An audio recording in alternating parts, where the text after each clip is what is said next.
The club is for graduates of Oxford and Cambridge. As I am neither, I shouldn't be here. My education came with bloodstains and fatigues. Still, I find myself at another insufferable party, pretending that I have anything left in common with these people. It's insulting how doors open for money or titles. I have both. I have titles, as in multiple titles. I have a name that will open any door in this country. I don't want any of it, and it is impossible to forget that here, among the crowded sycophants eager to play at being my friend. "Hiding?" Jonathan asks, slipping onto the terrace next to me. He pulls out a pack of clove cigarettes and offers me one. I shake my head. No, on both counts. "In that case, the party's in there, mate. I know you're a little rusty on the etiquette." He flicks open a lighter and lights his smoke. Jonathan Thompson's presence is as cloying as the smell now drifting toward me. I can't help but remind him that I'm not a spoiled university brat intent on networking. "Why are you graduating now? You're old as shit." Jonathan was my sister's friend before the accident. Younger than me, but old enough that he should have left university behind by now. "I took 2 gap years after the accident," he says breezily, taking a drag from his cigarette. "How nice for you," I say tightly. Without thinking, I reach for the pack of smokes and take one. I need to do something destructive that doesn't involve Jonathan's face. I hate the casual air he has about the accident that took my sister from our world. He's just another person who mourns her. He isn't responsible for what happened to her. I am. "I think of her every day," Jonathan says in a quiet voice. I study him and see what others don't.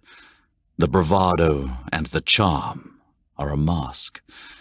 He might truly mean what he says about thinking of Sarah. He might be fucked up over what happened. But I don't care. Caring costs too much, and its price can't be paid with money. "Brimstone tonight?" he asks. I nod. I don't have anything better to do than find a warm place for my cock, and I've become a fixture at the club. The noise, the packed cluster of bodies, the flames. It's as close to hell as I can find in London, and hell is where I belong.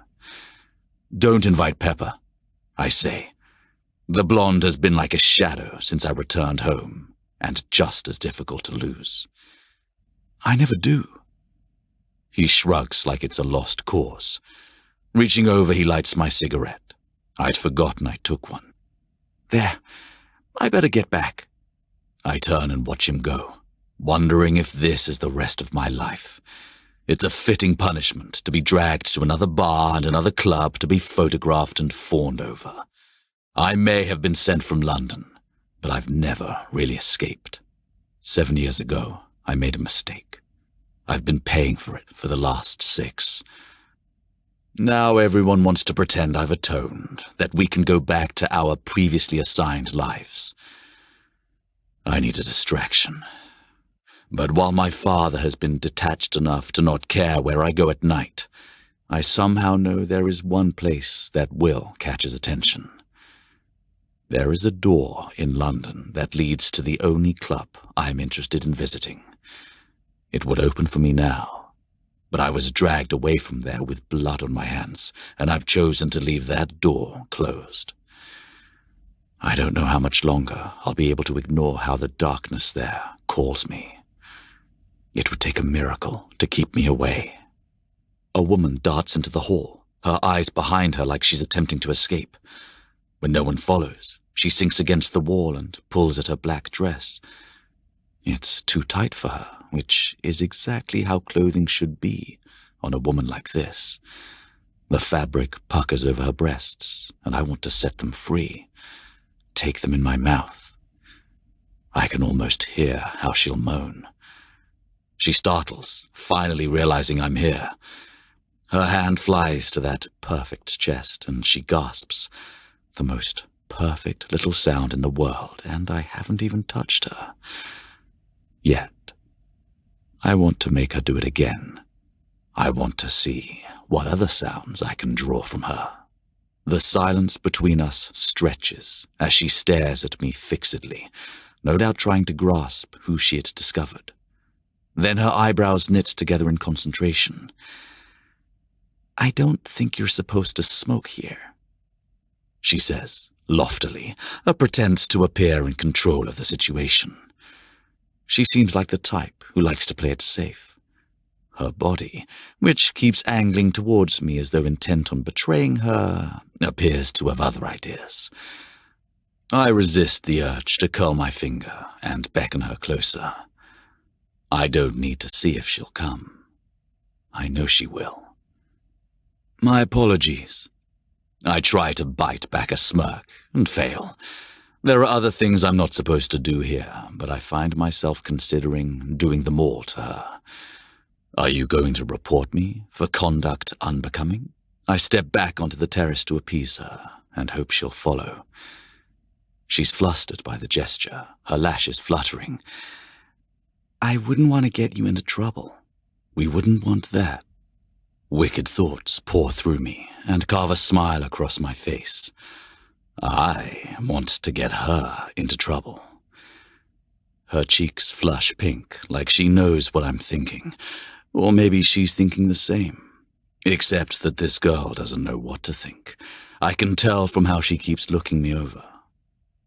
She'd like me to take her to bed. I already know that, but I'm not interested in sex. I want to fuck her. I want to own her. I want to do things to her that will turn more of her soft white skin red. Her teeth sink into her lower lip, and I glimpse what her face will look like while she's riding my cock. I arch an eyebrow. It's half invitation and half question. Does she know what her body is asking for? "I think I should warn you of the dangers of smoking," she says, quickly. I've gotten to her. Good. It will make this more interesting. Pop it, you would not be the first. I flick the cigarette into the rubbish bin without looking at it. I want to tell her that I don't smoke. I want to reassure her almost as much as I want to touch her. There's no reason I should care what she thinks of me. So why do I? "Have we met before?" It's the last thing I expect her to say, and then I realize what's caught my attention about her. This woman didn't seek me out. She isn't lingering to try her hand at scoring a prince. She has no idea who I am. I'm just a man in a room that she can't seem to walk away from, and suddenly, I don't want her to walk away. I think I would remember you. It's more likely that my reputation has preceded me, I say, falling back on charm, but the truth of the moment burns through me. She's drawn to me. Whatever she's glimpsed is what's keeping her here, not my family or my title. No one sees past those things. Even I see it in the mirror each morning. "A ladies' man, then?" she asks, looking neither surprised nor excited by that prospect. Something like that, I say, wondering what she wants me to be. What's an American girl doing in this snobby old place? Her answering smile is forced. I've struck a nerve. "I'm a British citizen, actually, although I grew up in the States. Mom's American. She met my dad when he was studying at Berkeley." Is that why she doesn't know who you are? And a California girl, too. I can't imagine why you'd trade the beach for rainy old London. "I like the fog." Her voice is soft, and my head turns on the sound, instinctively straining to catch every word. I want to ask her if she likes the dark, but I already know the answer. She's full of light. There's no place for her in my world. She holds out her hand, and I stare at it for a moment. "I'm Clara Bishop, by the way." It's nice to meet you, Clara Bishop. I take it and lift it to my lips, wanting to taste her, just once. But the moment my mouth touches her skin, I feel it. It's electric, a lightning bolt to my groin that splinters up and finds purchase in my chest. But it doesn't satisfy me. My eyes land on her lips, wondering if that would, at the same moment that a familiar and unwelcome blonde comes around the corner. Clara pulls her hand away, but I don't think. Catching her arm, I yank her to me. I'm pleased with how her body melts into mine as I angle my face to hers. I need to kiss her. My whole being tells me that this woman belongs in my arms, and I coil them possessively around her waist. There's a moment of hesitation before she submits, her mouth parting to my tongue. I flick it across her teeth, and she welcomes me deeper. This isn't a dance. It's not a game. It's real. Her legs buckle and I catch her, keeping her upright, keeping her with me. It's where she belongs, just like my hand belongs on the small of her back. The shift that nearly brought her to her knees realigns my world for one moment, and I see something when I look at her. A feeling I lost a long time ago. It's a curious mix of hope and desire, something like a future. Purpose. I release her so suddenly she stumbles, and I steady her. The feeling pounds through me. It claws at my skin and burns in my veins. I want to kiss her again. I want to carry her away. I want it so much that I don't. She searched my face, her own, a question I can't answer. Why? My motives are less than chivalrous, I say, taking my hand from her and instantly missing the contact. That woman is a particularly horrible mistake of mine. You kissed me to avoid your ex-girlfriend? I would not call her my ex, but my apologies all the same. Keep it civil, I command myself. Pepper's appearance was an excuse to do what I already wanted, but even I couldn't understand it. I enjoy control. I demand it of myself, of others. I just lost it entirely. Her wide eyes are watching me now, and they are the most delicate shade of grey, the color of heavy morning fog. I think I could get lost in her eyes and be happy. I take a step toward her, then think better of it and move toward the terrace. Congratulations on your matriculation. Did you graduate as well? She asks softly. She really has no idea who I am, and I laugh before I can cover my mouth with my hand. This puzzle of a woman, with her oddly affecting attitude, wants to know who I am. I took a rather different career path. Are we playing 20 questions? Will you tell me who you are? Clara asks. I wink, playing the role I've been dealt. I think the point, Poppet, is to figure that out. You took a different career path, but you're here. She gestures around us. At a prestigious club, so you're either a well-dressed waiter or you come from money? Her eyes narrow. I've annoyed her, and it makes me want to do it again. I want to see how she'll respond. That wasn't a yes or no question.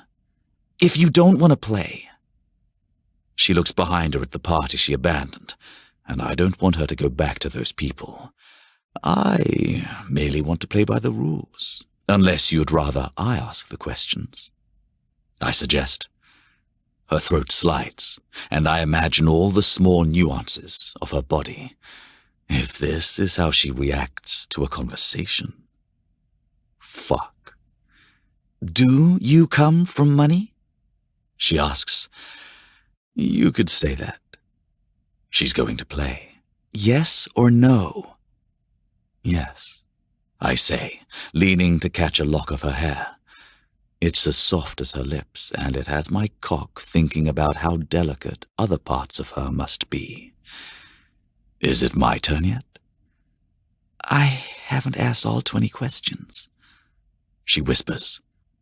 Don't spend them all at once. I tuck the hair behind her ear. It's best to leave some anticipation. You already know who I am. But there are lots of things I'd like to know about you. I resist the urge to kiss her neck, barely. Instead, my words whisper across her skin, and I see her shiver. And I'm dying to hear you say yes. What if the answer is no? Trust me, it isn't. I can't keep myself from tasting her again, and I brush a kiss across her jaw. She pushes at her dress, but it does nothing to hide the tight pop of her nipples against the fabric, or the flush lingering on her cheeks. Last question, I say, and then let's see if you can guess. She hesitates, and I live in a lifetime in that moment, wondering if she'll figure it out. Who are you? She asks. I shake my head and mouth yes or no, but inside me, my heart rockets into my throat. It was a cheat, a last-ditch effort to find out. And somehow, it was the right question. I'm not certain I know the answer to it. I should be getting back, she says. I rake my eyes over her, wondering briefly if I could be whoever she hopes I am. I hope to see you again, Clara Bishop. I don't wait for her to leave. Turning to the balcony, I wonder what the fuck just happened. I want to ask her. I want to know what she felt. When I look behind me, she's gone. Her scent, vanilla and rose, hangs in the air like her final question, equally intangible. But it's her kiss that lingers. And I want more. Chapter 2. Mud clings to my limbs as I drag my body through grime and blood. The gnarled wreckage of a helicopter smokes in the distance. I need to reach my friends, and then I see her lying in the muck. Struggling towards her, there's a blinding flash of light. Headlights! I'm on a street in London. Pain sears through my side, and I look down to discover half of me is missing. A rib is visible. I choke against bile as my eyes spot her again, her body twisted on the concrete. I don't feel anything as I crawl toward her and gather her body in my arms, trying to find a pulse. Someone yells, but I can only stare at her. It's not my sister. It's someone else. It's her. A hand grabs my shoulder and I jolt up, swinging defensively. My fist whizzes past a worried face, clipping his glasses. Alex, calm down. Edward jumps back before I can take another shot at him. I blink. Damask wall coverings swim into view, erasing battlefields and bloody pavement, and I relax into the chair. Shoving a hand through my hair, I check my watch. 6 a.m. Brilliant. You okay? Edward asks carefully. He's been walking on eggshells since I arrived in London. I can't blame him. We're practically strangers. When I left, he was a kid. Now he's an adult, with problems of his own. Fine. I bark, my throat dry. You were? He hesitates, as if weighing what to say. Screaming. I finish for him. In my first few months in Afghanistan, I'd gotten shit for my nightmares from those bunked around me. After that, they'd seen enough horrors that I wasn't the only one calling out in the night. No one talked shit anymore. Then again, no one talked about it at all. It's nothing. Bad dream. You're still sleeping out here? My brother takes a seat across from mine. He's still in silk, striped pajamas, and his hair is tangled from sleep, but he doesn't act tired. Bed's too comfortable. A bed is for someone soft and welcoming. Someone like her, the girl I kissed, Clara. I think of her lips and almost need to adjust myself. Then the dream returns to me and I remember that it was her in the street. But why? Too comfortable? Edward asks, taking me from my thoughts of Clara. He raises an eyebrow, but he doesn't press me to talk about it. He can connect the dots, draw a line from where I've been and what I'm telling him now. It's a royal family tradition to not pry. If something can be left unsaid, if a door can be closed to an unsavory truth, it's best not to speak or question or reopen that door. There's a lot that goes unsaid behind these walls, and I'm not the only one not talking. Why are you here anyway? I ask him. You were screaming? He reminds me, his mouth quirking up like this is obvious. His bedroom is down the corridor. Not here. I gesture to the parlor that's become my unofficial bedroom. Buckingham. Dear old Dad wanted me here before I took up residence elsewhere. His words carry the load of a heavier burden. When I finished at St. Andrews, he insisted I come straight home and learn my bit. Which is? I ask. Currently, my father is avoiding me with such devotion, I assume he honed the ability purposefully during my time at the front. We've barely spoken more than 5 times in the few months I've been home. There has been no mention of my duties, other than a revolving schedule of sodding appearances I'm expected to make. He doesn't ask me about the dreams, or why I sleep in a chair at night, or anything.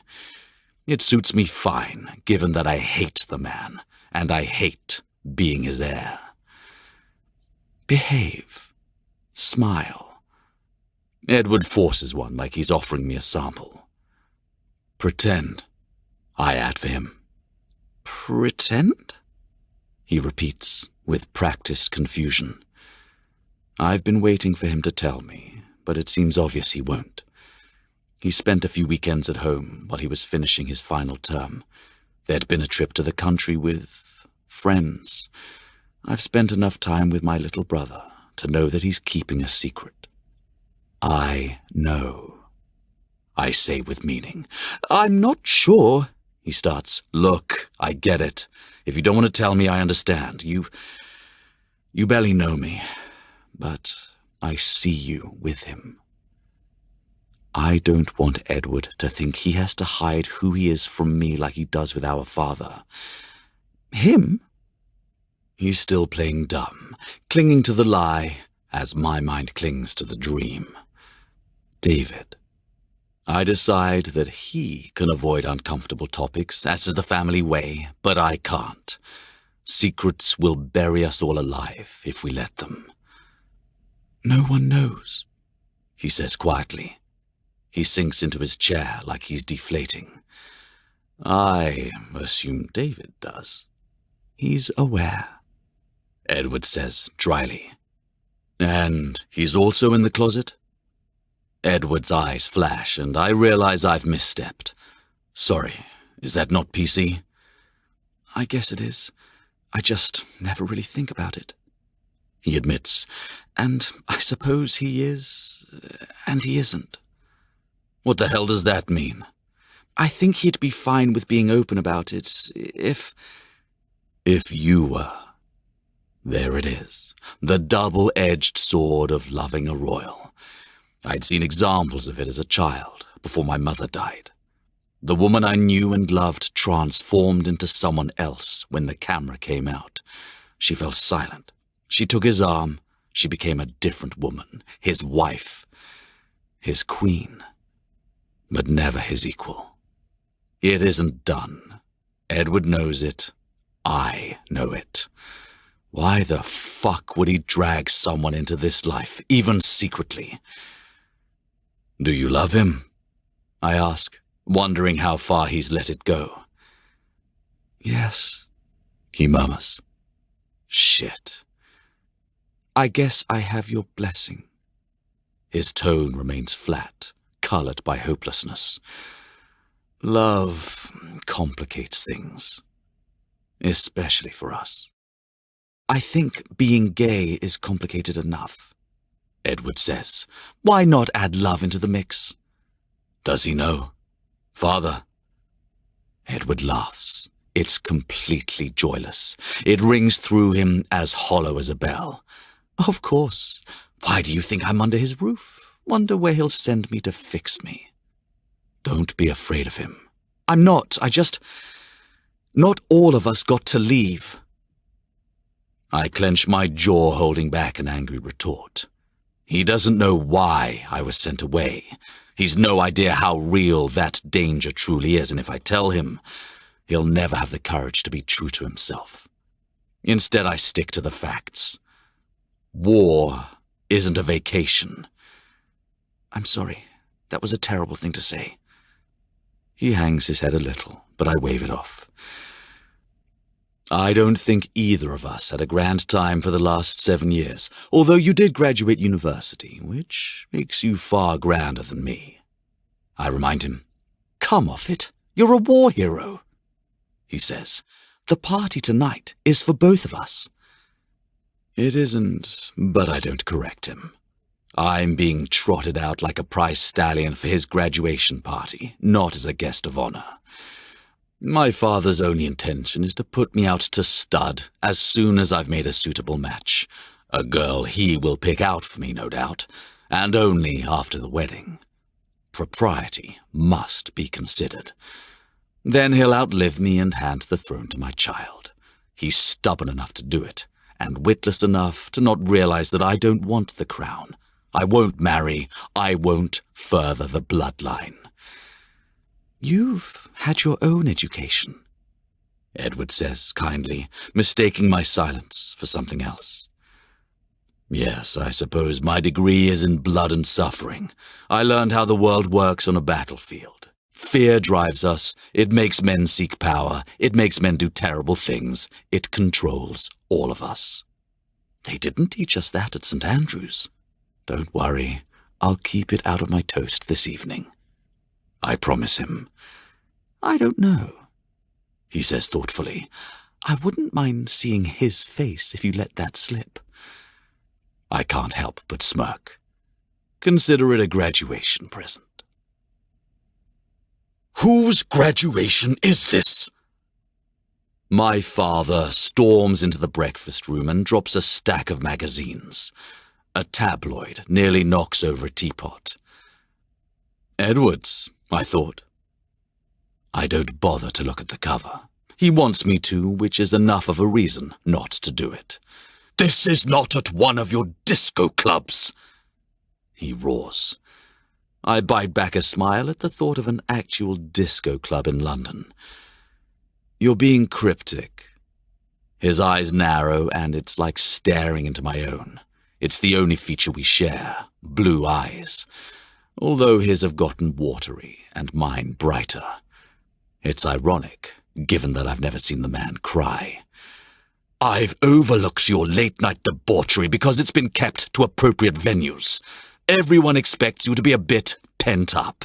No one thinks anything of those stories, he says in a sharp voice. But that is the bloody Oxford-Cambridge Club. Who is this woman? My eyes shift to the paper automatically, no longer interested in our skirmish, and land on her. There are 2 pictures. The first is one of her exiting a flat, utterly unaware that she's been photographed.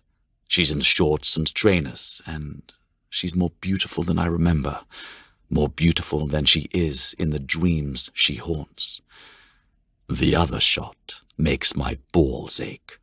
Someone snapped a photo of our kiss. I have a good idea who, and I'll be sure to make Pepper pay. For now, I'm lost to the memory captured and smeared across a gossip rag. Her body pressed to mine, how her lips parted so eagerly despite her surprise.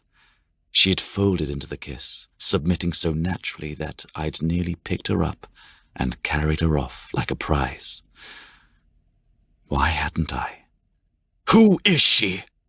I barely processed the question, still reliving the moment. Clara Bishop. I've tried not to think of that name. Knowing it makes it hard to stay away. I've considered seeking her out, but something about her is dangerous. I can feel it. I know who she is, he barks, breaking through my thoughts and bringing back to our confrontation. Everyone knows who she is, but what is she to you? What? I can't follow what he's asking me, because my father, who is neither perceptive nor empathetic, is not reading my mind. He doesn't know that I'm wondering why even this picture has this effect on me. Is it her graduation? Is she your lover? How did you meet? He bombards me with so many questions I feel as though I'm at a press conference. She's a girl I met. I try to sound casual, but I feel anything but. Clara is not just a girl I met. She's a mystery. She's the star of my nightmares. She's featuring in my waking fantasies. I don't know her at all. I tell him so. You can't go around kissing girls at exclusive clubs, especially Americans. The press assumes you're in love with her. Love, I repeat. They've a lot to learn about me. It was Jonathan's graduation, a party you made me attend. He ignores me. What kind of message do you think this sends? People are speculating if it's serious. It's not, I say flatly. I walked away from her. I left her behind. I'd forced myself to leave her alone, to not seek her out. It's more difficult to do with my father dragging her into the mix.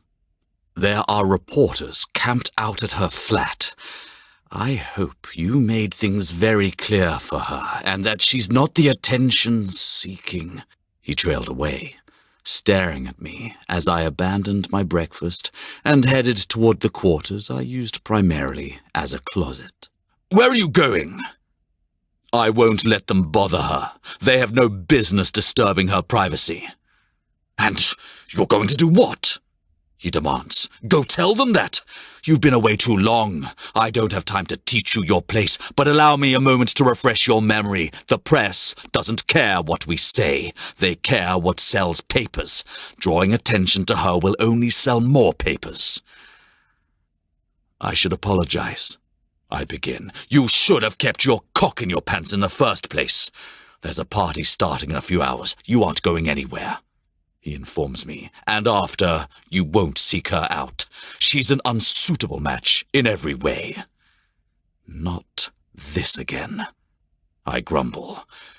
Who you are seen with matters, and an American. You won't see her again, he says, with the air of someone rarely told no. It's why I say it now. No. I continue past him toward my room and the waiting tuxedo. Maybe I'll fall in love with her instead. I won't, but seeing the look on his face makes me almost consider it. Garden parties cause me to miss the war, where no one wore ridiculous hats or conversed in subtle barbs. There's less courtesy among Edward's pack of friends than in a mess hall, and the civility here is far less palatable. And then there's my brother playing his role, charming, debonair, studiously ignoring his boyfriend who's sitting at a table alone while Edward flirts with a redhead. If this is what my future holds, tea parties and false flattery, I wish I'd never come back. At least it would be easier to have never gone. I would be numb to this life now, conditioned to accept this as normal. But I don't fit in here. I don't want to fit. I'm about to quietly excuse myself from the festivities when Pepper Lockwood catches me. She's smart enough to have brought her mother, so I won't tell her off for what she did to Clara. That's the limit of her intelligence, as far as I can tell, because it was stupid of her to piss me off. I know she took the photo, and I know she sold it. What I can't fathom is why. The Lockwoods blend into the scene well. Their flowery blue dress is another floral addition to the landscape of partygoers. It's amusing to see Pepper like this, her makeup toned down along with her sex appeal. At the clubs, she prefers to wriggle on a hook like a piece of meat. bait, waiting to catch something. I've never bit. Here, the intent is different. Both Lockwood women are on the hunt for husbands by the look of it. Alexander. Mrs. Lockwood's voice is coated with sugar as she takes my arm. I can't believe how much you've changed. You're a man now. Thank God she was here to inform me. But you haven't aged a day, I say. It's not polite flattery. Thanks to modern plastic surgery, she hasn't aged a day. You could pass for sisters. Pepper looks less flattered by this proclamation. It's all the more enjoyable because it's true. Still a ladies' man. Mrs. Lockwood flashes a mouthful of brilliant white teeth. Unless the rumors are true. Most rumors about me are true. It's easier to be what they want me to be. No one's interested in anything else. But you're not seeing an American, surely? Her hand flutters to her chest, like this caused her actual pain. I wish I was seeing that American right now, but since Pepper got me into this mess, I don't dare bait her mother. Whatever I say could easily wind up as tomorrow's headline. No, I scoff, gently pulling my arm free and shoving my hands into my pockets before either can try to hook me again. Of course not. It was a prank someone played on me. Well, it's not funny at all, she says, seriously. I level my gaze at Pepper. No, it isn't. You'll have to be more careful of who you kiss, she says innocently. I think I'll be more careful of my friends, I tell her. Forcing a smile for Mrs. Lockwood, I cock my head toward the shrubbery. You must excuse me, I have to find my brother. What I want to find is a moment alone, but it's not in the cards. Some press secretary or attaché grabs me and hauls me toward the tent where my father and brother wait. Edward's smile is thin-lipped. I glance over to the table and see David's is non-existent. My father doesn't even bother feigning happiness that we're here. That doesn't stop him from taking a champagne flute and lifting it. Thank you for coming today to celebrate my sons. No father could be prouder of them. His voice booms over the crowd, which falls into rapt silence. I don't miss what he actually said. Judging from the way Edward flinches, he didn't either, but we both hide it well. Edward has continued our long relationship with my university and graduated a year early, he continues. Nerd, I whisper to him. Wanker, he says under his breath. Father frowns, but quickly goes on. And Alexander has served his country and the world in the fight against terrorism. He's seen firsthand the sacrifice made by our men and women in uniform. Two very different educations, but important nonetheless in reminding us all of our duties and responsibilities.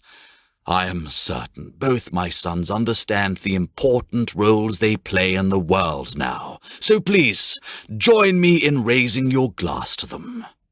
It takes an effort to lift mine. It feels as heavy as the yoke he's hung around my shoulders with his poison-laced speech. I don't drink. Instead, I wait my turn. I warned Edward that I would speak today.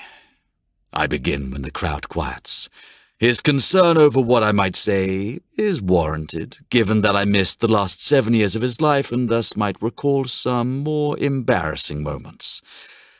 That's not what I think of when I look at my brother, though. Mostly I'm surprised. Surprised to find a man where I left a boy, a graduate where I left a student. The only thing that hasn't changed is that he is still my brother, so it's good that's the most important thing of all. Without family, we're nothing. Please raise a glass to my brother who is my better in every way. Save eyesight. Edward's smile lights his face. He pushes his glasses up as if to emphasize the truth of this final statement. Rather than taking a drink, he turns to hug me. It's an odd sensation. We aren't usually the type of family that embraces, but I find that I don't hate it as much as I might have expected. "Thank you," he whispers. I couldn't let him get the last word in, I admit, earning me a laugh. A crowd gathers around us for their turns and offering well wishes. When I finally manage to sneak away, my father catches me almost immediately. "I'd like to introduce you to someone. Her daughter." "Not now," I cut him off. "I've had as much as I can take for today." "I thought after that speech there was hope. You played the situation well, but you haven't learned anything," he says with disgust, staring at me like I am an unwanted weed. "I thought I learned about sacrifice," I say, calling him on his bullshit. "Giving up 7 years of my life wasn't enough. Send me back." "Why? You don't even see the truth," he hisses. "You didn't go there as a sacrifice. Other men sacrifice themselves for king and country." "And why did I go?" I spit back. "Punishment," he says, coldly. I don't ask him for what. That list is too long. Turning, I stride away, uninterested in more of his recrimination and unwilling to flatter one more simpering mother. When I reach the hedge, I loosen my bow tie and unbutton my collar. But I still can't breathe. I need away from this, away from these fake people playing their given roles. I need someone real. And there she is again, plucking at my subconscious. Clara is real. I'd felt her. I'd held her. I want to tell myself, no, I want to stay away, if only because I have no desire to drag her into the battle between my father and me. Because if he finds out I've seen her, he won't let it rest. But I belong to no man, no country, not yet. I can only answer to myself, and somewhere in London I've left Clara Bishop to hide out in her flat while I sipped champagne at a garden party. I can think of a number of ways to make it up to her, and she's going to enjoy every minute. Fuck! It's like I have no choice. Pulling out my mobile, I call Norris and issue one command. Find her. Are you certain? He doesn't ask me who I'm referring to because he doesn't have to. He's seen the papers. He expected this call. Yes, I say, for once being completely honest. Find her. I need to see her. I've never been more certain of anything. Chapter 3. The club's music filters into the private room, and I know she's finally here. When had I sent Norris to collect her? An hour ago? A lifetime ago? All I know is that it feels as though an eternity has passed, and now she's arrived. I turn from the orgiastic dancing below to find Clara standing behind me. A smile creeps over my face as I take in her jeans and t-shirt. I've caught her off guard. This isn't a girl who bothers with bars and clubs. She was at home, but doing what? I want to ask her. I want to know everything about her. All I know now is that she's just as pretty like this as she was in that tight black dress. She didn't change to impress me, and for some reason, warmth spreads through my chest at the thought. Before I can process what that means, her eyes narrow and her chin lifts. She's mistaken my grin, assuming that I'm mocking her appearance. What she doesn't know is that it only makes me want her more. She saunters toward me like a queen and stumbles. My arms shoot out to catch her, but she corrects herself before I do. I'm fine, she says, stepping to the side like it will be that easy to get rid of me. Should I curtsy or something? Please don't. I can't help grinning. She looks so defiant that my palm itches as I imagine putting her over my knee. I almost hope I can't tame her. Almost. I wouldn't want to offend you, Your Highness. She tacks on the title like a jab, but it doesn't strike. I want this moment to last. It's foreplay. I know she feels it as well, this tension building between us. There's only one outlet for it. As eager as I am to claim her, I want to enjoy this. Can I get you something to drink? Yes. But she frowns as though surprised by her own answer. What is your poison, Miss Bishop? I ask her slowly. I want to tell her she's mine, that the only thing I want to taste in this room is her. I want her on my lips, on my tongue. No poison is sweeter than a beautiful woman. I just graduated university, so I'm not picky, she says, her voice slightly strained. Used to the old plonk, then? I ask, flashing her a smile. Sadly, Brimstone tends toward real booze, she says, with a snort of laughter. Exactly. Then I'll take what you give me. I suck in a breath, wanting that to be true. I've imagined exactly what I would give her for days. I've pictured her on her knees, with those wide eyes staring up at me, her mouth full of my cock. I've wondered what shade of red that pretty skin will turn under my palm. I have so much to give her, but I'll start with a drink. Clara peers down at the club, riveted to the scene. Brimstone has that effect on people.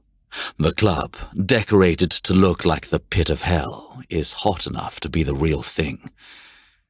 The owner is an old friend, if a man like him can be called that. He doesn't seem to mind me making use of the upper room. Another night I might have found a girl downstairs and invited her up. No one here holds a candle to Clara. Can they see us? She asks as I hand her a scotch. I shake my head. It's like those mirrors on police procedurals. To them it reflects back the club. She takes a long sip, and my attention focuses on her lips. I watch her throat glide as she swallows. Her long neck is elegant, and she carries herself with artless ease. Clara Bishop is the definition of a good girl. I can already see that. It makes me want to play with her. I want to free her from herself and see what she's like when she'd come undone. You must come here often, she says. I've been told to go to hell a number of times. I say tightly. I decided to take the advice.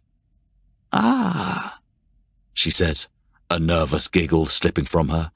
Brimstone. My natural habitat. I doubt that. Her words soothe me, and her hands begin to reach as though she wants to touch me. The desire in a movement is different from the energy crackling between us. I don't have a name for it. It's nothing I felt before, but it radiates off her like sunlight on a warm day. I owe you an apology, I say, moving next to her and brushing my shoulder against hers. Her response is what I hope. Her lips part. Her nipples harden under her shirt until they poke against the thin cotton shirt. She's as attuned to my body as I am to hers. No harm done, she says, adding, Your Highness. I can't help laughing at her stubborn adherence to decorum. We're past the point of her acting like I'm above her. Although I'm increasingly interested in having her under me. Alexander, please. Norris informed me that no less than 24 members of the press are camped in front of your flat. Alexander, she says, my name tripping over her tongue like it's new vocabulary. Once they see how boring my life is, they'll go away. They'll make your life hell until then. I need to remember that I'm no good for her. This interest I feel shouldn't go farther than this room, not while we have the media's attention. I know all too well how relentless they could be when pursuing a story. I won't do that to her. Is that why you went to Iraq? Her eyes flash like the question escaped without her permission. I want to tell her that it was Iraq and Afghanistan. I want to tell her why I went. I want to share the blood and pain and hatred I'd felt. But I don't do any of those things. Back to our game. I suppose I advised you to save a few. There's a sparkle in her eyes. I don't understand, but I like it. I like it too much. Yes, I answer her. It's simpler than the truth. Yes, it was. I'm sorry, that's none of my business. It's only... Only... I press. I wish you hadn't gone. She murmurs, and a chain that weighs my heart loosens at her words. I can't look at her. I don't know what to say. This woman who doesn't know me, this woman I don't know, makes me wish I'd never left too. There's a lost life in her words, one I might have had if I hadn't been sent away. I'd have gone off to university, Oxford perhaps. I'd meet her in a class. I'd take her to a proper bed and fuck her senseless, and then maybe breakfast. Maybe more. It's the life I didn't have, the life I will never have. I can handle it. It's very kind of you to be concerned, she says when I don't speak. Turning, she puts her glass down like she's decided to go. Clara. I say her name automatically before she can walk from this room and out of my life. Yes? She swallows, and there's that sparkle in her eyes from before. It glints like a beacon to me. As much as it pains me to say this, and believe me it pains me, for once those leeches did me a favor. I tried to find you at the party, but no one knew who you were. I need her to know that she's different, even if I don't understand why or how. I've thought about you a lot. She stares at me, her breath catching, and it's all I can do not to kiss her. Since last weekend. She's surprised, but I don't understand why. Can't she feel how much I want her? Hadn't she felt the electricity in that kiss? It had lingered long after the party ended, like a beacon calling me back to her. Is that so hard to believe? I move closer until I feel the heat of her skin. She smells like rose petals and promises I won't keep. I circle her, trying to decide how far I can take this, how long I can get away with making her mine. Maybe we can see each other again if we're careful. Maybe this relationship isn't doomed to me talking her out of her knickers here and fucking her against the wall. I smile as I imagine how she'll moan. Pausing behind her, I lean in so that my lips brush her earlobe. If you knew what was good for you, you would run. Am I in danger? I hear the effort it takes her to ask the question. People around me tend to get hurt. I whisper. I can see the freckles that dust her shoulders and start up the back of her neck. Will you hurt me? I get the strangest feeling she wants me to say yes. The darker fantasies I've allowed myself to imagine flash like a slideshow, riding crops and ropes, metal and creamy skin, slender wrists bound. You've been reading the tabloids, I force myself to say, knowing that whatever this attraction is between us, I'm alone in those dark desires. Don't believe everything you read, Clara. I have never done anything to a woman that she hasn't asked for, begged for. She spins around, words on her lip, but they fall away. I've dazzled her, but what she doesn't know is that she has the same effect on me. All I can think of is her lips. I want to brush my hand down her cheek. I want to slip my hand around her waist. She takes a deep breath. Do you like that? Do you like women to beg? I laugh to disguise the growl threatening to rumble from me as she says, beg. Fuck, I want her to beg. I enjoy making women ask for more. I enjoy making them whimper and cry out and call my name, and I'd very much enjoy making you beg. I'm not really the begging type, she says weakly. You could be, I say. I can see it in your eyes, the desire to be commanded and taken. You'll enjoy it when I fuck you. Yes, please. Her voice is so quiet, I wonder if I've imagined it. I trace her collarbone, wishing it was my mouth on her. I won't be satisfied until I've tasted every inch of her.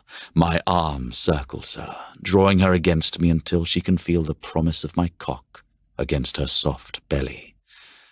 I know she'll love it when I fuck her. I know she won't be able to get enough.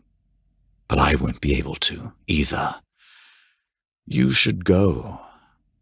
She sways as I let her go. I probably should. Clara studies me for a moment, like I'm a puzzle she can't piece together. I want to take her hands and guide them to all my parts. I want her to put me back together. I want to be the man she hopes to see now. But that's impossible. You asked if I would hurt you, Clara. I can't lie and say that I won't. I want nothing more than to strip you bare and pin you to that wall, hold you there until you beg for my cock, and when I finally give it to you, you'll beg me never to stop. Despite my intentions, I step toward her. I'm trying to give her a choice, but even I don't know what it is. I'm warning her away. I'm asking her to stay. I tell myself that I don't know what I want, but it's a lie. I don't want Clara to walk out that door. I run a hand through my hair, shaking the thought from my head. It's unfair to do this to her, to drag her into my life when I can't be what she needs. But if I do that, it will only ruin you. This isn't an old novel, she retorts, but I hear the way her words break, like I'm breaking her. I'm not a hapless virgin. I don't think. I need her to see that I want her and that I'm giving her up because I grab her and pull her against me. I've thought about your lips all day. I've pictured you on your knees with that pretty little mouth wrapped around my cock, sucking me off. If I had you now, I would want more. Once wouldn't be enough. But enough is something a man like me can never have. Because I'm not royalty? She asks, her lashes fluttering like I've overwhelmed her with my mood swings. The feeling is mutual. I think they'd be more pissed that you're American, but really no one cares about that. I say, darkly. I try to smile, but it can't ease the situation I've created. How had I expected this to end? Because nothing beautiful can survive around me. Do you understand that? They'll destroy you, and if they don't, eventually I will. Maybe I can take care of myself. She twists in my grip, but I hold her. I'm not ready to let her go. Not yet.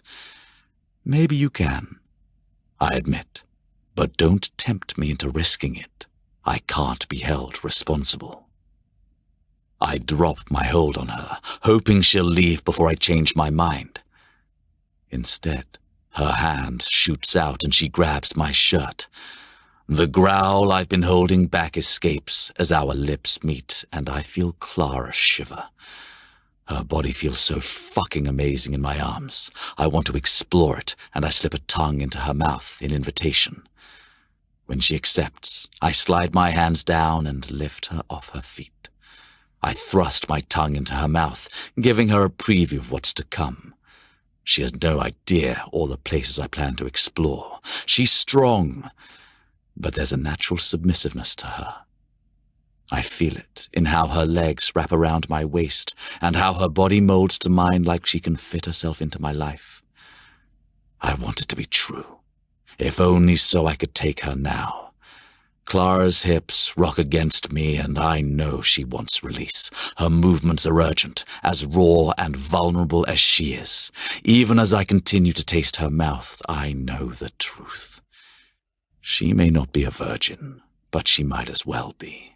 She's never been fucked by a man like me. She has no idea what to expect, and as much as I want to show her exactly how good it feels to be owned, she might not be ready. My hand reaches for her ponytail, and I pull until her mouth breaks free of mine. This is your last chance, I warn. I can feel her slipping under my control. She's going to be mine.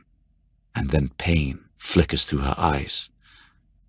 No, she whispers.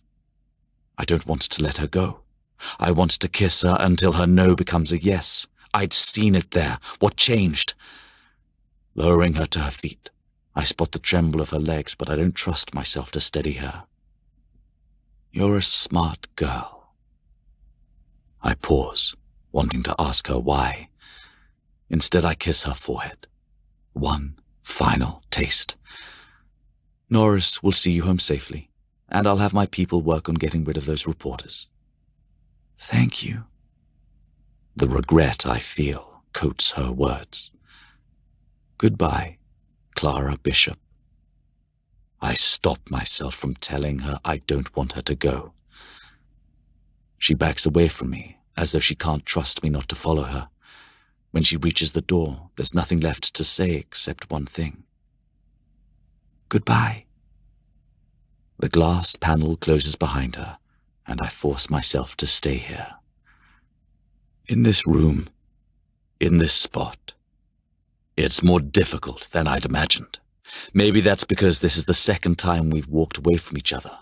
Maybe because this time she said no. I respect that. At least I want to. I've almost fooled myself into thinking I could let her go. I'm out the door and on my way down the stairs before I realize I can't. I can't explain it to myself or her, but I'll make her understand. Clara Bishop belongs to me. Chapter 4. Pushing my way through the crowd, I make my way through Brimstone. But I'm caught in an endless, circular hell, glimpsing Clara and Norris, but never quite reaching them. Around me, mobiles come out, but I don't give a fuck if I've been recognized. I can only think of getting to her before she leaves again. And then I make a decision. If I do, I won't let her go again. If I don't, it's a sign. I'm playing a stupid game with myself, but I'm a man who's willing to gamble. I've never believed in destiny, but since I met Clara, I'm starting to have a little faith. Spotting Norris's salt and pepper hair in the crush of clubgoers isn't difficult, given that he's got 20 years on everyone else. Forcing my way to him, I discover he's alone. Where is she? I demand, the noise carrying away my words. He gets the point and gestures toward the main entrance. I can't hear him, but I know what he's saying. She ran. Smart girl. Stupid girl. I don't know how to feel. She listened to my warning and took action. I just wish she hadn't run outside where a swarm of paparazzi has been camped out all night. I don't think. I follow. There's no time for apologies when I push people to the side or shove between couples. Norris catches up and helps to clear the path. When we reach the door, the bouncer's attention is on the scene unfolding on the street. I hear the reporters before I see them. Miss Bishop! Smile, love! Miss Bishop, how long have you been involved with the prince? Miss Bishop, is it true that the king has condemned your relationship? Were you secretly married in Oxford? I open my mouth to redirect their attention to me, to give Clara a chance to run. I didn't reach her first, they did, and it's all the reminder I need that I won't drag her into this. I won't let her endure the mudslinging and invasions of privacy. Clara wasn't cursed with this life. I was. It's not her burden to bear. But before I get one word out, she steps in front of the lot of them. I'm sorry to inform you that I have no relationship with Prince Alexander. Someone has made a dreadful mistake. I do not know the prince, I am not in love with him, and I highly doubt the king gives two figs about me. Something inside me snaps into place as I watch her, but there's no time to consider what it is. The paparazzi surround her within seconds, followed by onlookers eager to get a glimpse. Clara disappears from view, and my heart vanishes along with her. In its spot, anger blisters and bursts from me. Enough! Questions die on lips. People back away. No one here will dare question my authority, nor will they keep me from her. I take a step and pause, waiting for self-preservation to kick in. When it does, a path clears for me, and I see her on the ground, her hands covering her head protectively. I've done this. I'm the one that asked her to come. I'm the reason she wound up on those bloody tabloids.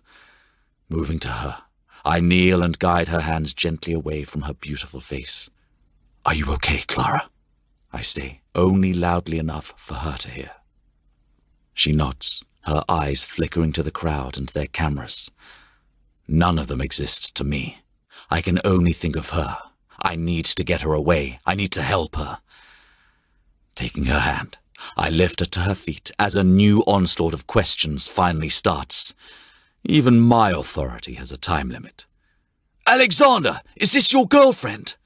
Alexander, is it true that your father doesn't approve of your relationship with a commoner? Clara cringes, and I bite back a rebuke.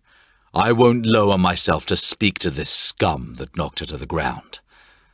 But how can't they see the truth? There is nothing common about this woman. Placing a hand on the small of her back, I claim her for them to see. She can reject me, but I will not allow them to see her as less than me. A few months ago, I was covered in dirt in the desert. I might have been born with a title, but it doesn't make me better than her. If anything, I'm so much less. Norris rushes to the car and opens the door. His eyes meet mine as he climbs inside, and I see the question there. I don't even have to consider it. Getting in next to her, I slam the door to the cameras and questions. Clara stares at the ground, and I worry for a moment that she's in shock. There will be time for apologies later. Now I need to know she's okay. Instinct kicks in, and I wrap an arm around her. Drawing her to me, I inhale sharply when she buries her face against my shoulder. I want to believe I can comfort her, but this is so new to me. Instead, I rely on caring for her like I was taught in that club, in that world I was denied. Clara isn't my submissive. Not yet. But right now she needs time to process what happened. So I become her anchor, waiting for her to return to me. She feels delicate in my arms, and I know she needs my protection. One wrong move, though, and I could crush her. Silence hangs between us as we make our way through London. My time with her is running out. I have a choice to make. Clara. I love the way her name tastes on my lips. Are you okay? I'm sorry you had to go through that. I should have known better than to kiss you. I screwed up when I kissed her. I'm doing the same now, holding her, being seen with her. I don't need to complicate this anymore. Lifting my arm from her shoulder, I run a hand through my hair and wonder what to do next. Clara sits up, breaking contact between our bodies. I allow it, but I don't like it. Touching her seems to smooth some of the ragged need I feel whenever she's near. I'm fine. Things got out of hand. I'm afraid you're more experienced with this sort of thing than I am, she says, meeting my eyes. Unfortunately, you're right. I hold her gaze until her ass wiggles against the seat back. I know I should be sorry that I kissed you, but I'm not. In fact, I'd like to do it again. I'm not stopping you, she whispers. I force myself to look away from her, but I can't pretend she's not here. I can't ignore her perfect body pressed to mine in the suddenly too small back seat.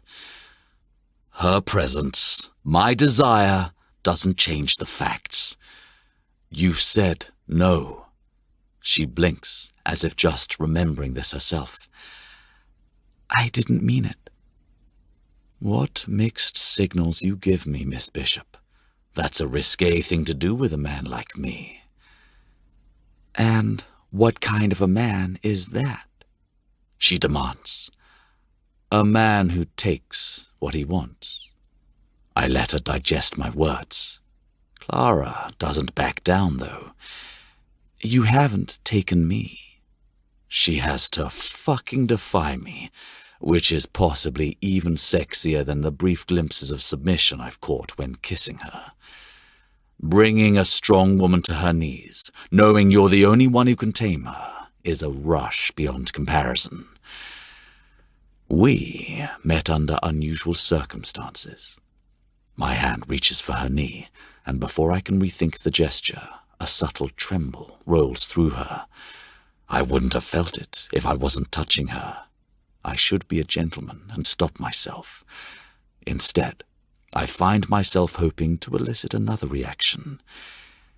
You weren't looking to pick anyone up? She pretends to ignore my hand, but pink creeps over her cheeks. I want to see that rosy glow coloring the rest of her fair skin. It takes effort to focus on what she's saying. Not your usual scene? I try to hold back a smile.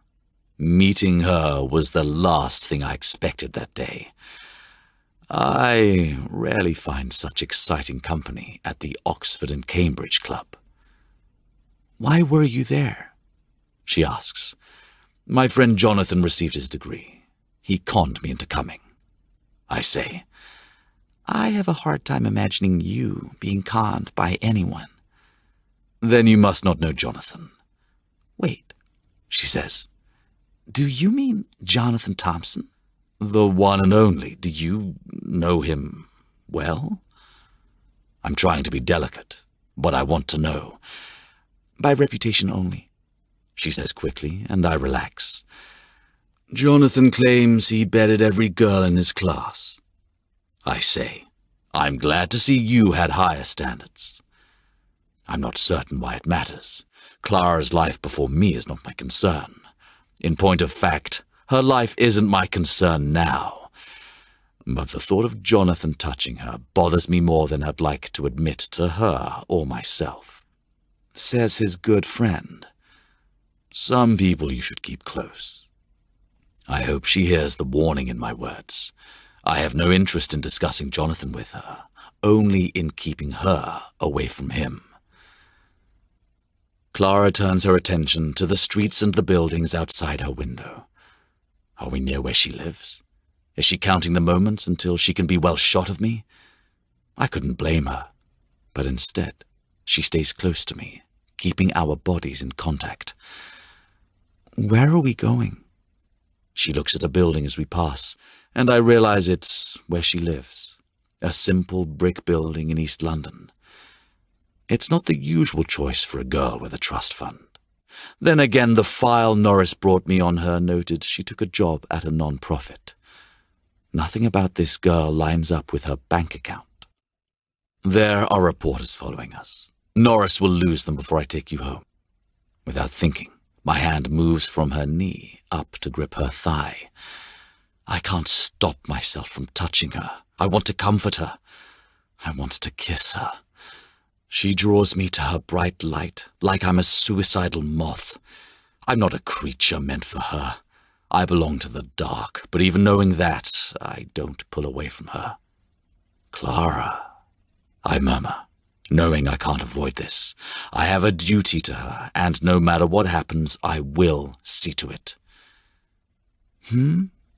I need you to know that no matter what happens next, if you get out of this car and never speak to me again, I will see to your protection. I mean it. Part of me hopes she'll take me up on the offer. I do my best to ignore what the rest of me wants. Her eyes close against me. Why? Because you are the only person who wished I'd never left. I try to sound casual. I'm not sure why this means so much to me. I'm glad you came back, she says softly, peeking up at me. The boundary I'd tried to set crumbles as her words slam into me. I don't want to consider why, but I can't deny the shift. I want you. The line crossed. I make up my mind. I know she wants me as well, but I'm not certain it would matter if she didn't. Clara's body has been mine since the moment we first touched. I'm afraid I won't be satisfied with only that now. But not tonight. Her eyes fill with accusation, but it only fuels my desire. Is that what you do? Toy with girls until they drop to their knees for you? We both know I could take her now. I shift in my seat, trying to adjust myself. Do you need me to beg for it? She asks. I caress my fingers against the rough fabric of her jeans, wanting to make her squirm more. Need? No. Want? I swallow. I know exactly what I want from her. I want to hear you beg for me, beg for my cock, beg for me to fuck you, and you will, Poppet. But not tonight. Why? There's a frantic edge to the question. Because your entire building will be surrounded by the morning, and I'm not interested in sex, Clara. I want to explore you. I want to rip those clothes off of you and take you to bed. I'm going to fuck you until it hurts, and I want to hear you beg me to do it. I stop and let myself imagine her spread beneath me. The vision only reinforces what I already know. And I need more than a few hours for that. She stares at me, and then finally her tongue darts over her lips as though she can taste my promises. I get what I want. I silently dare her to question this. When? Tomorrow. I won't be able to wait a moment longer than that. And the reporters? She asks hopelessly. I'll deal with them. It's the least I can do. I've won a gamble I didn't know I'd placed. Clara Bishop has agreed to see me again. In truth, she's agreeing to more than that. We both know where this leads. I search her face for doubt and find none. She wants this as much as I do. The realization makes me even harder than I already am, a feat I wouldn't have thought possible. Norris will pick you up at 11. Her lashes flutter shyly as she eyes her apartment building. Teeth sink into her lower lip as if she's holding back. I want to unravel all her secrets. Then I'll see you tomorrow night, she murmurs. Oh no. 11 in the morning. I take her face in my hands. I want to be clear about this. I told you I need time, Poppet. It's a promise laced with warning. I will take her slowly. I will claim every inch of her. Whatever is sparking between us, I can't contain it. But I don't just need to fuck her. I need to taste her. I need to touch her. I want to now, but holding back will make tomorrow even more delicious. My lips brush over hers, and she parts her lips with a soft sigh. I'm barely able to resist the offer. If I start now, I won't be able to stop. Until then. Norris helps her from the car and rushes her inside before a wandering reporter catches up with us. I want to follow and see her safely to the door. I want to lock her there, protecting her from the attention I've brought to her life. But even as I fight the urge, I know the truth. The safest thing I could do is keep my distance from her. Now that she's no longer next to me, I wonder if I could walk away now. I know 3 things. I should call this off now. I won't be able to shield her from the press or my family indefinitely. I have no control over my attraction to this woman. The last trumps the others, and I can only hope that after a night with her, I'll let go of my preoccupation. Norris gets back in the car without a word, and we drive in silence. After a few minutes, he clears his throat. Home? I suppose, I say ruefully, my thoughts lingering behind with Clara. I need to get my own place. Perhaps you should speak to your father, Norris advises me. His eyes survey me in the mirror. I don't want anything from him. I'll get a flat. Norris resumes his practiced silence, but the absence of his guidance is deafening. Out with it, I order him. You think it will be this easy? The flat? I clarify, amongst other concerns. He's choosing his words with the caution of a man familiar with my family's poor temper. If we're talking about Clara, let's use her name, I say flatly. You think it's a bad idea? I think a woman like that deserves more than a hotel suite. I already know that. I can't give her more. It would expose her. Alexander, she's already exposed. He turns the car onto a side street, and I watch the lights of London flash past the window while I absorb what he's saying. All the more reason to keep this private. I don't leave room for him to question this. I know Norris is right. Clara deserves more than a man like me can give her. Can you see to that? Of course, he says in a clipped tone. He doesn't approve, but I don't try to fool myself. I'm a selfish man. I'm going to hurt her. I won't be able to protect her because I pose more danger to Clara than any reporter or tabloid headline. She's not the type of girl who fucks a man like me for thrills. She's not the type of girl a man like me beds for fun. I'm going to take so much more than her body, and the worst part is that I don't care if I hurt her. Not if it means I can have her, even if it's just for one day. Chapter 5. I play it safe and book my favorite suite at my favorite hotel. Then I have a fresh suit delivered. The last thing I want is to return to the palace and the sham of a life being forced on me. It's easy to sleep. Tomorrow, Clara won't merely exist in my dreams.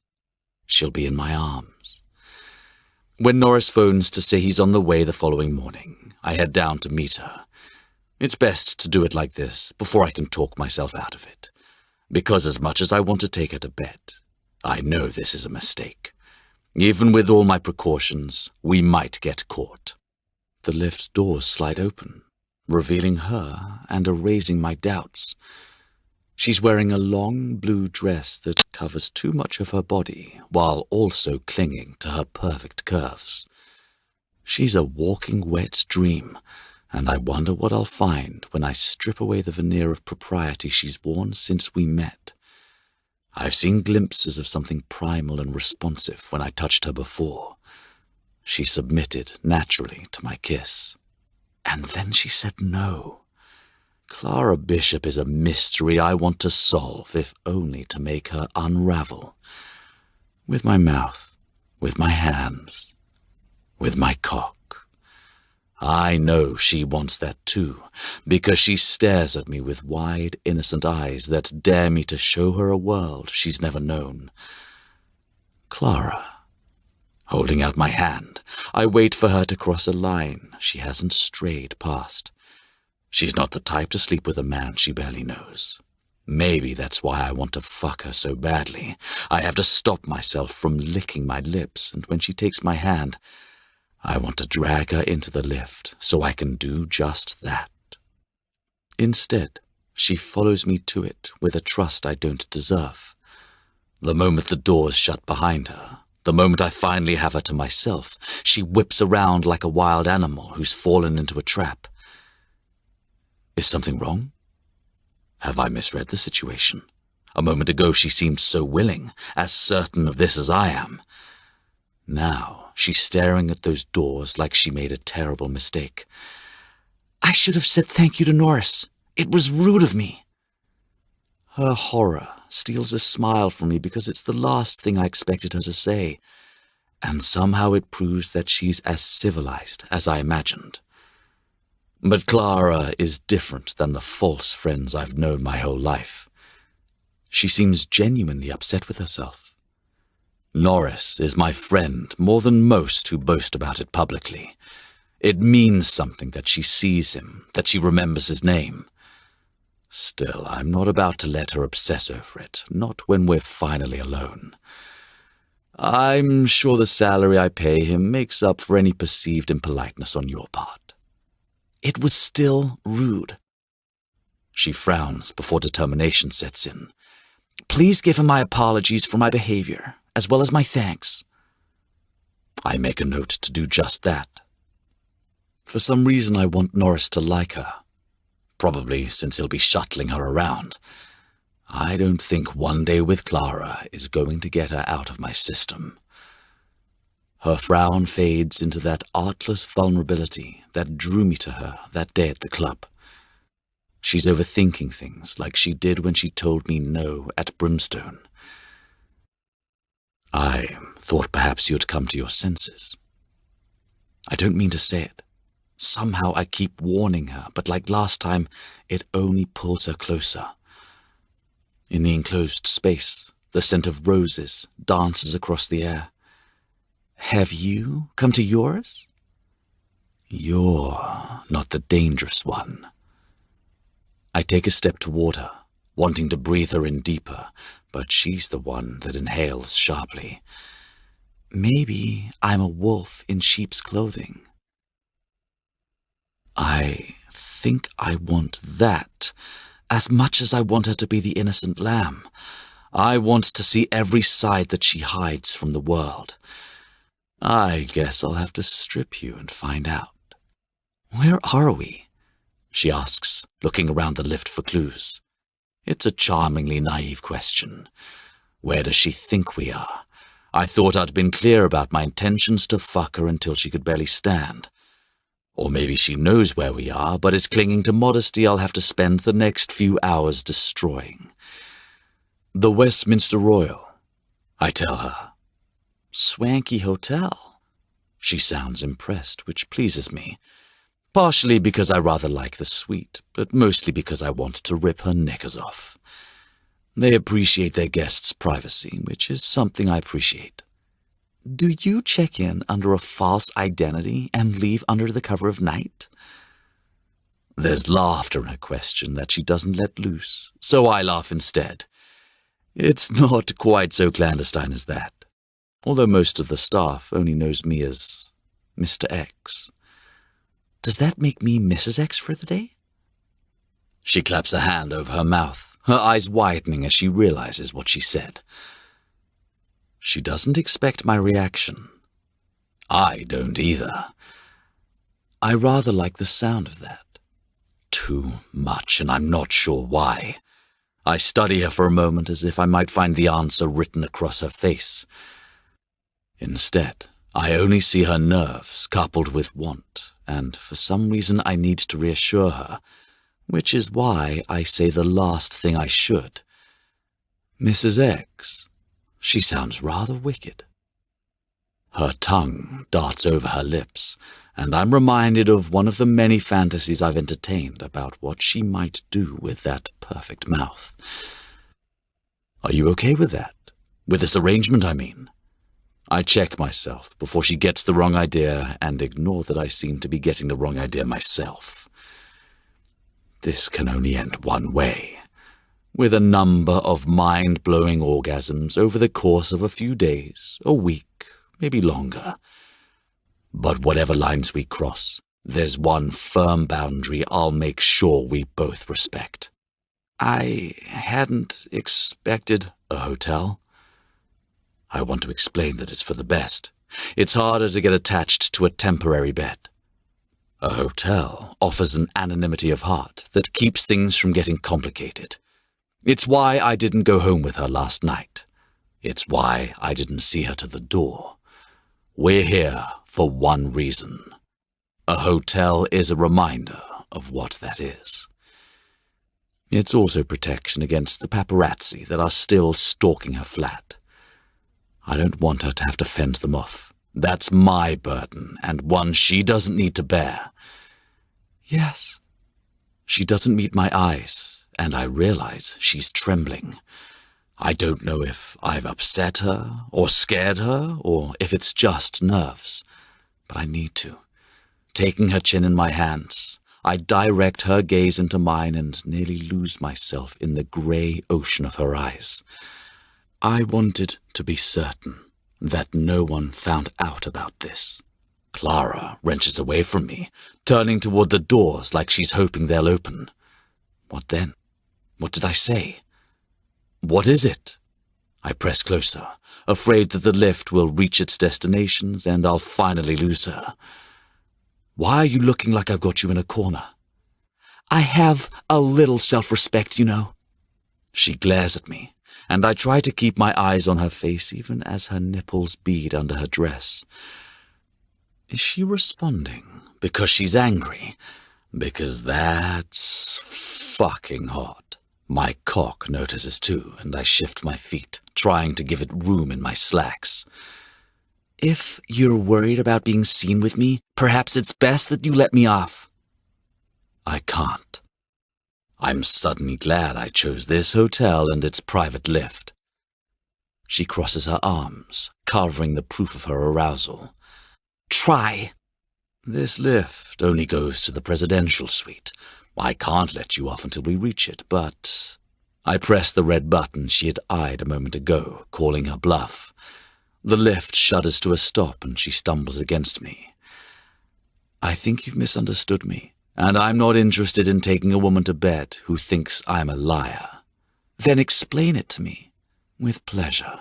If I have to spend the rest of the afternoon convincing her in this lift, then she'll find I can be quite persuasive. I was under the impression you wanted the paparazzi to leave you alone. I pause and let this sink in. Clara shrugs her thin shoulders, unwilling to concede that she had wanted that only yesterday. Now I know one more thing. My girl is stubborn. I wanted to respect your desire for privacy. I push. By now you'll have done your research on me. She nods. Clara might not have known who I was when we first met, but that won't be the case anymore. I have no doubt that we've both done our research. But while my intel is based on fact, I imagine what she's read about me is a little more colorful. Reporters love to take photos of me with women and speculate on our relationships. Old friends become new flames, waitresses become flings. So, you didn't sleep with all those women? She asks. I bite back a smile. There's no need to lie. Not all of them. Lovely. I believe you told me that you weren't a hapless virgin. She wants to run, but I won't let her. I back her against the wall and cage her between my arms. I won't force her to do something she doesn't want to do, but I will make her listen. I assume we can be open about our sex lives. We can. Good, because I want you to be open with me, Clara. I'll have you either way, but you'll enjoy it more if you aren't busy thinking I'm a dick. Her smile is a bit grudging, but bright. A smile. Now that's lovely. I wonder if I'll see that after you come, when you're still full of me. She needs to remember why we're here. She needs to remember why she came. It will be easier to remind her once she's actually come. So, are we agreed? To share our sex lives? She asks. We might as well get this out of the way. I need to know the women I sleep with are discreet, that they use good judgment. She rolls her eyes, and I know it probably sounds ridiculous. I've been with one guy, my college boyfriend, and I'm on the pill. So I was right about her sexual history. Mine is a bit more diversified. What about you? She presses. More than one. I don't need to tell her how many. She won't like it. I'm always cautious, and I can assure you that I'm clean. This earns me another frown. It's cute, but I prefer the smile. And that's important because I felt it should be addressed before I took you to bed, and because I don't think I can wait until we reach the suite. I can't keep my hands off her for another minute. Pushing her against the lift's mirrored wall, I show her exactly what she's agreed to as I tug down the straps of her dress. A primal sensation rises inside me and escapes from my throat when I catch sight of delicate lace caging her full tits. Your breasts are more perfect than I'd imagined. She slumps against the wall a little, but true to form, she dares to ask me, should we do this in the elevator? I brush my index finger over her lips, thinking of all the things I'd like to do to her in this lift. Oh, Poppet, I know what's worrying you. You're worried that I'll get my quick fuck in the elevator. I don't want you to get bored with me before you can even get me to the room. Her voice is small, shrinking to hide from me. That won't be a problem. I trace her collarbone. I'm ready to kiss her, to taste her skin, to taste every inch of her. She obviously needs to be reminded of that. Your body was made to fuck, Clara. Has anyone ever told you that? She barely manages to shake her head. It is, I say. Men at Oxford University must be bloody stupid. They should have been bowing down to this woman, not sticking their noses in books. I find it very inspiring. I don't know if there are enough flat surfaces to ride you on in the suite, but if it would make you feel better. I continue to work her skirt up until it's bunched at her hips. With my other hand, I slide a finger past the waist of her knickers, lower and lower, until I find what I seek. We can wait and go upstairs. Her eyes slam shut as I circle her engorged clit. We should... I take it as a compliment that she can't finish the sentence. Perhaps I can offer a better solution. I love listening to her little noises, but there's something I want to do more. I need to taste your sweet cunt, Clara. I've been thinking about it for days. Will you let me do that? There's a moan mixed with permission, and I don't wait for her to change her mind. I need to taste her. I need her on my tongue. My fingers close over the band of her thong and rend it cleanly. It snaps with ease, as delicate and easily broken as I hope she will be. I drop to my knees and brush my hands down her thighs. Spread wider, I order, groaning silently when she acquiesces. Beautiful.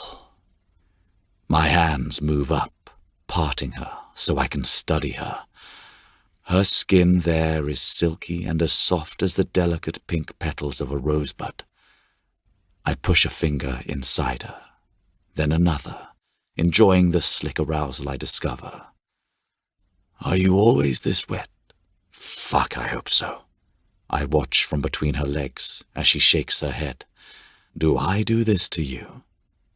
Is that too much to hope for? Because I'll gladly do this to her over and over. She nods, but it's not enough. I want to hear her admit it. I want her to hand over that part of herself. Say it, Clara. Yes. Yes, what? What do I do to you? You make me wet, she moans, and my control nearly slips. I won't take her here. There will be time for that later. I might want to destroy the last shreds of her modesty, but one matter at a time. Good girl, I murmur. She deserves a reward, and I need to taste her. Leaning in, I find the rose scent of her skin mingle sweetly on that delicate pink flesh as I draw my tongue over the swollen pink bud. Her hands splay against the wall as I lick her with slow deliberation. In this moment, she belongs to me. I need her to remember that, though. Her breath is already quickening, her hips are bucking toward me. Not until I say, "Pop it." Her whimper pushes me over the edge. I've been holding back, but I want to earn another moan, another little cry, another yes, please. I want to own Clara Bishop's pleasure. I'm sure she'll find I'm a generous master, but I need to prove it. Come, I command, before covering her with my mouth again. Her taste floods my tongue as pleasure rolls through her. I pause for a split second before continuing. She unravels again, and now my cock is becoming painfully aware of the situation. But even though aftershocks rock through her, I continue to nibble her clit like it's my own private fucking feast. She comes twice, but that was with my mouth and hands. It feels like a challenge to take her over the edge again, especially with nothing more than my lips and tongue, but I'm game. I drag the orgasm from her, and her resistance makes it the most powerful. Now you're ready for me to fuck you. And God, am I ready to fuck her. Yes, she whispers. There's no doubt, no hesitation. She's given herself to me. I can't keep the pleased smile from my face. Chapter 6. I step from the lift, shucking my suit jacket from my shoulders, and toss it on the sofa. It's sad how comfortable I feel here, but it's one of the few places where I can relax without running into a curtsying staffer. There's enough room to spread, although my private quarters dwarf it. Still, it has one perk that Buckingham will never have. She's here. I considered carrying her inside, but the gesture felt too romantic. My feelings for Clara are mixed up enough. A rose flush settles on her cheeks as she stares out the window, her eyes wide. It's been so long since I bothered to look out over London that I can't imagine what's caught her attention. Maybe it's the dreamy distance in her eyes, but I'm almost jealous. I've never seen this city as anything other than a burden, a price I'll one day pay for false power. Watching her, I want to see it as she does. Moving behind her, I peek over her shoulder, already distracted by the press of her soft body against mine. Enjoying the view? I am. You? Very much. The city isn't bad either. It isn't, actually. From here, it pulses with life, mirroring how I feel. The eye can keep on spinning, and the tourists can snap their photos. I'll take a stolen afternoon away from the world. My lips find her neck, and I want to taste her again. My teeth graze her as I consider the possibilities, and then I give in with one small nip to her shoulder. She melts against me, and I note her response to the suggestion of pain. Clara Bishop doesn't share my sexual tastes, but she keeps showing signs she might. The thought is enough to make me want her again. This whole city will be mine someday, but I only want her. Drawing her skirt up, I push the wadded fabric against her stomach and move her closer to the glass, exposing her bare cunt to the world below. She shivers like she realizes what I'm doing, showing her off like a trophy.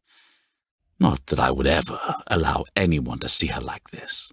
For the time being, she belongs to me. I'm going to fuck you in front of this window. I promise her, stroking my hand along her until I feel her growing slick against my fingers. I'm going to show the whole city that I take what I want. Clara sucks back a gasp, widening her stance a little to grant me access. I'm going to make you come in front of the busiest street in London. I'm playing a long game with her clit, drawing her closer and then pulling her back down before she can spill over. I want to make her come, but I enjoy the little noises she makes too much to do it yet. Please, she whimpers, pushing against my hand. Her hips move in welcome, and I have to force myself not to send her over. Clara may not be a virgin, but she's never been with a man like me.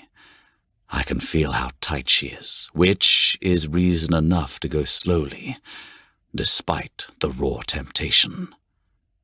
Soon, I whisper, but not yet. I need to see how far I can take you, how much that beautiful cunt of yours can handle. Her ass grinds into my groin before she says the one thing I can't resist. I can handle anything you give me. I don't think. She's in my arms. I kick open the bedroom door and drop her on the mattress. There's too much clothing. I want her naked and spread in front of me. I want to lick every inch of her skin. I want to see the prize I've won. Take that off, I demand. I suspect Clara is the type that waits until night to fuck. The girl who wants the lights off, because there's just a delicious second of hesitation before she does as I command. She pushes up and lifts her dress over her head. The sight of Clara, on her knees, in that delicate lace bra and nothing else, will be with me the rest of my life, burned into my brain. I almost wish I hadn't destroyed those panties. Not that I want anything covering her, but now I wish I could rip them off again. I'll have to get you a new pair so I can fuck you in that sweet lace. She bites her lip, and I can't wait any longer. Spread your legs. Clara does as she's told, watching me as I begin to undress.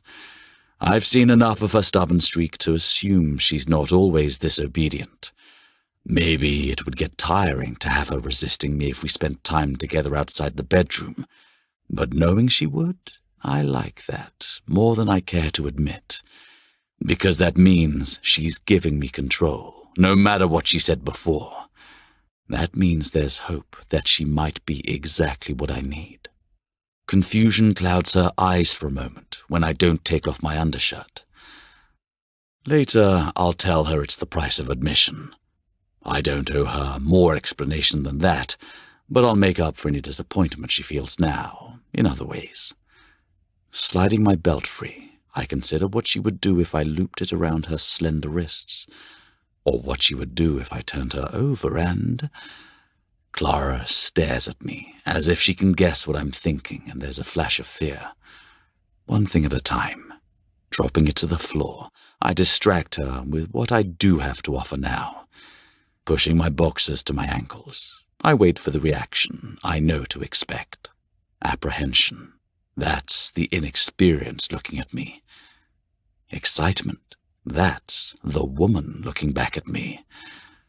Pure lust. That's simply Clara. It radiates off her. It's impossible that she could be so innocent and so wanton at the same time. I stroke my hand over my shaft, considering how first to take her. I can think of quite a few ways I'd like to fuck her, but I'm still a gentleman. Her needs come first. Literally. Since I'm not certain your tight little cunt can handle me, I think it's best if we try a more traditional style. She giggles, and she looks as surprised by her reaction as I am. Are you laughing at me? I smirk. Don't be naughty, or I'll have to take you over my knee. Another test, but this time the apprehension tightens through her, so I plaster another smile on my face and push the desire to feel my palm against her backside deep inside me. I could consider how far she'll let me go all afternoon, but I'm tired of waiting. Grabbing a rubber from the nightstand, I sheath myself before I drop over her. I'm nearly ready when her hand slides under the hem of my undershirt. The reaction is as instantaneous as earlier, but this time it's born of survival. I grab her wrist and nearly crush her as I lose my balance. No. There's a moment of heavy silence before she begins to push at me. I can't blame her for having this reaction, but I want her to understand it can't be helped. Clara, stop. She takes this order too far, freezing in place underneath my body and glaring up at me. This can stop now. We can stop now. I need to tell her this, and she needs to hear it. I have no interest in forcing her. But I don't want it to, and I don't think you do either. I think I do. I'll change her mind. Let me say one thing and then you can decide. If you say stop, that's it. That's it? She sounds like she doesn't believe me. I only have one rule when it comes to sex. Only one? I silence her with a single look. I don't take off my shirt, and before you ask, I don't explain why. That's your only rule? Anger gives way to incredulity, at least temporarily. I can imagine the kind of rules Clara has in the bedroom, ones I'd willfully ignore. But I'm a knobhead, and she's an angel, so I'm likely to get my way on both counts. My only rule. I continue. I don't like women to touch me there. She takes this as well as can be expected. You want to put me on display for all of London, but I'm not allowed to touch your abs? That hardly seems like a fair trade. I promise that you won't feel that way by this afternoon. I say, I don't think you'll have any doubts about my generosity then, but you can say no now and leave. I'll understand. I assume others have said no to this, then? You know what they say about assumptions, Clara. In fact, no woman has ever turned me down. I don't really feel arguing this point further will get me back in her good graces. Instead, I cheat. Slipping my hand down, I find her clit and rub my thumb across it until her eyes close. Perhaps I should convince you. She's either considering or toying with me, and I don't care which, so long as I'm touching her. Her breath picks up, each pant boosting my confidence.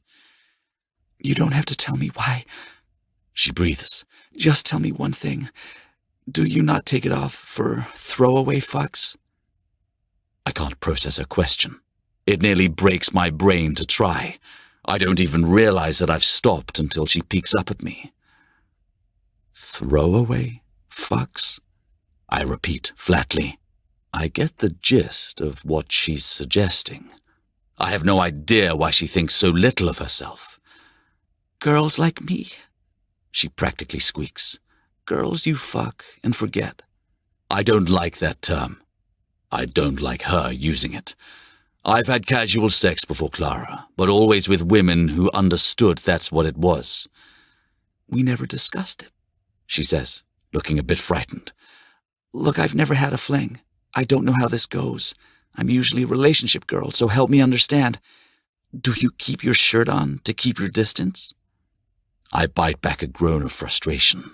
It's all making sense now, and as usual, I've cocked things up. I thought I made my intentions clear. I wasn't under the impression this was a fling. Clara's eyes widen like a doe's, and it occurs to me that maybe I'm the one getting the wrong idea. Why settle for snogging a prince if you can shag one? Why have a little fun when you can go temporarily mental and do something out of character? Because this is out of character for her. She's made it clear, and I've been ignoring it. Do you want a fling? I force myself to ask. She stares for a moment. I assumed. There's that word again. I'm not interested in you as a throwaway fuck. Why would you think that? If it walks like a duck and it talks like a duck, I think this is one time where you could use fuck in that statement. I let go of the hand I'm still holding and push off her. I don't know what to do with you, Clara Bishop. I've been thinking about fucking you since I saw you in that tiny black dress at the party. When you said no to me at the club, I thought that was it, and then you changed your mind and agreed to a date. This is a date? She starts like I've thrown cold water on her. I can only hope her body doesn't have a similar reaction. Isn't it? The royals really are fucked up. She grins a little at me, and some weight lifts from my shoulders. Don't I know it? My answering smile isn't nearly as amused. So did you expect flowers? The cinema? Usually I expect a little more conversation on a date, she says slowly. I try to see it through her eyes. What would a normal chap do? Pick her up and take her to dinner? Bring her those damned flowers? She deserves as much, and I've mocked her. Maybe we should start over.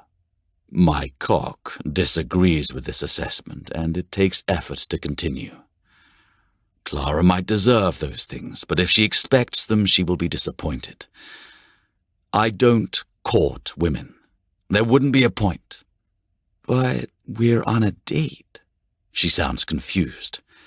Dating and courting are two different things. You and I could go to dinner or to the country, or we could stay here and fuck. That's dating to me. Courtship implies expectations. I don't do romance, and I don't do long-term. If you're looking for more, I can't give you that. What I can give you is pleasure. More pleasure than you've ever known in your life. I will spend every moment I have with you taking you to the edge and holding you as you spill over. She squirms at my words, and I realize that's what she wants. But it's not as simple as her throwaway fuck implies, and she needs to know that. Isn't that what everyone is looking for when they go on dates? Why pretend we're after something else? You're attracted to me, and I'm attracted to you. I want to fuck you all day long, and then I'd like to see you again and fuck you again. Could you agree to that? She bites her lip again, and I move without thinking, my body taking control of the situation. My cock is pressing against her entrance before I realize she hasn't agreed. Yes. It's enough. It's what I need to hear. I kiss her before she can change her mind. Slipping my tongue against hers, I roll my hips until her legs fan open. One thrust, and the argument would be over. She gasps, and I want to swallow her pleasure. Sucking her tongue languidly, I wonder how long I can make this last, how much more I can make her want me. I want her to forget her worries. I want to show her that my way means pleasure without the baggage of my family and title. I circle the crown of my cock against her clit until her nails clutch my shoulders. Then I slip inside her, barely. I want you inside me. Her voice is soft, but I hear her plea. She's not begging, yet. That will come, but that's not the point. I push inside, her cunt clamping against me as her body arches into mine. It feels better than I ever imagined. It's never been like this before. I have to remind myself to move. Holding her to me, wanting to feel her breasts brush against my shirt, I bring us to the edge, our eyes still locked together. She wants to look away, to close her eyes and fade into the safe and known. But I won't let her. Say my name. Alexander. She's panting now, her arms tightening around my shoulders. Again. I grab her hips and urge her hips against me harder and faster, meeting each movement with a thrust. Alexander. She comes with my name on her lips and her eyes on me like she's been waiting her whole life to be given what she needed. I wait, wanting to give her that without taking my own pleasure. But her climax clenches against my cock and pushes me over. Digging my fingers into her hips, I empty inside her, already thinking of when I will take her again. I don't know how it's been with other men. I only know that this is the part where, in my experience, the girl stumbles off to the loo, and I don't want Clara going anywhere. Wrapping my arms around her, I draw her to the bed and hold her against my chest. With her in my arms, my racing heart settles. I don't know what to make of that, especially with her still breathing so heavily against me. I want her to feel the peace she's given me, so I kiss her forehead. She relaxes instantly, folding into me with an ease I don't deserve, but finding myself wanting. Maybe I'll always want her. Want to fuck her, want to hold her, want to kiss her forehead. But a man like me doesn't get stolen kisses and a woman who still blushes when she undresses. We don't get always. Chapter 7. I lose myself in her. When all I want is to watch her fall over the edge again, it takes restraint to stop. Clara needs a break. Her body might be responsive, but she's never been with a man like me. I can tell by how her teeth sink into her lower lip with every thrust, how her eyes roll back with every touch. She didn't know it could feel this good. I aim to show her exactly how much she's been missing, but there's no need to rush. My self-control slips as she rolls out of bed, stretching against the wall like she's just finished a rigorous workout session. But she arches her back a bit too much, putting her perfect, round ass on display. I want her again. The desire tears through me and escapes with a growl. She's turning me into a goddamn caveman. When I spot the sly grin flash across her face, I realize she's enjoying it. I consider lunging for her and dragging her back between the sheets. "I'm going to take a shower, if you care to join me," she says, her eyes sliding to the undershirt. It's a nice tactic, but I'm well versed in strategic maneuvers. Still, tempting, but I'm going to order room service. Any requests? I'm not picky. She pauses, and I wonder what's going on in that sexy brain of hers. Actually, get some champagne. Your wish is my command. Jumping up, I mean to head toward the phone, but her eyes linger on me. No doubt she appreciates that I don't bother with pants, but I'm nothing compared to her, even if her gaze continues to follow me as I cross the room. Not that I mind the admiration, I just want to return it. She doesn't look like a woman. She looks like a goddess, with her glowing skin and her soft hair cascading over her shoulders. The makeup she had so carefully applied is now smudged, but somehow even sexier. She looks well fucked, and I like it. If only every afternoon could be spent seeing to her sinful body, life might be worth living. As it is, our time is limited. I intend to make the most of it. Holding out a hand, she takes it with some apprehension. But all I want is to kiss her, to feel her against me, if only to remind me that she's here and for now she's mine. My lips meet hers, and somehow it's easier to ignore the primal urge to take her again. It doesn't make sense. My cock isn't usually so well behaved. Instead, the taste of her kiss sends my heart racing. It seems my body is getting confused, so I pull back and avoid looking at her, instead smacking her bare ass. It's all about perspective. We have an arrangement. What would you say if I suggested you only wore that around me? I'm not wearing anything. She sounds almost grateful for the redirection, and I catch myself wondering if she feels it too. So much for perspective. I slip into the role I'm used to playing. Smirking, I charm her by being exactly what we need me to be. The playboy prince. The bad boy. Exactly what they say I am. What I'll never escape. Exactly, I say. I really wouldn't mind if she was nude all the time. I'd rather prefer it. You're a bit of a fiend, aren't you? She laughs, and now my cock takes notice. I'll show you just how much. I reach for her.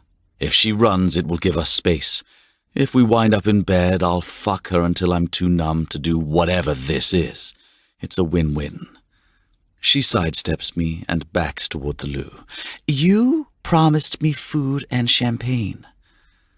It's the right move to put space between us, but the less enjoyable one. Clara is smart. She's not taking me for a ride. Well, not like other women I've known. She doesn't want to play mind games or try to make me fall in love. She's here for the sex. It's refreshing. At least it should be. Food and champagne. I focused on the task at hand, but I can't help but drink her in one last time. But then, I'm going to have my way with you. Promise? The question is hopeful, small, uncertain. I want to give her my answer now. No talk necessary. I promise that you're going to spend the rest of the afternoon screaming my name. I tell her what she wants to hear. A momentary haze seems to descend over her, and she trips over her own feet. I catch her, and now she's back in my arms, exactly where I want her. You're testing my resolve, Poppet. She stares up at me, blinking rapidly as if she's processing this, or trying to at least. It only makes her more beguiling. Staring into her wide, grey eyes, I'm temporarily lost, drifting at sea. I force myself to take a beat. Standing there, biting your lip with your hair down, I give you 10 seconds to get out of here, or I'm taking you back to bed. Her squeal tests my resolve, and when the bathroom door shuts behind her, I consider following her. I would take off my shirt and lift her against the tiled wall, make love to her under the water, and screw these feelings out of my system. If she let me, after she saw the truth, saw what I really am, what I hide beneath my clothes and beneath my skin. I let the wrong woman see once, a proud, angry, fearless woman. And when her eyes filled with pity, I became her nightmare. Clara would pity me too. It's her nature. Order some goddamn food already, I say under my breath as I hear the water turn on in the bathroom. The least I can do is feed her. But the moment I look at the menu, I realize I know very little about Clara Bishop. What if she doesn't eat gluten or has a food allergy? It would be my luck to kill a beautiful woman with a peanut. I could go into the bathroom and ask, but I don't trust myself to see her naked and wet. A man only has so much restraint. I settle my dilemma by ordering everything and a good bottle of champagne. They assure me it will arrive swiftly. No one in the kitchen knows who is in this room, but they know what room is calling. Unfortunately, impending room service demands clothing. As it turns out, waiting is boring, and made harder by knowing Clara is nearby. I haven't had enough time with my new toy yet. I want to play with her, discover every little sound she makes. She fought me earlier, and it had only turned me on. I tell myself I would have stopped. I was raised a gentleman after all. But I can't ignore how her protest made my cock ache to fill her. It's fucking sick, I know it. She deserves better. A nice barrister or doctor who's in touch with his feminine side and never thinks about silencing her with his body. I'm building her ideal man, turning it into some perverse psychological torture when the food arrives. The staffer is older and only barely betrays that he recognizes me as he wheels the cart inside. He's probably attended to rock stars and diplomats and God knows who else.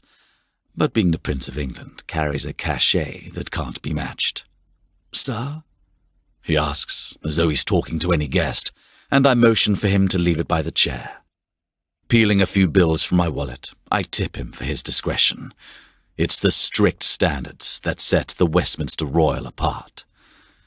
I resume my musings on how much better Clara will be when she moves on, deciding that she might be better served as a career woman.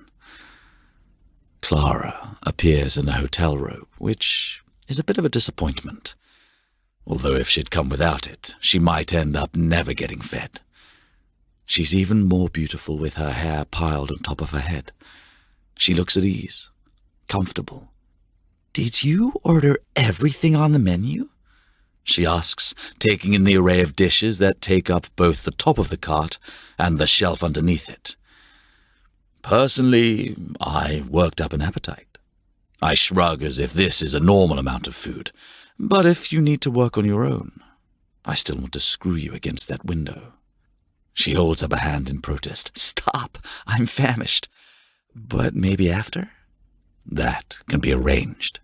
I like taking care of her in every way that I can." "You continue to surprise me, Clara Bishop.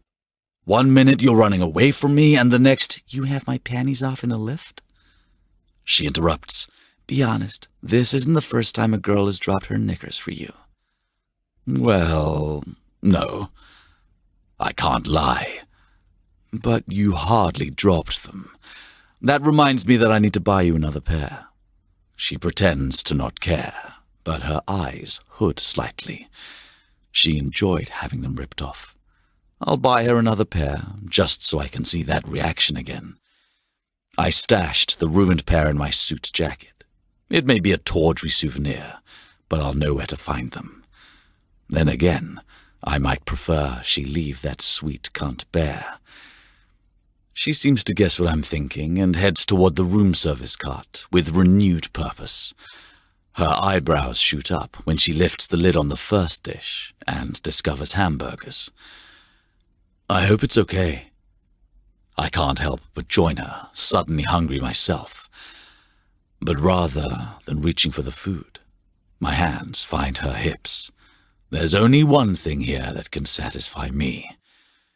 "You aren't a vegan or something? I haven't mortally offended you?" I'm about to tell her there's a salad here somewhere. Chicken, caviar, I think. Clara twists in my arms before I can. "It's fine," she reassures me. "I love meat." My cock responds to her Freudian slip with petulance. Apparently Clara is determined to turn me into a sex fiend. "Tell me more," I tease. "After we eat." She pulls away and I let her go. Clara grabs a plate without bothering to check the other offerings. I had no idea the royal family ate things like hamburgers.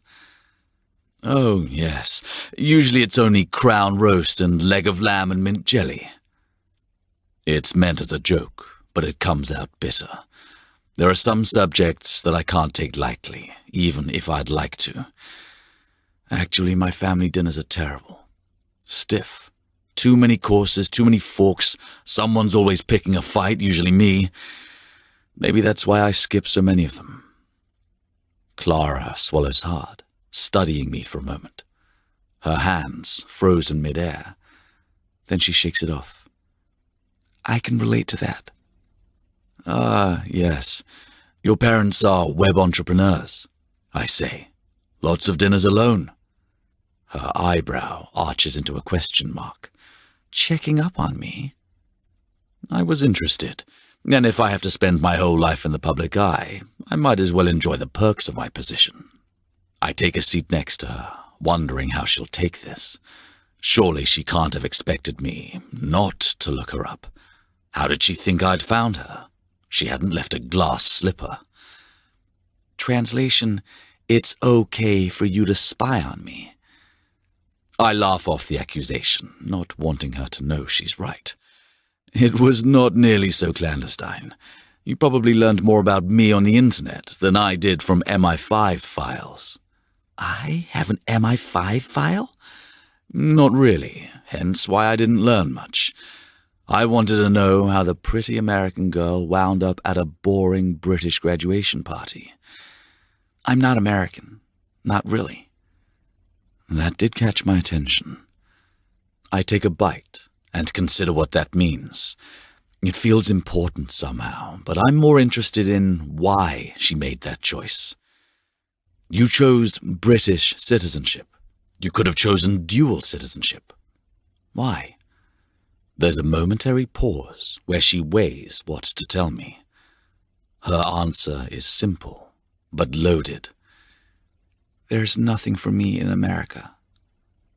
That sounds like a story.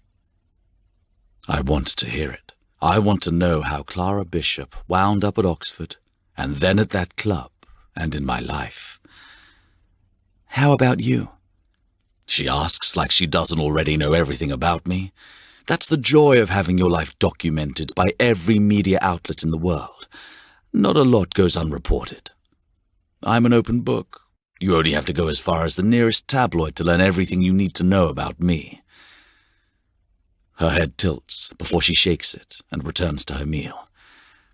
I doubt that. Tabloids seem to think rumors are facts, after all. Yes, they do. I'm not hungry anymore. Abandoning my plate, I stand and move toward the window. She has questions, which isn't unreasonable. What do you want to know, Clara? What will you tell me? I smile flatly and turn to watch the London Eye spin outside the window. I know the right answer. Instead, I answer honestly. Nothing. I'll tell you nothing you want to know. I'll crack a joke or distract you with a kiss. Clara falls silent, and I almost look to see if she's checking the exit. It would be the smart move, and the one I don't want her to make. How is a woman supposed to react when you tell her that you'll lie to her? A smart one might run, and Clara is smart. I've seen her marks from Oxford. But she's something else too. Something hard to place. You'll like me better if you believe the tabloid headlines. I add, when she doesn't speak. Even the one that claimed you had an orgy at Brimstone last month? She asks, breaking the tension. Wouldn't you rather believe that one was true? I smile. It promises inhuman stamina. She smirks as though to say it had already been established. I will admit, I don't like the idea of you screwing a whole room full of women. There's confidence in the confession, and I realize what that hard-to-place characteristic is. She's brave. Ah, the jealous type. How would you feel if I screwed a room full of men? She calls my bluff. That image pops into my head, and I react, my fist hitting the window frame and surprising both of us. Touché, puppet. But I should warn you, I'm not good at sharing. No doubt that comes from never having to share much as a child. More than I would have liked. I don't want the distance between us anymore.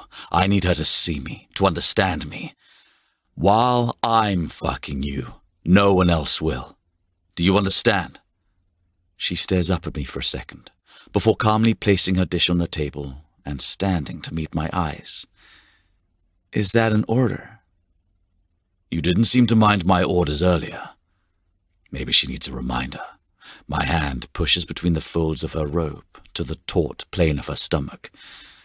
You liked being told what to do. In bed, she says, moving away from me. I don't like being ordered around. I wouldn't dream of ordering you around outside the bedroom, Clara. What would be the point? Our relationship can't go further than that, but what she did in any bedroom did concern me. But asking you not to sleep with other men seems to be on point, no?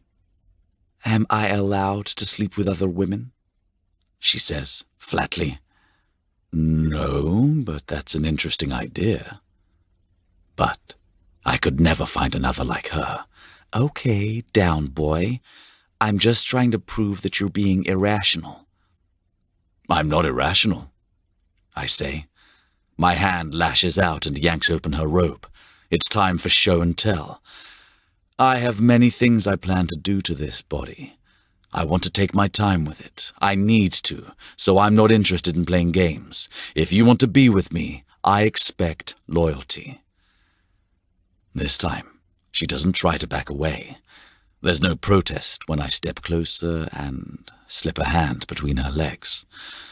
My fingers stroke along the bare flesh until she's whimpering. I have no issue with exclusivity, but you don't do relationships. she says in a strained voice. I don't court. I'm not looking for romance or marriage. I want to fuck you, Clara. I want to make you come. I want your perfect cunt to be mine exclusively. Her eyes shudder for a moment when my thumb finds her clit.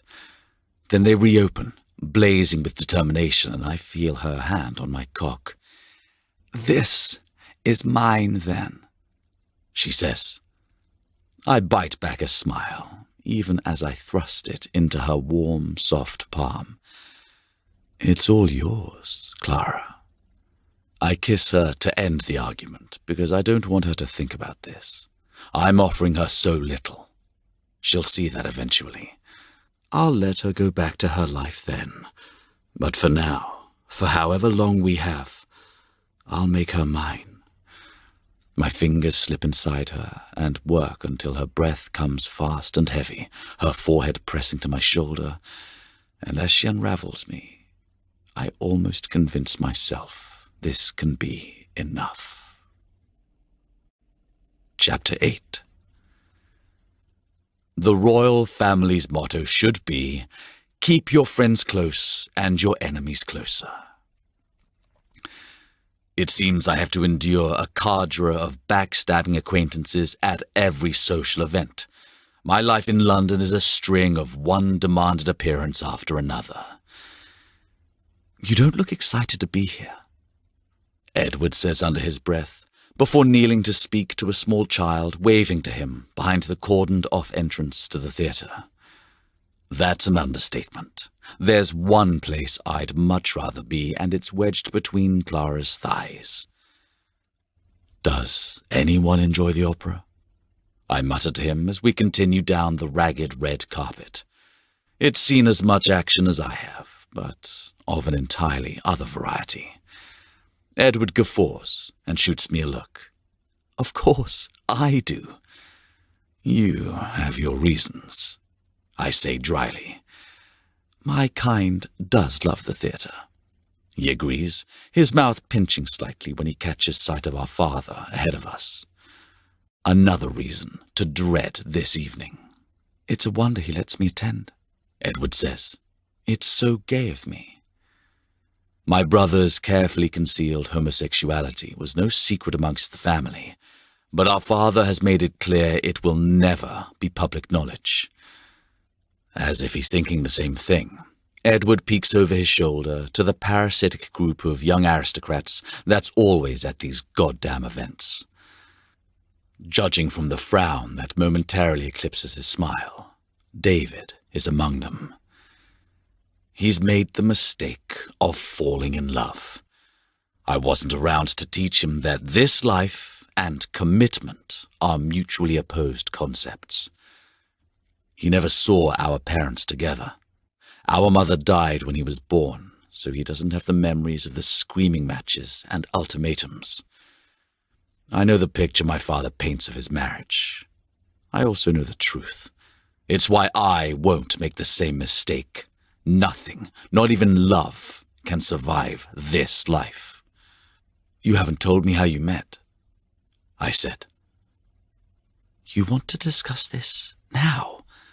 He whispers, glancing around as though someone can hear us in the crowd of onlookers. Considering that Norris won't allow anyone within a few yards, I think we're safe. What else is there to talk about? I shrug. My brother, who wasn't exiled to the desert, has an active social life, which means we haven't spent much quality time together. Maybe we should save this conversation for inside. I'll need something to keep me awake during the performance. Edward rolls his eyes. It's not terribly interesting. Neither is the opera. David was in the same circles at St. Andrews. We danced around things for a while until one of us made a move. He made a move, I guess. Is it that obvious? Edward shoves his hands into his pockets, doing his best to look like we aren't discussing his most closely guarded secret. We share a number of characteristics. Our mother's coloring, dark hair, blue eyes. But nothing about Edward screams domination. Good for David, I say with a low chuckle. It must have taken guts to gamble that he was right about Edward's interest. Just don't say anything, he says in a rush. I know it's a secret. I look toward our father, feeling the familiar bubble of hatred in my chest. But why should it be? It's nothing to be ashamed of. The monarchy isn't exactly progressive. Dad needs time to get used to the idea, and... A woman falls against me, and I catch her instinctively, wrapping my arms around her. My palms slide against black silk, and there's a flash of tumbling blonde curls as she presses herself closer. Before I can process the sudden turn, two sinuous limbs hook around my neck. Smile, she demands. I do it, posing for the next picture that will appease her. And my father. Then I extricate myself as politely as possible. I'd rather push her away and find the nearest shower. It feels wrong to touch another woman when I've spent most of today fantasizing about Clara. But it's not just any other woman. It's Pepper. To me, she's still my kid sister's best friend, far too young and off limits. Even if I could process that she's a woman now, I wouldn't be interested. Maybe it's the way she manages a photo op every time we're within a mile of one another. Maybe it's that there's a snake hiding in her smile. This wouldn't have happened if you brought Clara. Where the fuck did that come from? I've spent the equivalent of a day with the woman. The last thing either of us needs or wants is to draw attention to the relationship. Plus, there's the very real possibility that my father and his sycophants would corner her and tear her limb from limb. Pepper would probably lead the charge. But it's the fact that she doesn't belong here that makes me wish I'd invited her. I don't belong either. Pepper lingers, continuing to brush against my arm. The touches turn my stomach. I'm not the royal you're interested in, I remind her with a smile for the cameras still following us. She stumbles back a step, but regains her footing gracefully. Her eyes narrow into slits before she shakes off my subtle threat. What was that about? Edward asks as we finally reach the foyer. You don't want to know, I assure him. I doubt most men would turn Pepper down. He's searching for information. My brother reads the tabloids. You would, I point out. Edward straightens his bow tie, his eyes on the door waiting for his boyfriend to arrive. I have no idea why. They won't risk being spotted together. He echoes my earlier sentiment. I have my reasons. I do too. Why didn't you invite her? Edward asks, turning the force of his mirror-like gaze on me. I thought tonight's show was a comedy. You would have preferred a tragedy? That's what it would become if I'd brought Clara here amongst this viper's nest. No one could object to a legitimate relationship. To his credit, he sounds like he believes this. It's worse than I thought. Not only has Edward made the mistake of falling in love, but he's also made the mistake of buying that love conquers all. She's half American, I remind him. The wrong half. How can you be the wrong half? No accent, self-confident, feminist. I might not have spent much time with Clara, but all these things are apparent. They account for why I find myself drawn to her. They're also one of many reasons a relationship won't work. So, you're just shagging her? Edward picks at his cufflink, his eyes still on the entrance. Are you just fucking him? I ask, as David enters with Jonathan and Priscilla. I don't know what to make of that. Edward mutters. Neither do I. Why am I being so defensive where Clara is concerned? He looks miserable, I say. Perhaps you should save him. Edward flinches at the suggestion and turns away. Let's find our box. I follow as he strides away, leaving his real life behind, abandoning the man he loves. It's fitting, I suppose. Neither of us is a white knight. We don't save the day. That only happens in stories. I wake up the next morning at the Westminster Royal with a hard and extremely frustrated cock. After an evening with family, I needed distance. The hotel is beginning to feel more like home than Buckingham. But the bed feels empty. I don't know what Clara and I are. I only know that I haven't been inside her for over 48 hours. My cock, it seems, is keeping track of our time apart. Fisting it, I run my hands along the shaft, trying to get up the enthusiasm to do it myself. The trouble is that it's felt her beautiful cunt squeezing over it, and it's less than interested in a pathetic stand-in. Still, thinking of how she responded to my touch, how her body submitted again and again, is only making me harder. Reaching for my mobile, I shoot off a text to her with one hand, my other still stroking myself. What else am I going to do today? My day is mercifully free of more official engagements. I'm merely a photo op waiting to be dragged to the next ball or state event or Memorial Day.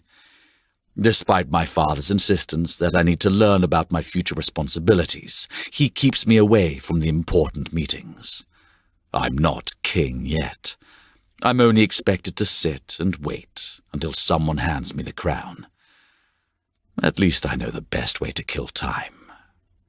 Clara responds almost instantly, but it's bad news. Can't. Shopping and lunch with my mom. For a moment, I imagine tracking her down and slipping into a dressing room. It only makes me want to fuck her against a wall. She wouldn't be able to stay quiet, all those hot, desperate noises escaping her full lips. Everyone would know what we were doing. Fuck, the thought makes me harder. I want them to know. I want them to hear how she begs for it. I want to enjoy the shocked looks on the other shoppers' faces when I stride out, practically holding her upright because I fucked her so hard her knees are weak. But that will bring the press to her door. It will destroy the few shreds of privacy she has left after our disastrous meeting at Brimstone. The speculation surrounding us remains high, even though I've been careful to not be seen with her. It's for the best. The media will eat her alive. Or what's left of her after my father gets through destroying her. Still, that means I'll have to find a more discreet way to see her. Dialing Norris, I touch base. Are you keeping an eye on Miss Bishop? I have a man tailing her. He sounds concerned, which is one of his 3 resting states. She's at a spa of some sort. Would you like me to meet her? No. There's no point. I'll have to tempt her away, and no matter who has his hands on her at the spa, I'm betting I can make a better offer. I was only checking in. Very good. Norris hesitates, and I know he wants to say more. It's been off between us since I got back from the Middle East. He needs to know his opinion still matters to me. It does, but that won't always mean I take his advice. Out with it. Checking in on Miss Bishop belies a certain... I'm not stalking her, I tell him. That's not what I'm suggesting. His voice is so dry the connection practically crackles. I hope you're being cautious. I think that I am. I bite out. What does that mean? No one saw us together at the hotel. I'm not copying anyone on our text messages. I didn't take her to a family dinner. We're being discreet. I'm not concerned about when people find out. He corrected me. I'm concerned about your heart. My heart? I repeat, wondering where this came from. My heart is the only bit of me that you don't need to worry about. Silence stretches across the line before he finally clears his throat. We'll keep an eye on her. Thank you. I hang up the phone and glare out the window. Below me, millions of people are leading perfectly ordinary lives, going to jobs, shopping, meeting friends for a pint. I have to justify wanting to fuck my girlfriend in private. Girlfriend. I let the word sink in. I don't hate it as much as I thought I would. Mostly because it suggests ownership, and I want to own Clara Bishop. I sent her another text. There's a window in this room that would benefit from having your naked body spread across it. It takes her a moment to respond. When she does, I groan. Apparently she's going to tease me back. I'm already naked. I pop off another. Tell me more. What I actually want to tell her is to get knickers on and tell whoever's hands are on her to shove off. That body belongs to me. There's no response after a few minutes, and my mind flashes to a muscular man kneading her tender, flawless skin. It seems prudent to remind her that I don't share. As long as no one else is touching you, Poppet, that's my job, and I take my job very seriously. Her response is frustratingly brief. Noted, X. I like her dirty little nickname for me, almost as much as I like the one I've given her. Poppet. That's what she is. She lets me play with her, lets me direct her, lets me pull her strings. I want to see how far I can take that. I want to feel the vibration of my palm when it makes hard contact with the soft flesh of her ass. I want to tie up those slender wrists and fuck her mouth. I want my hands on her. But I have to wait until this bloody lunch date is over. I order room service, giving up on getting myself off. When you've had champagne, it's hard to go back to water. The game between us progresses throughout the day. I imagine her stealing glances at her phone and trying to hide her blush. She can't. I know exactly how pink flushes her cheeks when she reads them. It's the same shade that lovely ass of hers is going to turn when I show her all the other ways I can pleasure her later. Lose your knickers, I order her while she's shopping at Harrods. She doesn't know that I know exactly where she is, but she doesn't need to. It's all part of the fun. Who says I have any on? I know Clara Bishop is wearing knickers, but I get hard anyway. She's not the type to wander around London with a bare cunt. It's one of the reasons I'm going to enjoy teaching her to do just that, because Clara Bishop is a very good girl. And I'm going to teach her how to be wicked. I wait until I receive word she's at lunch before I unleash the next barrage of texts. I need to have my mouth on you. I need to make you come. I need to hear you crying my name as I fuck you. She's had enough time with her mother. It's my turn now, and I won't wait much longer. I know exactly that table she's been seated at in Hillgroves, and if she doesn't dine quickly, I might walk in and carry her out myself. I'm especially tempted after her next text arrives. But how can I scream your name with my mouth busy sucking you off? Fuck. I need her. Now. You won't know until you've tried. Christ, I'm so fucking hard for you.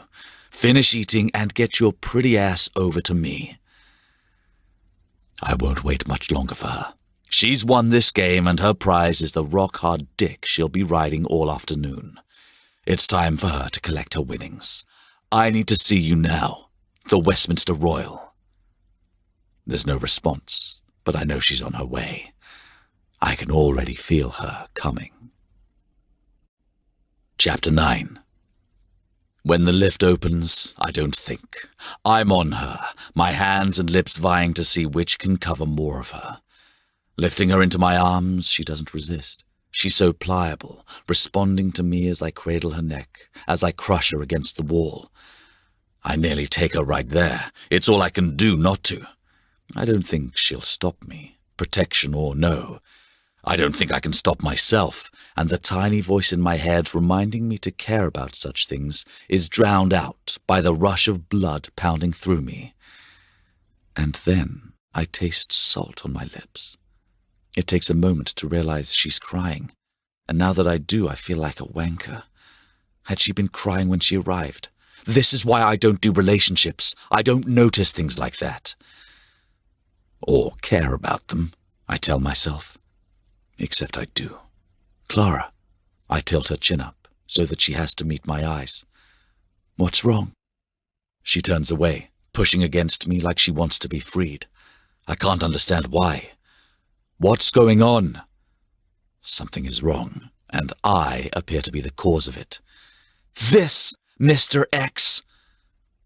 She holds up her phone, and I catch sight of a news article. I'm not sure I understand what's happening here. That's a lie. What's happening is the inevitable result of pretending I can have my cake and eat it too. What's happening is that you're an asshole. She's finally caught on to that. It took her longer than most. I'd almost allowed myself to believe it might be different between us, that she might see me for who I am. Not that I even know who that is.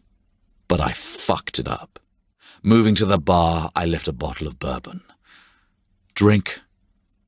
She shakes her head, her shoulders set. Clara's determined to stand her ground. I pour myself a drink. So TMI is reporting that I was seen with Pepper last night? I ask. This is true. I was, but she doesn't know the circumstances. Annoyance ticks inside me, but I can't decide if it's the results of Clara's assumptions or Pepper's fame-mongering. Weren't you the one that said tabloids report rumors as facts? I continue, because I rather appreciated the truth of that statement. Sit down, Clara. She folds her arms over her chest, but otherwise remains still. I'd prefer to stand. It's such an adorable little standoff that I'm already imagining it ending with her over my knee. Suit yourself. I don't bother to participate in this standoff. Instead, I take a chair and focus on my drink, knowing it will rile her up. She needs to get this out of her system, or allow herself to get so worked up that she gives in to what she really wants from me. So you know her? Clara presses. Of course I know her. I've known Pepper for years. If only she knew how much I wish that wasn't the case. Her cold indifference falters for a moment when I tell her the truth. You aren't making me feel any better. Are you jealous? This makes me smile. I like the idea of Clara Bishop asserting some ownership. Probably because she seems so hell-bent on pretending that she's comfortable with our arrangement. I know she's not. Everything about this should bother me. Instead, I rather appreciate the possessive side of her argument. It's an interesting development. Who is she? A friend of my sister's. Bringing Sarah into this adds a wrinkle I don't appreciate, though. I don't talk about my sister. Ever. I down the rest of my drink to cover my discomfort. And that's it? Wasn't she the girl at the club? She asks. So she had recognized her, remembered her. I owe Pepper for whatever this is between Clara and me, but I can't exactly say that, which is leaving room for her to fuck with Clara's head. Pepper doesn't even know I'm seeing someone, and she's still screwing it up for me. She was, I admit. You're wondering if I'm using you to get to her. Her mouth falls open, and I know I'm right. We're connected, Clara. Can't you feel it? At first I thought it was just sexual. So much of it is, but that's not what has me abandoning the bourbon and going to her now. The way your body responds to mine, how it feels when I'm inside you. But it's more than that. I know you feel it. She swallows hard, as affected by our nearness as I am. Why even bring it up? You don't do commitment, remember? I remember. Fuck. She has me there. To be honest, I don't even know what I'm saying. What is it that I want from Clara Bishop? I don't understand it either. I don't even know why I'm explaining myself to you. Because you want exclusivity, remember? You demanded it from me, but apparently not from yourself. Do you think I fucked her? I take a step closer, pleased with how her body seems to angle toward mine, despite how pissed off her suggestion makes me. Does she think I would do that? Go back on our agreement? If it walks like a fuck and talks like a fuck, she spits back, recalling our earlier argument. She has trust issues. That makes two of us, and I can think of only one way to solve that problem. I don't lie, Clara. I murmur so that she has to listen closely. I want her to hear this next bit. And if you accuse me of doing so, I will take you over my knee. Her eyes widen, her mouth forming a surprised O as she backs away from me a little too slowly to be entirely believable. You'd like that, I say, moving toward her, eager to close the space between us. I see it in your eyes, the hunger. Clara's hand flies up, but it's a shaky barrier. I catch it and bring it to my lips, kissing it once and savoring how she trembles. I'll never lay a finger on you without your permission, but the sooner you accept the truth, Clara, the better. What truth? Her question is forced because she already knows the answer. You want to submit to me. You want me to tell you what to do with that sweet little mouth. The way your body responds to mine, it wants to be controlled, dominated. You want to be dominated. You're so incredibly strong, Clara. I trace the flat plane of her stomach and feel her muscles constrict. But you need to lose control. You want to. She shakes her head, but her words are turned inward. No, I don't. You'll be safe with me. I will protect her. She has to see that. Pulling her toward me, I wrap my arms around her, hoping she can feel the truth of it. I'll never take you further than you can handle, but I will take you to the edge. I will give you more pleasure than you ever thought possible. Her throat slides, and I wonder if she's swallowing back a yes or a no. I can see her fighting with herself, and every ounce of me wants to release her from that struggle, to give her the bliss she can only know under my domination. I'm not like that, she says in a small voice. I refuse to allow her to turn away. Staring into her eyes, I will her to see what I'm offering her. I don't think you understand what I'm offering you. Release. My only thought is of your pleasure. When you give yourself to me, I take that responsibility seriously, Clara. She turns, as though my gaze burns her. What are we talking about? Ropes and safe words? An image of Clara bound in red rope flashes through my mind, and it's all I can do not to throw her over my shoulder and carry her into the bedroom. Yes, I want ropes and safe words. I want to paint her ass red with my hands. I want to watch her slip into a place where all she knows is my touch. Small steps, Clara, but yes, a safe word is a necessity. For now, I want you to trust me. I want you to trust that I will give you pleasure. And you'll punish me too? She asks. Threaten to spank me if I misbehave? Only when you don't trust me. Which won't be an issue for long, not once she gives in. I know I can show her.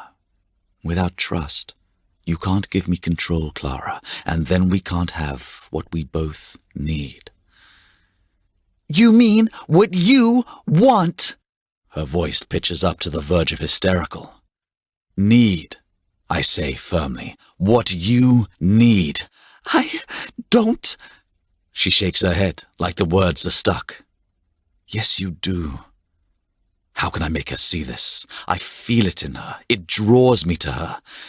As much as I want this, as much as I crave the submission of her body, I long to see her free more. Let me show you. She pulls away, this time shaking her head with rejection as her eyes grow wet. I can't. I'm sorry. And now I see what's holding her back. It's not denial or ignorance. It's fear. An unnatural fear. She isn't scared of what I'm suggesting because it's unknown. She's scared because someone made her that way. Someone tried to break you before, I say, sadly. She's crying now, and I want to wipe the tears away. I want to take back what I've suggested. If I had known... I'm not him, Clara. That's not what I want to do to you. But how can you explain that there is a difference between submission and humiliation? A difference between giving control and having it taken from you? You warned me, she accuses me. You told me you would hurt me. I did, but that wasn't what I meant. And in the end, even if I convince her to stay now and build the trust I've nearly destroyed, I won't keep her. She deserves more. She hesitates for a moment, waiting for me to give her a reason to stay. I should go. You probably should, I say, wishing I could let her walk out the door, but knowing I can't. But I wish you wouldn't. Go to bed with me one more time. Let me show you. Let me give you pleasure.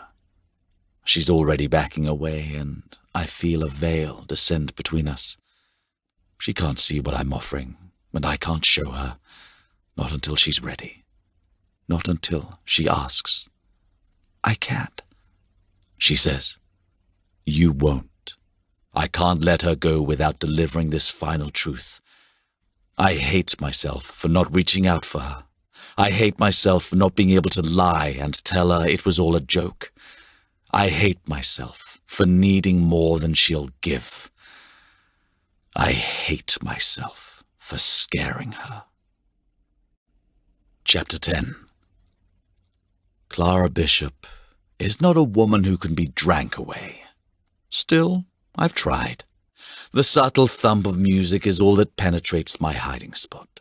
Below me, hundreds of people are crammed into brimstone, enjoying themselves, or at least forgetting whatever troubles plague them. Lucky bastards. Let's go down there, Jonathan suggests, eyeing the crowd. I've no doubt he's spotted some potential conquest. He's dressed for the evening, a button-down, cuffed to look casual, expensive shoes of some sort. With his blonde hair and blue eyes, he could take home more than a few conquests. I, on the other hand, need a shave, and I'm in a t-shirt and jeans. I know he expects a wild evening. What I can't figure out is why I invited him in the first place. Maybe because only alcoholics drink alone. But I'm not really drinking. I'm not doing anything, a fact my father reminded me of this morning. You go. I grin, trying to sound encouraging. I really would like it if he left. Is this about that girl? Jonathan asks. You know, the best way to get over her would be to fuck someone else. My fake smile flattens, even though he has a point. Not interested. You always told me that sometimes a girl needs to get fucked out of your system. Jonathan reminds me. You'll feel better after. It's like he's telling me to take some medicine for a headache. I'm not fucking coming. I growl. Go! My hands close into fists as I try to keep this from getting physical, because right now I want to throw him out, toss him to the crowd. But why? He didn't say anything that wasn't true. A dark look flashes across his fair features, but he rearranges his face into an apathetic mask. Fine. The door slides open, and the club music punctures the air as he exits. It reminds me of the night she came here to visit, and I look up, half hoping to find myself back there. What would I say to change the direction our relationship took? Nothing. There is no relationship. There won't be. She was smart enough to run, and I need to be man enough to let her. Moving to the window, I stare into the crowd, losing myself to the faces below. Maybe he's right.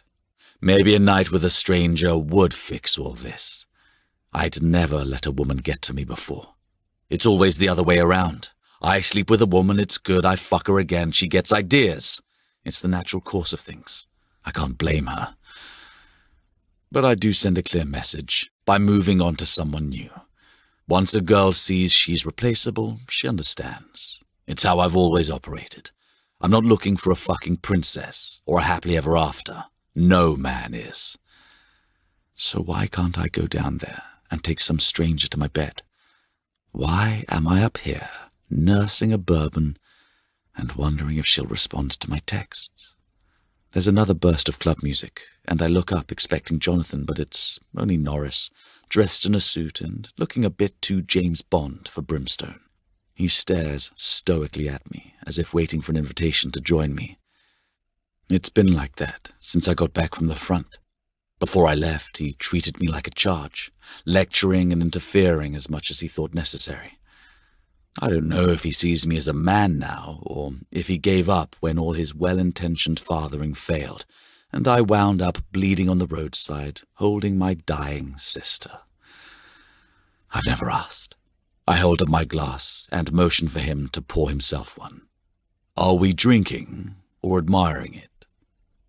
He doesn't bother with the bourbon. I knew he wouldn't, not since he's been stuck playing bodyguard and chauffeur.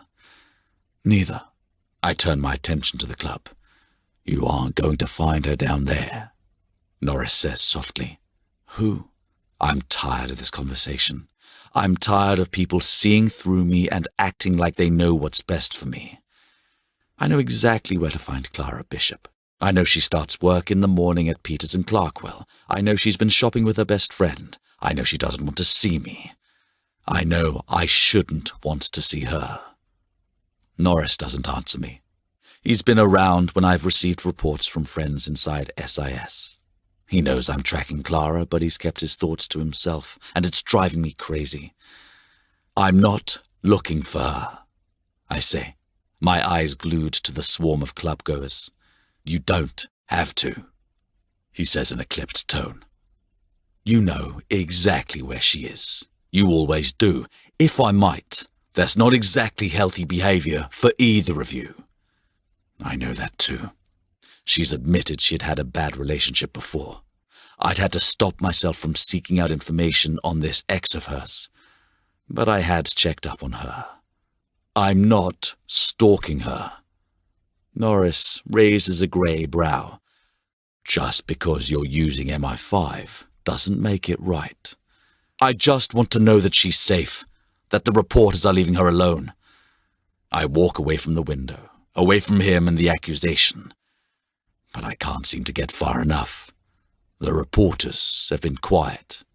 He says, they seem more interested in Ms. Lockwood since that photo at the opera. I guess I owe Pepper one. I bite out.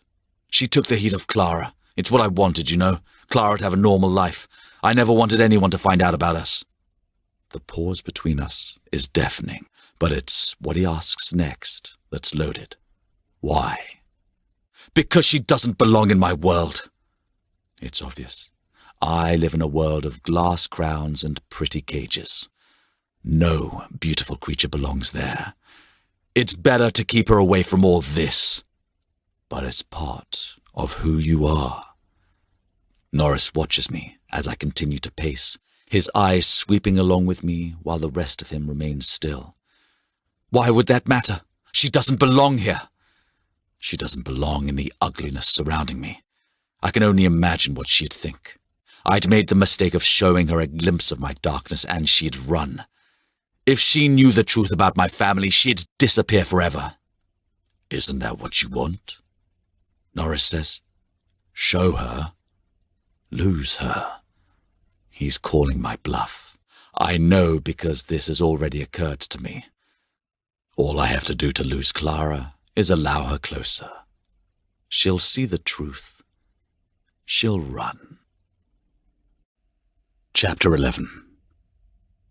I've always favored control. That seems more important now than ever before. If only I'd employed such restraint last night. Jonathan hadn't succeeded in sending me home with anyone, but he had managed to get me totally pissed. I had the headache to prove it. Rolling over, I spot a glass of orange juice and a few pills. Apparently my debauchery had not gone unnoticed. I ignored a flash of memory that involves me and a bottle of scotch and one of the palace's many reception rooms. Who knows who saw me? I take the medicine gratefully, ignoring how much I might pay for them later. My cock is stiff, painfully hard and heavy. I stroke it absently, even though I know nothing will come of it. I have no desire to jack off, but that doesn't mean I'm not horny. I've never wanted to fuck so badly in my life. The issue is there's only one person I'm interested in fucking, and I've promised to stay away. I did it in her best interests. Now I'm wondering if I've thought enough about my own interests. I'm interested in the freckles that dust her shoulders and flutter down to her breasts. Breasts I need in my mouth. I recall how her body writhed, how she had fallen undone over and over. Fuck, I groan as my climax covers my palm. But the pleasure is dulled like it's been filtered through a sieve. All the good bits are absent. What's left is weak and unwanted. For one startling moment, my eyes still blurry from sleep, my head still pounding from my hangover, I wonder if I'll ever get off again properly. I'd told myself before that I'd screw her out of my system. I hadn't gotten the chance to do that. But what if Clara Bishop is a woman you can never have enough of? That's the trouble. I can't risk more. I won't put her through this. I'm not about to lead an innocent into hell just to get my rocks off. Then again, it is our secret. We'd agreed to that. If no one knows I'm still seeing her, then I can ride this out, ride her, until I'm finally sated. I sit up, determined to find her, and clutch my head immediately. I need breakfast first. That will give me time to come up with a plan. Clara fears me. I need her to see she shouldn't. I can be different for her. I can need less, if that's what it takes to have her.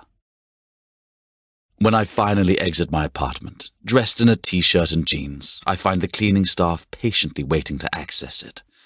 I shoot them an apologetic smile before heading towards the kitchens. I'd opted for a casual look, banking on my ability to blend in with the crowd more easily. Edward catches me before I'm past our family wing. He's on a rampage, he warns me, shoving a stack of tabloids into my arms. Hit the stands an hour ago. What did I do now? No doubt someone took a picture of me at the club, stumbling drunkenly out and sold it to pay for a few pints of their own. My body constricts when I spot the first headline, each muscle tightening as though if I stand still long enough, the rage seeping through me will evaporate. It doesn't. Scanning the report, if one can even call this rubbish that, doesn't help either. I have no idea how they did it, or who is responsible. All I know is that every personal text message I sent to Clara, every filthy, wicked thought I'd used to tempt her to my bed, is there in black and white. Father will be here any moment. Edward continues. I don't give a fuck what he thinks. I growl, ripping the papers in half. I need to go. I stalk off before he can stop me. There's only one person I owe an explanation, and I know exactly where to find her. Norris isn't speaking to me. I gathered he was upset when I gave him the address where I needed to go. He's seen the report on her. He knows where she works. He knows she's just started her job. Let it out! I finally bark from the back seat of the Rolls. I can avoid my father's wrath. Hell, I can even revel in it a bit. But Norris doesn't usually give me the cold shoulder. He's more into the standard lecture. I don't see the point. His eyes stay on the road. His control makes me feel like a wild card. There's no emotion betrayed in his voice. His body remains relaxed. I assume this is a holdover from years in military and private service. I don't ask. But you don't think I should go to her?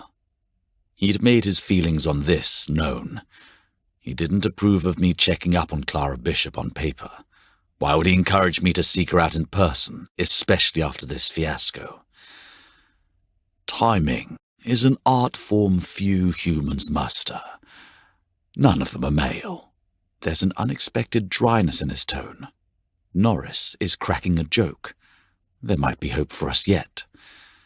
I need to see that she's okay. I got her into this mess. By not staying away. Will going to her improve matters? He has a point. I just refuse to admit it. Just drive. This time I catch his lips twitching in the rear-view mirror. Maybe he's human, after all.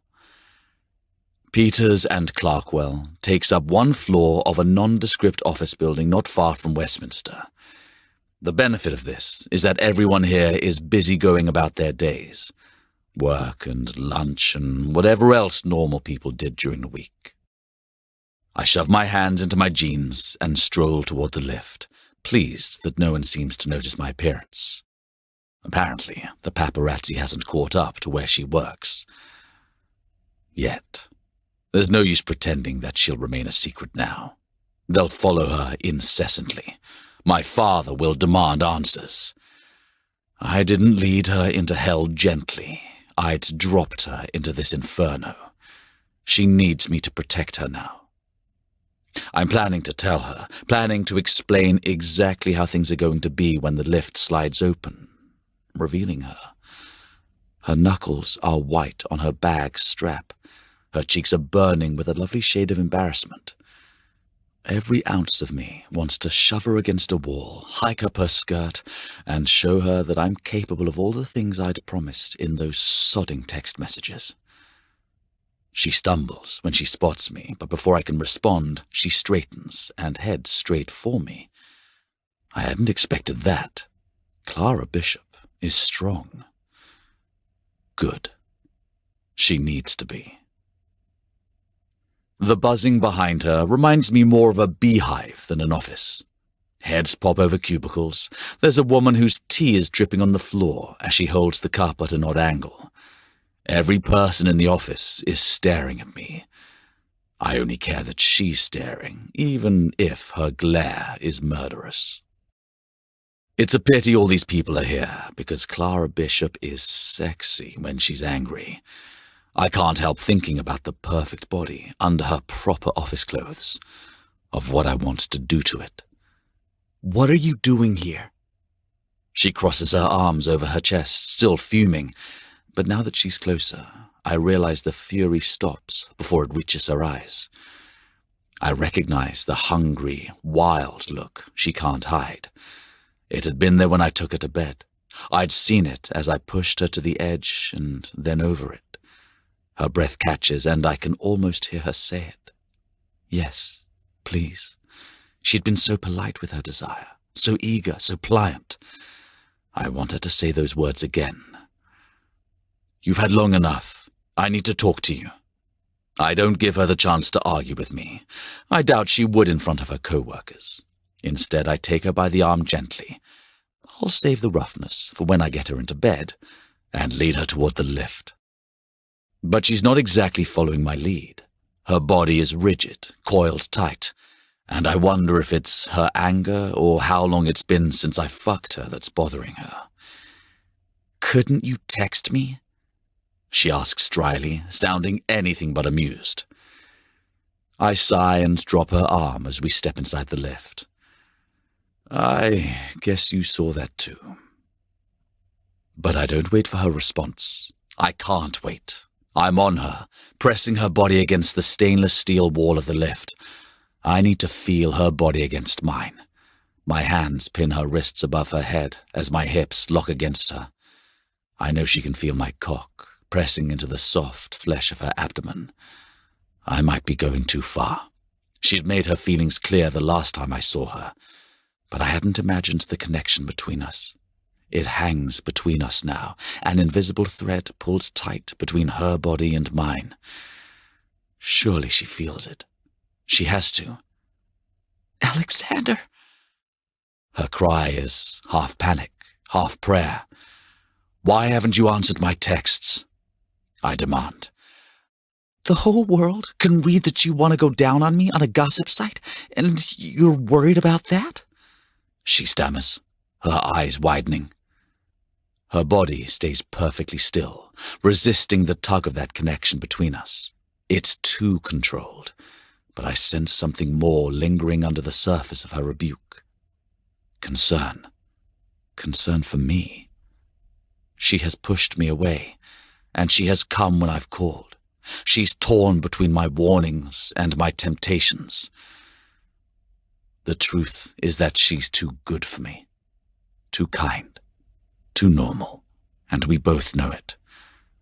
So why don't I just let her go? I think of the texts and the lying tabloids. It's been a long time since I gave a shit what any of them had to say. But I care now. I care what she thinks. I don't want her to believe them. I don't give a damn what they can read. This realization explodes from me, and I back away afraid I'll scare her. Why do you care what they think, Clara? Me? Her hand goes to her heart, to the one part of her I will never let myself have. You were the one who wanted to meet me in secret at a fucking hotel? It takes me a moment to process this. She thinks I was hiding her because I was ashamed? As though any man wouldn't want the world to know the things he had done to a woman like her. I did that to protect you. You were scared of the paparazzi. They were reporting we were in a relationship, she says, and I didn't know who you were at the time. We are in a relationship, I tell her, even as my brain struggles with the concept. We are? Where did that come from? I'm surprised to discover that I do very much care about this fact, and it is a fact to me. Clara Bishop belongs to me. She did then, and she does now. Her mouth opens. Her perfect lips are wide, but unmoving. She blinks, as if clearing her thoughts. When she finally speaks, confusion coats her words. We broke things off. You were overwhelmed, and I gave you space, but did you think I would allow you to end things like that? I ask. I made it clear that I hadn't had my fill of you. But you didn't want to be seen with me, she babbles, her eyes darting between me and the floor. You can't pick and choose when to be in a relationship. I wanted to protect you. I brush my index finger along the curve of her cheekbone, marveling at the supple softness of her skin. I didn't want to scare you. I can do that all on my own. Her answering laugh has a hollow ring, nearly smothered by the ding of the lift doors. You can, at that. So is that what's going on? I pull her from the open lift toward a deserted alcove where we won't be seen. A misunderstanding? It couldn't be that simple. Her tears tell me as much. I wish it was. You're scared of me. It's my fault. Why wouldn't she be scared? After I'd warned her to run. After I'd pursued her anyway. I've been as dogged as the goddamn paparazzi, and my motives are even less chivalrous. I tried to warn you. Maybe I don't understand, she says to my surprise. I grip her hip tightly, the need to touch her driving me and making it harder to think. She needs reassurances. I have no idea how to do that. Physically, I can protect her, and I will. But how do I prove she's safe with me in other ways? How do I guard her heart from the world? And from myself? When I told you that I was protecting you from the reporters, how did you feel? I ask after a moment. There's hesitation as she considers. I guess that... She pauses for what feels like an eternity. I felt safe. Why? If she felt that way, there's hope. She needs to understand. I need her to understand.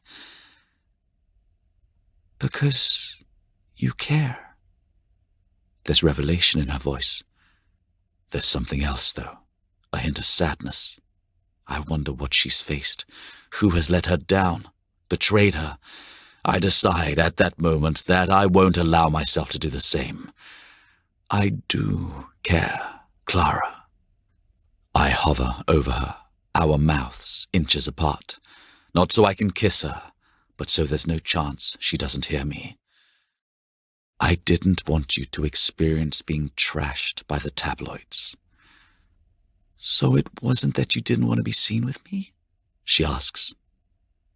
How could I have been stupid enough to not see this coming? Have you looked in the mirror lately? I can only assume you haven't, so let me describe what you look like right now. Clara Bishop has large, grey eyes with fluttering lashes and a button nose. That would be enough to make her pretty. But then she has these pouty lips that make me hard.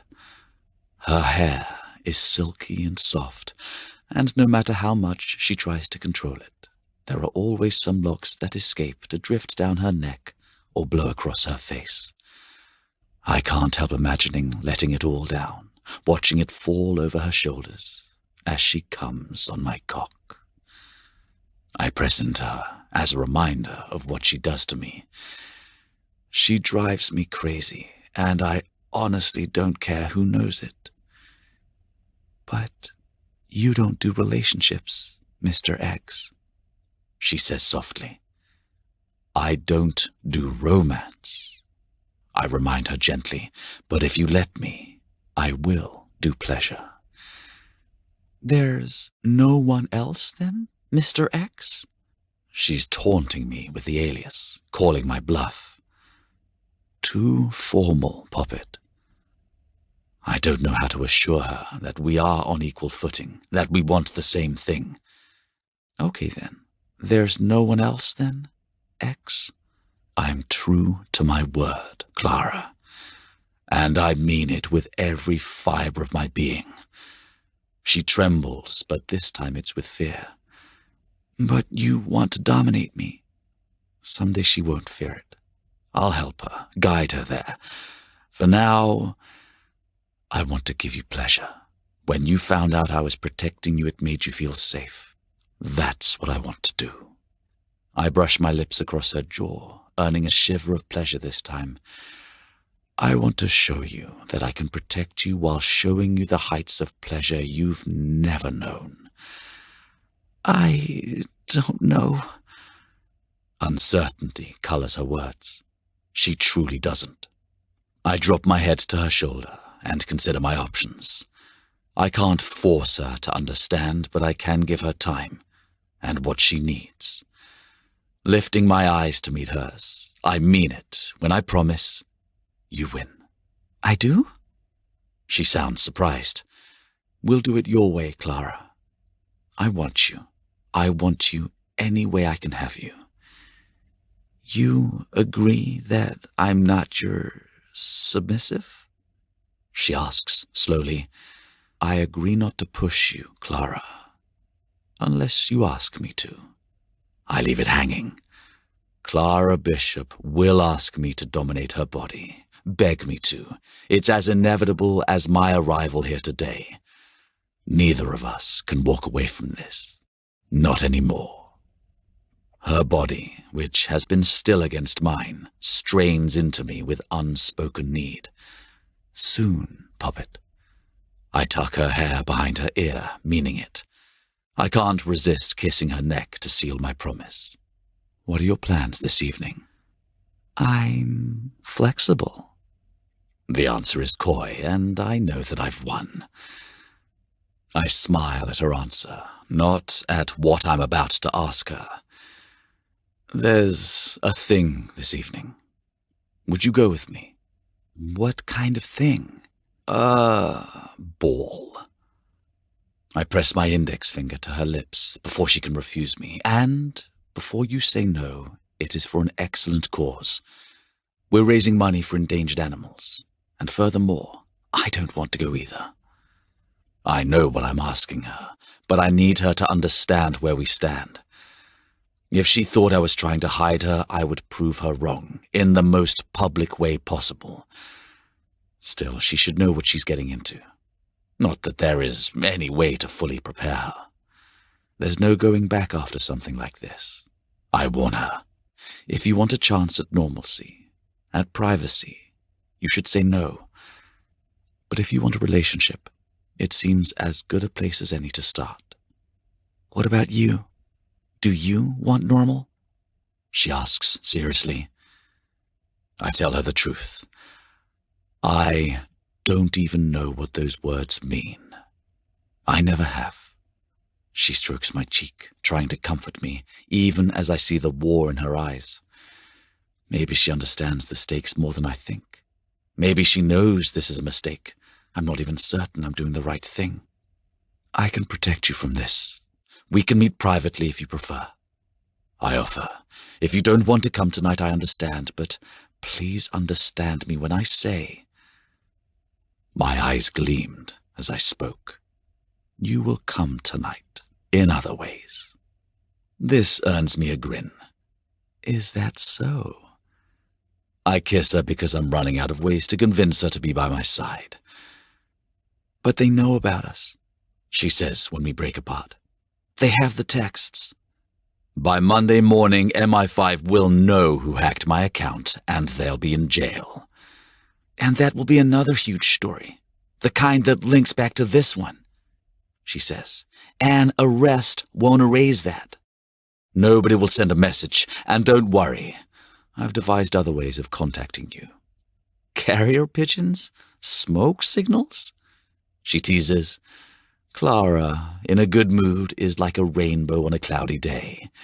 It makes the storm worth it. I can't help feeling a little cocky now. That can be arranged. She looks at me, and I think maybe I can be Prince Charming if she asks me. I can't keep pretending you mean nothing to me. I don't like hiding or secrecy, but I still want my privacy. Is that something we can make work? Of course. I want her life to be as normal as possible. I owe her that much if I'm going to be selfish enough to keep her. I'll go. She finally agrees, but almost instantly I see doubt creep across her beautiful face. I kiss her until she can't remember why she was worried. I kiss her to forget that I am still worried. Chapter 12. Clara, I know I've scared you. I have no right to ask you to be with me. There are risks, more than I've let on about, but I can't release you. I'm afraid that now, even if you tried to run, I couldn't let you go. I crave your body, the touch of your skin, the sweet silk of your thighs against my face, and the taste of you on my lips. Even as I warn you away from me, know that you are mine, and I protect what is mine. Even from myself. X. It's my 4th attempt to write her a note today, and I'm running out of time. I must have suffered a temporary bout of madness when I asked her to go to the party with me. I'd left out a few important details. Tonight isn't simply a ball. That would be too easy. It's my father's birthday party. I'm not certain who I'm trying to send a message to. Her, him, or myself. I don't want that kind of attention on her, but if we're going to do this, it's inevitable. Which means it's time to send the sodding note. There's no way to prepare her for this. Sliding the card into a red envelope, I use my personal seal to ensure this message is only read by her. It's archaic compared to text, but I can't stomach the idea of the press twisting our words, or knowing the private details of our sex life. Clara's body belongs to me. I've made that clear. I don't want to share it with anyone, even a tabloid headline. Can you deliver this to Clara's flat? I ask Norris. He crooks a bushy eyebrow as he accepts the card. A love letter? A warning. It's a much more accurate description of the contents. I'm throwing her into the water, well aware there are sharks. In my family, there are no safe spots to learn to swim. This is the closest I can come while still protecting her. If you don't mind me saying so. Norris pauses to clear his throat. You could try to romance the poor girl. Romance? Are you getting sentimental on me? If I'm honest, Norris has never struck me as the type. Old dogs know the best tricks, he advises me, and getting a girl to fall in love with you is the oldest trick in the book, as well as the hardest. My blood turns to ice at his words, freezing me to the spot. I don't want her to fall in love with me. I mean it with every ounce of my body. Falling in love with me would be the worst mistake Clara could ever make. Norris doesn't respond, but I see the doubt in his pale blue eyes. I try to see the situation as he does. I've gone after this woman repeatedly. I've broken my promise to stay away. I've invited her to meet my family. I'm not in love with her, I tell him. You don't have to convince me. He sounds amused. But you're probably right. I continue ignoring the laughter he's obviously suppressing. If she has to put up with my family this evening, she deserves more than a note. Do you have any suggestions? This is new territory for me. I've rarely done so much as buy a woman dinner in the past. It's never been requisite to getting one into bed, and I've never felt the need to have a second go with a woman once I'd had her. I suppose dating requires a bit more in the activity department, although I doubt she'll complain about the orgasms in her future. Flowers, sir, he says. Flowers are always well received. Will we have time to pick some up? I could always go to the garden and find some myself, but I can guarantee the staff will gossip. I'd rather my father not know that I'm bringing a date tonight. The element of surprise is all I have working in my favor. With any luck, he'll be too shocked to be rude. I don't hold high hopes for this method. Allow me. I need to deliver this after all. Norris flashes me the card. What kind of flowers do you want to give her? I recall when I was very little, and my mother helped me address Valentines to my primary school class. We chose one for each student based on my whims. She would look at the list of children's names and say, "What makes you think of Annie, darling?" At the time, my answers were selfish or stupid or some mixture of the two. My mother would like Clara. She'd tell me what flowers to give her or help me decide. I can almost hear her ask me now, "What makes you think of Clara, darling?" I think of the blush that creeps over Clara's porcelain skin when I say something filthy to her, of the color of her lips after I kiss her for hours, of the way I imagine her delicate flesh would redden under my palm. Red roses. I'll give her red roses. Beautiful and delicate like her, but with thorns as dangerous as this arrangement. Chapter 13. Her flat isn't what I expect.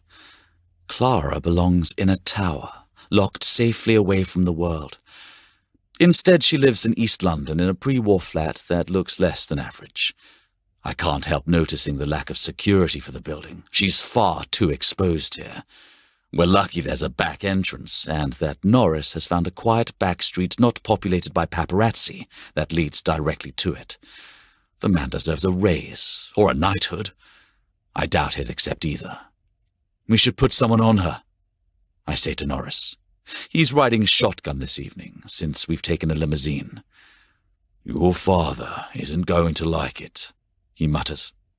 My father never likes anything I do. I remind him. I'll look into it. Norris opens his car door and exits the limo. I follow suit, and he stares at me. Sir? I'm going to pick her up. I reach inside and pick up the bouquet I've brought for her. It's enough that he's stuck running my errands. I didn't even buy the flowers. This is a date. I should play the part.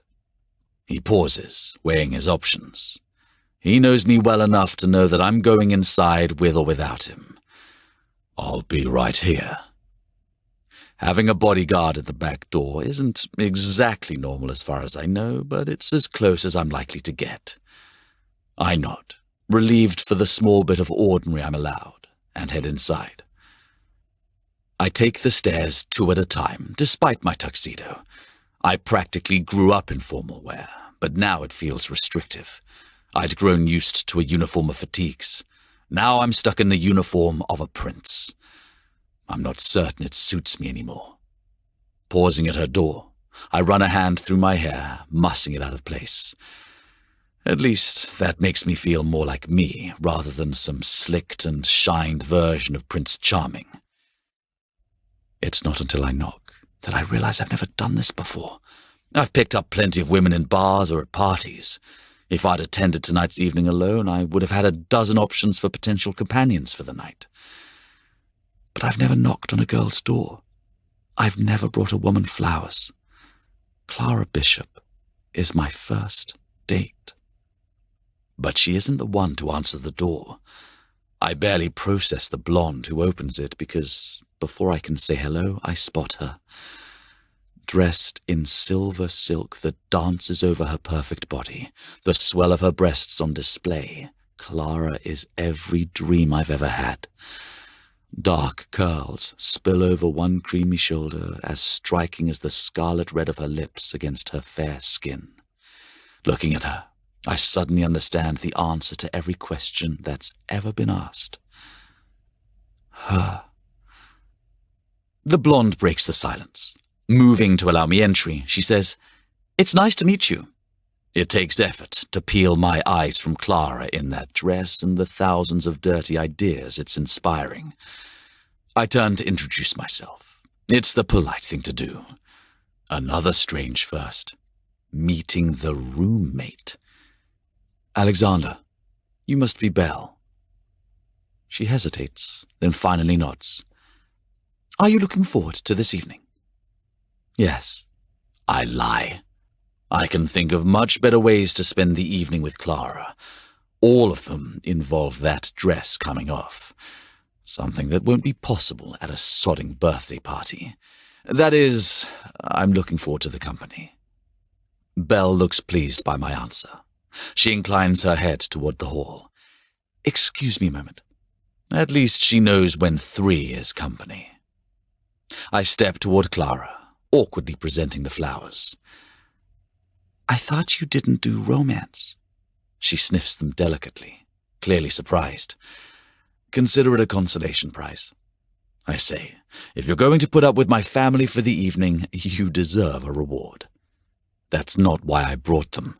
Why the fuck can't I just tell her she's lovely and take her hand and be normal? Why can't I bring her roses and sweep her off her feet? Because, as she said, I don't do romance. I've warned her, and yet here I am doing exactly that and failing completely. Even worse, I realize that I've set her on edge. She's searching her cabinets for a vase with a barely suppressed, frantic, wild-eyed panic. She's meeting my family, another first. I'd nearly forgotten, and so had she, apparently. I can't watch her fret. Moving behind her, I grab her hips, willing her to be still for a moment. "Don't think about them." "That's easier said than done," she whispers. "I barely know what's going on between us, and now I'm going to meet your family." "It's not a big deal. Just remember that if they're jerks, it's because of me and not you." I try to sound casual, but my hands tighten on her. I'm leading her into the lion's den. I might as well display her on a silver platter. They'll be salivating to get a taste of her the moment we arrive. She'll be lucky to survive. "That doesn't really make me feel better," she admits. "Don't think about it." I draw her to me, feeling calmed by her body against mine. "Right now, I want you to think about what I'm going to do to you in that dress." This earns me a smile. I don't know how I'm supposed to concentrate with you looking like that. She does look fantastic, doesn't she? Belle interrupts. Yes, I agree absently. Belle finds the sought-after vase we've forgotten and brandishes it in triumph. Here! Oh, wait! She whirls around and pulls something from a drawer. Sorry, she says to me as she moves between us a moment later. When she steps away, a rose in full bloom is tucked into Clara's hair. Perfect. I can already imagine that being the only thing I allow Clara to keep on later. I need to go. Philip will be downstairs. Belle kisses her goodbye. See you there. Clara looks relieved at the reminder that she won't be alone with me. I wonder what it's like to have friends at these things. Usually I feel surrounded by snakes. It must be comforting. Shall we? I offer her my arm. If we don't get going, I'm going to spread you across the kitchen counter. She bites her lip, but it doesn't hide the excitement glinting in her eyes. Is that because I'm taking her to a party, or because she wants to be spread across the counter? I shake away the temptation to find out. Let's get to the car before we miss the party, Miss Bishop. Lead the way, X. Chapter 14. Norris proves himself once again by managing to keep our arrival and exit secret. It's no small feat. The press might as well have set up tents across from Clara's flat. She looks startled when I guide her away from the main entrance to her building, to one tucked in the rear. When we step outside, something primal awakens in me. I keep my hand on her back, watching the world around us as I help her into the limousine. My whole body is on edge, waiting for even the slightest threat. Relief washes over me when I shut the door behind her. Norris watches me from his place beside the driver's side door. He hadn't been keen on the idea of me picking her up and bringing her out alone. "Are we good?" I ask. He tips his head. "No trouble." I allow my thoughts to return to Clara and her gown and all the wicked things I'm going to do to her. "Do you know what I love about London this evening?" I ask, sliding beside her. Her head tilts, and she casts curious eyes at me. Something else dances behind the curiosity, though. The traffic. I never appreciated it before tonight. I move closer, taking her face in the palm of my hand. Angling it for a kiss, I pause and marvel at her. Where did she come from? Why now? I shouldn't allow myself to want her like I do, but I'm finding that when it comes to Clara Bishop, I have little control over my feelings. Like how much I missed her when we were apart. Like how scared I am to lose her again. Like how desperately I need to kiss her. I give in to the emotion, crushing her mouth to mine. Clara reacts, clutching the hand I hold against her cheek. She presses it harder, as if she craves the contact as much as I do. Her body melts against mine, inviting me to focus on the physical needs driving me instead of the questions my desire raises. "Poppet," I say softly, "I've thought about you all week." Her breath grows shallow as I move to show her exactly what I've been thinking about. Lifting her skirt, my hand slides up her soft thighs and urges her legs apart, to discover nothing but bare flesh. I groan, unable to contain my pleasure. That's hardly playing fair. "This dress doesn't work with panties." She speaks like it's an apology, but her coy smile says she knows exactly what she's doing. Personally, I'm of the opinion that no dress actually works with panties. I decide to show her why, moving to my knees. Thank God we took the stretch limo. "No," she says. I do, but only out of respect. I don't like that word from you, Poppet. I hate it, in fact. I have a very hard time listening to it.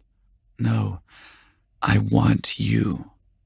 Her tongue darts over her red lips like a teaser of what's to come, namely me. And you can have me. No, I want to taste you. I can't say no, mostly because I don't want to. Lounging back, I watch as she bunches her skirts to her thighs and kneels before me. She takes her time, and I say a prayer of thanks to whatever god is in charge of city traffic. A soft hand glides up my leg until it reaches the waistband of my trousers. She unfastens them and draws the zipper down, unleashing me into her hand. I moan in appreciation as her delicate fingers close over my cock. She strokes it, sending blood pounding to it until my every thought, my every sensation is primitive. I barely control my need to pounce on her. I want to fuck her. I want to fill her. Before I lose control, her mouth closes over my balls, sating the need to have her. She's giving herself to me, giving me her luscious mouth. I spread my legs farther, allowing her better access, my gift to her. The beast inside me takes over, grunting and groaning as she continues her devotion up my shaft. I could come just watching her suck me off. You look so fucking hot with your red lips wrapped around my cock. I wrap a hand around her neck so I can feel each motion as she bobs slowly up and down until I'm rock hard and ready to explode. It makes me want to fuck you. Before I can pin her down and do that, she sucks harder. Her cheeks hollow as her pace increases. I see it there. She wants me to come, and I want to fill her with me in every way possible. Oh, Clara, you are so beautiful. I give in, falling against the seat as she drives me to my climax. I'm going to come. After the first jet of release, I manage to lift my gaze to her. She's not just swallowing. She's savoring. Each movement of her throat is greedy. She's hungry for me, and I need to give her more. I lift her into my lap, kissing her like she's oxygen. I need to fuck her, now. Flipping her onto the seat, I shove her skirt back up. I slide a finger along her seam, nudging it gently past the folds. Sucking me off made you wet. I love how she feels on my skin, velvet and wet and warm. I want to feel it surrounding my cock. I've never considered something so reckless before, but I trust Clara, and whatever we are, I know it's different for her too. I need to be inside you, nothing between us. Is that okay? Yes, please, she moans. I don't need to hear anything else. I take my time, pushing inside her slowly. Every inch is a revelation. She's so fucking perfect, tight and hot around my dick, but it's her face glowing with bliss that nearly undoes me. Not yet, Poppet. It makes me want to do things to her, things I promised I didn't need. Lies I told, I realize now. I'll fight those urges to be with her. I'll take it slowly. I'll lead this lamb away from the safety of her world into the darkness of mine with deliberate care. She whimpers, as though she needs me to move faster. I slip a hand between us and fondle her clit. Think of a safe word, Poppet. You don't need it now, but you might later, and when we're in that moment, you won't be able to think of it. She shakes her head. Beautiful, obstinate woman. I'm trying to control myself, Poppet, but I want to make you feel safe. Choose a word that makes you feel safe. I explain. How about majesty? Your safe word shouldn't be something that you might have to use for other reasons. Oh, X, do you really think you're going to get me to call you Your Majesty? An involuntary smirk slashes my lips. With what I'm planning to do to you, you might. She looks torn between kissing me, hitting me, and ignoring me entirely. Finally, she whispers, Brimstone. It's an interesting choice. You could just say, go to hell. I can't help myself. I thought you wanted me to pick a word that I would remember. Brimstone, though? It was the last time I said no to you, she says softly. Ah, now I understand. It makes me like it even less. You've said no to me since then. But I didn't really mean it those times, she says. This changes things. I reward her honesty with a teasing twist of my thumb. Whatever you wish, Clara. Then fuck me. She doesn't have to ask twice. Instinct takes over. I drive into her, over and over. Every part of me needs to fill her. I ache to see her eyes widen as I claim her. She's mine. I want to watch the moment she realizes it too. Look at me, I command. I want to see you as you come. Her eyes flutter open and I let go, releasing my last thread of control. My hips roll violently against her and I empty inside her. She shudders and cries out, falling apart in my arms. When her body finally stills, her arms circle my neck as she sags against me in a boneless heap. I love knowing that you're full of me, I whisper into her hair. All night, I'm going to be thinking of being inside you, knowing that I've marked you, knowing that you're mine. She looks up, eyes sparkling, and kisses me. Something in them has changed. Something in me has changed. Will everyone see that tonight? Or will they simply focus on the stunning woman by my side? And I'll be thinking of your hot, naked cunt under this sexy dress. I want it to be ready for me if I need it. It will be. I could linger here with her like this forever. She's so vulnerable and small in my arms. When she comes, she is a queen and I am her servant, driven to give her pleasure. Now, I've weakened her, right before she'll need her strength the most. I help her adjust her dress, grudgingly, stealing kisses as I do. It's a reminder that we're on our way to the ball. I won't be able to control what happens there. No one can control the press or my family. Stop, you fiend. She smacks me playfully, reminding me that right now, everything is perfect. Especially her. I can't help it. I can't keep my hands off you. I'm not wearing underwear. She reminds me. You don't have to work so hard. We'll see about that. If she only knew. I sit back, brushing a loose strand of hair from her face.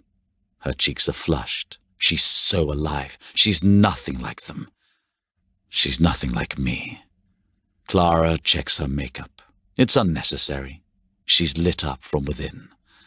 I did that. What's going to undo it? Why did I bring her here? Why am I putting her through this? I take her hand, knitting her fingers through mine, and silently vow to keep her safe from the poisoned hearts waiting for us. Are you ready? I ask. She stares at our hands before finally nodding. When we arrive, I circle the back of the car slowly. Opening her door, I give her my hand again. I won't let her go until I have to. I do my best to shield her from the paparazzi. But it's no use. Cameras flash, the crowd shouts. Her eyes are wide and startled as she takes in the scene around us. I smile, hoping she finds it reassuring before I lead my lamb to the slaughter. Chapter 15. I slip into my shell as we make our way through the lobby. There are friends and family and the bloody paparazzi everywhere. Keeping Clara's hand tightly clasped in mine, I weave through them. I don't bother pausing for photo ops. No one wants those pictures of us. They'll publish whatever they take that looks scandalous, not some poised photograph of a happy couple. Why the hell did I bring her here? There's some relief when we reach the ballroom, but it's short-lived. I survey the people gathered there. It's the usual crowd. dignitaries, and 4 times removed cousins, and politicians, and celebrities. All here to pretend my father isn't a giant bastard for one night. I can't help wondering who picked the safari theme or how much it cost. Jungle ferns and birds flying overhead? It's beyond ridiculous. "Are you okay?" Clara murmurs in a low voice. "I'm fine, Clara," I say, spotting Norris. "Excuse me one moment." My goal this evening is to keep Clara at a distance from my family. She'll have to meet them, of course. I can't get around that, and it was the point of bringing her here.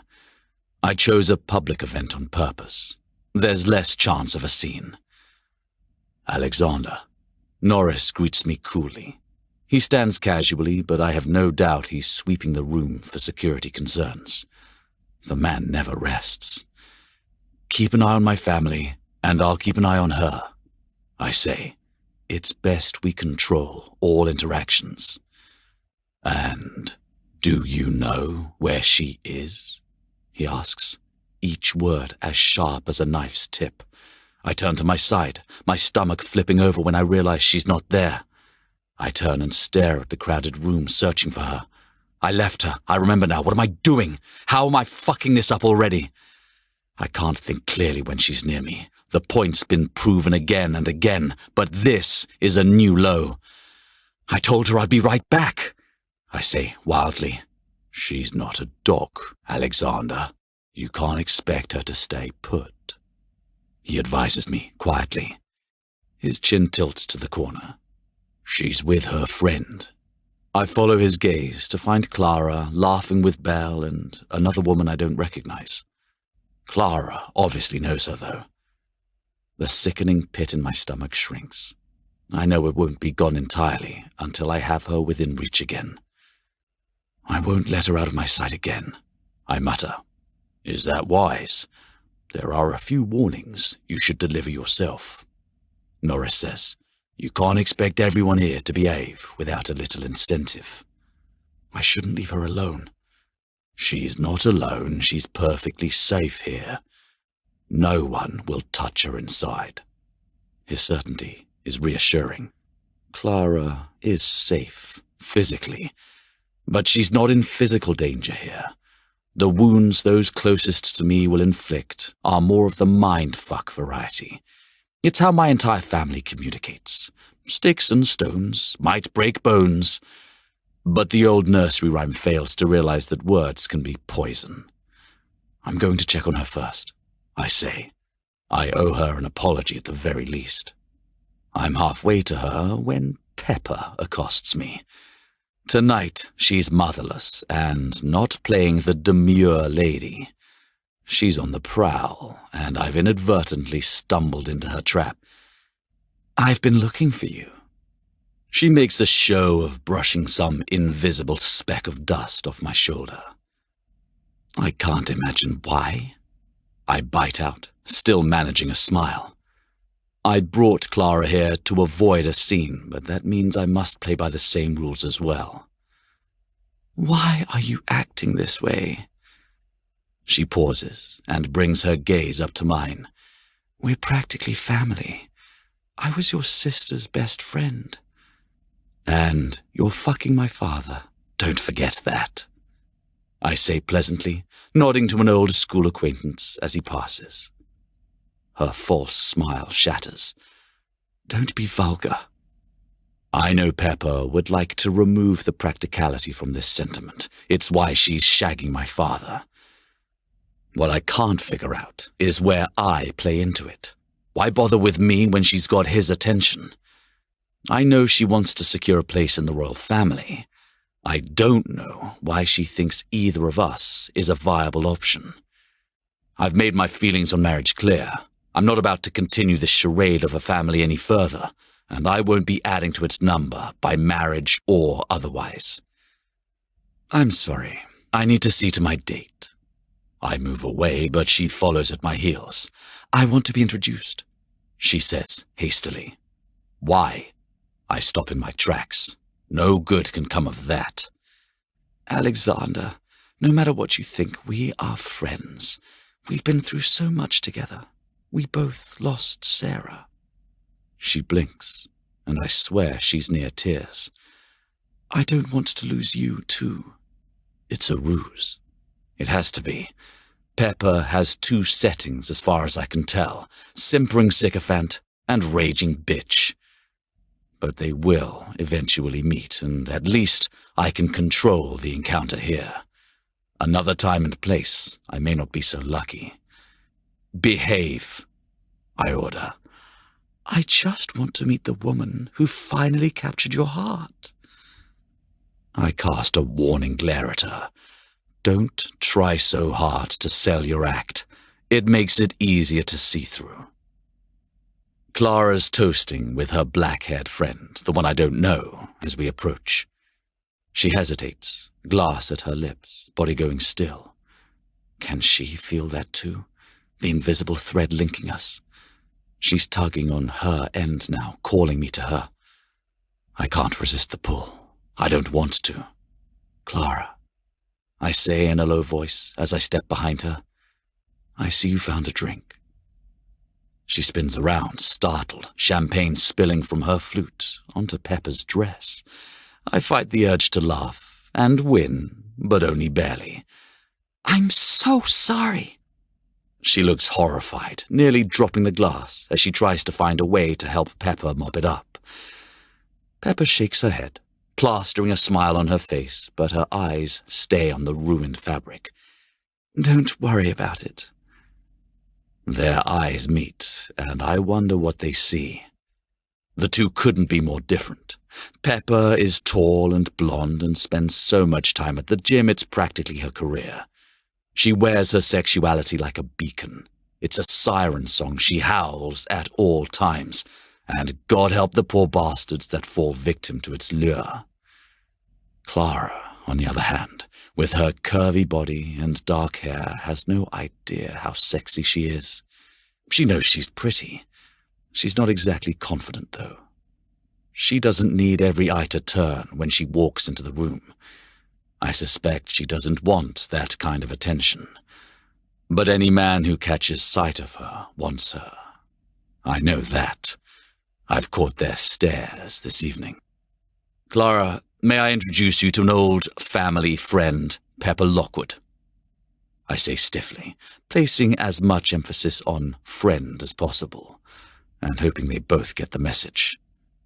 She smiles, obviously a little lost as to what to say, and before she can think of it, Pepper leans forward to kiss her cheek. "It's nice to meet you, and I am so sorry." Clara is flustered, and I can't blame her. Surely she senses the venom behind Pepper's greeting. "It's just a dress," Pepper whispers like they're old friends. I don't catch what she says next. Clara laughs, her body relaxing. Whatever Pepper said has lowered her guard. I shoot a pointed glare at my old friend. This sham introduction is over, and she needs to move on. Pepper's eyes widen, but she collects herself quickly. "I should be going. I brought a date, and I've lost him." Clara looks like she understands this a bit too well. She's in good hands, though, and no one will protect her as fiercely as her best friend. This is good, because it's time for Pepper and me to have a little chat. I brush a kiss over Clara's cheek and murmur a reassurance before steering Pepper away from her. "I behaved myself," Pepper hisses when we're a safe distance from Clara and her friends. "I wasn't going to stick around to see how long that would last," I say, dropping my hold on her elbow. I start to turn, eager to be rid of her when she blurts out, "So how long have you known about Albert and me?" "I'm not sure this is the place to discuss this," I say, through clenched teeth. "We could meet up. For coffee? Dinner?" she suggests. "I'm fully booked," I say, coldly. But there are things I want to say, need to say to her. Now is my best opportunity to do that, without winding up with photos splashed all over the tabloids again. And we both know that you're just hoping to make the front page again. We're news. I can't help that, she says, blinking as though she disdains the spotlight. I'm news. I always have been. Looking back, I can't remember how Pepper became so close to my sister. Did she crave the attention, even as a child? Was she groomed to seek famous friends? Knowing her mother, that seems a possibility. There's really not much I know about her at all. She's like a heat-seeking missile that's been tuned into my family's frequency. Or, at least, the frequency of money. Let's have a drink now, I say, nodding toward the bar. Her chest puffs out, her chin tilts, nose sticking up in the air. She thinks she's won this round. Maybe she has, but losing one round might make all the difference in figuring out what she's really after. 2 martinis, she says to the bartender. I frown. 1 martini, and a scotch for me. I thought you liked martinis, she says, and I see her tuck away this encounter. For what? Further study? Not particularly. She's not getting more out of me than that. Our drinks arrive with the customary speed I expect. Being served first is one of the few perks of being born a sodding royal. How did you find out about us? Pepper asks quietly. I'm almost surprised that she's been so discreet. An affair with the king? The scandal would be headline fodder for weeks. You aren't as careful as you think you are. My father's weekend trips have doubled in the last few months. I don't see what that has to do with me. You've already confessed. There's no need to play innocent now. I advise her. Finding out was an accident, really. I'd sent Norris to dig up dirt on her, convinced she was the one who leaked the photo of me kissing Clara, and he had stumbled on more. She doesn't need to know why or how I know, but that I know. That's what is important. No one can know, she says swiftly, dropping her hand on mine. If Albert found out that you knew? What? I demand. He'd call it off? Then I'm going to tell him, because the thought of you two makes me want to vomit. You can't. You don't understand what's at stake, she pleads. Enlighten me. I frown. She's actually scared. Pepper pauses and draws a deep breath. For a moment I think she's going to tell me what I want to know. But she's too calculating for that. She always has been. Whatever frightened her, she's got it under control now. I know things too. Let's not forget that. I'd hate to break sweet Clara's heart. She's smart. She doesn't get her news from tabloids. I abandon my drink and stand, disgust flooding through me. You can't touch her. Would you care to wager on that? A wicked smile carves over her red lips. I like my odds. So do I. We glare at one another for a moment. It's a stalemate. We both have winning hands. We both know it. But whose cards are stronger? I need to find Clara. That's a good idea. Pepper's eyes sparkle. There's not a single trace of panic in them now. You wouldn't want her to fall into the wrong hands. I don't bother responding. I simply make my way through the crowd. I need Clara in my sights. I need to touch her. Norris was wrong about her being safe here.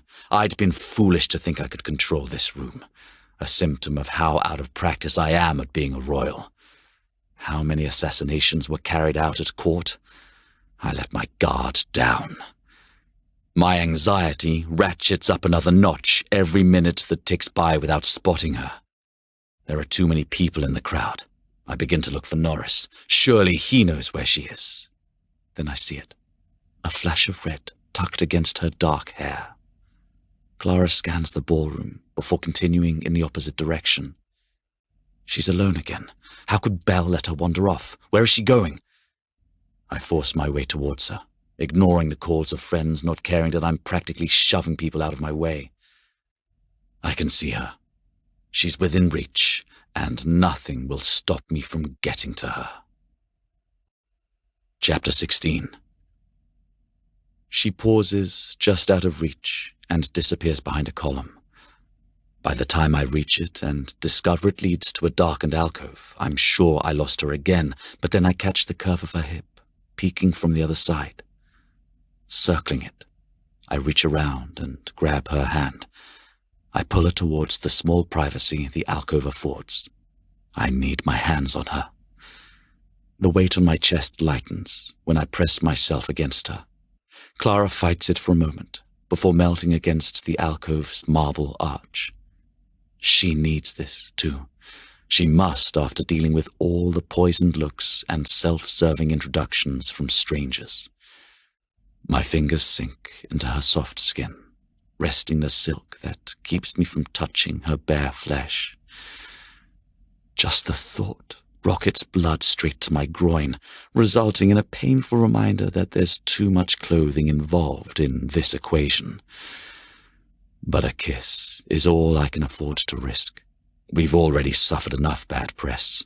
I won't allow a lack of control to result in more mudslinging. I promised to protect her this evening, even if that means protecting her from myself. It takes effort to pull away from her, but I do, brushing my palm over her bare upper arm. That's a mistake. Touching her again. I want to keep doing it. I step farther away and adjust my tie instead. I needed that. Clara stares at me, her perfect lips hanging open and giving me all sorts of bad ideas. We need to get away from this dark corner before I can commit another dark deed. I offer her my arm. She hesitates, dabbing at her lipstick before taking it. Does she know how careful she needs to be? A hair out of place, a smear of lipstick. It isn't something she can risk, not with the attention of the room on her. You look beautiful. I hate that I need to reassure her. I want to kiss her senseless until her hair is wild and her cheeks glow. And then I want to lead her back into the crowd, looking like a woman claimed. But tonight is a test. Of her, of me, of us. And I'm determined to pass. We're not 2 steps back into the ballroom when Stefan or Anton or whatever the fuck my father's latest simpering aide is named approaches us. He bows to me, which is completely unnecessary, but only nods to Clara. I make a note to get him fired. Your Highness, he says, your father requests that you join the family for the toast. I showed up, I say through clenched teeth. That should be enough. I'm afraid he's quite insistent, he says. I suspect he'll just call you up in front of everyone if you don't. Fine. I toss my hands in the air, giving up and unintentionally losing Clara in the process. She's frozen next to me, still not speaking. What must she think of this? Of us? I'll see the young lady to a table. Maybe Stefan says. She stays with me. But, sir, she stays with me. I say again. There's no way he'll dare question me twice. But in case he has a death wish, I grab Clara and drag her towards my family before I punch him. Maybe Stefan is only doing as he's told, I remind myself. It's something I should have sympathy for. But I don't. All I can feel as I approach my father is dread. Chapter 17. The entire family is here. Why do bastards always get so much attention? I'm not naive enough to believe the people gathered here came out of love. My father is a hard man to love and an impossible man to like. I suspect the only reason I tolerate him is our shared blood. Duty binds us together. If it wasn't for our birthrights, tragedy would have torn us apart a long time ago. He's not responsible for the loss of my mother or sister. I'm to blame for Sarah's death. But I'll never forgive him for how he treated me after. And while no one killed my mother, that's never stopped him from treating my brother like the unwanted third wheel. We look nothing alike, except our eyes, I'm told. He's British in every sense of the word. His light hair, once sandy blonde, is now fading to grey. Lines crease his face. He stands like he owns the place, a trait that came with his crown. Maybe that's why we've never gotten along. No one owns me. He knows it. That's a trait that came with my mother's Greek blood. It's why the man will probably outlive me out of sheer determination to keep the throne from falling into my hands. He says I'm too volatile to be king. He's right. Edward is dutiful by his side, and guilt washes over me. I can only imagine how many insults he already endured. I thought when I came back to England I might find their relationship had changed, but it's worse than ever. Edward might keep his romance a secret, but he can't hide anything from our father. No one can. It's a perk of having a secret service at your disposal. My brother raises an eyebrow, his face written with warning, as though I'm not already expecting whatever hell is about to be unleashed. Remember, this is about me, Clara. I whisper. She nods, but she's too busy gawking at the others to mean it. I can't blame her, but I need to get through to her. This is going to be ugly, and most of the nastiness will be directed at her. It's my family's favorite strategy. Bully the new blood until they break, or prove as indestructible as they are. I take her chin in the palm of my hand, turning her eyes toward mine. I've resolved that Clara is part of my life. Everyone else will have to fall in line with this reality, especially her. Her eyes flutter wider, framed by dark lashes, and she stares through me like she can see everything I try to hide. I feel something inside me slam closed, unwilling to feel so vulnerable. I can't. Not here. Not now. Her gaze dances over me, momentarily puzzled, before the slightest smile appears on her lips, as if she had seen that thought too. It's as though she witnessed my defenses raising. Is the smile congratulatory? Is she pleased to have figured me out? No, it's something else. For a moment I'm reminded of my mother, and that's when I understand what the smile means. She's reassuring me. One simple smile to let me know that she's here with me. For a second I let myself believe it will be okay, and I can't help but lean to kiss her softly. She's everything I need, without even trying. Good girl. Alexander! My father calls, stealing the moment like he always does. You've kept us waiting long enough. I'm sorry, father. I force the apology out. I'll play nice and keep my claws retracted until we're alone.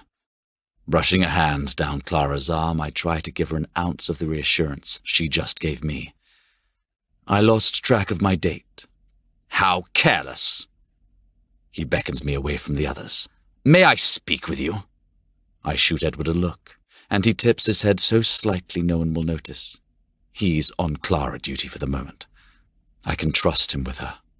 The others, not so much. They're already closing in from all over the room, drawn like sharks to blood in the water. My father waits until we're out of earshot before he begins. I don't remember telling you to bring a date. I don't remember caring, I say, adjusting a cufflink that loosens during the ride to the party. My mind flashes to Clara's bare skin, the feeling of her warm sex clamped over my cock. Suddenly I'm looking for a fight. It will be an excuse to leave, to take Clara back to her flat and fuck her until all the memory of tonight is gone. You have a reputation to consider, he hisses, his eyes darting out over the pawns he's gathered for this sham of a celebration. Clara is an Oxford graduate whose family is worth several millions and who works in philanthropy. Might your standards be a tad high? I ask. Don't pretend pretend she's not a slut. I saw those texts. It doesn't matter what her file says. Any woman who allows that isn't suitable, he says, his voice rough with rage. She's not the kind of woman you marry, Alexander. That would be a shame, wouldn't it? I wouldn't want to disappoint the family. I storm. Your proclivities are an embarrassment. He lowers his voice again. This is one subject he's desperate to keep quiet. It's why he sent me away. If you need a woman to fulfill your perverse fantasies, so be it. Pay someone discreet so that I don't have to hear about it. But don't walk them through the front door. Is that how you keep Pepper quiet? I've been saving this slight for the right moment, waiting to use it. I have no idea what you're on about. His eyes dart away, his body going rigid. I've cornered him. I'm talking about the fact that you're shagging your daughter's best friend. I won't allow him to feign ignorance. It's time for a reckoning. I have no idea where you heard this. It's more about who confirmed it. I stop him. I think you might want to aim your discretion lecture toward your bitchy bedfellow. You think you're so clever with your poisonous barbs and little games, son, but you have no idea how unprepared you are for your role in this family. He warns me. That girl will only be a distraction. It's time for you to get serious about your duty to your country. To this country or to you, I spit back.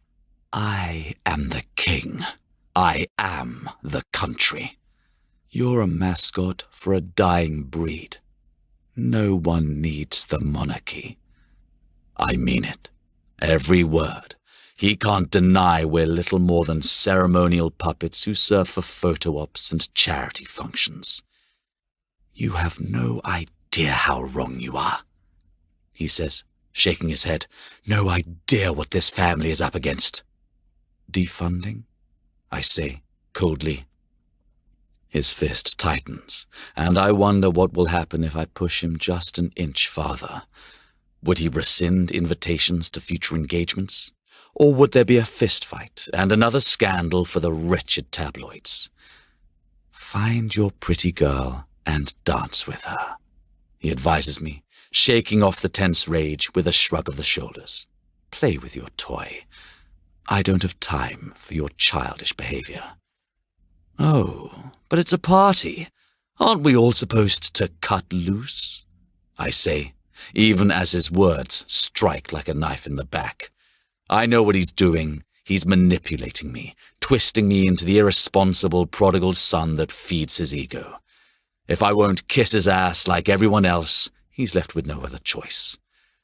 My grandmother steps between us, shielding her son as though she senses how close we are to coming to blows. You disobedient little bastard. Grandmother, I say dryly, lovely to see you this evening. How could you bring that American here? She makes the word sound like a slur. To her, it is.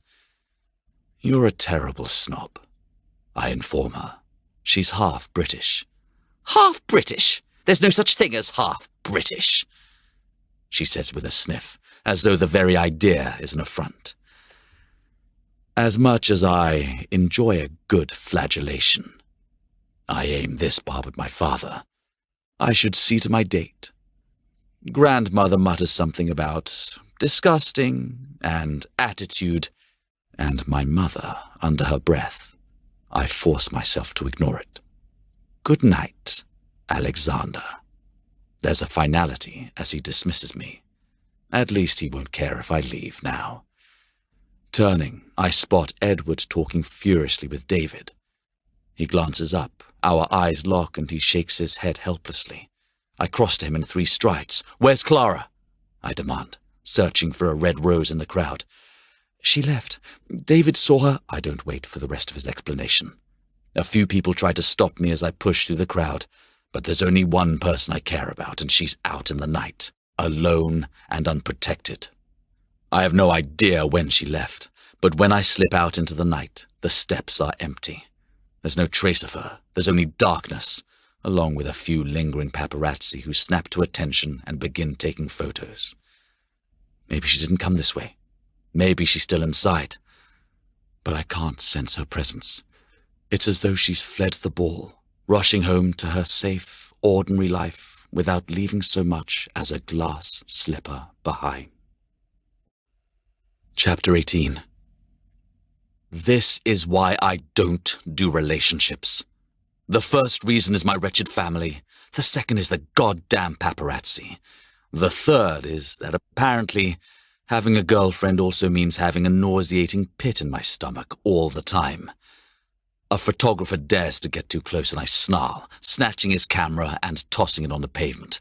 Get a sodding life! You owe me £2,000! He shakes his fist at me as he stands up with the remains of his equipment. He takes one look at me and blanches white. You know where to send the bill. I spit back. I wonder how they'd feel to have every second of their life captured and dissected on a global scale. The others back away, too shy to get close, but don't stop taking photos. Tomorrow, there will be pictures in the tabloids. Pictures of me without Clara. I can only imagine what fun they'll have with that after we arrived here together. The leeches probably saw her, but there's no way I'm going to ask them about it. The last thing I need is a story for them to sell along with their candid shots. I yank down the cuff of my tuxedo, which scares the closest paparazzi back a few more steps. What little men with sad lives. I'm about to tell them this very thing when a firm hand closes over my shoulder. Your Highness, Norris says evenly, I've been looking for you. I found what you're looking for. Relief floods through me, but I'm not about to show weakness, not while I'm being photographed. I round, shrugging off his grip, and stalk back inside the lobby. Where is she? I ask, as soon as we're safely inside. I keep my voice low, knowing my father has spies stationed everywhere, reporting my every move back to him. One of my men is following her, he says, tacking on, at a distance, when my eyes go wild. Following her where? Take me to her. She's on her way home. Home? I repeat. How? Why didn't you take her? Miss Bishop left in a hurry. Norris looks slightly embarrassed to reveal this fact. Naturally, I had someone keeping an eye on her, so he followed and alerted me. How is she getting home, then? I don't understand how we can be here calmly discussing this while Clara is somewhere in the city, perhaps in a nondescript taxi or, even worse, on the tube. Norris takes a deep breath. She's walking. Walking? I explode. I'm halfway back to the door before he steps in front of me. Many Londoners walk home. He reminds me. Many Londoners aren't sleeping with the heir to the fucking throne. I'm getting tired of his Zen routine. She's being protected, but it seems she needed some space. Take me to her, I order him. I'm not certain. Now! I don't leave room for further discussion. I spend the ride to Clara's flat, fuming at my family for driving her away, and at Clara for being so reckless. She needs to understand that her life isn't her own anymore. Because of me. I'm not sure that's something I can undo. I dragged her into the spotlight this evening. I'm the reason her face keeps showing up on trashy magazines. They're not going to leave her alone until I move on. The trouble is that the only thing I'm more certain I can't change than the media frenzy is my feelings about her. Feelings? Fuck! That wasn't part of the arrangement. What will have to change is her lax attitude toward her own safety. Without warning, a vision of her naked from the waist down, bare ass in the air, bent over my knee, swims to the front of my mind. There are ways I could drive the point home, if she won't listen to reason. But that's not part of the arrangement either. Honestly, what am I getting out of this anyway? I can't even entertain the thought. I know exactly what I'm getting out of it. Her. In the end, she's the one who deserves more than I can give her, more than I can ever be. I suspect that if I spend every day trying to achieve the bare minimum of what a woman like Clara should expect, I still will come up short. But that doesn't mean I can't have my little fantasy. Imagine what it might be like to have her under my control completely. She told me she can never do that, so that's all this will remain. A sick dream from my bastard brain. It might only be in my head, but my cock isn't getting the memo. Visions of Clara bound and helpless draw my mind away from my seething anger, sending the blood boiling inside me straight to my cock. By the time we reach her flat, I'm rock hard and overheated. I toss my tuxedo jacket in the seat. Norris opens the driver's door, but I wave him off. He might not be responsible for what happened this evening. I believe the fault lies entirely with my family, but I might take it out on him all the same. I'd rather not. I'm going to stay the night, I inform him. Sir, he starts. I hold up a hand. Many Londoners stay the night at their girlfriends' flats. 2 could act casual. He lifts a bushy eyebrow as his mouth flattens into a thin line. I can't decide if he's annoyed at the not-so-subtle dig or trying not to laugh. Let me do something normal, I say quietly. I'm not certain showing up to Miss Bishop's house in a limousine after a ball is terribly normal, he says. That settles it. He's trying not to laugh. I'll leave you to it. I have no doubt he'll be parked around the corner all night, watching. There's no sense in fighting him about it, though. I take the stairs to Clara's flat 2 at a time. I don't know if I want to kiss her or shake her. I definitely need to fuck her. The only trouble is, she's not there. An hour passes, or maybe a few minutes, I can't tell. I've managed to convince Norris to go back and look for her, but he left reluctantly. He's going to need to get used to prioritizing her safety over mine, because she's much more important, at least in my book. Every creak in the old building, every tenant moving about in their flat sets me on edge. When I finally hear soft footsteps on the stairs, my entire body goes rigid. It's her. I know it. I can feel it. Still, relief floods through me when her silhouette appears in the stairwell, her shoulders slumping downward, shoes in hand. Clara. Her name tastes wonderful on my lips. She's here. She's safe. She starts at the sound of my voice and drops her shoes. For a second, she stares at me with a strange expression. It's just long enough for my relief to turn to anger. What was she thinking? Walking through London alone? Leaving without a word? She must sense my rage because she scampers toward the door, keeping her eyes turned from me. Where have you been? I demand. She's not getting away from this that easily. I've got her back against the door before she can find her keys. She looks tired, not just from the hour, though. There's a sadness in her eyes that twists my insides. One night with my family. That's all it took to hurt her this badly. Walking, she says wearily. It still doesn't excuse how stupid she's been. I rake a hand through my hair to keep myself from shaking her. Can't she see that things are different now? You leave without a word, and then you walk home? You pushed me away, she whispers, something dangerous sparking in her low voice. I didn't run. I made the choice to leave. And now she's challenging me. I can't blame her exactly. It's one of the things that draws me to her. She doesn't wait around to be kicked by anyone, not even the king and his courtiers. But I'm not them. Why can't she see that? You came with me. I expected you to leave with me. I need to know where you are. That's not a request, Clara. I'm not a child. I can take care of myself, she snaps. That was before. I say, how do I ask her to change and stay the same? How do I help her see that choosing me was dangerous, that she has to think more than she did before? You made a choice, Clara, and when you did that, I assumed the responsibility of taking care of you. Her answering glare tells me that I'm not making my point terribly well. I didn't ask you to do that. No, you didn't. But you chose to come into my bed.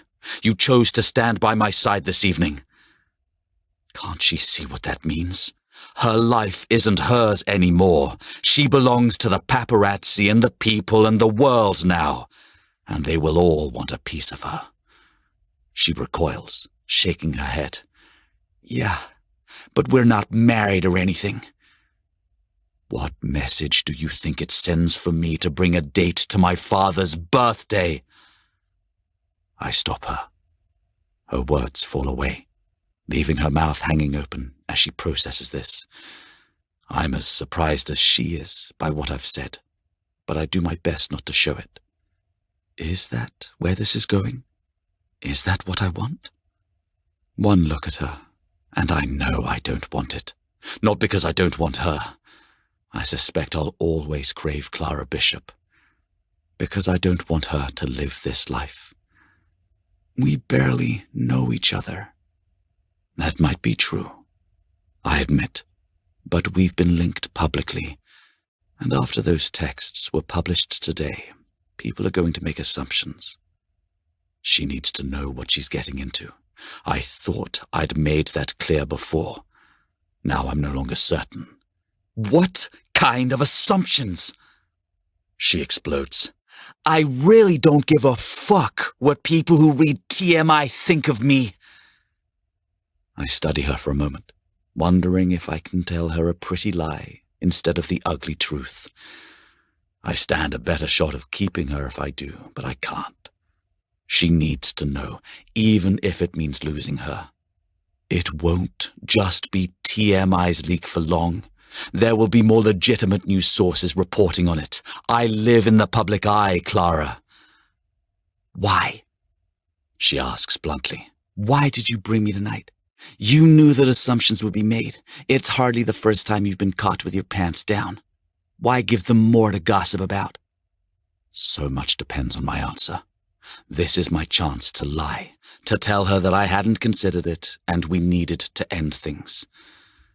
Or to tell her that she's reading too much into this evening and let her believe that I'm an overprotective wanker. Instead, the truth spills out. Because I want to protect you. I need to protect you. I can't explain it because I don't understand it. Maybe it's a compulsion, and it's not enough. I will never be enough to protect her from this life. I will never give her enough to make up for what they're going to take from her. There's not enough of me to be what she deserves, and I know it. Compulsions generally aren't healthy. She whispers, the challenge gone from her voice. I find comfort there now, and even knowing all the ways I'll fail her, I know now that it's too late. She's mine to watch over. It doesn't matter if I do it with her in my arms or from a distance. I will always protect her.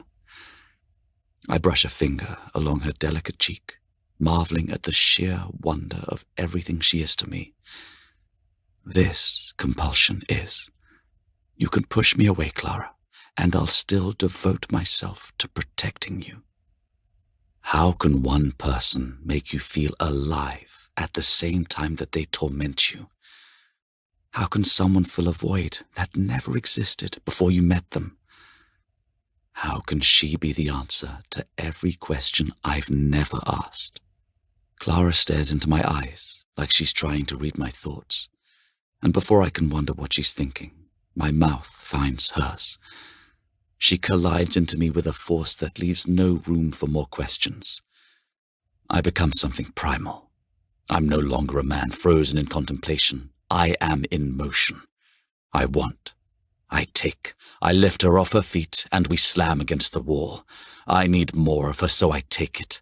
Turning, I press her body against the brick and capture her tongue. I taste her, but it's not enough. Setting her on her feet, I kneel and shove her skirt to her hips. This is where I belong.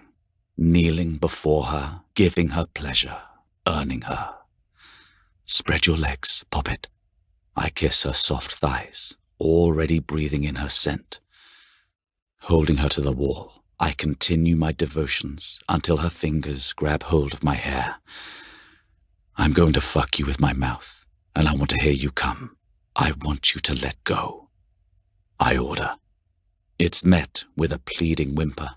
I love the little sounds she makes, the anticipation in each one. I love the one she makes when she comes even more, though. I push her legs apart, wanting more and taking more with each stroke of my tongue. Her body stills, tightening, and I know she's at the edge. I close my mouth over her clit and suck it until it throbs. She's speaking, but I can't hear her. There's only one thing that matters. I pin her against the wall harder and continue to pleasure her, stroking, sucking, thrusting. I've found my calling, the reason that I exist, and it's here between her legs. Her release is violent. It overpowers her. My hand anchors her. My tongue centers her. For one moment, I am her whole world, too. As the tremors fade, I become aware of myself again, or at least the painful hardness of my cock. I need her naked. Now. Standing, I take her handbag and find the keys. Clara slumps against the wall while I unlock her flat. Kicking the door open, I lift her into my arms. We make it as far as the kitchen counter. I lay her across it as I unbuckle my belt, then my trousers. You are so fucking beautiful. Wait. I have her for the rest of the night, so I'm able to pause. She scoots off the counter and reaches for her zipper.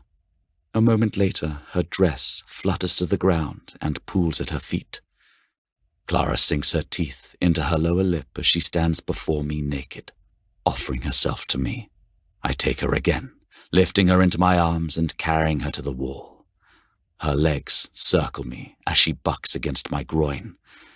She pushes down my pants, and I step carefully out of them, my cock already pushing against her soaked sex.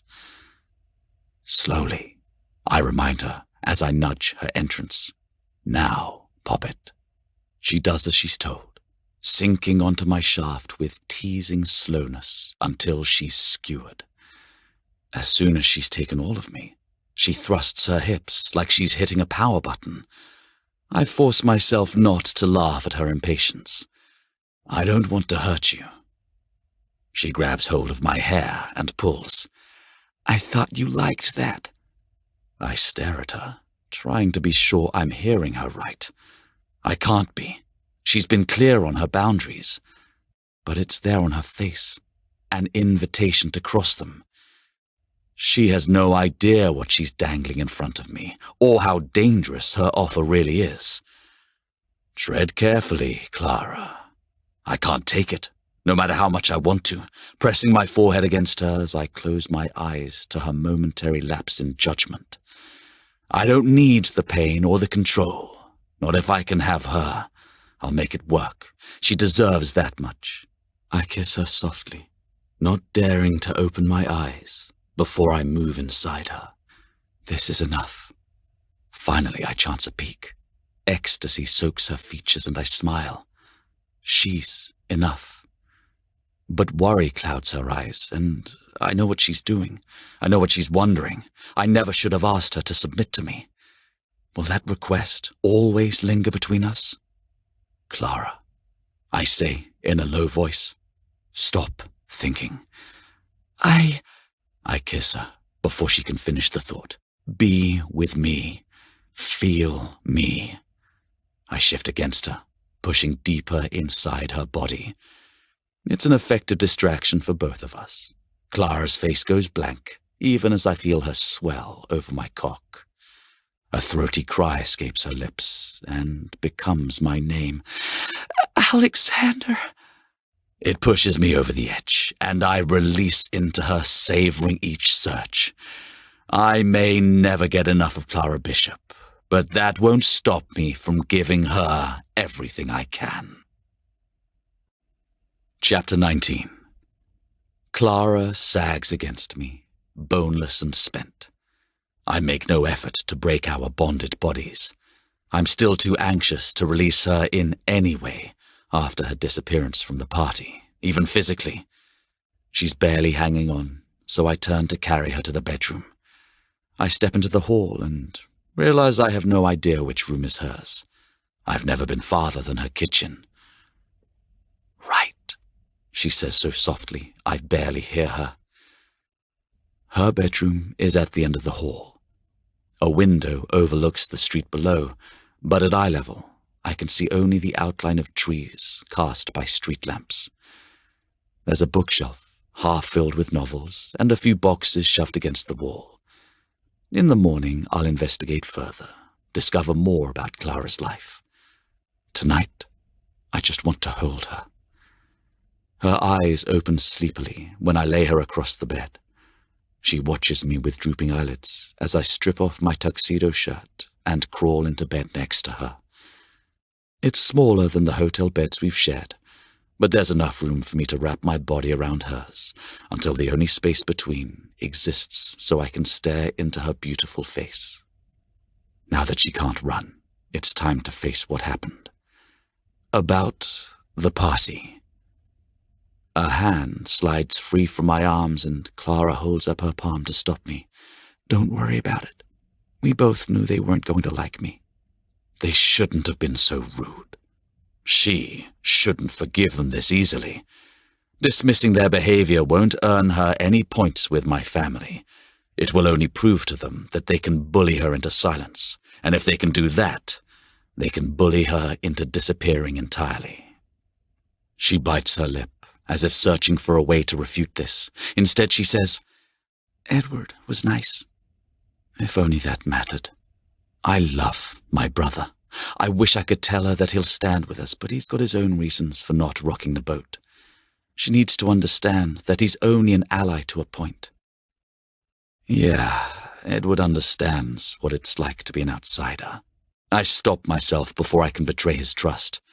Edward might not be her knight in shining armor, but it's not my place to share his secrets.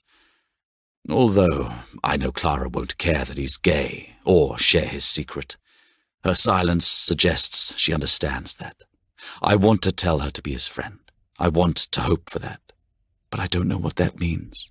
For her. For us. For me. There's only one truth I'm certain of, and it's somehow the most unexpected realization of all. This is the only place I want to be. Here. Holding her, ignoring the outside world. In this moment, I would choose her above everyone else. I would give up everything I am to be the man that gets to go to bed with her at night. But for how long can I pretend that's possible? How long before someone in my family finds the right button to push, the one that makes her see I'm not worth the trouble? How long before my father sends me away from London and her on the premise of fulfilling my duty? How long before she realizes that a prince doesn't actually mean a happily ever after? I'm home safe, and you've damn near screwed me to sleep, she says after the silence extends to a breaking point. You should go back to your father's party. I don't want to go back to the party. I don't want to go back to that life. X, it's your father's birthday. I suppose it's normal to see a family event as an obligation. Most people don't think of them as torture sessions. Of course, most people don't have national celebrations of their birth. Exactly. And he has hundreds of people there to kiss his ass. He won't even miss me. I doubt that. I shake my head. She's still thinking like a normal person. That's going to have to change. You're right. He might miss me if he needs someone to yell at. I'm just going to go to bed. She stretches, her soft body lengthening in my arms, and yawns. Does she really want me to go? Is that why she's pushing me to go back to the party? I prop myself up and study her for a moment before kissing her shoulder. Maybe she's saying what she thinks I need to hear. It's time I make it impossible for her to push me away. I want to go to bed with you. Earlier wasn't enough for me. I have things to do to your body. This body, she yawns again, needs to rest. I have no idea how you've got that much stamina. It shouldn't be physically possible. Or maybe she's had a long, emotionally draining day, and I'm a wanker. What would a boyfriend do? I catch her trying to hide another yawn. We can sleep. You want to sleep here? The question lurches out of her like she doesn't know what she's asking. Maybe that's not what a boyfriend would do. I might have to resort to asking for pointers on this relationship thing if I'm going to get everything wrong. Is that not okay? Sure, of course it's okay, she says a little too quickly, rolling over so I can't see her face. I gather her against me, breathing her in, and wonder if she means it. She's definitely putting up with me. I'll take what I can get, but I'm going to have to ask someone how to handle moments like this. If only I knew a single person with a normal relationship. Alexander, she says, drawing my attention back to her. Earlier when you said you didn't want to hurt me. Of all the topics I thought might come up, I didn't expect it to be this one, especially not twice in one night. I had my reasons for saying no before, she continues, but there's nothing more to say, Clara. You don't owe me. I stop her. I don't need that. I can't ask it of her. I won't take the one thing she begged me to leave her, not when being with me leaves her at risk of losing everything else. What do you need then? There's frustration in her voice. Maybe I'm not the only one wondering how to make this work. Somehow that thought gives me hope. I'd rather be muddling through this together than fucking it all up on my own. You, I tell her, meaning it. Sleep, Poppet. All I need is you. Chapter 20. Where am I? It's the first thought that filters into my brain. The answer doesn't come. Only heat, the smell of gasoline, pain, unbelievable pain. I look down to discover my shirt is torn, stained with blood, under it something white poking out of my side. My rib. Fuck! Alex! Jonathan's voice cuts through the air. Alex, your sister! Fuck your sister! Sirens cut through the night air as a camera flash goes off. The light illuminates the scene and I see Sarah. Her hair plastered to her forehead, her legs bent at an unnatural angle to the side. Sarah! Blood gurgles up my throat and I choke on her name. I try to claw my way across the slick pavement, fumes making it difficult to breathe. No, it's something more than that. More pain, like my body is trying to collapse in on itself. I try to push past it. Sarah! Another camera flash goes off. Another. The cameras are everywhere. I can't help feeling like we're driving into an Austen novel as we approach the antique wrought iron gates. One of the leeches with the camera bends to help me, camera still in hand, and I swing instinctively. Alexander, wake up! I want to. God, I fucking want to wake up, but this nightmare is real. This is happening. Sarah won't move. I can't tell if she's breathing. Suddenly I'm all alone with her, in an empty street. There's no car, no paparazzi. Just me and my baby sister.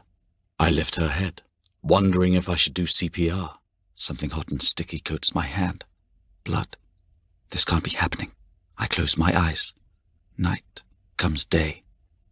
When I open them, I'm staring at an unfamiliar ceiling. I breathe in shallow pants, waiting for the searing pain to catch up with my waking brain.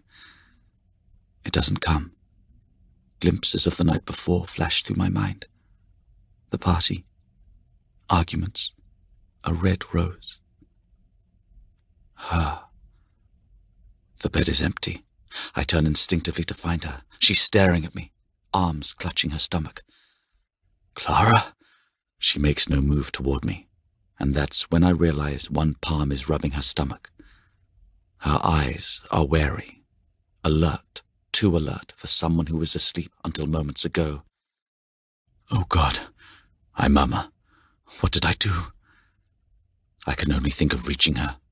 Swinging my legs out of bed, I'm out of it and on my way to her with the trained response years of military service drilled into me.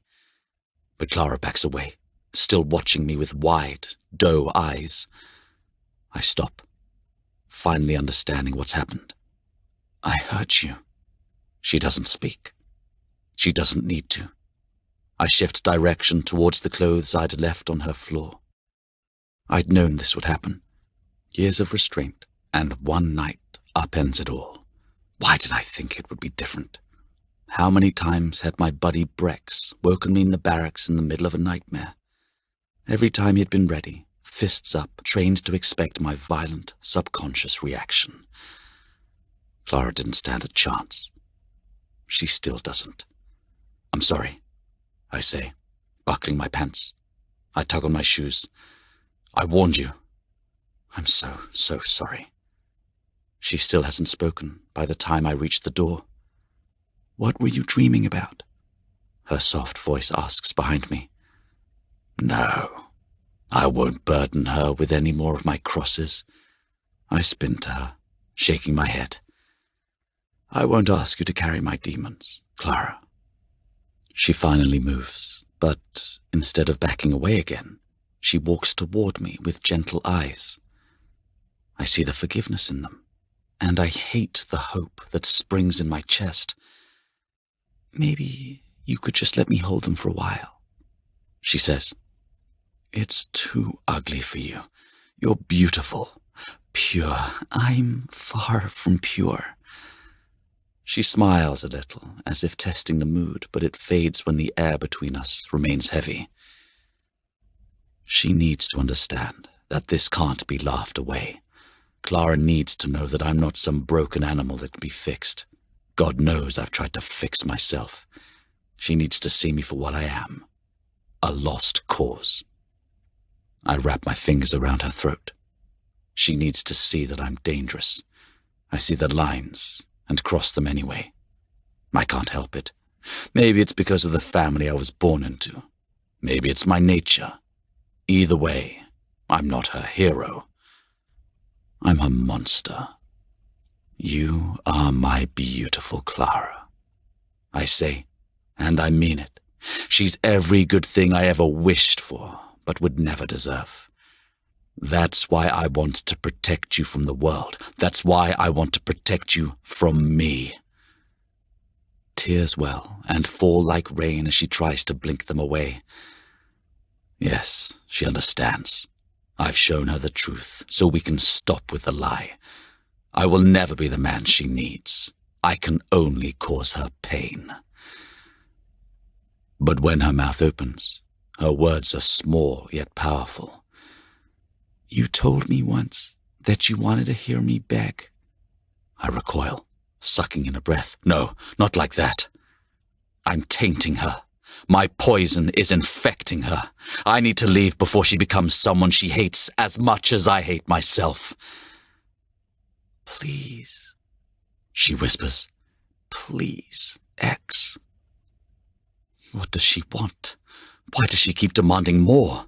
Why can't I tell her no? Tell her to fuck off like I would to anyone else? Why do I always hesitate when I know I should leave? Do you want me to tell you that I dream about screeching metal and fire? That I wake up holding a pillow because I'm dreaming that I'm cradling my sister's broken body? I ask, hoping to scare her, and that every time I wake up I'm no closer to knowing what the hell happened that night. I can't tell you anything, because I don't know anything. She stares like this is a surprise, and a familiar surge of shame consumes me. Have you spoken to anyone? She begins. I'm not going to talk to a goddamned shrink. My sister would be alive if it weren't for me. Period. End of story. It's not the end of the story, though. If she knew the truth, I would lose her forever. So why don't I tell her? It's what I want. I want to liberate Clara from this mysterious hold I have on her. This isn't your fault. She places herself between me and the door. It was an accident. Everyone knows that. She is strong. She is beautiful. She is so hopelessly naive. Everyone knows what they were told. I bite out. Don't be stupid, Clara. I see the barb strike, but if it stings, it doesn't wound. She crosses her arms in defiance. You are not the first person to have been in a car accident. It was a little more than a car accident.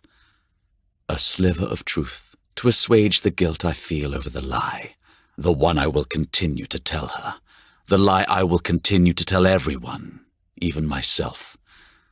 She pauses, wheels turning in her eyes. I've done it. I've scared her. Now I have to find the strength to let her go. I don't expect what comes next. Clara holds out her hand, extends a lifeline when she should cut me off. Come back to bed. I can't save her. I can only destroy her. Chapter 21. My bones ache to go with her, but I can't deny what we both know. You're not safe around me. Clara's eyes soften like an invitation. I'm only safe around you. How can she believe that? Have I warped her this much already? She thinks she can trust me, but there's so much she doesn't know about me. Every ounce of me wants to carry her to bed and claim her as my own. I would if I thought it would end there, but I can't deny that I'm craving more from her than just her body. My life is dangerous. I start, unsure how to proceed. I pace a few steps, trying to figure out how to tell her the truth without revealing my secrets, secrets that don't only protect me, but also the most vulnerable members of my family. I'm dangerous, and I'm not going to break. She moves toward me, defiance drawing her face taut and determined. Yes, she will. She'll break. By me, by them. I draw her body to mine and wrap one hand around her lovely throat. I could break her so easily now. She needs to see that. You are fragile, Clara, delicate. If my life doesn't break you, the things I want to do to you might. She refuses to look away. Only the slightest fear hides in her eyes. I'm not scared of being with you, X. I'm only scared of being pushed away. Words won't be enough. So it comes down to one thing. A test. I don't ask. I take. I give way to my primitive need, crushing my mouth to hers, forcing her lips to part for my tongue. She meets me at every step, offering more of herself while demanding more from me. She thinks she can handle more. Fine, we'll see. I grip her wrists tightly, forcing them behind her back and hold her body hostage. Her body molds to my desires. She doesn't fight me. She submits like a bud blossoming at sunrise. How can she say she doesn't want this, but give it so naturally every time?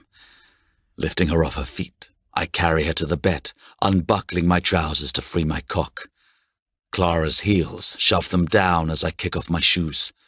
I step out of them, spreading her legs with one hand. Dropping over her, I thrust without warning, splitting her open without hesitation. I don't even stop when her fingernails dig into my back. I just keep taking. And she keeps giving. Her breathy panting draws attention to her beautiful lips, her slender neck. I brace myself on my elbow so I can grip her neck again. You are mine, Clara. I growl, crushing her throat so she's forced to look at me, to understand what I'm saying. I claim you. Do you understand? She stares up at me, her blue eyes swirling with words she can't speak. But she nods with a slight smile, as much as my grip will allow, as a single tear falls down the side of her smooth cheek. It only makes me fuck her harder. But I'm not an animal. I am a man who will take until she says no. I'm hurting you now, I murmur, like you want it, Clara. Do you want me to stop? I want her to say yes. I want her to end this before I can taste her stolen pleasure, because once I do, it will never be enough. No. It slips out like a surprise. I don't pause to process this. I just ram into her as hard and forcefully as I can. She doesn't mean it. She can't. You like it, but you think you don't. I grit out between thrusts. I expect you to come, Clara. I can't, she moans, her body tight beneath me. She's holding on to it, the last vestiges of her control. Accept the pain, I order. Let go. Or I'll make you. I release her neck, move to her breast, and suck her nipple into my mouth. She loosens a little, aroused, so I nip the sensitive flesh. She yelps, but I don't relent. I continue to knead her breast, biting and sucking, tormenting her until she's forced to release herself from the cage she clings to. She arches into me, crying and shaking, her face drawn with rapt bliss. And she is mine completely. I fill her, I taste her, I claim her, until I become her entire world. She implodes, pleasure and pain mixing into a beautiful, strangled cry. Then she collapses beneath me, her hands covering her face, overwhelmed. I recognize this feeling. I know it well. Shame. We're not taught to accept our demons. What happens when we stop fighting them? What happens when we welcome them? Are we ever the same? I slow, still buried inside her, and slide my arms under her to pull her close to me. I can't always give my darkness control. Not anymore. More than that, I don't want to.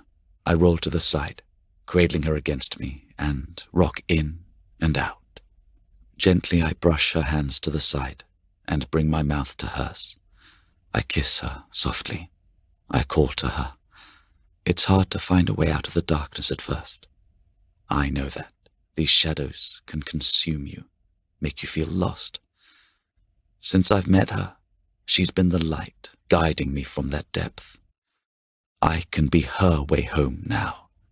Clara. She peeks at me from wet lashes, and when our eyes meet, the final tension melts from her. Her palms flatten on my chest, and I can see her count her breaths, see her count mine, see her find peace again. I roll into her, still hard, my own pleasure locked inside me. Your pleasure is mine, I say softly. I will push your body until it nearly breaks, but I will never hurt you. And can I break you? She reaches to brush a hand along my cheek, her touch asking another question entirely. If only it were that simple. I'm already broken. Then maybe I can fix you, she whispers. Her hands slip down, finding the hem of my undershirt, and I force myself to let her. I look into her eyes and remind myself I trust her. Her hand moves to my abs. My cock pulses inside her, unaccustomed to the touch. A cry breaks the silence, and I realize it's my own broken moan. She pauses her movement, pressing her hand completely flat against my stomach. After a second, she slowly begins to move it up. Don't, I say sharply. Her eyes close, and she stops. For a moment. But when she opens them again, she says the words I never knew I needed to hear. I claim this body. You are mine, Alexander. All of you. And she does. Her hand strays to my scars, the mistakes marring my body, the proof of my selfishness. Her fingertips brush over them, not knowing how to decipher what she feels. Instead, she continues to press forward. Her hips circle, reminding me of the ways we're connected. I lower my face to her breast, allowing my body to trap her hand under my shirt.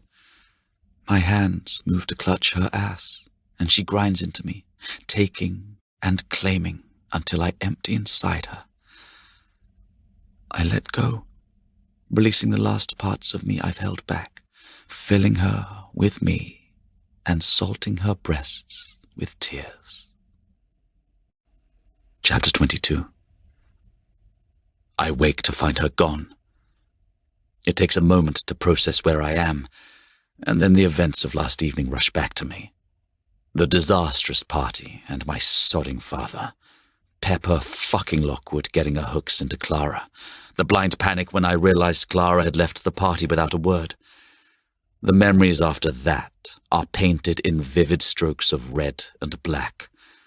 Clara against a brick wall, the taste of her on my tongue. My cock shoved inside her, showing her exactly where she belonged. Fire and screaming, and then her drawing me back to the light. Her hands drifting over my scars. Lies and promises and boundaries crossed. My hand skims across the thin fabric of my undershirt, wondering what she thought when she discovered the monster I hide beneath these clothes. She glimpsed him last night. I can never show her all of him. What the fuck are you doing?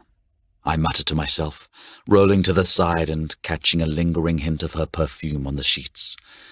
My heart thumps hard against my ribcage, and suddenly I need to find her, drag her back to bed, possess her, show her the part of me she can love.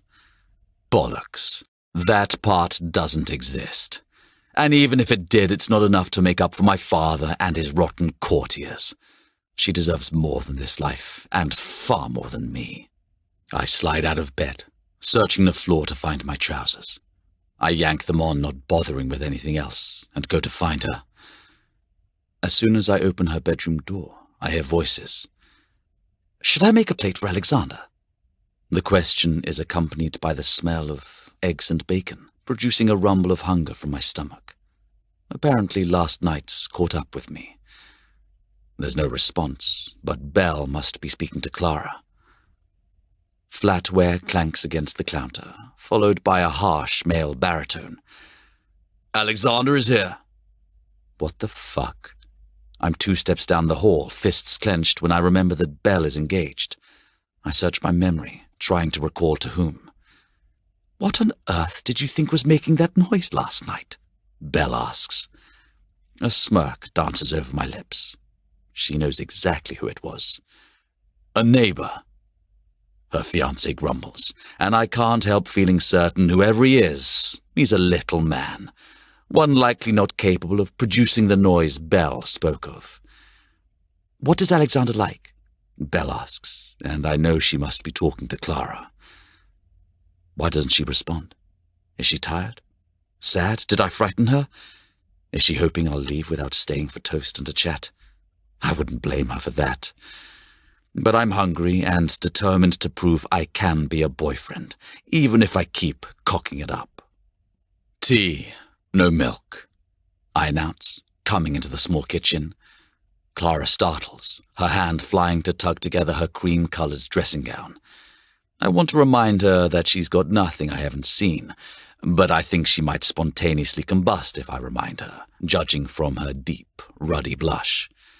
She looks like every dirty dream I've ever had, her hair tumbling around her shoulders in waves, her mascara smeared just enough to make her eyes look smoky and mysterious. I have to force my attention back to the topic of food. As for breakfast, everything. I'm starving. I worked up an appetite last night. My eyes meet Clara's, and I grin so she doesn't miss the double meaning.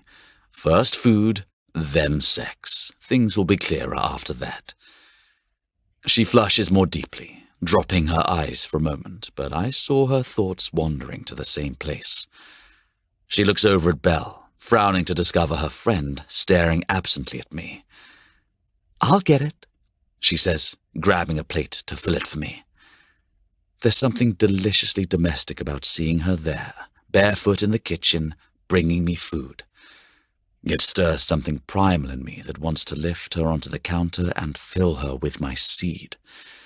I turn away before I can let that idea take root, and spot Belle's fiancé. Suddenly I recall why I didn't remember who it was, because Sir Philip Abernathy is about as memorable as a piece of toast. There's not a lot of options in the small flat for seating, so I take a bar stool next to him. He doesn't bother to acknowledge me. I don't bother to acknowledge him. Clara places the plate before me, and I murmur my thanks before devouring it. The women hang back, eyeing us, before Belle turns on Clara. "What do you want, Clara?" "Oh, I'm fine." Clara waves off the offer, and I feel surprisingly wounded. She must be hungry after last night. If she's not, I might be forced to throw her over my shoulder and drag her back to bed until she is. "Absolutely not," Belle says, with a firmness that distracts me from doing so. "What do you want?" "Some eggs and toast, I guess." She guesses. I shovel my own food more quickly, determined to make her have an appetite. But there's something odd at play. I find myself stealing glances, catching them doing the same. There's a lot being left unsaid, it seems, and I'm the one on the outside. What's new? The two share a look, and Belle quickly makes small talk. "What are your plans today?" "Not sure." Clara hedges. Belle brightens. "Let's go shopping." Clara looks to me like she's seeking permission. Am I that controlling of her already? God knows she could use the time to breathe. I'm smothering her, and my family is judging her. She should go with her friend and get away from all of us. If she has any sense, she'll stay away. I have a family thing, and I'm certain my father will require a few hours of explanation as to why I left last night. She mouths an apology, but I shake my head. I really am a monster if she's apologizing to me for my family's behavior. "Then let's go." Belle claps her hands, looking giddy at the prospect of time together. And I feel a sting of jealousy. I wish anything in my life were that easy, particularly where Clara is concerned. "There's a new boutique in Notting Hill." Notting Hill on a Saturday will be a madhouse. Philip finally speaks up, and naturally it's to sour their plans. He's really an incredible wanker. "I need to shower, and then we can go," Clara says before turning to me. "Are you sure you don't want to come?" I would love to, but duty calls. It's an honest answer, if a somber one. I'd much rather spend my day attempting to lure Clara into dark corners. Philip snorts next to me. My fingers close over my fork more tightly. "Is that funny? I find the idea of you and duty rather amusing," he admits. "Philip!" Belle bursts out. "I served in Afghanistan and Iraq for 7 years. I growl. The time for courtly pleasantries is over. Sir Philip needs to remember his rung on the ladder, both socially and as a man. I know more about duty than the average Englishman can fathom. "And what of honor?" he presses.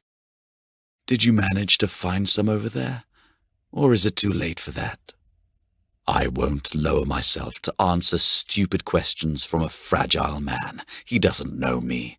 He's chosen to believe the gossip and rumors, and I fear a moment longer with him will result in me wringing the bloody life from his neck. He deserves worse. I march to the bedroom and throw on the rest of my clothes, sending a message to Norris to pick me up. What on earth is Belle doing with a man like that? I can't help wondering if my initial impressions of her are wrong. She doesn't seem like a social climbing bitch. I'd found her rather kind, a poor match for him. He doesn't know anything about duty, about watching good men go to fight and come home in boxes. Friends. He's never given up his life for the family's reputation or taken the fall for a terrible secret. I can only assume, giving his inexplicable self-confidence, that he also didn't grow up being measured and found wanting at every opportunity. Clara catches me steps from the door. You don't have to go. I have things to do. I don't break my stride. I'm nearly gone when I remember that none of this is her fault. She'll blame herself if I leave like this. Twisting around, I hook an arm around her waist and yank her to me, covering her lips, claiming her so that there's no doubt that I'm a man who takes what he wants, and fuck anyone who takes issue with that. Her body softens into mine, stirring dangerous thoughts.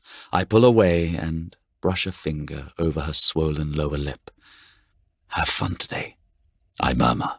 One of us should, and if I had to choose, I'd want it to be her. She nods and forces a smile. We will. Notting Hill is my favorite place in London. I pause and tuck away that tidbit. I want to know all of Clara's favorites, places and people and dreams. Now's not the time for that, though. See you soon, Puppet.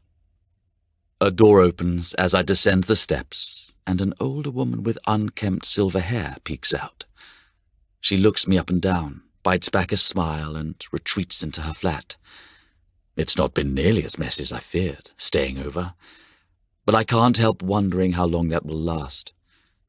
I bypass the front entrance and a herd of paparazzi waiting outside it, and turn to exit out a secret entrance Norris discovered after looking at the building plans. There's enough speculation about Clara and me at the moment. She deserves some peace.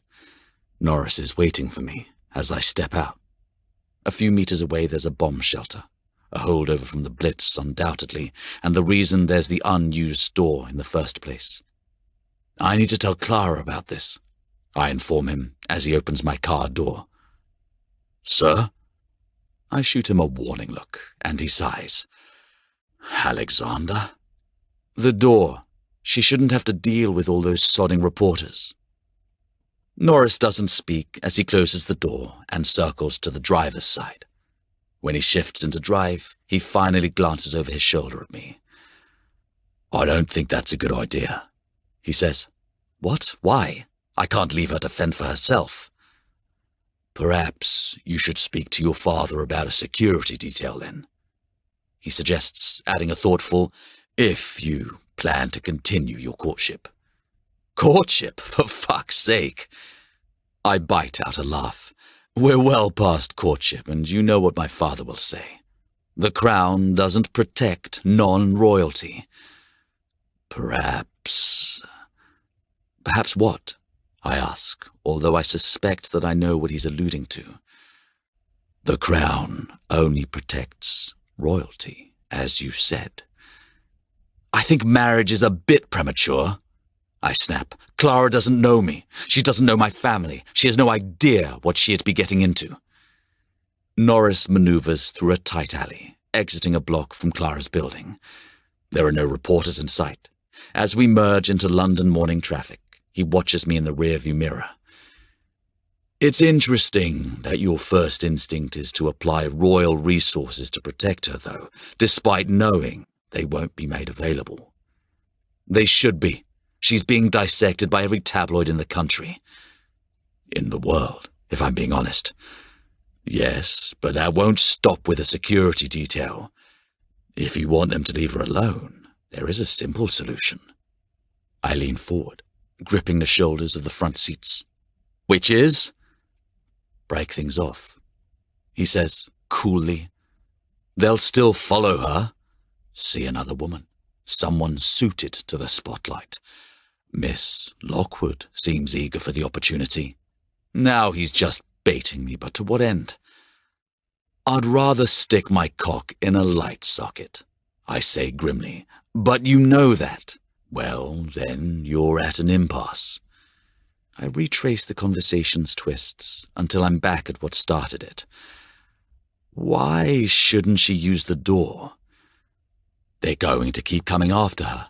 The more she hides, the more aggressive they'll become. You can't lock her away in a tower and take her out to play with her. He sighs, as though all of this should be obvious.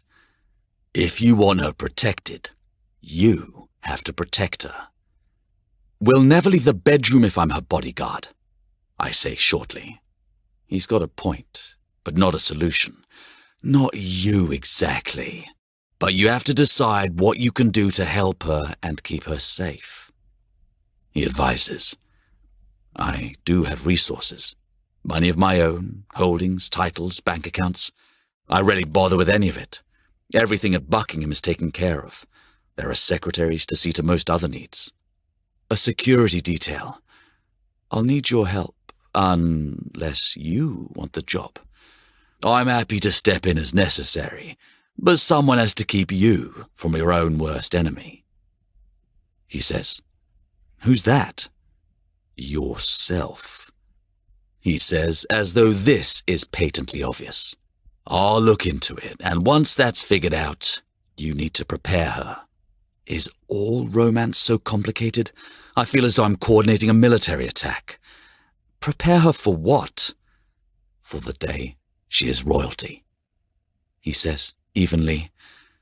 I laugh, half surprised, half awed by his balls. That sure of her, are you? Norris arches an eyebrow and asks the one question I refuse to ask myself. Aren't you? Chapter 23. Norris's words stick with me as I stalk into Buckingham. Am I that sure of Clara? I know what taking her to my father's party signaled. When I'd asked her, I'd been desperate to win her back. Now I have to consider that I've sent a very clear message to her and my family. A message I didn't intend to send. This is why you don't do relationships, I muttered to myself as I forced a grim smile at a passing housekeeper. Nice of you to join us, Edward says dryly when I enter our shared quarters. We'd moved into the space when we came of age. At the time, our father had opposed the idea of us taking residences at Kensington or Clarence House. I suspect he wanted to keep an eye on us, or at least pretend to do so. In truth, he never bothers coming to our rooms. We don't bother going to his. Most of our interactions are conducted in his private offices. Our family is a business. We sell tradition and ceremony and hundreds of years of bullshit. I scratch my head as he sips a cup of coffee from a wingback in the sitting room. His gaze scans down me, taking in my wrinkled tuxedo, half-buttoned and untucked. Edward, on the other hand, is always dressed for the day in a pair of blue tweed trousers and a crisp Oxford rolled at the wrists. The omega on his wrist informs me that it's past 10. You left suddenly, he says. It's a prompt, his way of asking if I want to talk about it. There was no reason to stay. Our father made his position clear. I made mine. It didn't have anything to do with your date running off before the stroke of midnight. He's not going to let this go. For better or worse, my brother's taken it upon himself to serve as my conscience since I returned to London. I expect our father is preparing his lecture, I say harshly. I don't need yours. I continue toward the hall to grab a shower and brace myself for whatever shitstorm I've started this time. Not everyone is out to get you, Edward calls. Sooner or later, you're going to have to let someone in. That seems to be the theme of the day. First Norris, now my brother. Clara seems to be the only one not planning our wedding. Still, she'd gone too far last night, and I let her. I slip off my coat and trousers and toss them onto the bed, my shirt and pants following before I head into my attached bath. I stop there, looking at the man reflected in the mirror. Most of him is nothing to be ashamed of. Years in the military, living off what they deem food, running drills and carrying heavy equipment, had shaped him into a powerful man. Biceps, abs, the hewn V of an Adonis belt narrowing to my cock, legs that could carry me miles through the desert. But as my body transformed into the man before me, the scars from my accident had gotten worse. The pink, ruined flesh had stretched to cover one side of my body, and the harsh, cutting lines of my muscles only highlighted them. If I'd earned them in battle, I might look on them with pride. But they were a reminder of the worst thing I'd ever done and the lie I kept to protect my family's darkest secret. I'd lived with both so long that I barely thought of either. I hated when others saw my scars because they only dredged up their existence and all they represent. And Clara had touched them last night. She claimed them. She claimed me. It's not how it's supposed to work, but still I couldn't deny her. And worse, I didn't want to. Perhaps that's why I can't shake what Norris said, nor Edward's offhanded remark. I turn the shower to its hottest setting, but even it can't scald away the memory of her touch on my skin. My cock gets hard as I recall her touch, pushing me past my boundaries. I'd come inside her so long I thought it might never stop. I lean into the scorching water, planting my hands on the wall and wait for my erection to wane. But there are only flashes of her, porcelain skin and freckles, the soft hair curling over her cunt, her teeth biting into the flesh of her plump lower lip. Reaching down with one hand, I grip my shaft and stroke roughly, hard enough that it hurts, unforgiving, punishing. The water burning the sensitive skin. But I don't stop. I can't. Not while she's in my head. I have to get her out. My mind replays fucking her on a loop as I work myself toward release. When I reach the moment where I asked if she wanted me to stop, when she told me no, her blue eyes are there, wide and afraid and certain and full of love. I come at the memory. It roars out of me and I brace against the wall, pumping it from me as the shower washes away the truth. I'll never get Clara out of my system. She's inside of me. She's my blood. She's my bones. She's the rotten organ beating in my chest. Clara is my curse and my salvation. I hate her. I love her. She can never know.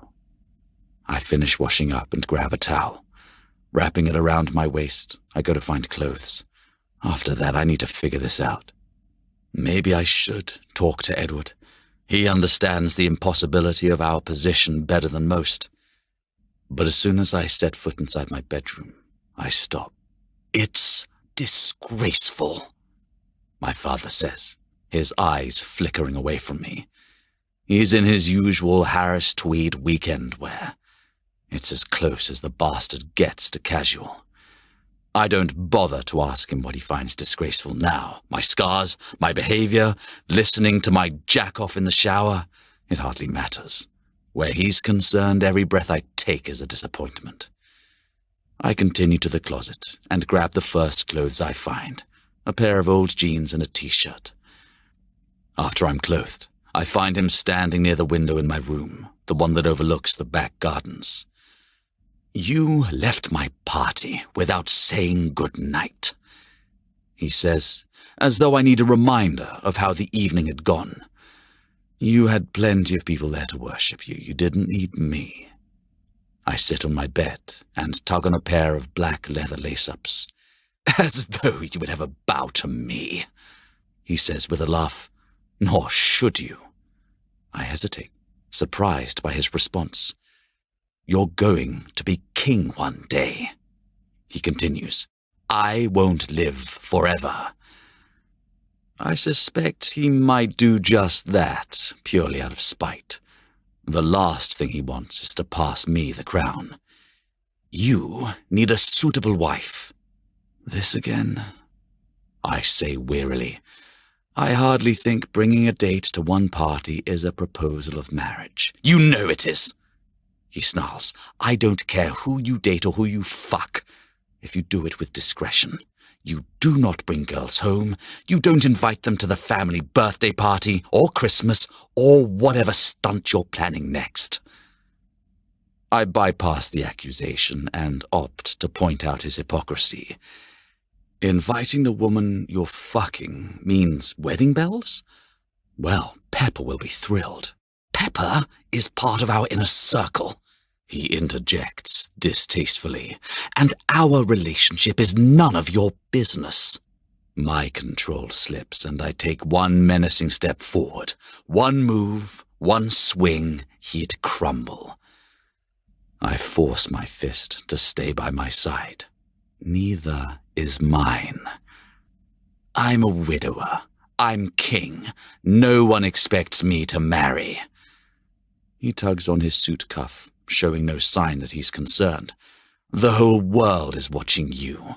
Consider that before you invite her in the future.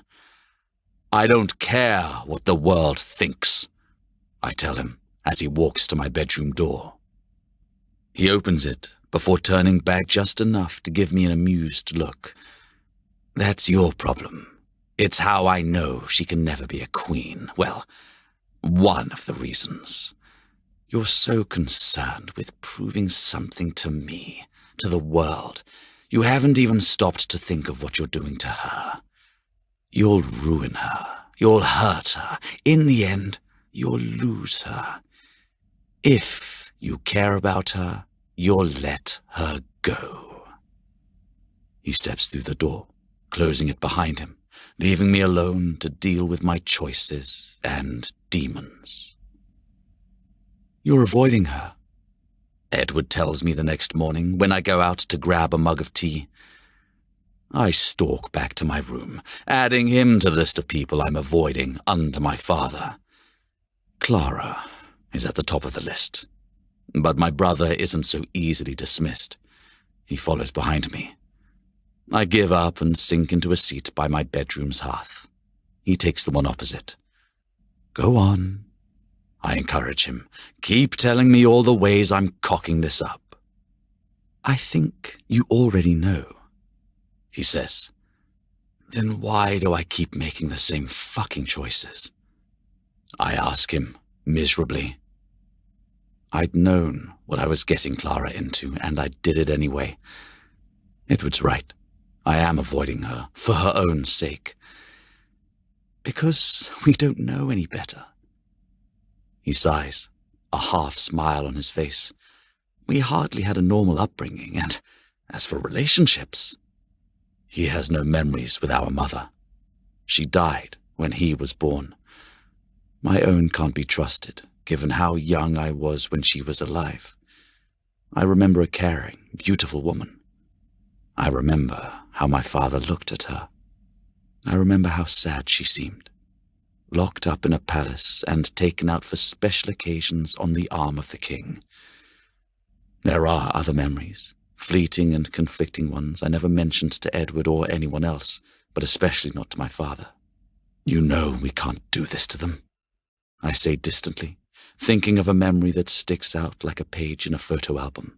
She was crying in her room. Again, I climbed onto her lap and she held me close. I patted her smooth cheek. I love you, my precious boy, she whispered into my hair. Always remember that first. I love you, Mummy. My own small voice is foreign and unfamiliar. How could I have ever been so little, so vulnerable? Someday you will meet a girl, she says, and you will love her. She will be your princess. I looked at Sarah, playing on the floor with blocks, then gazed at my mother with a doubtful shake of the head. I don't like girls. You will. This made her laugh.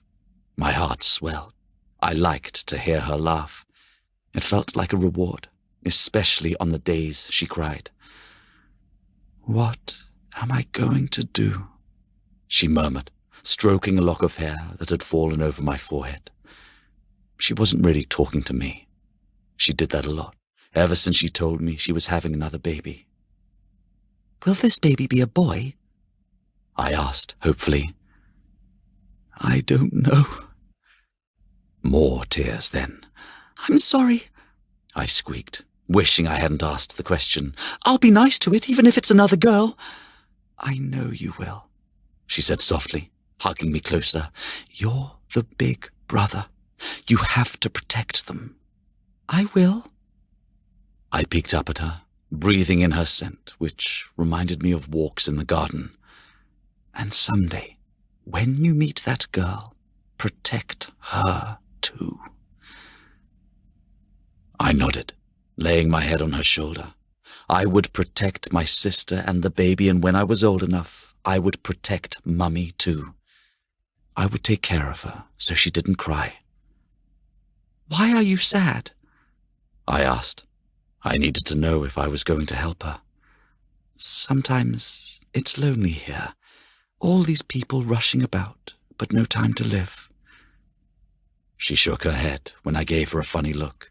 She wasn't making any sense. Sometimes I wish I could sweep you away to a different life, where you could just be Alexander. I am just Alexander, I said seriously, but now I knew what she wanted. Someday when I was old enough, I would take her somewhere she could be happy. I might even bring Sarah and the baby. Of course you are, Poppet. She kissed my forehead, and I scrambled off to do something that had faded with time. The memory fades until all I'm left with is her words. I think David knows that, Edward said glumly. He's not returning my calls. At least you're in love with a woman. I don't think that means much to him, I mused, still thinking of my mother's words. I've asked David to the country, along with the usual group, Edward told me. He'll come, but not to be with me. You have to let him be with you, I say, finishing the last of my tea. Edward arches a brow. You should take your own advice. Maybe you should invite Clara to the country. Trial by fire. Lovely. I cannot imagine putting her through another moment with our father. They'd make her miserable. Edward stands. Then be the one that makes her happy. I mimic his expression. You should take your own advice. He holds up his hands in surrender. We both know it's easier to give advice than take it. So what do? I ask. We should walk away from them both. We should protect them. It's the only way. Actually, take each other's advice, he suggests. Call her. Go to see her. Something. Don't cut her out. Being with David, I say. Maybe you could give me something smaller to work with, he says dryly. Tell him. Talk to him. Or let him go. It's the advice we should both take. We're both too selfish to take it. Edward leaves, and I cross to my desk, drawing out a crimson-red envelope and scrawl a note to her. I might not know what to do about her yet, but she deserves more from me. I promised her that. Poppet, have a less dramatic week at work. I'm tied up with family business, but I will see you soon. X. She had a full weekend planned with her friend. She'll get this at work tomorrow, and it will buy me time. I fold it and shove it in the envelope, before melting a spot of wax and stamping it with my personal seal. Then I lift it to my lips and kiss it, knowing soon it will be with her. The only place I want to be. The last place I should ever be. Chapter 24. The next morning, I'm no closer to knowing what to do when I'm called to a meeting. Alexander. My father rises from his desk and gestures towards a man I don't recognize. I'd like you to meet my associate. I stick a hand out, and he surveys me with shrewd, green eyes. The man is my age, maybe a little older. His hair is caught between dark blonde and red. The suit he wears is expensive, as is the Omega wristwatch on his arm. All these things tell me he's rich, but there's little else to discern from his appearance. Smith Price, he says, without giving any more away. The man is locked up like a safe, and he's not going to show anything unless he wants to. Mr. Price is here to discuss a mutual friend. My friend or yours? I ask dryly. I can't imagine that we have any friends in common. The closest we get to sharing a relationship is where Pepper is concerned, and I'd hardly count her a confidant. Mine. My father's lips thin into a flat line. Actually, we have a mutual acquaintance. Price picks a thread from his sleeve, eyes it with annoyance, and flicks it to the ground. I bite back a smile. I can only imagine the palpitations that move gave my father, but he doesn't speak. I can't help wondering who this Smith Price is that he puts up with it. We do? Georgia Kincaid. He says her name casually, but his eyes are trained on me, waiting to watch the bombshell explode. I haven't seen her in years, I say coolly. My father shows no sign that he remembers the name. If he did, I doubt I would still be part of this conversation. I also suspect Mr. Price would be on his way out the door. It's a message meant for me. And your friend? I ask my father, keeping my eyes on Price. You remember Hammond, he says, his face pinching. I shouldn't be taken aback. My eyes sweep to my father, but he won't look at me. Years have passed since he found me, whip in hand, with her at my feet, bloodied and bruised and blissed out, and he hasn't forgiven me. I'm surprised you count him as a friend. I say, simply. You know what they say about friends and enemies, my father says. What is this about, and what does it have to do with me? I ask, growing tired of the charade. I haven't spoken to Hammond in years either. I don't fit into his scene. A smirk flickers across Smith's lips as if he spots my lie, but doesn't say anything. He lounges in his seat, his arms slung over its back, and answers, You have a problem. I do? I ask. Yes, he says, and all trace of arrogance is gone. You're going to need help. From you? I guess. I don't know how he's found his way here or how he managed to catch my father's attention. I doubt it. I think you should listen to him, my father says coldly. There are things you need to know about, dangers you can't possibly imagine, not just to you, but... My phone rings, interrupting him. I'm reaching to silence it when I see it's from Norris. I look up to my father and Mr. Price. I'm sorry, this is an emergency. It's her, isn't it? My father demands. Your family is more important than some tart you're shagging. I ignore him, tipping my head at Price. Sorry to cut this short. I understand. I'll fill your father in. He rises with me, bringing us face to face. He passes me a business card. When you need me, come and find me. I resist the urge to laugh. I have no idea what's going on, nor do I care to hear any more. My father suffers under the delusion that everything is life or death. It's the power going to his head. I'm still shaking my head when I reach the hall and return Norris's call. Sorry, I was in a meeting, I say, but he cuts me off before I can fill him in on the bizarre circumstances. Is she okay? Norris delivered the note this morning. Since then, he's been keeping an eye on her office. After making our relationship public at my father's party, I'm well aware she's likely to face some paparazzi this morning. I want to know she's safe. There's another story in the tabloids. What's new? I ask irritably. I think you need to read it, he says quietly. His words creep under my skin. I hang up and open my browser. Search results start appearing before I've even finished typing her name, But this time the story isn't about me. It's about her. I scan the headlines, a pit opening inside me as I see what I've done. I didn't protect her. I can't. And now it's beginning. Chapter 25. Norris is not happy with me. I tug the ball cap down as I make my way off the tube at Stepney Green. No one noticed me on the train, which is hardly surprising. No one is looking for me. I'm just some bloke with his hands shoved into his pockets on his way home from work. I make my way toward Clara's flat.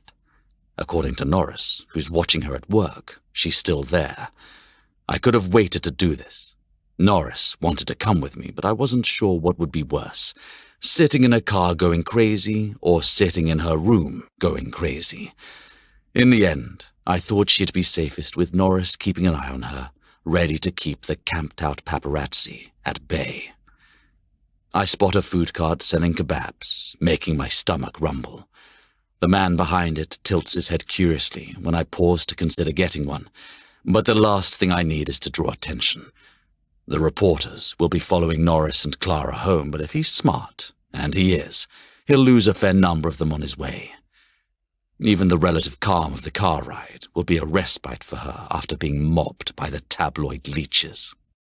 When I reach her building, I press the buzzer and pray that Belle is home. She strikes me as the type who's too busy planning her wedding to that obnoxious wanker Philip to have a job. She answers within 30 seconds with a bright, "Hello?" Clearly, she hasn't seen the tabloids yet. "Can I come in?" I ask. She buzzes me in without asking why I'm here. I take the steps two at a time until I'm at the door to her flat. It's already open, and Belle and an older woman regard me with an almost aristocratic surprise. It's the kind of response that's bred into titled people, people who might one day be called upon to entertain their king. Belle shoots a glance at the older woman, and I see her legs cross. "Don't," I say, before she can curtsy. "I'm just your flatmate's boyfriend stopping by unannounced." Her crimson lips twist into a bemused smile. "I suppose I'll stop looking for the glass slipper then." She moves to the side, nodding her head that I should come in. I step through and look around.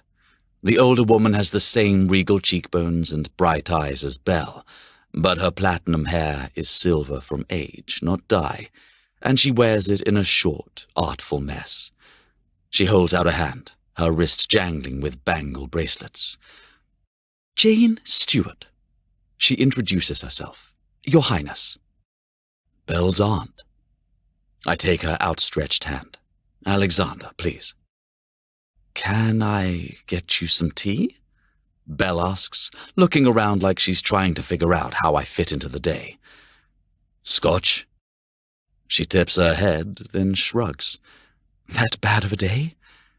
"I assume you haven't seen the news." There's no point avoiding it. If anything, Belle might have some insight into how to handle this bloody situation. I'm at a loss. She plucks the lid off a decanter and pours me a glass, then two more. "What happened?" "I don't know, Belle, but I need all the help I can get. I think a simple Google search will clear it up more quickly than I can." I sip the scotch while she types on her phone. There's a pause, and then her eyes widen, her mouth forming a quiet O of horror. Her aunt reaches for the mobile, looks at the screen, and proceeds to down her drink in one gulp. "Something tells me this isn't news to you," I say dryly.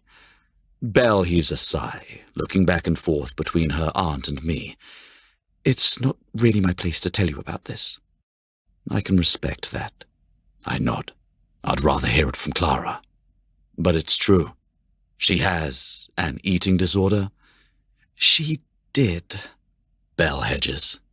"She does," Jane corrects her gently, "and it's under control at the moment." I understand what's being left unspoken. Belle doesn't want to scare me off, Jane is wise enough to know that ignoring a problem doesn't make it go away. I don't press either for particulars. Fuck, I mutter, finishing my own drink. I whip off the cap I'm still wearing, toss it on the table, and comb my fingers through my hair.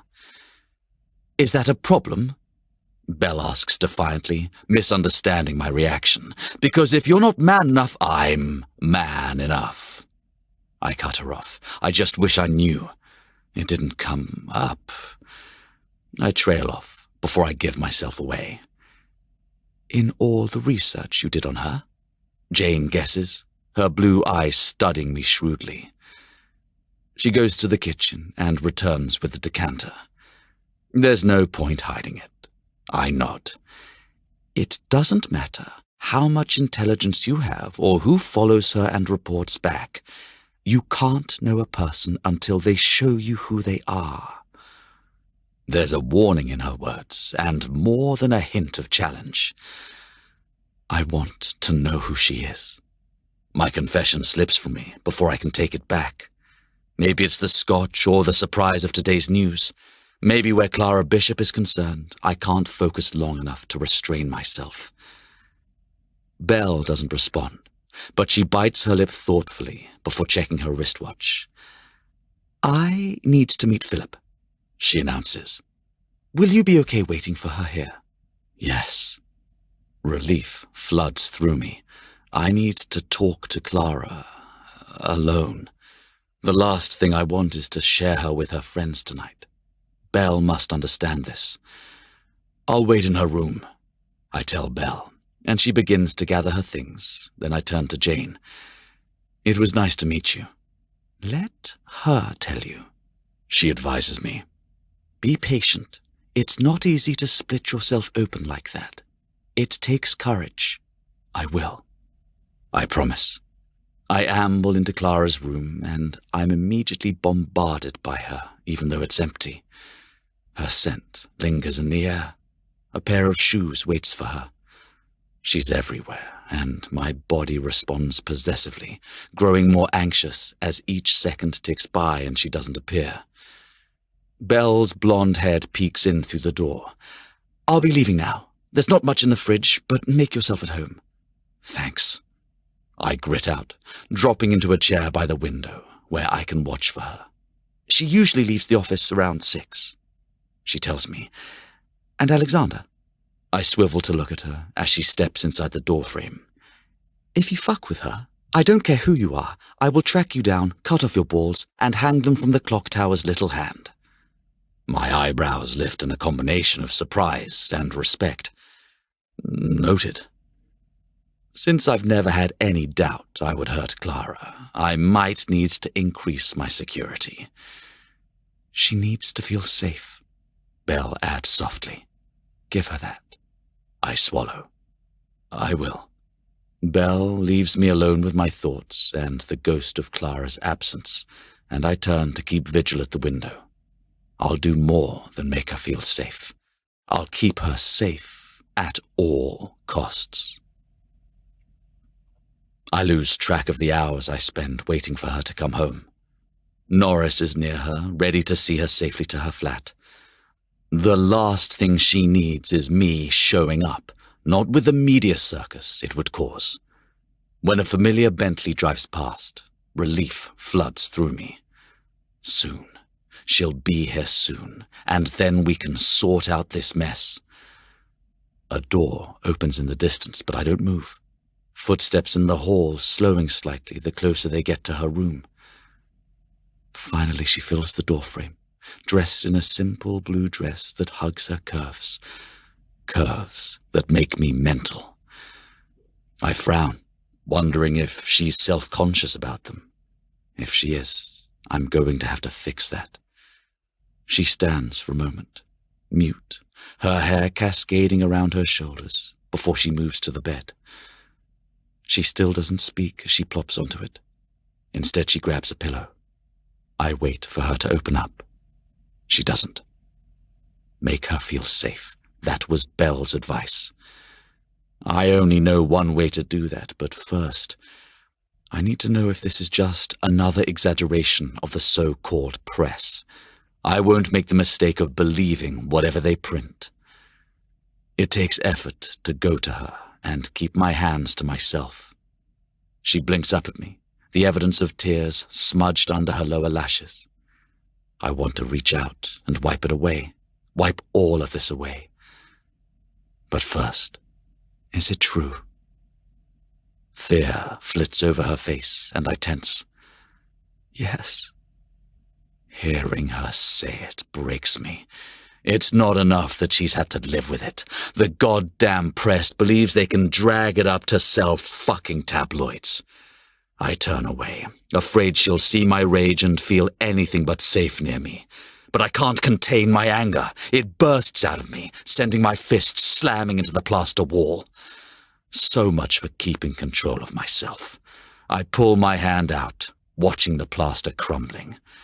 This sends Clara shooting to her feet.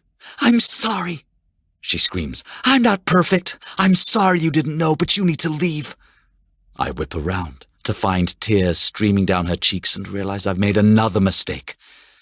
"You think I'm angry with you?" "I have no idea how they found out about it." She continues like she didn't even hear me. Her hands twist together. "I was in therapy before university, and I saw a private counselor my first year of college. There was a relapse a year ago, but that was all confidential." "You no longer have secrets, Clara. I took that from you when I took you." "I realize that now.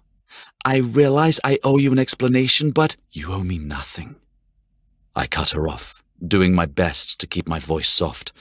I want to soothe her, not add to her stress.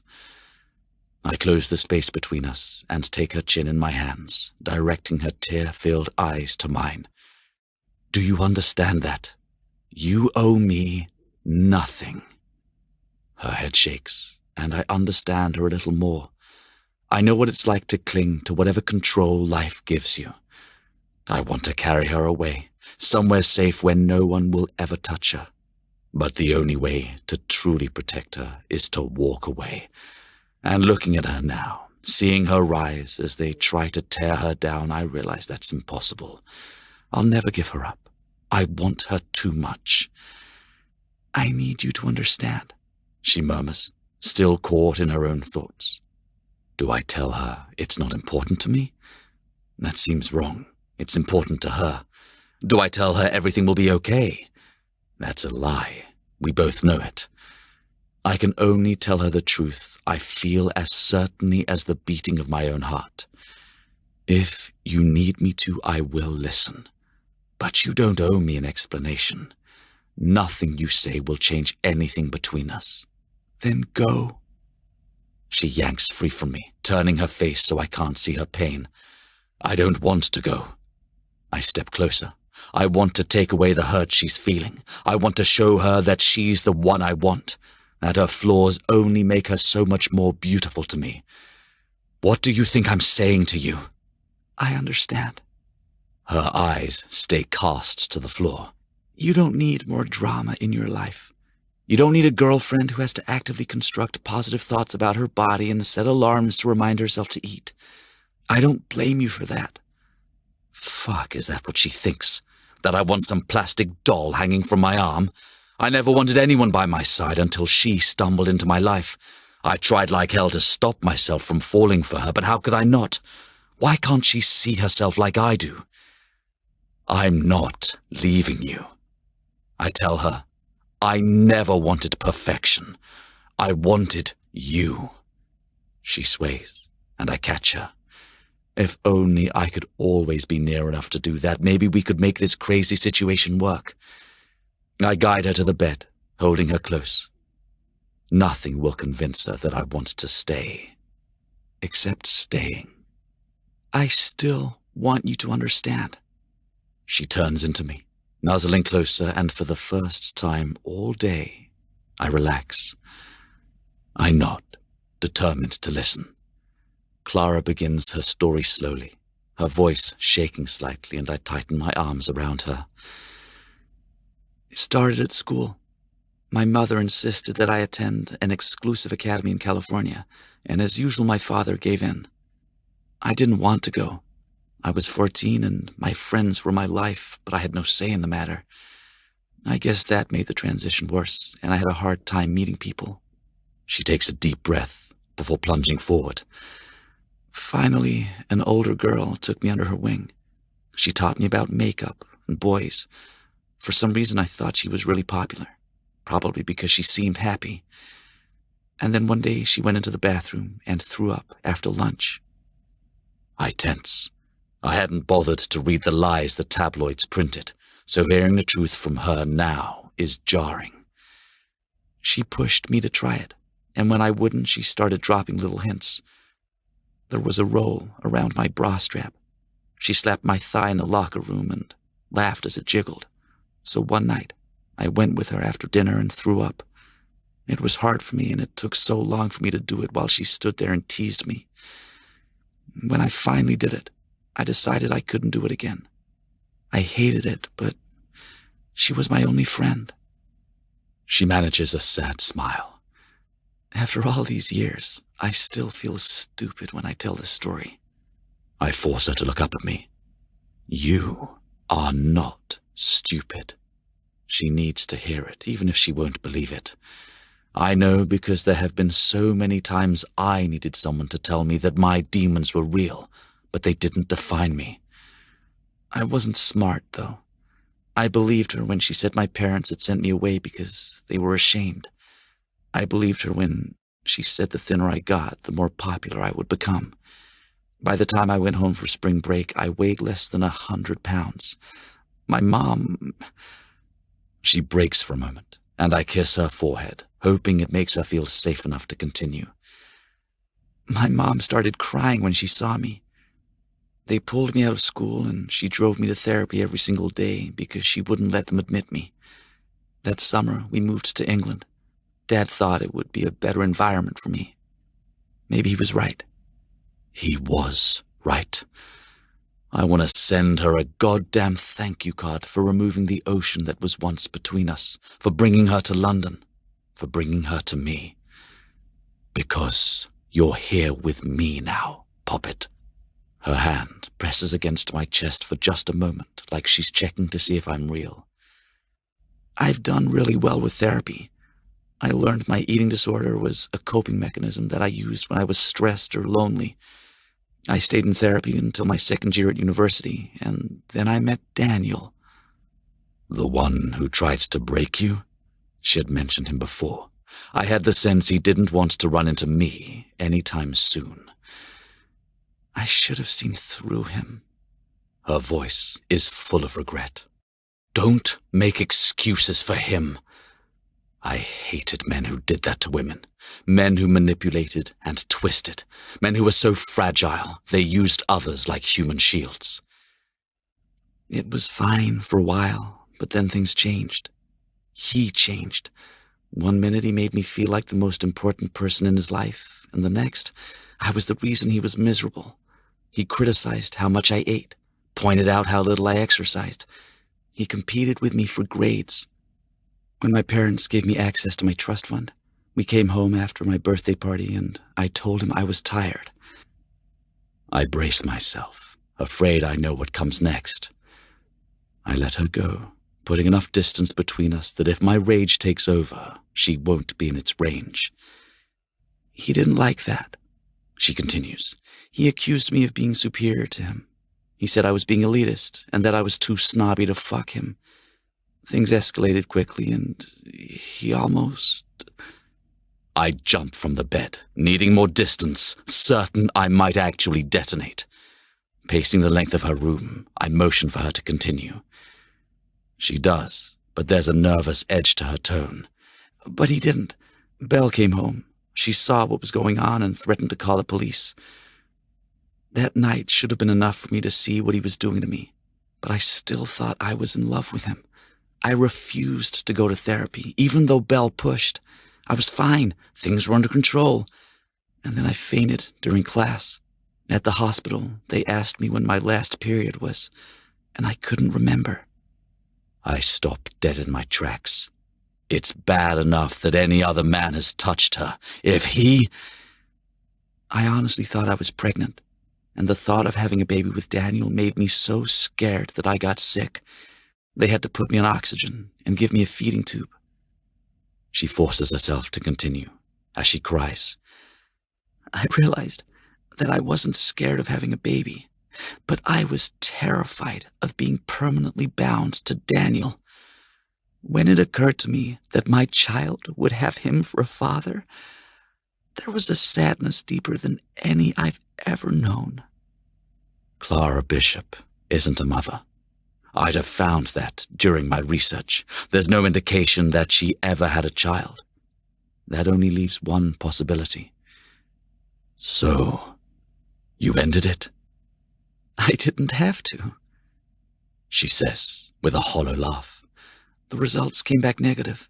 I wasn't pregnant. I was malnourished. My liver was barely functioning. I was shutting down. I hadn't purposefully stopped eating. I hadn't even realized I was doing it. The doctors quizzed me and suggested I go back to therapy, especially support group. It was there that I realized I'd been clinging to an idea of control that didn't exist. Not eating was something I chose. Maybe because of the awful things he said about my body. Maybe because subconsciously I desperately needed to control something. My group helped me see that I'd given him control over me instead. So when I say he broke me, that's what I mean. I loved him and he nearly killed me. At least I thought I loved him. And now, I don't know why it's important. I shouldn't want her to love me. I shouldn't want to know her heart has never belonged to anyone else. But God, I want her to say no. Her answering look is hard. A decision is being made and her next words are carefully chosen. Now, let's just say the distance has given me perspective. Although after today I feel like I've been thrown back in time. I suppose no matter how far I've come, I can't change what happened. And that means sometimes I have to face it. She can't change it. She can only control it. She needs to control her body, and That's why you ran when I brought up submission. She nods reluctantly as though she'd hoped I wouldn't put these two things together. I can't believe I've spent my life in a perpetual state of self-loathing. For the first time ever, though, I hate myself completely. I hate that I need what she can't give me. I hate that I'm weak. I'm no better than men like Daniel, demanding more than is my right, taking more than I give. No, X, she says swiftly. It wasn't just that. It was the idea of any relationship. My predilections certainly won't help you. And now she's trying to soothe me when I'm supposed to be taking care of her. She shakes her head. I thought that at first too, but you aren't him, and I'm stronger now. And your body? Do the scars of what he said and did to her linger? How do you feel about your body? She hesitates, which is an answer in and of itself. Most days I don't think about it. I eat, I get dressed, I walk or run. Other days I catch myself wishing I had a body like Pepper's. That's what she thinks? That I want someone like Pepper when I have her? I'm in motion before I even realize what I'm doing. Lifting her into my arms, I carry her to the loo. I need to show her what I see. I need her to see that she is breathtaking. I need her to understand she is everything any man could want. And everything I need. Chapter 26. Kicking open the door, I carry her to the mirror and lower her to her feet. She looks skeptically up at me, but she doesn't fight my sudden actions. I spin her to face her own reflection and lean to kiss her neck as I draw the zipper of her dress down her back, revealing her smooth shoulders. I've been remiss in telling you how I feel about your body. Your gorgeous cunt gets so much of my attention, but when I said your whole body was made for fucking, I meant it. I want to rip her clothes off. It takes restraint not to, but I'm not rushing this. I need her to understand me when I say she's perfection. My lips cruise across her shoulder to the curve of her neck. This, I kiss the spot, was made to kiss. So smooth and soft. When I'm burying my cock in your perfect cunt, I can't help myself. I've fucked plenty of women, but none have drawn me to them like she does. I can't stop myself from kissing her soft skin again, but I want more of her. I want to devour her. Before I realize it, my teeth nip the spot and she moans. I smile as I realize she liked it. That bit of pain dashed into the pleasure. This isn't about you, I remind myself, moving back to undressing her as slowly as possible. My hand slides one strap of her dress down slowly, and I follow its path with hungry kisses. Long and slender. These freckles drive me crazy. I prove it by pausing to kiss a few. And the way they feel when they're wrapped around me, clinging to me as I ride you, perfection. I clasp her hand, lifting our entwined hands to her shoulder so I can kiss each knuckle. Such clever fingers. I hate when they aren't intertwined with mine, unless they're on my cock, of course. She nods absently, her eyes meeting mine in the reflection. I wonder if she sees how beautiful she is yet, how much I want her, how desperate I am to keep her. But she's watching me, not the magnificent body I've put on display. Look at yourself, Poppet. I want to look at you. She murmurs. That's only natural. I don't blame you, but right now I need you to pay attention. Follow my lips with your eyes. I move between her and the sink, kneeling so that I don't block her view of the mirror. Gripping her wrists, I force her arms behind her back until she arches close enough for me to catch her nipple in my mouth. I take my time, nibbling at it, sucking it. I want her to see what I do, how her body responds to my touch, her breasts swelling with arousal, her cunt plumping until a single touch could push her over the edge. It's almost cliché to tell you that your tits are perfect, but they are, full and supple. I can never decide if I want to suck them or fuck them. This earns me a whimper. Clara is full of surprises. She had been so prim the day we met, so shocked when I kissed her. And then I'd taken her to bed and unleashed something that surprised both of us. Her little moan is giving me ideas. Would you like that? Do you want me to shove my cock between your tits? How the fuck can I resist that? I have to remind myself that I can wait. This is about her body and showing her what it does to me. But I can't quite keep a vision of her breasts dripping with climax from springing to mind. My cock springing along with it. Later, Poppet. I mean it. I want to do everything to her. I want to show her pleasure she never knew existed. I want to watch her come again and again. I kiss across the other breast, capture her nipple, and continue my exploration.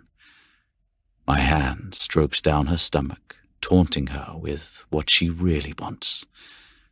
I feel the tension building inside her, noting how her hips wiggle a little wider open in invitation. Your body makes me so fucking hot, Poppet. I think about it all the time, imagining how I'm going to fuck you. When we're apart, all I can think of is getting my hands on you. I grab her roughly, already imagining how good it's going to feel when I bury myself inside her. I can't take my eyes off you when you walk. Do you sway your hips like that on purpose, knowing that I'm watching? She shakes her head. Of course, she doesn't see it. She's been taught to see her flaws. I have to show her her strengths. All I can think about is grabbing these hips and putting you over my knee, I mutter, ignoring a pang in my balls at the thought, or holding onto them as my cock pounds you. They curve so precisely into my hands. I swear your body is fucking proof of evolution. Her eyes shudder closed. I know she's imagining all my suggestions. I want her to see me do all the things to her. I want her to watch me fuck her. I want her to see what she looks like moments before she comes undone. Open your eyes, Clara. I command her, spanking her lightly. Her eyes fly open, and I resist the urge to smack her ass harder. Would she cry out? Would she beg for more? I'll have to spend a whole day worshipping your ass. It's a pity that you can't see me do it, but I'll be certain to describe every single thing I want to do to it. Everything I'm going to do to it. I press her thighs farther apart and nuzzle my face against her sweet cunt. I suppose it would be too much to ask to be buried here. She giggles, and I kiss her lacy panties, earning another laugh. I'm serious, Poppet. I want my lips down here, breathing you in. Your scent intoxicates me, you know. I want them clamping against my ears as I taste you, but I also need them spreading open for me, circling around me as I fuck you. Yes, please. It slips out of her again. I resist the urge to stand up and fuck her over the sink on the spot. She wants it all so badly, but she won't let herself have it. I have to coax it out of her, give her permission, show her she should never feel shame in my arms. You know how I feel about this. I brush across her again. Your cunt was made for me. It's so tight it just squeezes my cock when I'm inside of you, draining every drop from me. But you know that. You know you have a gritty cunt, don't you? I want you to see it. I'm going to fuck you with my tongue so you can see how fucking beautiful you are when you come. I run my tongue roughly over her laced thong, tasting how she's soaked through it. So wet, so ready. Watch, Poppet. I want her to see me claim her with my tongue. Pushing her legs as wide open as possible, I hook her panties and yank them to the side. My tongue thrusts her open to find her clit. I'm not watching her anymore, so I hope she's behaving. A man can't be held accountable when his mouth is on a perfect cunt. I want to see your cock inside me. Her request is tentative. She wants me. She wants contact. She wants to give me what she imagines I need. But this isn't about me. I ignore her and continue on. Gripping her hips, I urge her against me, stroking until her clit is so swollen I can catch it between my teeth. Once I do, I savor it. Her body tightens and then her climax floods my tongue. Had enough, Poppet. She shakes her head, stumbling dizzily and catching herself on the vanity. My hands hover near her in case she loses her balance entirely. When she doesn't, I stand, unable to wait any longer. My dick is so hard that it's trying to escape my jeans. In the mirror, I see her tongue swipe over her lower lip. Fuck me. I fist my shaft. Do you want this? She hesitates. Her answer is surprisingly shy. No, I want your body. I freeze, realizing what she's asking. She felt the scars. Now she wants to see them. How have I let this happen? Touching is one thing, facing them is entirely different. You don't want that, Clara. There's no part of my body you don't want, right? She pauses, looking at me expectantly. I can't believe she's playing this card. There's no part of your body that I don't want. If she really knew. Clara, I felt the scars. I know, she says softly. And I want you. All of you, X. Your body, all of it makes me so fucking hot. The little minx has me, and she knows it. How can I argue with my own words? If I want to prove that I want every bit of her, I can't keep my own body from her. Still, she doesn't have any idea what she's asking. I take off my trousers as she watches in the mirror. I hesitate when I reach for my black t-shirt and Clara smiles. Slowly, I draw it over my head, revealing myself to her inch by inch. Her eyes go distant. She's guarding herself like a woman approaching a wild animal. She must have some clue that I have a reason to hide this.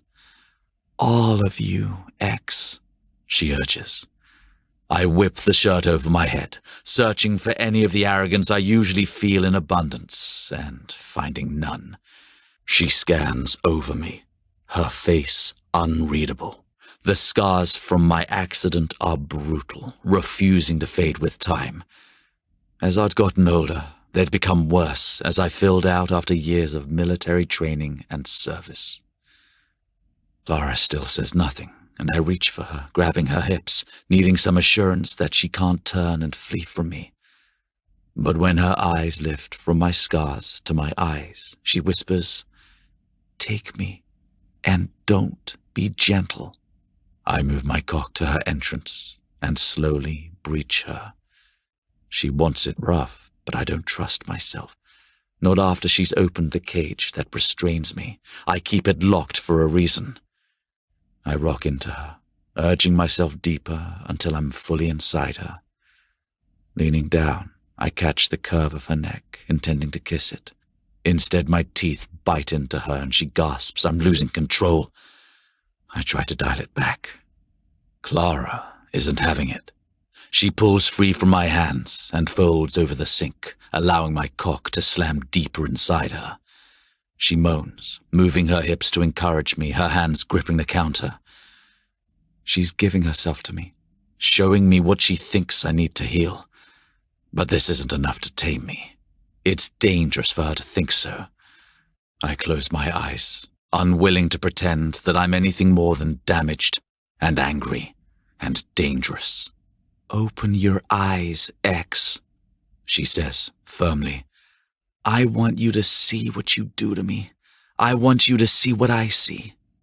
I can't deny her, but I can't hide the truth. She can't heal me because some scars run deeper than the skin.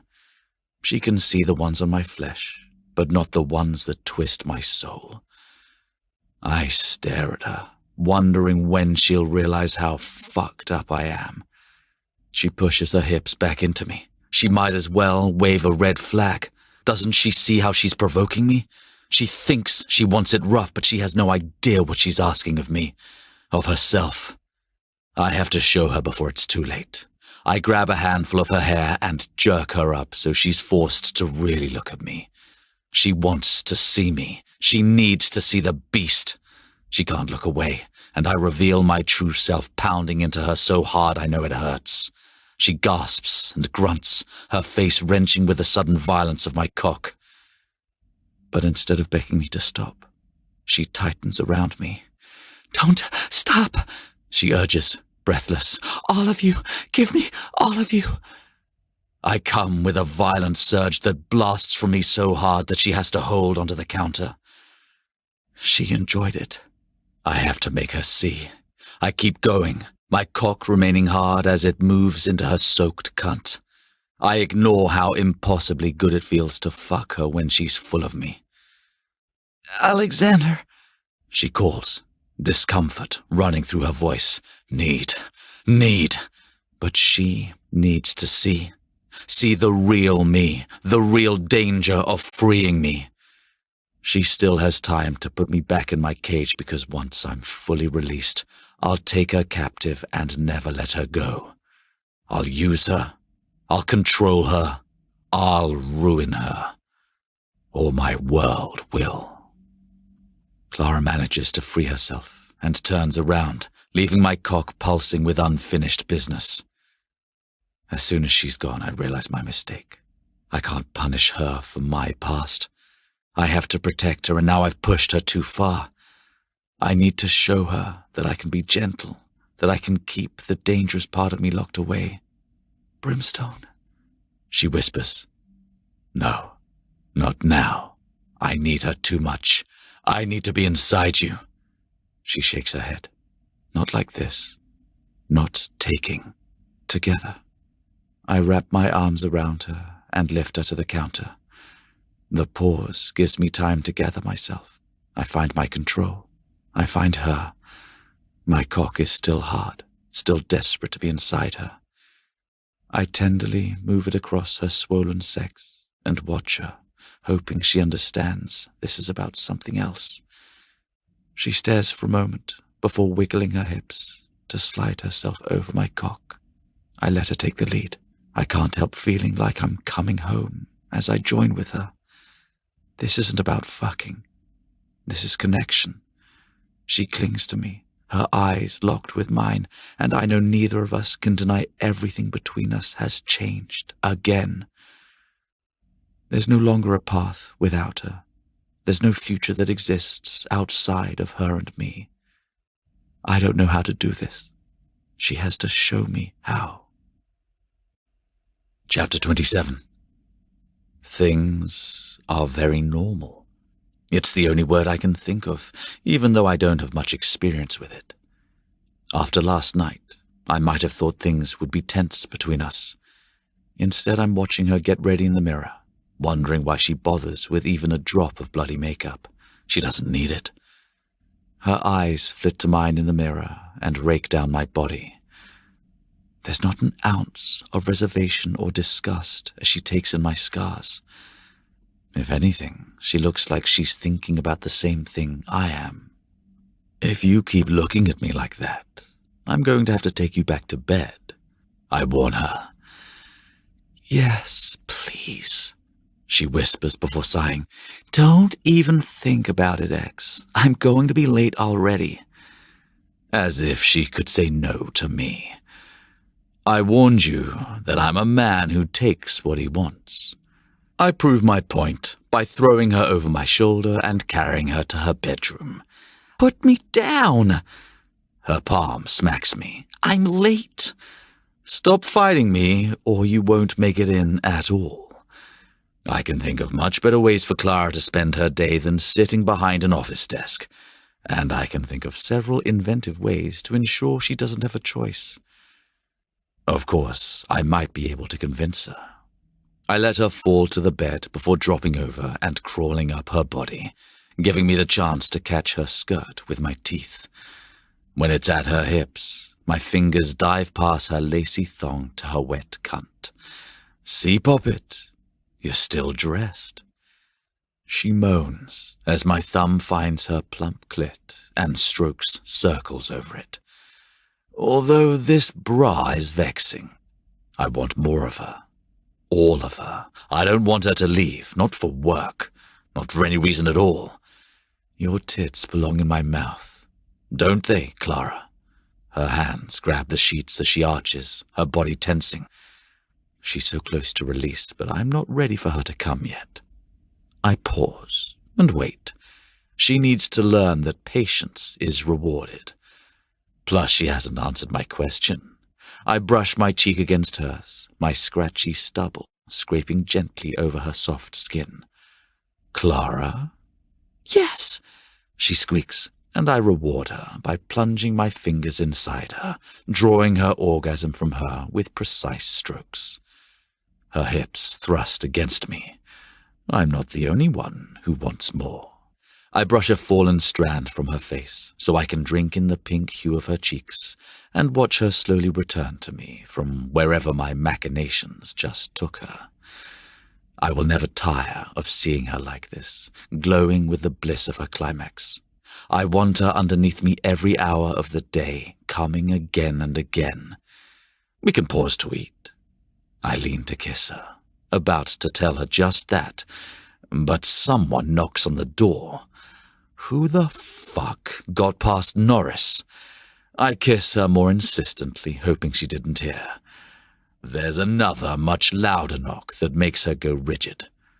I give up. I'm not meant to be happy for hours on end after all.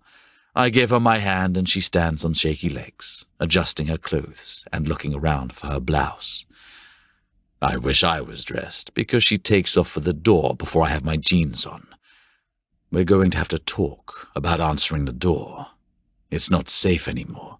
People will try to get to her now that she's been linked to me. I'm slipping my shirt over my head when the yelling begins. It's muffled, but I make out enough through the walls to know she's not in danger. She is, however, having a rather heated argument. No one needs to know I'm here. It will only complicate matters for her, but I can't stop myself from padding into the hall. I'm about to go out to her when I catch an older woman say, "That's what you said before. When did you start seeing Alexander again? Don't try to deny it. Your appearance with him at that ball has been all over the internet. We have people who can help you spin this." "I don't think that's necessary, Mom." Mom. Fuck. I really don't need to put Clara through this. I don't want to give her mother the wrong idea, and Clara's already had to deal with my father. I step backwards so I won't be seen and debate returning to her room. But I can't decide which she'll dislike more, being left to deal with her mother alone while I lay low, or being put on the spot for an introduction. She decides for me. I hear her loudly instruct her mother, "All I really want is to finish getting dressed. I need to be at work in less than an hour." Her mother just speaks more loudly, ignoring her. "I called Lola this morning, and she thought we might try—" "You called Lola?" I scroll through my mental file on Clara Bishop, but can't recall a Lola. "She's going into PR, and she's very savvy about social media," her mother says. "She's 21, and she's had 15 majors since she got to university. Lola is set on public relations. You know what?" I hear Clara stomp across the flat. "I've got this. I don't need you, or Lola, or Dad helping me out." There's a pause, and then an unmistakable sob. I'm nearly out of the hall before I realize it's her mother crying. "You're cutting me out of your life, Clara. You know how dangerous that is. Does he even know? Have you spoken with him since the story was leaked?" She sobs. Her questions reverse my previous decision to stay out of it. I don't think. I just know I won't let Clara apologize to her mother for what the media did to her yesterday. "He knows," I answer her mother's question, leaving no room for her to misinterpret what I'm saying. Clara's gaze falls on me, her eyes shutting for just a moment, and I know she's bracing for impact. But I won't let her endure it alone. I'm surprisingly good with parents. "You must be Clara's mother. I'm pleased to meet you, Mrs. Bishop."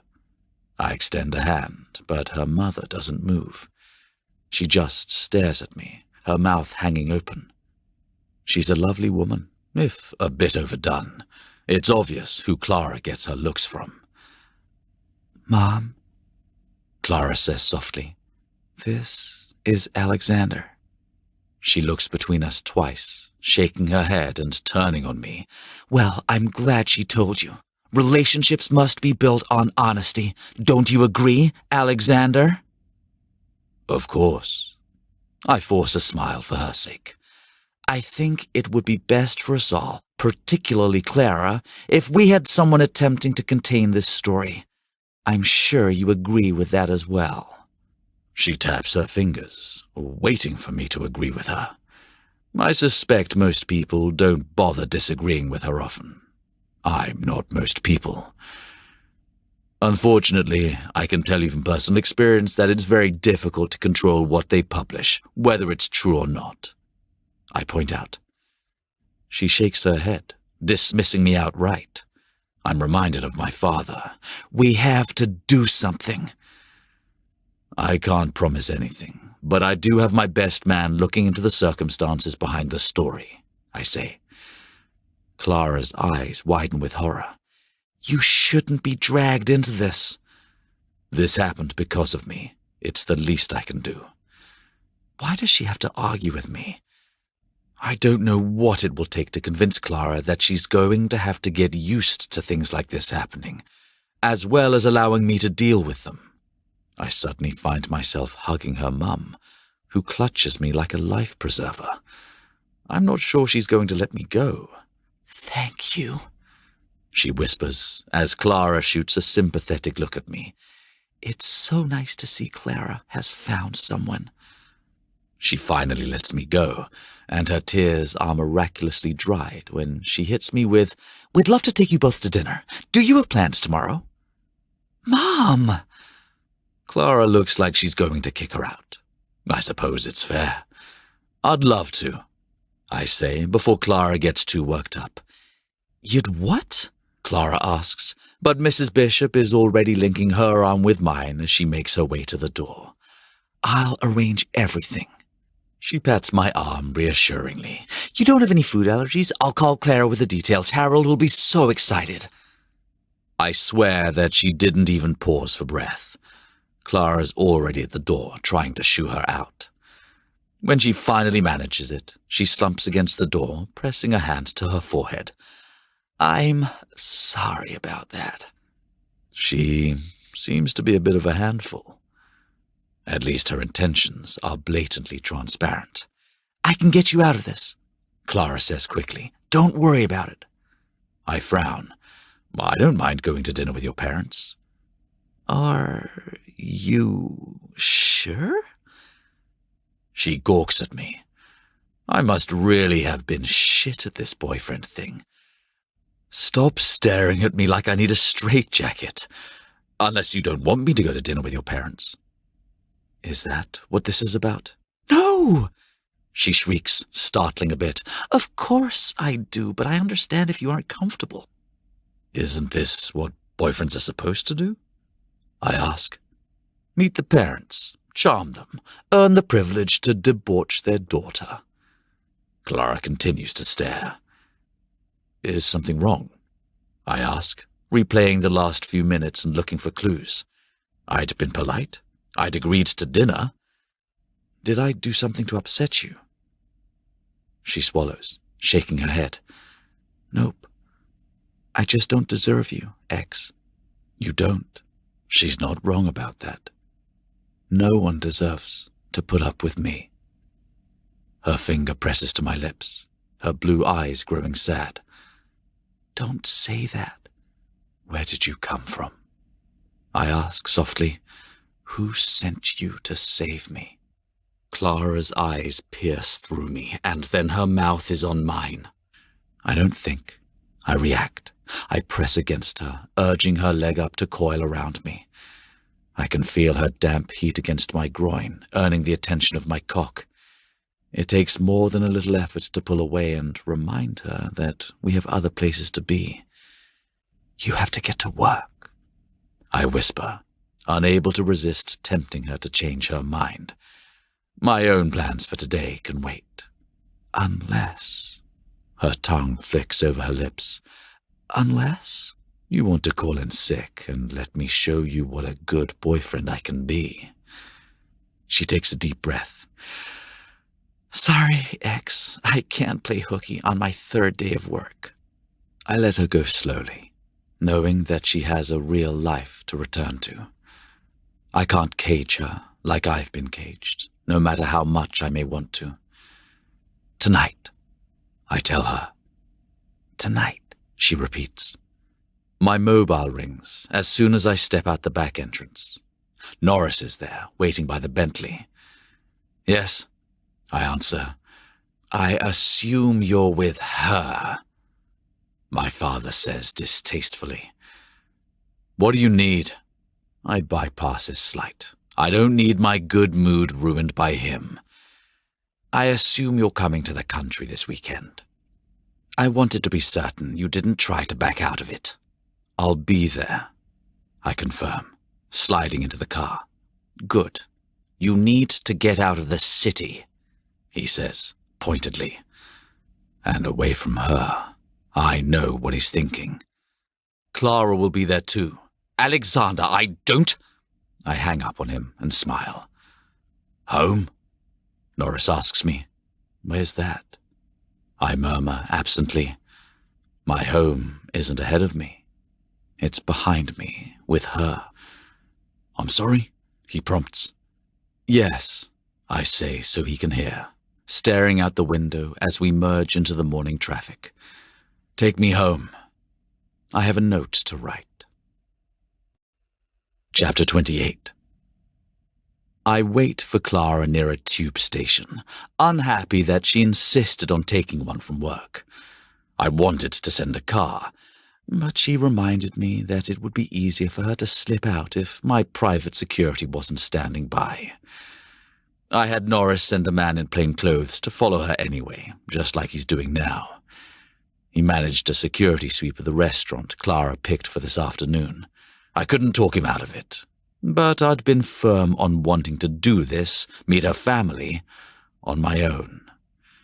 So far, I've only spotted 2 undercover guards casually milling on the same block. At least they aren't planning to sit next to me at dinner and poison test my soup. Clara arrives in a flood of passengers, pushing her way through the crowd, handbag on her shoulder. Her eyes scan in front of her, teeth sinking into her lip. A few others glance curiously at her as though they recognize her, but no one stops her. I wonder how much longer she'll enjoy this already questionable normalcy. She stops and lets the other passengers continue in a search toward their own lives, and I wait, keeping her in my sights until she's the only one left lingering in front of the station. She's still wearing the light blouse and tightly fitted skirt from this morning. My mind skips to the lacy thong I know she's wearing underneath, and my cock stiffens. Forcing myself to ignore the growing ache in my balls, I prowl toward her. Clara turns her head as if sensing me, and startles for a second. Her momentary panic quickly shifts, though, and she presses her lips into a tight line. I almost didn't recognize you, she admits. I catch her in my arms, pleased when she wilts against me. She reaches up and tugs the bill of my baseball cap. The Yankees? She says, with a raised eyebrow. I have a thing for Yankees, I say meaningfully, stealing a swift kiss. Even the momentary brush of my lips to hers is like an electric jolt. But it's not centered in my groin this time. It hits directly in the center of my chest, like I'm being brought back to life. Oh, really? She pulls gently away, slipping her hand into mine. I let her take the lead, completely willing to be at her mercy this evening. She'll be at mine later tonight. I think they gave it to me on my last American tour. Clara stops, blinks hard, and lets out a deep sigh. Is something wrong? I ask, instantly concerned. It's going to take some time to get used to hearing about things like your American tours. I've only been on one, I tell her, starting forward to keep us moving. I think I was 12. It's a bit of a blur. It suits you, she says, an undeniable note of affection in her voice. You look very American. No offense. You're American, so I'll consider it a compliment. I murmur. Jeans and trainers had felt like the easiest way to keep a low profile. I'd even go as far as to put sunglasses on under the cap. I start to apologize for my casual appearance when she tugs away and darts over to a shop stall.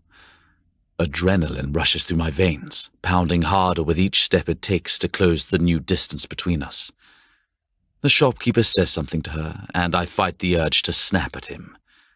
Clara holds up a book and responds before putting it back on the table with a laugh. As soon as I'm closer to her than he is, I relax a little. By the time she turns back to offer her hand again, I've rearranged my face into calm. I love Notting Hill, don't you? She asks with a sigh.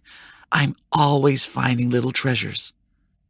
I nod, gripping her hand more tightly so she won't be able to let go of me so easily. I have never been to Notting Hill.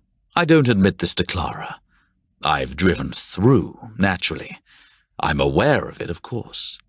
There are plenty of places in London I've never actually visited. Given that I'm usually surrounded by a security team in public, I don't adventure out often. Tonight, though, I find myself in the bustling neighborhood. There is something wonderfully ordinary about its streets. People move about, going to and from their lives. And by some miracle, I'm managing to blend in. It is a little warm. Clara presses a hand to her neck, and I see it slightly dewy. She points to an antique shop. I should go in there. I need a lamp.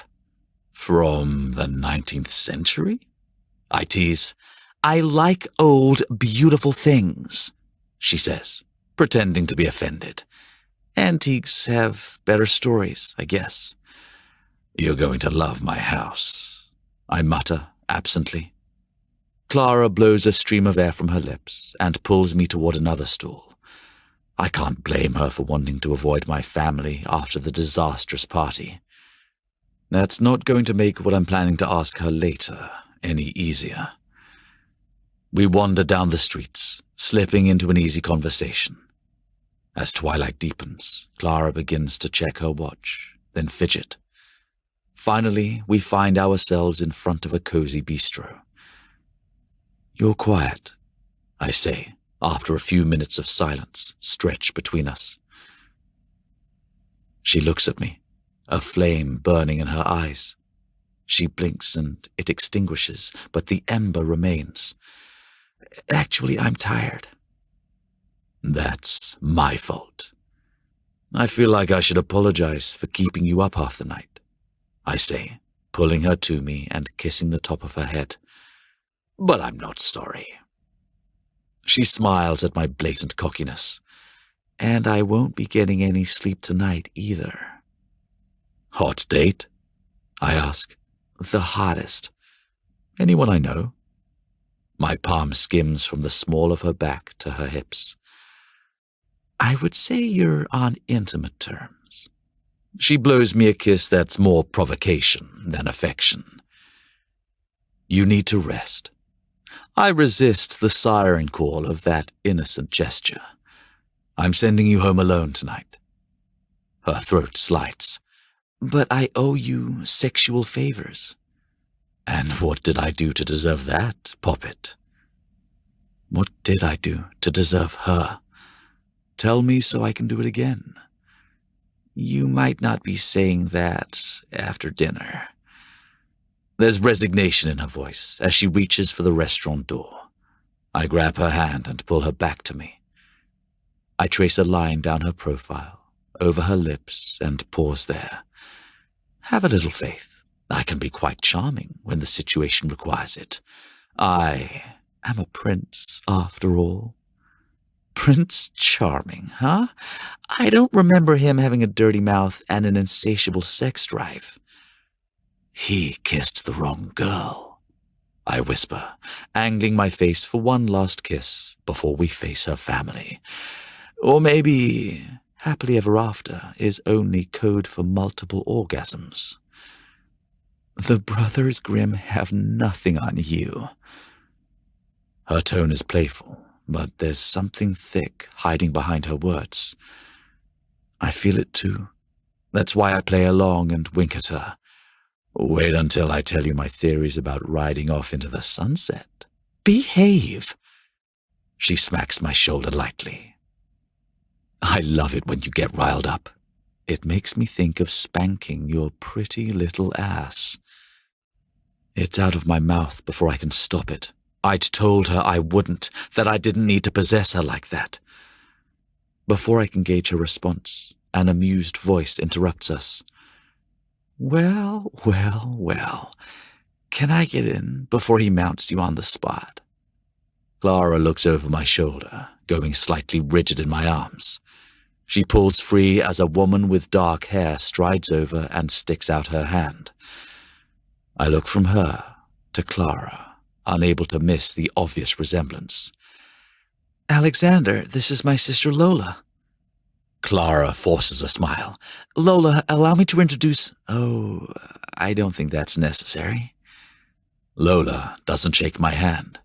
She holds it for a moment, as if taking a measure of me. It's lovely to meet you. Clara has told me absolutely nothing about you. I resist the urge to tell her Clara hasn't spoken of her either. I know she has a sister. That's come up in my research. Charlotte Bishop. Lola, it seems. But despite their similar features, there's something feline about Clara's sister. She looks not only prepared to pounce, but I suspect she might have claws. Before she can show them, I step toward the door. Ladies first. Oh, a gentleman. Lola steps through first, without hesitation. Her eyes skate over me, assessing. There's something abrasively American about her, despite having been here from an earlier age than Clara. She seems like a handful, I mutter as I take Clara's hand. Mm-hmm. Her hand tightens over mine, and I realize I'm not the only one with family drama. Glancing down at Clara, I realize with surprise that she's not nervous. She's protective. I start to tell her that I'm not worried about facing the bishops when a seating host beckons us to follow her to our table. Why tell her? I'll show her. I fall into step behind her, one hand on the small of her back. By 5 till 8, we're on the second round of cocktails and no food. I know the time because the entire bloody restaurant is decorated with hundreds of clocks, all of which are slightly slower or faster than the others. The result is a constant ticking that scratches at my nerves. I calm myself by stroking a hand down Clara's thigh. I resist the urge to order Clara something to eat. I don't want to overstep, but I'll be forced to once the hour strikes. I don't know what could be keeping him. Madeline Bishop looks at her silent phone, which has neither rang nor lit up with a text since we arrived. I might be forced to intervene, but I could be polite about it. I'm in no hurry.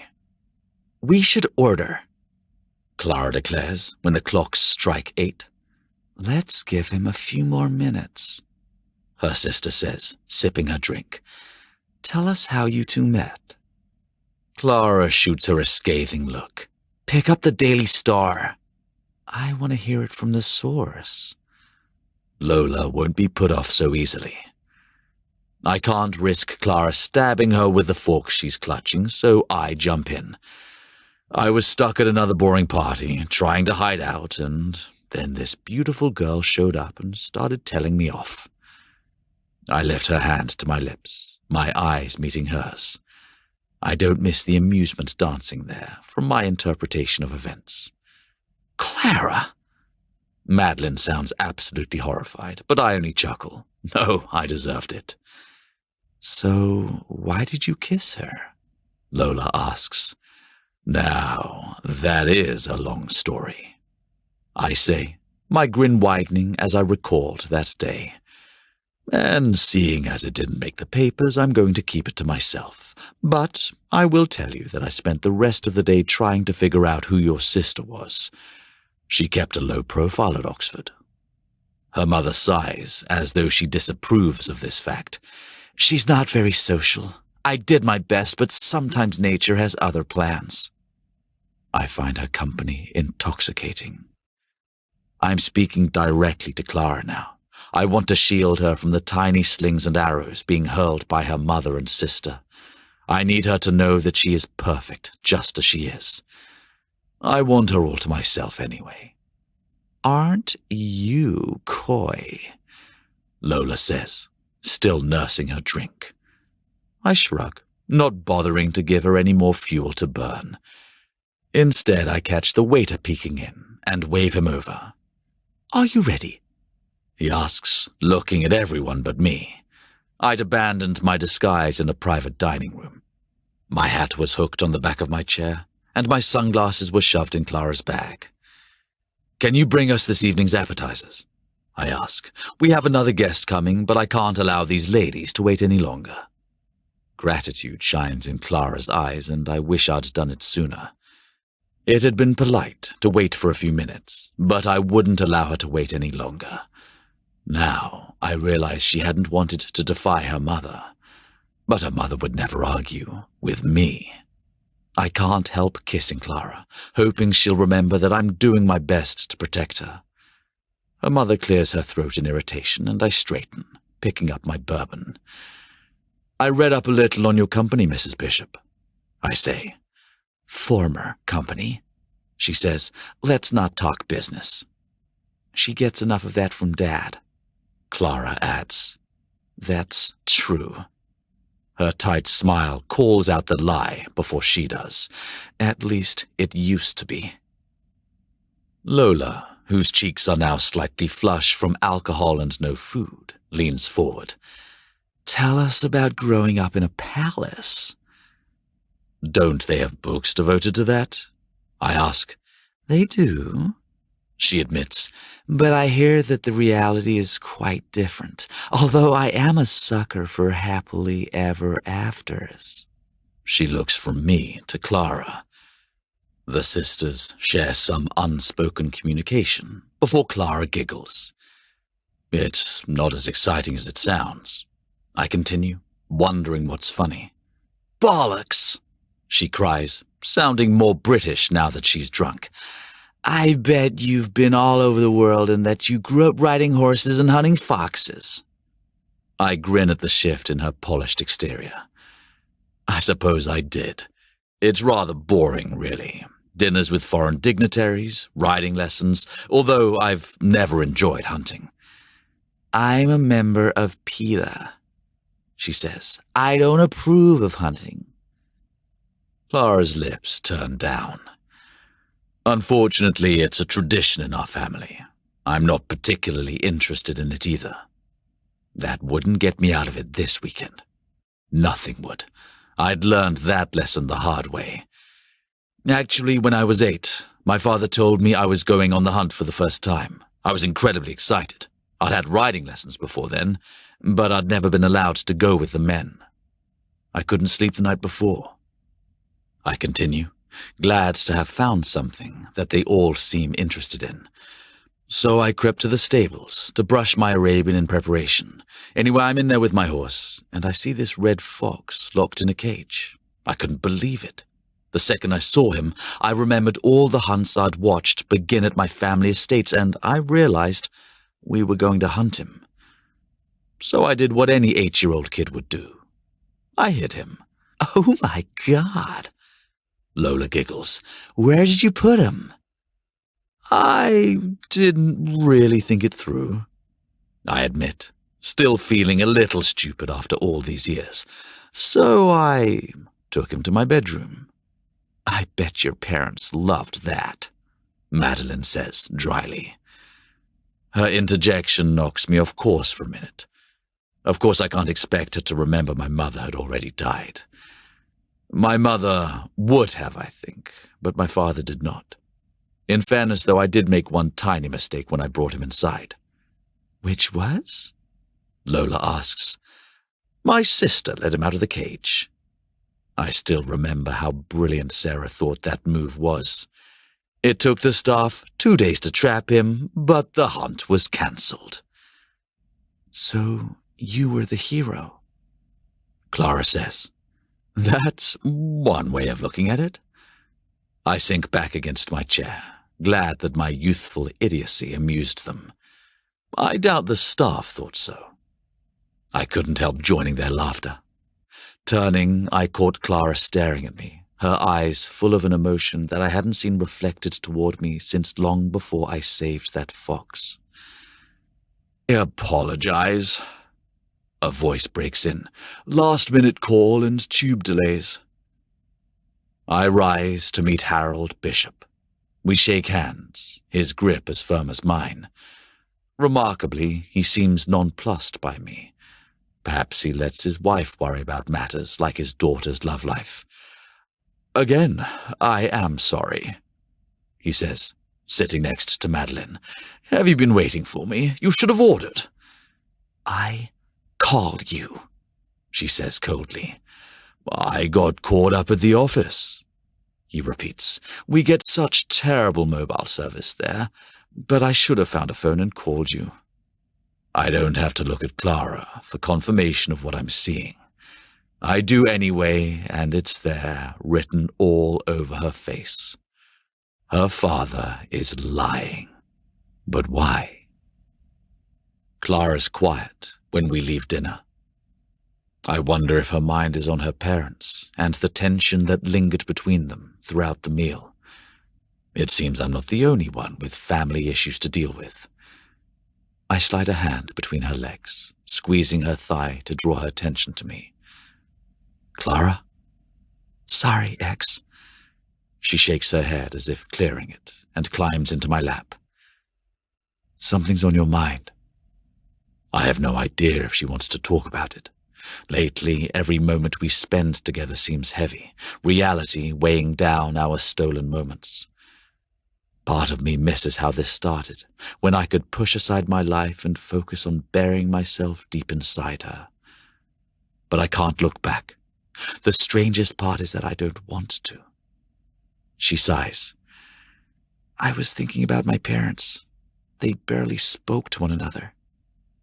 And that's not usually the case. I wonder if I'm prying.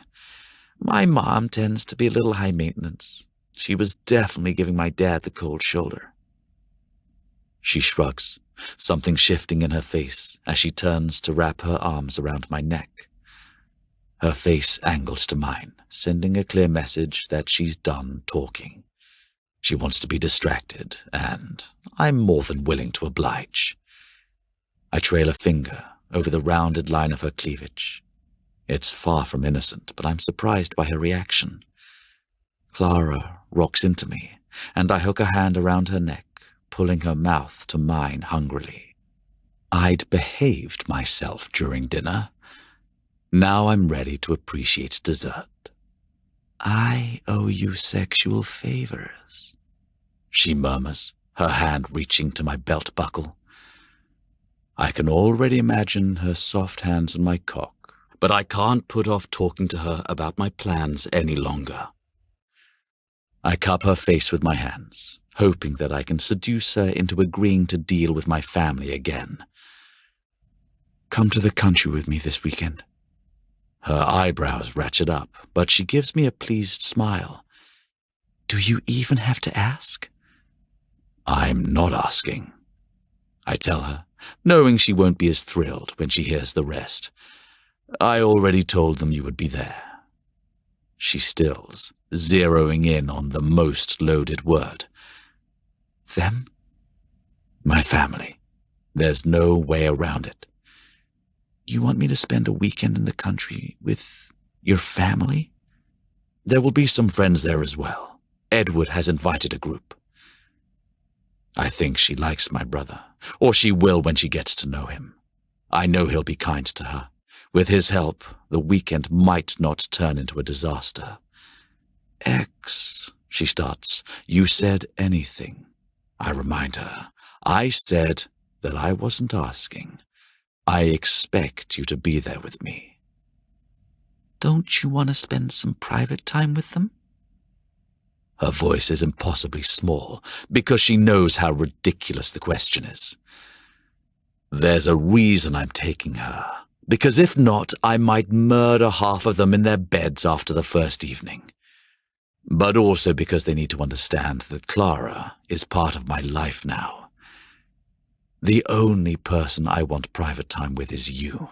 3 days apart is too long. I need to know you're being taken care of. I can take care of myself. She swallows, and I regret saying it. I don't want her to think I see her as fragile, but I can't imagine not worrying about her being stuck in London to deal with paparazzi, or her mother for that matter. You can get dressed.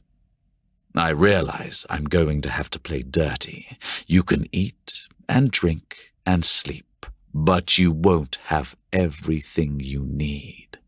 I press my erection against her ass to tempt her. You raise a good point, she says breathlessly. Do I? I have her. I know it. But it won't hurt to give her a preview of why she'll be glad she came.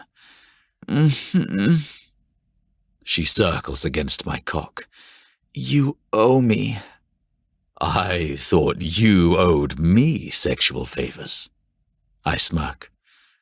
I promised that before I found out I'd be dealing with your family for a whole weekend. Let's call it a draw, X, or you'll end up repaying me for a long time. Oh, pop it. My hand creeps under her skirt as I kiss her neck, her collarbone, reminding her that I would make it worth it.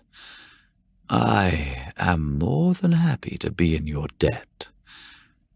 It's a debt I'd start repaying now. My fingers find the thin elastic of her thong and I rip it off her. I toss its remains on the seat. Clara looking like she might come if the wind changes. You know, there are finite resources in the world. You might spare a few pairs of panties, she says in a saucy voice that has me dreaming of putting her over my knee. Later. Right now, I need to sink inside her and remind us both that no matter what's coming, there's one thing that always makes sense. I have her on her back in a second, her thighs opening like a flower bud. I'd love to hear more about your panties. Later. But she starts to object, but I cut her off with a kiss and a quick thrust of my hips. Clara gasps against my mouth, her body clenching around my cock as she shatters. Her head lolls back as her fingers clutch my shoulder blades, holding onto me as she unravels. As much as I love watching her come, I'm not satisfied. Still, I can't deny that I enjoy the tight heat clamping my shaft. I piston inside her, rolling my hips to put as much pressure on her tender clit as I can. Oh, fuck, she moans, panting. I can't. Yes, you can, pop it. I coax, continuing to work her toward her next orgasm. For me. Consider that a command. There's a warm gush of arousal around my cock. She loves being dominated, told what to do, freed to give in to her every desire. Someday she'll see that. Someday she'll trust me enough to hand me total control. After I earn that trust, not before. For now, I'm more than happy to relish the subtle gifts her body can give me. I hammer into her, taking another moment of rapture from her, this one claiming me with it. You win, she says between pants as I gather her into my arms. I'll go to the country. I tip her chin up with my index finger and kiss the tip of her nose. Of course you will. She never had a choice. Chapter 29. I've lost my bloody mind. The thought occupies me so completely that I barely speak to Clara on the drive to Norfolk. There's no way to prepare her because I hadn't bothered to look at the guest list my office sent me. It's not hard to guess who will be there. The usual sycophants always turn up for the hunt. There's nothing more appealing to the aristocracy than chasing down a helpless animal and murdering it. I just have to make sure they stay focused on the fox and not the woman at my side. I'm out of the car as soon as we pull into the front drive, making my way to Clara's side of the car to help her out. I need to keep her with me as much as possible. It's the best thing for her. A few valets are already bringing our bags inside. She pauses, looking around like she's not sure if she should offer to help or not. They'll take it to your room, I tell her. My room? She repeats. I thought I was here with you. I lift her knuckles to my lips, kissing her hand. First rule of country weekends.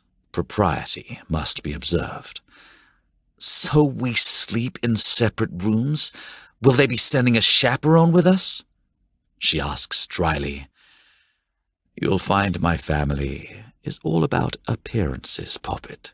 Separate bedrooms are one thing, but that just leaves people to find new, exciting places to fuck. I tell her in a lowered voice as we climb the stairs. Is that so? I'll prove it to you, I say, allowing my wicked thoughts to edge into my voice. Finding dark corners to drag her into is about the only aspect of this weekend I'm looking forward to. Manfred, Norfolk's head butler, greets us at the door. Everyone is in the parlor, Your Highness.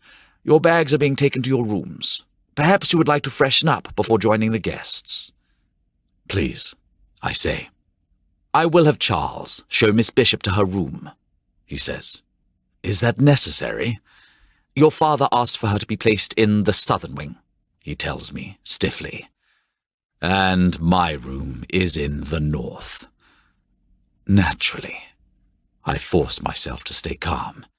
It's not as though it matters where they put her. No one bothers to worry about the bed-hopping that goes on after dark, but I dislike sending her off. It's fine, she says, squeezing my hand before letting it go. I'll find you back here? I nod as a young valet appears to show her away. Will you require any more assistance? I can send a valet up. Manfred asks as they disappear from sight. I haven't needed anyone to help me dress in years. I stride off in the direction of the family quarters as Edward appears in the hall. I thought you might have changed your mind. He swirls a glass of scotch. I should have, I admit to him, looking around to make sure we're alone. They put her in the fucking south wing, Edward snorts. Geography never stopped you.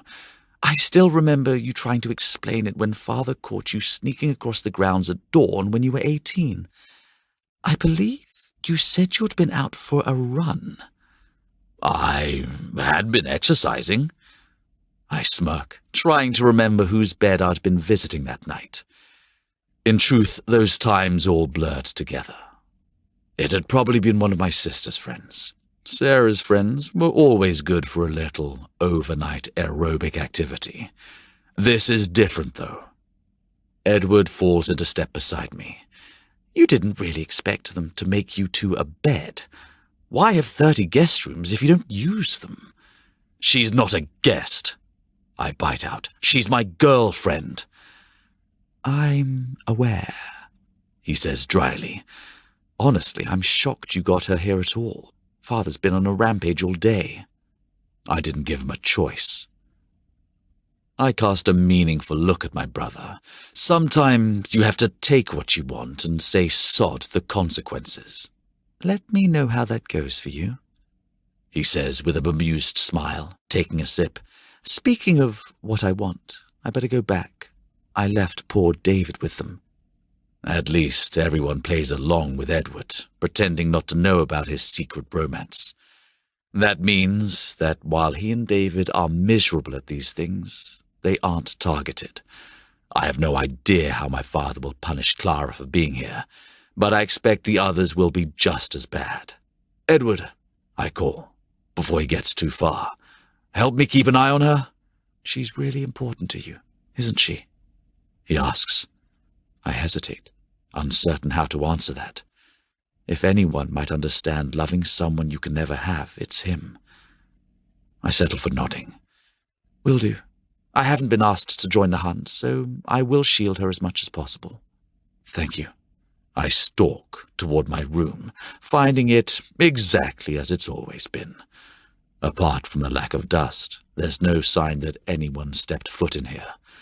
No waiting bags. They've been unpacked already, I assume. Crossing to the wardrobe, I find a suitable change of clothes and begin to undress.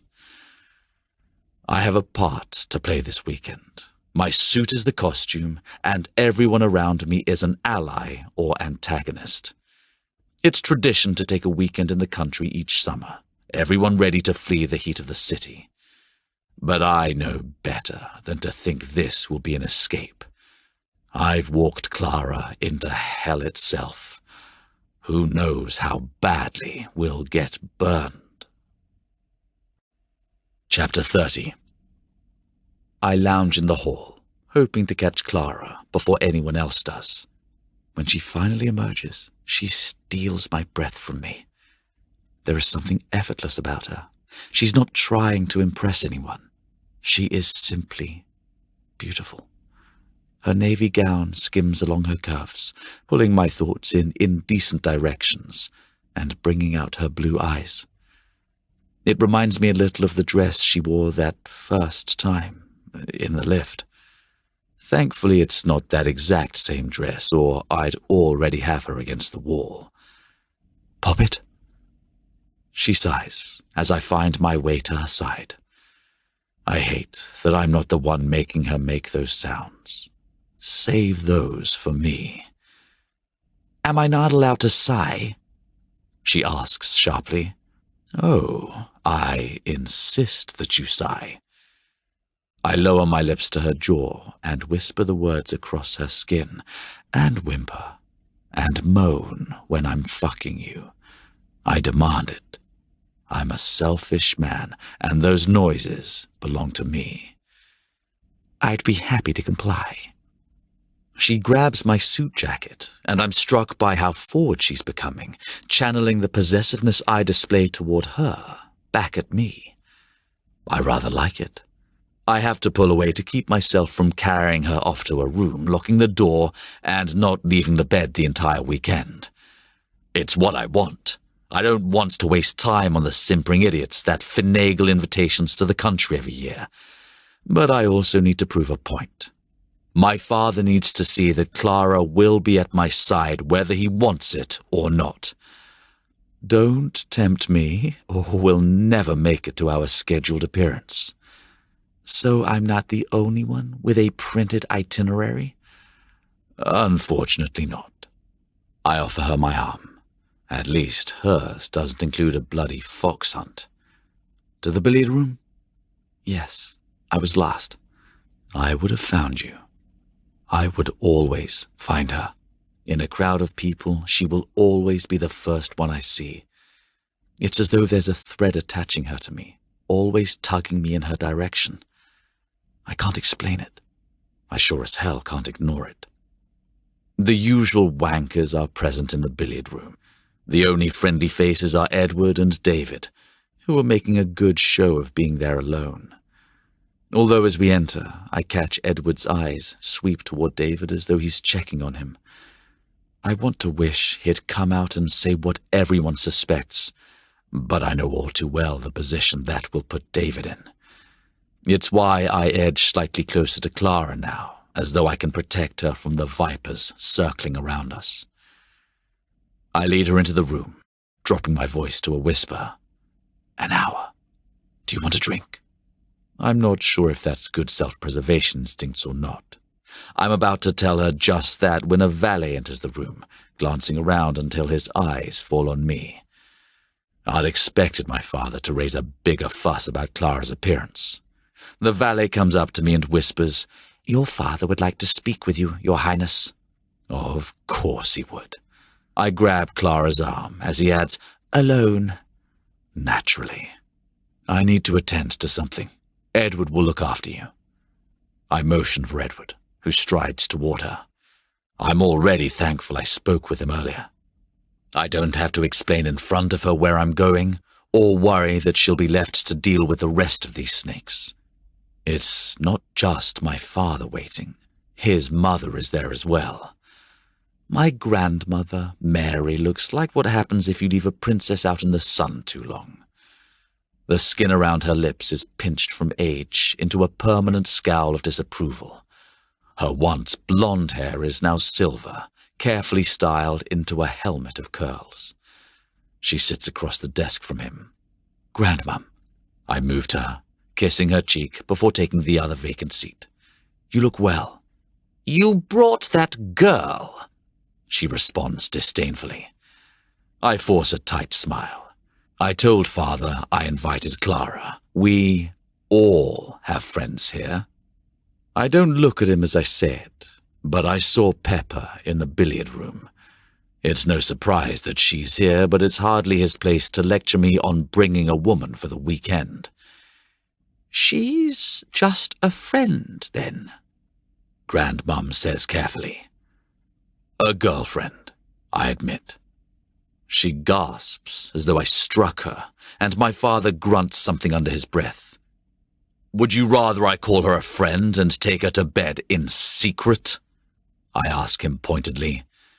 Our eyes meet, the one trait we share, and he knows I'm calling him out. I have no idea if his mother knows that he's screwing Pepper, but I doubt he wants me to bring it up. You have responsibilities, he says, his face returning to a more neutral passivity. Clara is very pretty, but you can't make life decisions based on what your dick wants. I cross my arms to keep myself from lunging across the desk to strangle him. This is the 21st century. Clara is well-bred. She's American, my grandmother says, like I've invited a mutt into the house. I turn my glare on her, challenging her to continue explaining what she means by that statement. The royal family are the original snobs, but nothing gets under their thin skin more than Americans. The country didn't have the decency to close their eyes and think of England. You need to be prepared to assume my role, my father continues. Are you planning to retire? I half expect him to live forever to prevent me from ascending the throne. I want him to, actually. I have no desire to be king. I do not approve of your flippancy, Grandmum lectures. But my father looks as though he's got a headache. It's how he's looked most of my life. I recognize the temple-rubbing frustration from every conversation we've ever had. There are situations that you need to be briefed on, and yet you're busy screwing that. This finally sends me to my feet. Choose your words very carefully. She is precious to me. There are lines that, once crossed, will force decisions neither of us wants to make.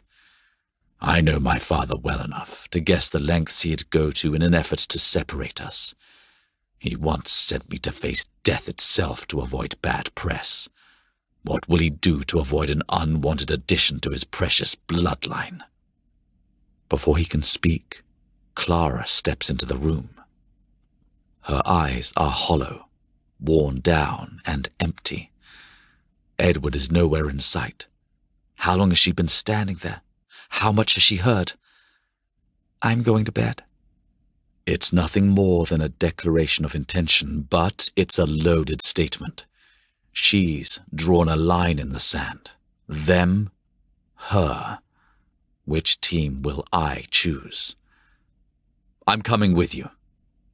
I cross to her, taking her hand but carefully angling my body so that I can step in front of her like a shield if necessary. We are not finished speaking, he says, his jaw tightening as I choose her over them.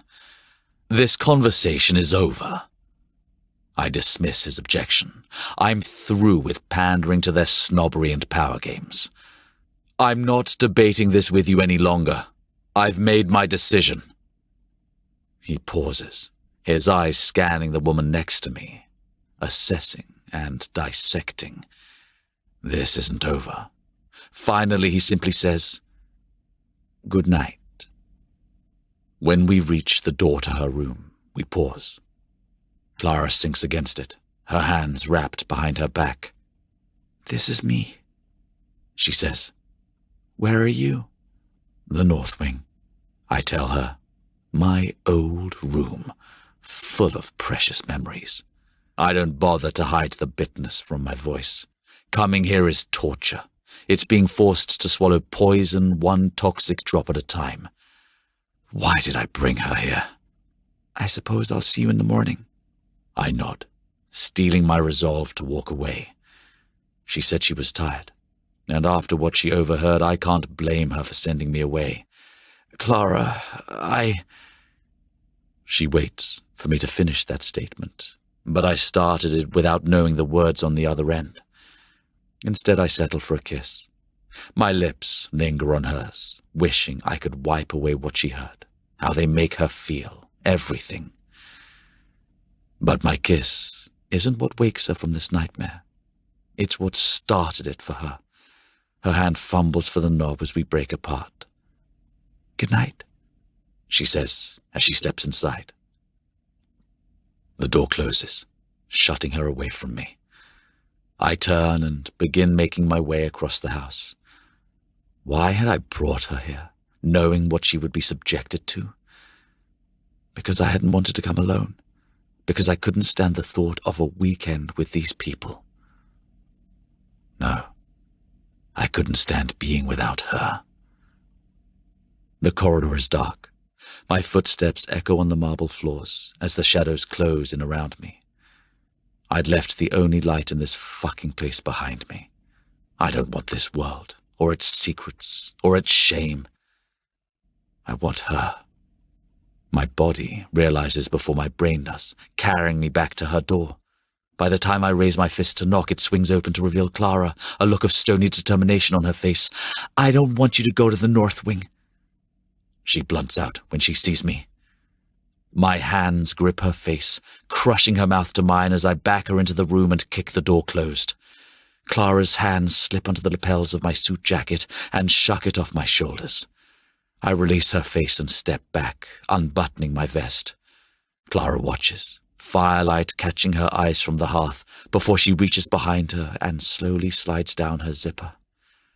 I shrug off my vest and begin on my cufflinks.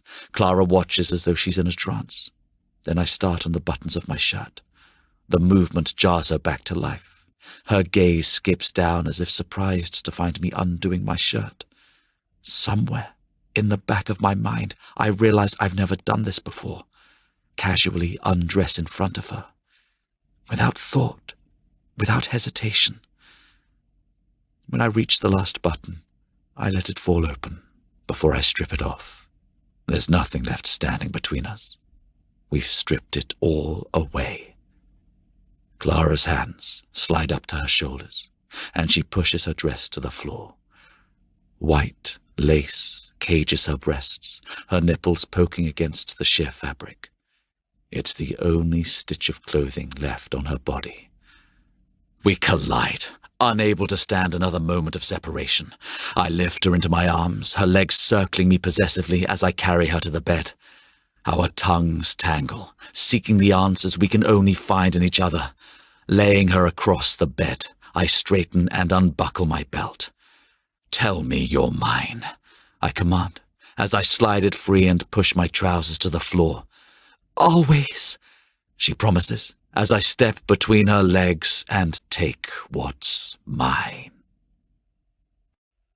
Chapter 31. Clara Bishop is going to be the death of me, I decide, as I pause to take in the poor excuse for a skirt she's wearing. It hits mid-thigh, but the wind from an open window catches it, lifting just enough for me to catch a glimpse of her ass before her hand flattens it down. I'm going to buy her one in every color. She turns and catches me drinking her in. She's frowning. "Have you decided to run?" She'd asked me to leave last night, after a few hours in bed. Part of me wanted to. But more than ever, I know that we need to stick this out. The only way we make it through this is together. She seems to consider my question longer than I'd like, before shaking her head. I cross to her, pleased, and trail a finger down her skirt. This needs to come off later. "Cancel the hunt, and you can take it off now," she tempts me. I'll only be gone for 2 or 3 hours. I force myself to stay cool. I don't want to leave her here with them any more than I want to go with the others. "That's long enough for them to eat me alive." She pulls at her too short skirt. "I'm told they're serving sandwiches."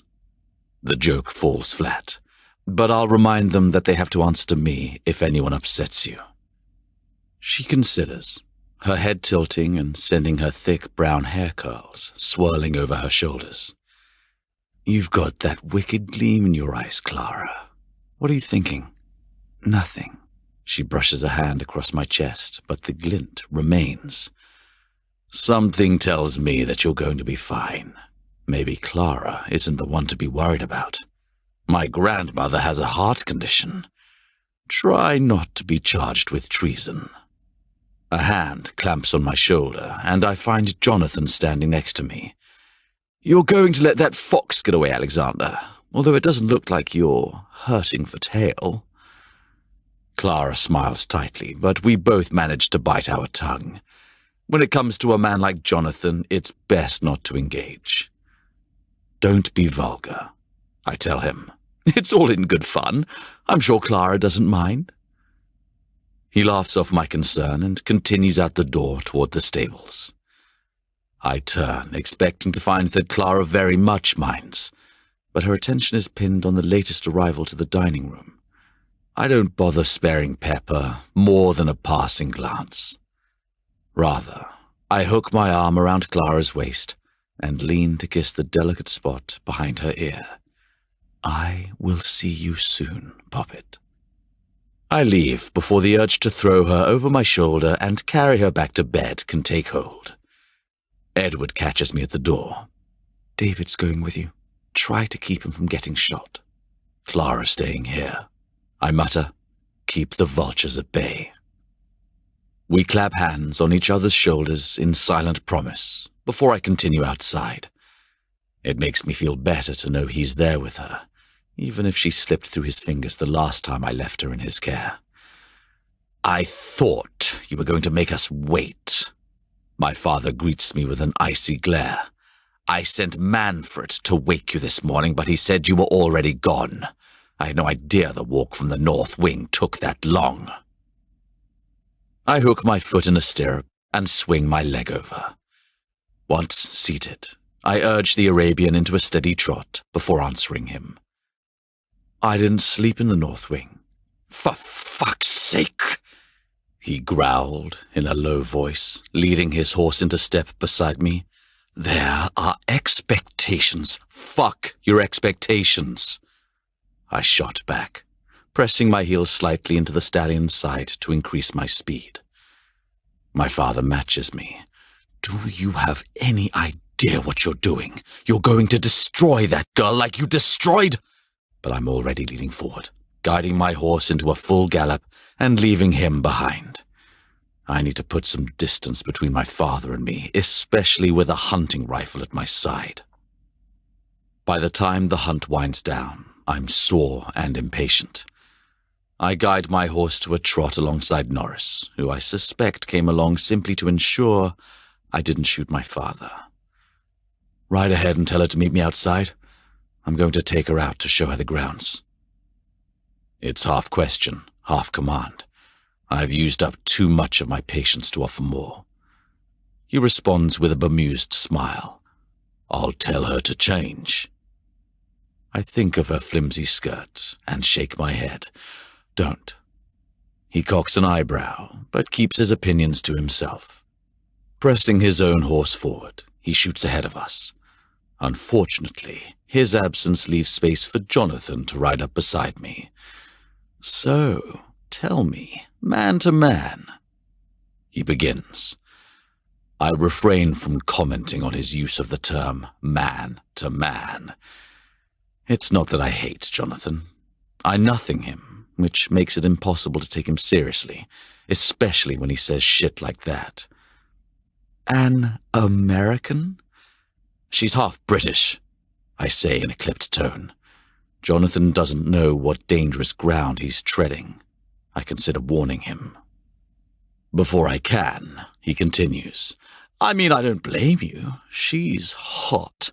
And I bet knowing your father hates it makes it hotter. My father has no influence over my feelings. I grip my unused riding crop in my hand, wishing it were his neck. Feelings? He repeats. You're not actually serious about this girl? Of course he isn't. My father's icy voice interrupts. Let me know when I might have an opinion on my own life. My blood heats inside me as I feel a familiar rage take hold. When you accept who you are, he says. Or rather, who he wants me to be, who they all want me to be. Excuse me, I have a date. I press my horse into a faster canter, before either can respond then to a full gallop. I need to see Clara and remind myself they're wrong about her and me. But no matter how fast I ride, I can't seem to outrun the truth behind their words. I said it myself when Norris implied things were serious between us. I'm not sure why everyone thinks they are. Half of bloody Britain is planning our wedding already. Clara and I have an arrangement. Yes, some of the terms have changed. Yes, we're no longer fucking but dating. Yes, I met her parents and brought her to the country. But that's not a ring on her finger. I won't do that to her, because a ring like that isn't a promise. It's a shackle. I will not clip her wings. I will not tether her in a cage. As the house comes into view, I spot her moving across the veranda. It's as though an invisible rope tugs me toward her. I might not bind her to this life, but my God, I am bound to her. I slow as I approach, giving time for some of the others to catch up with me while I wrestle with this realization. Clara continues down to the lawn as I approach. I smile to see she's still wearing the light blouse and short skirt, but that she's tugged on a pair of riding boots. Pushing away all the serious concerns, I concentrate on the shapely lines of her legs. She raises an eyebrow as I approach, and I realize she's looking at the riding crop still clutched in my hand. Father insisted. Of course, if you know what you're doing, you don't need one. I shrug. I could have used one this morning, she says dryly, and I nearly grin. I guess brunch went well. I suppose it would have its uses. She might be onto something. Maybe I should bring it to dinner. I keep this thought to myself and extend a hand. Come. A knowing expression, half relief, half desire, takes hold of her face, but she gestures to her ensemble. I'm wearing a skirt. The wind catches it, lifting it high enough to show more of her bare thighs and a slight glimpse of the apex between them, before she shoves it down. Believe me, I noticed.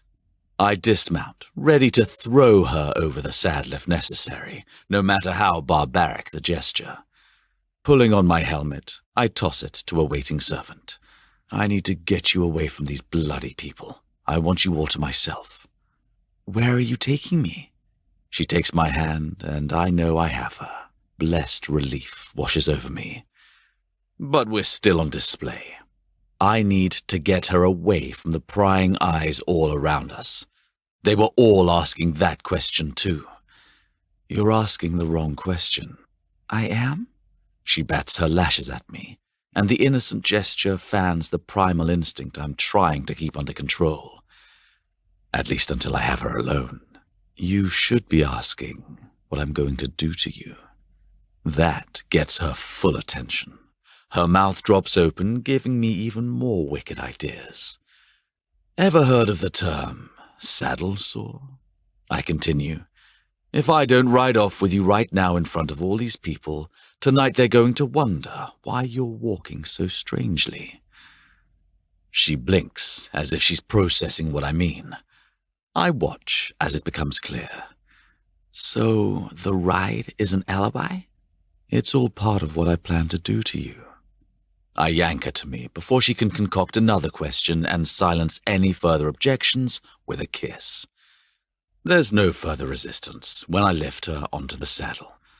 She carefully arranges herself, pushing her skirt under her sumptuous ass, as if that will do her a bit of good. The truth is that I want her to be sore and raw. I want to see her delicate skin red and tender, because then I can make her feel things she never imagined, even in her wildest fantasies. A gamekeeper appears to collect my gear. I think better of giving him the riding crop. I'm not certain how Clara might respond, but today, after everything, I can't help considering its use. My balls ache as I consider what it feels like to take it to her. I pass the rifle to the waiting gamekeeper before mounting the horse behind her. Wrapping one hand over the reins, I coil my other arm around her waist. She settles against me, and it's as though a missing piece locks into place. "Alexander!" My father's sharp voice slices through the moment. "We have guests!" "Clara is my guest," I say, uninterested in pursuing another fight with him. "I'm taking her to see the grounds. We'll be back for dinner." He scans her with disapproval. "I expect you to be properly dressed at the table."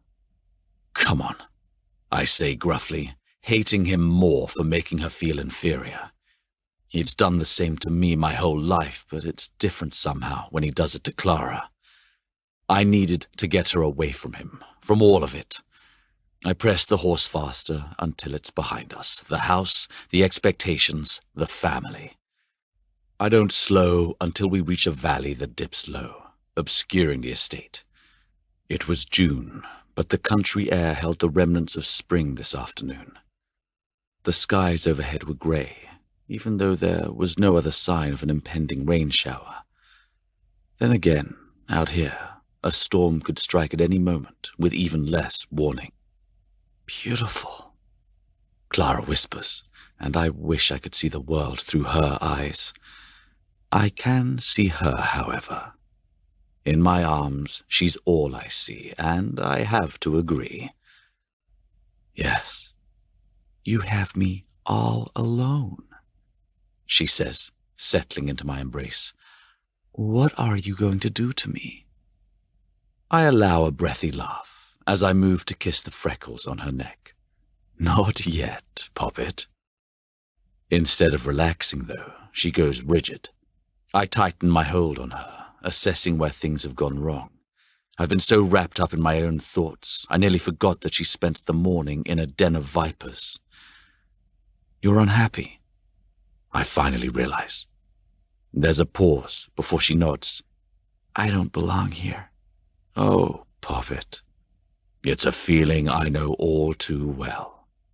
Neither do I. There's no escaping it for me, though.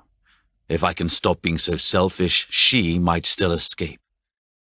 Except I am selfish, and no part of me wants her to break free. But you are wrong about one thing. You do belong here with me. Clara spins in the saddle, twisting her body so she can claim my lips.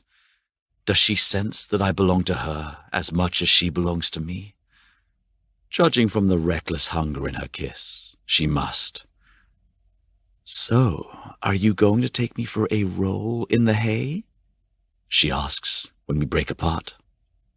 I'm planning much more depraved things, and I'll start by... I slide my hands from her waist, under her skirt, stopping on the elastic lace of her knickers. You are such a tease in this little skirt. I've had blue balls all morning thinking about your barely covered thighs. Do you know what it's like to spend the whole day hiding an erection from half the monarchy? I can't say that I do, she says breathlessly. Exactly. I rip them off her, sliding the ruined lace roughly from her and shoving it in my pocket. It feels like a trophy, but she's the true prize. I lift the back of her skirt and examine my reward appreciatively. This gives a whole new meaning to bareback. Her body softens in submission, waiting for me to take her. But I'm not ready for this to end. I want to tease her. I want to torture her. I want to make every nerve in her body sing with hopeful arousal. Pressing my heel into the horse's side, I urge us forward slowly. Her bare skin slaps against the leather. There's a slightly wet smack with each beat of the hooves beneath us. I resist the urge to stop and bury myself inside her slick heat. It's harder to resist the temptation when she starts to squirm, her hips trying to signal that she wants my hand to move from its place on her belly to the want between her legs. I grind my cock into her backside instead, Knowing this will both drive her wilder, but also let her know she's not alone in her desperation. After a while, her head lolls back, and she gazes up at me with pleading eyes. I slow to a trot and lift my hand to brush her cheek. "Yes, Poppet?" I want to hear her say it. "Please." Please what? I could come just listening to her beg. "Please stop. I need you." She struggles to ask. After meeting her parents, I can see why. She's been taught to take her place and take what's given. I want her to learn to ask for what she wants. I want her to ask for every filthy pleasure she's ever denied herself. And then I want to give them all to her. "Say it, Clara," I coax. "I want you to fuck me," she whispers, the words sounding hesitant on her lips, even though truth coats them. I wait for a moment. Want or need? Her throat slides, and something changes in her face. She gives in. She submits, not to me, but to herself. "I need your cock. I need you to fuck me until I can't take any more. Please." I can't give her all of me. I won't burden her with that curse, but I can give her this. And I will. Chapter 32. Dismounting the horse, I turn to find her swinging her leg over to follow. I catch her, stopping her from sliding from the saddle. Clara doesn't protest as I guide her legs open and slide my palms along her bare thighs. Her cunt is a dark, rosy pink, aggravated and aroused by our ride. It's nearly as beautiful as she is. I want all of her. I need all of her. I help her to her feet only so I can lay claim to her. Clara seems to have the same idea as she rips at my clothing. She manages to get my jacket off before I grab her arm. Pinning her wrists together with one hand, I lift them. She's an innocent caught in my snare. I lash out, forcing off her skirt before tearing off her blouse. Buttons scatter around us, but Clara only relaxes more with each predatory move. I slide my fingers into her bra, popping her breasts free from its constraints, but leaving the lingerie to lift her nipples.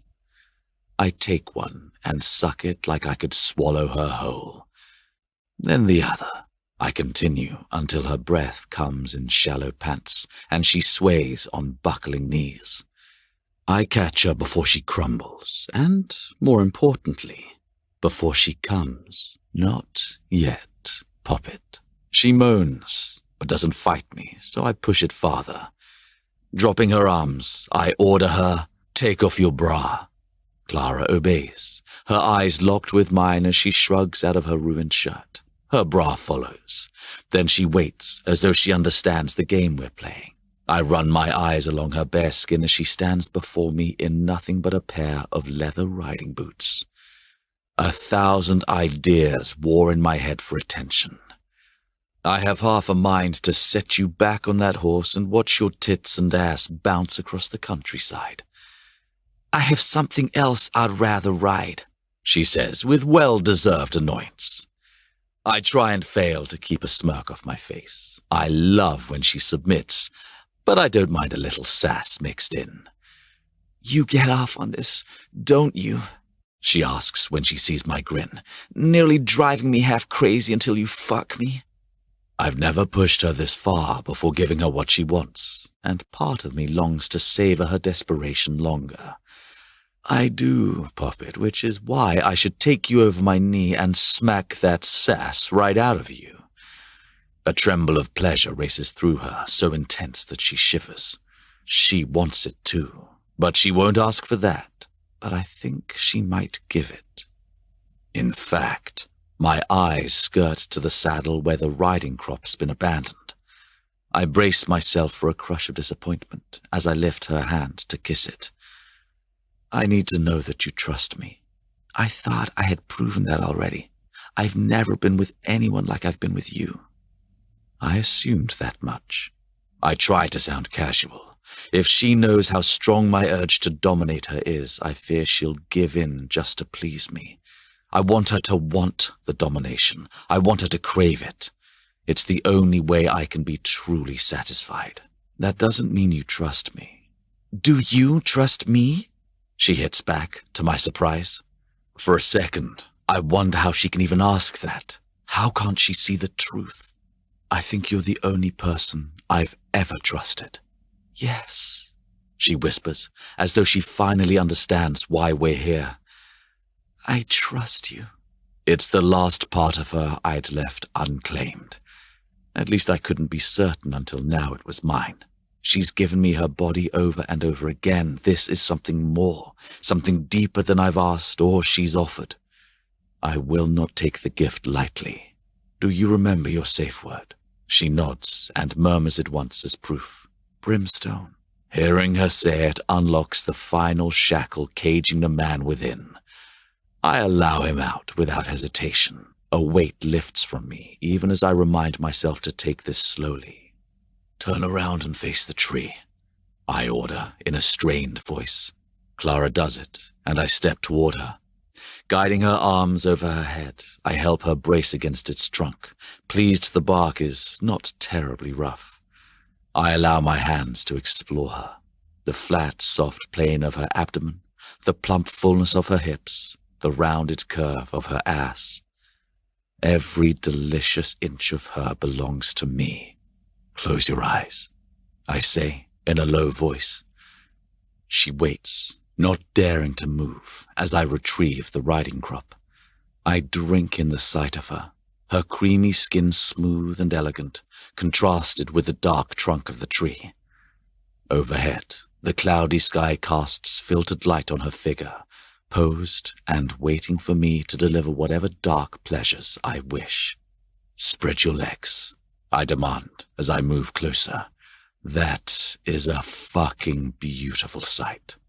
I want her to know how perfect she is. I wish I could show her I see her, how much I want her. I press my body to hers so she can feel the proof of it in her soft backside and smother her sex with my palm. Fuck. Your cunt is so wet for me. Feel how wet you are. She lowers one arm from her braced position and I guide it to her swollen sex. There's a breathy groan of satisfaction as she feels her own arousal.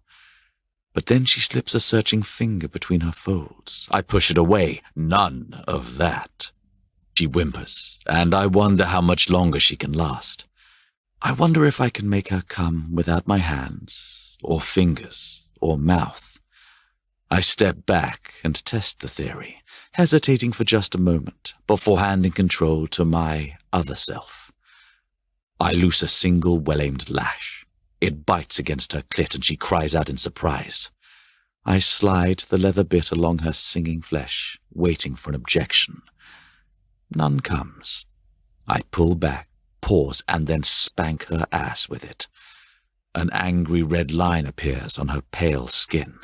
I close my eyes, memorizing the sight as I reach out and rub away any lingering effect. 2 lashes. I want it to be enough. It's not, but I wait for her response. An eternity passes before she moans, "More." My eyes close in silent relief, and I move closer, planting a kiss on her neck to show she's safe. I step back, take a deep breath, and let the crop fly, harder and faster this time.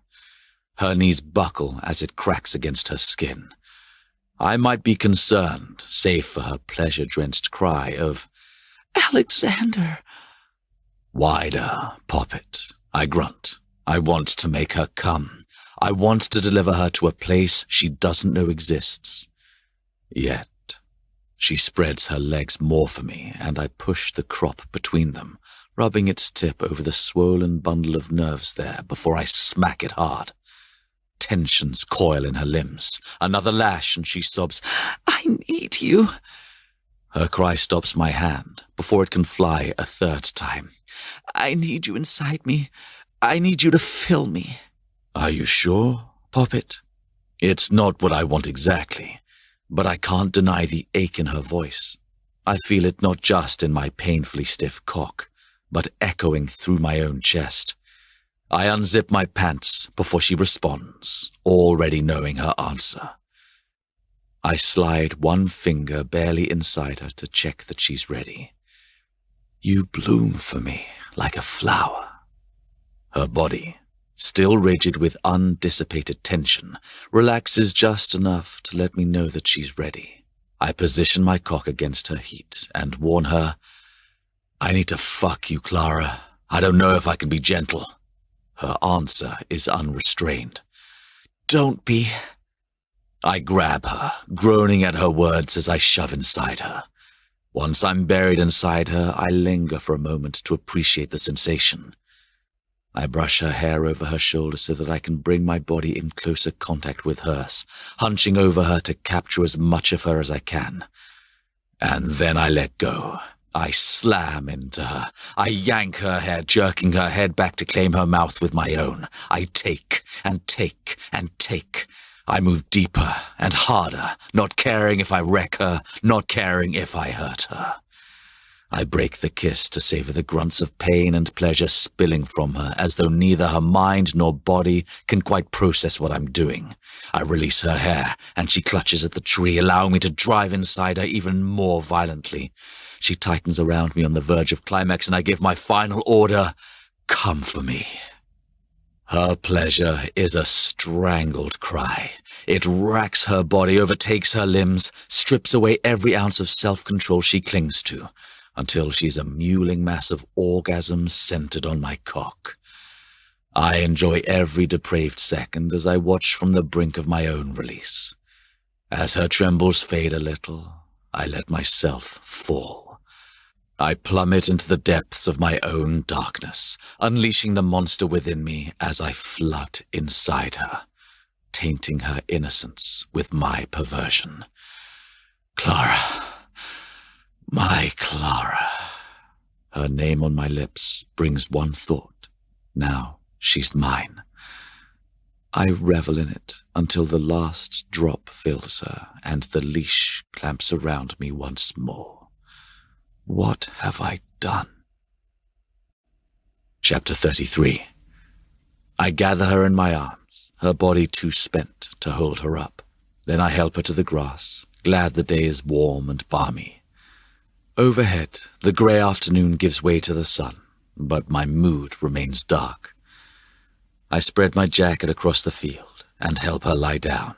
She smiles dreamily at me, her eyes blinking slowly as she lifts one arm against the daylight. I stalk to the horse and check the saddle. I'd crossed a line. Clara doesn't seem to mind. Yet. There's that word again. It seems rules don't matter. I'll break them. I told her I didn't need her submission. But I've been pushing her toward it slowly and surely, letting the dominance inside me out to play for stolen moments, while I look the other way. But that, I just gave him the keys to the cage, and I'm not certain he'll let me lock him up again. I turn to find Clara watching me with hooded eyes, her arms shading them from the sun. She hooks her index finger and beckons me over. I prowl toward her, looking for an apology that might fit the situation on the way. Given that she doesn't seem to mind the brutality of the encounter, it's a tall order. I sigh as I move over and realize I don't know how to apologize to someone that doesn't know they've been wronged. Clara's gaze is adoring, undeserved. I force a smirk. You were giving me a come-hither look. She arches against me, her teeth sinking into her lower lip, and I feel the shameful surge of blood pooling in my cock. That's a shame. I meant to give you a come fuck me look. She simpers, bucking her sex up to the bulge in my pants. Now I see the difference. I give in as she reaches to free my cock. She takes it out, her hands warm and soft, before she releases my balls and shows them some rare attention. It's a welcome distraction from the thoughts crowding my head. Christ, I love it when you play with my balls. I need to make her feel good. I need to remind her that I can give her pleasure without such a dark price. I capture her breast in my mouth and begin to suck. She melts into it before she moans, "I want to suck you off." The sky darkens overhead again, beginning its slow descent into rest and taking my resolve with it. I push against her, unable to resist the appeal of seeing her pretty mouth wrapped around my cock. "I'll make it worth her while, though. If you do that, I'll only be able to fuck you longer." "How long do we have?" she murmurs. "Not long now," a shadowed voice says in the back of my mind. I push it away. "Not nearly long enough to satisfy me. I want to fuck you in the twilight and under the stars and as the sun rises." "Yes, please." She licks her lips, doubling down on her mouth's promise of distraction. "You're so fucking hot for me, Poppet. Do you know what that does to me?" I push onto my knees, sitting back on my heels and grab my cock. "You've got such a greedy cunt. All I want to do is fuck it. Fuck it hard, fuck it slow. I want the absence of my cock in your pretty little cunt to feel abnormal. It belongs to me, and I'm going to take care of it as often as I can." Clara's eyes narrow as she crawls toward me. Then I feel the hot lash of her tongue glide up the length of my dick. I clutch her hair and lift her into a kneeling position before standing myself. I keep my grip on her as she starts to suck me off. She isn't giving me a blowjob. She's devouring me. My eyes close as her mouth closes over my balls, and I can't wait any longer. I pull away to warn her. "I'm going to fuck your mouth now." Before I can, she leans forward and swallows my length, taking me so deep I groan. The message is clear. This is about her, not me. She's claiming me. Through the heady satisfaction each stroke of her tongue brings, confusion sets in. She had been clear about her boundaries, but instead of guarding them, she opens the door each time I push against one. She fucks me with her hands and mouth until I can't hold back any longer. But there's no hesitation when the first spurt of my climax hits her throat. She's greedy with it, and when I finally look at her, the wantonness written across her face keeps my erection from diminishing in the slightest. I need her in my fucking mouth now. My turn. I drop to her, lowering her on her back. She parts for my hips, and I can't think of anything else but tasting her. I trail kisses down her stomach, stopping on her soft inner thigh. "Do you know why I use the wax seal on the notes I send you?" She nods down at me. "So they remain private?" "That's the practical reason." I stop and trace her seam with the tip of my tongue. The crest is an old family one. "I had no idea they were so official," she whispers, so breathily it's hard to make it out. "Traditionally, red was used in correspondence to the church," I explain, my fingers spreading her open like a present. I don't know how else to tell her what she means to me. I don't know the words or the actions. I lift my eyes to hers so there can be no mistaking what I'm trying to say. "You are my religion, Clara Bishop. Sacred, lovely. I want to worship you." She gasps when I drop my mouth and begin to do just that. I take my time, even as the sun fades and reality beckons. I want to linger in this perfect moment forever. She comes too soon. I love how she clenches against my finger, but I'm not ready for this afternoon to end. "You taste so fucking good," I murmur, stealing one last lick. Her thighs clamp against the intrusion, putting my head in a vice grip. I push away, fist my shaft, and stare down at her. She lays spread before in welcome, legs fanned open, hair haloing her head. Is this the last time I'll have her? I shut away the unwanted thought. Maybe it doesn't have to end. Maybe she's changed. Maybe I have. Maybe I'm too weak to give her up. There's only one way to silence my mind. I nudge inside her, and Clara's head lolls back and forth. I can't. She trembles beneath me, her body still raw from the last orgasm. I don't care. I can't. I say you can. I bite out. Her body agrees with me, relaxing open. I reward her by circling the pad of my thumb over her clit. Put your legs over my shoulders. I help her hook them over my shoulders. The position allows me to thrust deeper. Her eyes roll back, teeth sinking into her lower lip, hands searching the grass for something to cling to as I drive into her. Wait, I instruct as I feel the first telltale squeeze around my shaft. I say when you come this time. I pull out, and she cries out, arching her back like I've taken her heart along with me. I brush the tip of my cock down her sex. I love watching your eager little cunt opening for me. This earns me a whimper, but I want more. Tell me what you need, Clara. Her eyes flicker to mine. Her answer is simple. You have me. I think maybe she'll have me forever, even when I let her go. Is that how this ends? I want your cock, she says desperately, calling me back to her and away from my thoughts. I had to make sure you were ready, I say with a lying smile. I needed you relaxed and wet so I can fuck you hard. At least that part is true. Please, she whispers. It's the please that does it, the please that undoes me. I don't know if I'm giving her more or taking more of her as I plunge back inside her body and lay siege. Our bodies crash and collide until she swells around me and I empty into her. We collapse onto the ground, still wrapped together. This is all I want. Stolen moments with her in the quiet. I could do that for the rest of the night. Let's, she murmurs. It takes effort to peel myself away. I love that your body is so needy. It's quite the challenge to keep your beautiful cunt satisfied.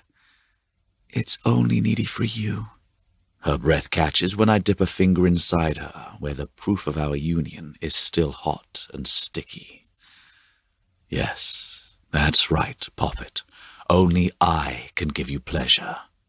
Because I'm selfish. Because I won't give her up. Because I can't.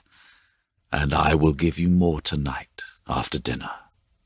Her eyes close, and she says, Promise? Pleasure is all I can give her. The rest will cost her too much. Everything I say to you is a promise. When I say I'm going to fuck you, that's a promise. When I say I'm going to make you beg, that's a promise. And when I say this beautiful cunt is mine, that's a promise. And then, because I'm selfish and cruel, I kiss her, moving between her legs to prove it one more time. We're quiet as we ride back to the estate. I don't press Clara to share what she's thinking. She doesn't ask me. I only want to linger in this private moment where she is in my arms, safe and removed from my whirl. By the time we reach the stables, shame has a hold on me entirely. My jacket is tucked around her, but it does little to hide the obvious state I've left her in. At least I'd been gentle with the crop.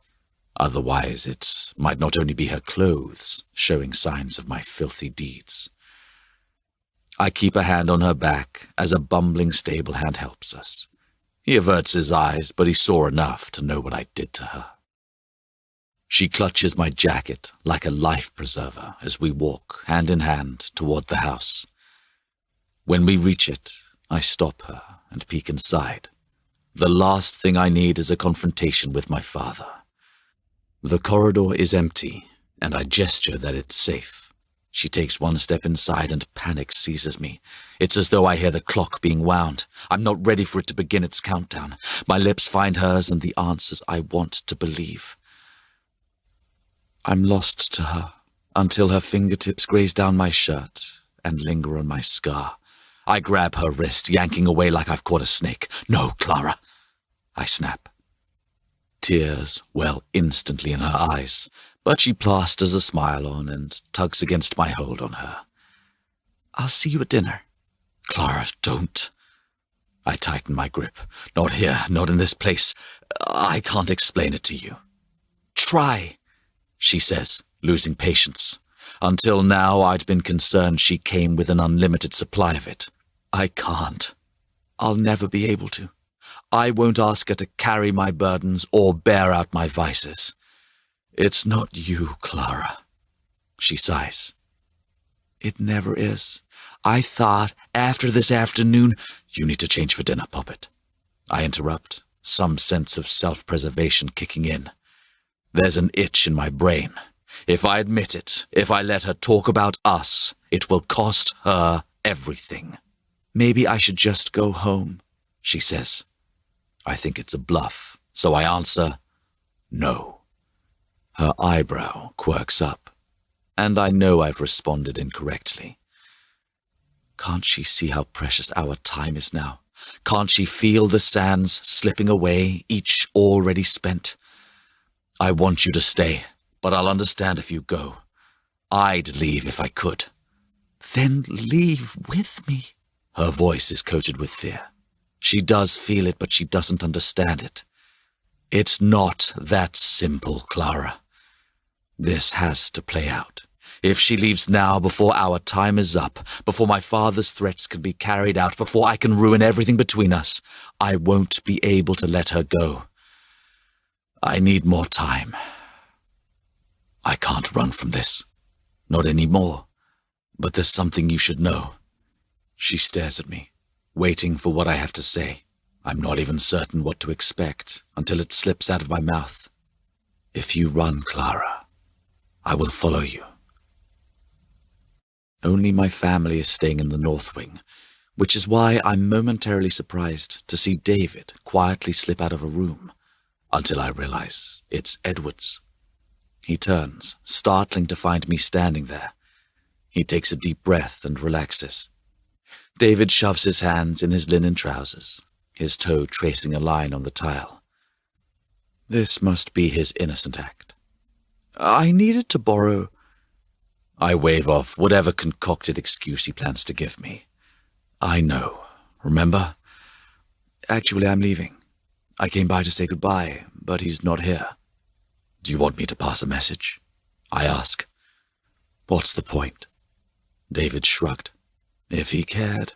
He does. I cut him off. It's complicated, though. Yeah, I know. His jaw twitches, and I realize he's wary of another lecture. I wonder how often he gets them from Edward. It's always complicated. Always? No, he admits. Not when we're alone, away from all of this. He gestures to the walls, and I look at it through his eyes. Priceless paintings owned by my family for generations. Antiques so polished they look as though they were acquired new yesterday. And outside, acres of carefully kept land. All given to us because we won some fucking lottery by being born. Is it? I ask, genuinely curious. Yeah, David nods. You're lucky. You can be here with her, out in the open. With a target on our backs, I add ruefully. We both understand we're being hunted. David might resent keeping to the shadows, but it made him less obvious prey. Royals have always been targets, he reminds me. I think that's why he keeps me secret. This time, I'm the one who nods. He loves you, you know? David laughs. The sound is hollow, like the echo of a dry well. So he says. He turns and makes his way down the hall. I watch him leave, knowing the weekend in the country has claimed its first victim. Edward was daft to bring him here. I shouldn't have brought Clara. We both know it. Maybe self-sabotage runs in the family.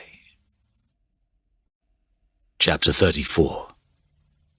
After our ride this afternoon, and my father's none-too-subtle threat during the hunt, I'm feeling possessive of Clara. I'm not sure if she had to sew her outfit tonight, or what's taking her so long, because dinner started before she appears in the hall, Edward at her side. A strange sensation grips my heart, seeing them together, arm in arm and heads bowed in whispered conversation. I want them to be friends, but I'd rather not share her. Not today. Not knowing how far my father is willing to go to keep us apart. Not knowing that I need to let her go. As they get closer, I grow more impatient. You're late. Alexander. Edward shoots Clara a look and drops her hand as though he senses he's on my territory. I was just escorting your lovely girlfriend to dinner. Clara's eyes dart to the floor, her embarrassment a strange contrast to the scrap of clothing she's wearing. I give Edward a meaningful stare that says, "Are you responsible for this?" He shrugs, a bemused smile playing on his lips. I can handle that. I offer Clara my arm, but find myself wondering if she'd prefer to be escorted by my brother. The two seem to be getting along, and she needs all the friends she can get. Clara must sense my hesitance, because she rolls her eyes. Edward continues on, leaving me for a moment to address her appearance. I run my eyes down her, appreciating how the fabric under the black lace of her dress nearly matches her own skin. She might be completely covered, but she's giving me ideas. In this light, you look naked. Her giggle suggests she knows how provocative the dress is. But does she know how hard it's going to be to sit at the table with her while sporting a rock-hard erection? We're late for dinner, X. She simpers. I open the door just enough to let light into the dark corridor and get a better look at her. It's worse in the light. It's also better. What are you wearing? Her hand grabs my chin, and I realize her shoes have brought her nearly to my height. I glance down and see how long her legs look, streaming from a pair of heels that basically beg me to turn her around and fuck her on the spot. We're never going to make it to dinner. I wore something sexy for you. For them, or for me? There's something different about Clara tonight, and I can't quite put a finger on it. She's acting boldly, and I worry any brash confidence she exhibits will only draw more bullying her way. She doesn't need to try so hard to impress anyone, least of all me. You always look sexy to me. She responds by kissing me so deeply that I forget my worries for a moment. I slide a hand down her hip and around to cup her ass. There's no resistance from her clothing. It's practically hanging out, ready to be spanked. Christ, this is short. Suddenly I'm not hungry. But it's clear she's got other plans. I'm ravenous. Despite her proclamation, she totters as she pulls away and I catch her. I can't help pressing closer to her so she can feel my cock straining against my trousers. Maybe I can convince her to skip dinner if she knows what's on the table. Oh, X, she murmurs, don't you know that good things come to those who wait? Screw waiting. Before I can just lift the skimpy excuse for a dress-up and pin her against the wall, she frees herself from my embrace and moves quickly to the dining room door. Delayed gratification, X. Clara, I call after her. I'm going to need a moment to adjust myself before I dare head inside, and she shouldn't enter alone. But she ignores me, continuing on, her ass swinging dangerously as she makes her way to her seat at the table. I can see everything through the crack in the door that she's left ajar. Dinner's already begun, and everyone stops to stare at her as she passes. She might be a guest. She might be an American. She might be the ruin of this family if my father is asked. But at this moment, she's a queen. It's so obvious that she rises above all of them. A server moves toward her, and instinct takes over. No man, no matter how innocent his intentions, is getting near her when she's dressed like that. I burst through the doors, tossing a nod at my father, and make my way to her. Clara's own instincts must also be kicking in because she doesn't move. She doesn't take her seat. She watches me, only me, as I find my way back to her. I dismiss the server curtly and step behind her chair. Clara. She sits, and I take the seat next to her, trying to decide if I'm angry or turned on. What on earth has made her think a power play is a good idea? The weekend is already going badly enough. Her hand strays under the table to squeeze my knee, but I push it away. I don't think my cock can take even the barest touch from her anywhere on my body. Nice of you to join us, Alexander, my father says disdainfully. I watch Clara as I speak. I had no idea I was a necessary aspect of your meal. You certainly didn't need to wait for me. I'm not a fork. I wish she wasn't here like this, showing herself off. I wish he couldn't see her. If you've finished with this display of machismo, I'd like to eat dinner. So would I say, speaking to him but looking at Clara, my eyes saying something entirely different. I have somewhere to be, namely balls deep inside you. Doesn't Clara look fabulous, Alexander? Edward asks, forcing me to address the scandal in the room. She's a bit overdressed for dinner, don't you think? Pepper says, sniffing a bit but earning eager laughs from her harem of vipers. Or underdressed, depending on how you look at it. Jealousy doesn't suit you. Edward doesn't bother looking at her. He just picks up his butter knife and smirks. It makes your complexion look all green. Clashes with your dress. We all know you're an expert on the subject, Pepper says, turning to Clara. I saw that dress at Tamara's. I had no idea you had even heard of her. I thought she was a bit more exclusive. But Clara doesn't miss a beat. She can't be terribly exclusive if you know who she is. What is going on? I'll have to speak to her, Pepper says. When you do, give her my love. Clara dismisses her cattiness with a casual disinterest that only makes her place as the center of attention more clear. I will, but Pepper won't back down. She's never known when she was in over her head. That's probably how she wound up shagging my father. It's clear she'd meant to get her claws into me and settle down. Clara turns her attention to her soup, and I do my best to focus on the first course. But the only thing I'm hungry for is her. It takes dedicated focus to lift my spoon to my mouth and eat. When Clara places her napkin on the table, she whispers, I'm sorry. For what? You seem upset. I can't stop myself from smirking, meeting her eyes to assure her that I'm not. We still have a lot to learn about one another, Clara. I wasn't upset. I was turned on. I didn't think I could stop myself from throwing you across the table and ripping off those shameless excuses for knickers you're wearing if you touched me again. She blinks, her eyes widening just a little, and there is my Clara. Not the queen of the castle, but the pure soul that I've fallen for. She's so unlike the rest of them. It's almost dangerous. Maybe you should, she murmurs. Don't tempt me, Clara. A man only has so much restraint.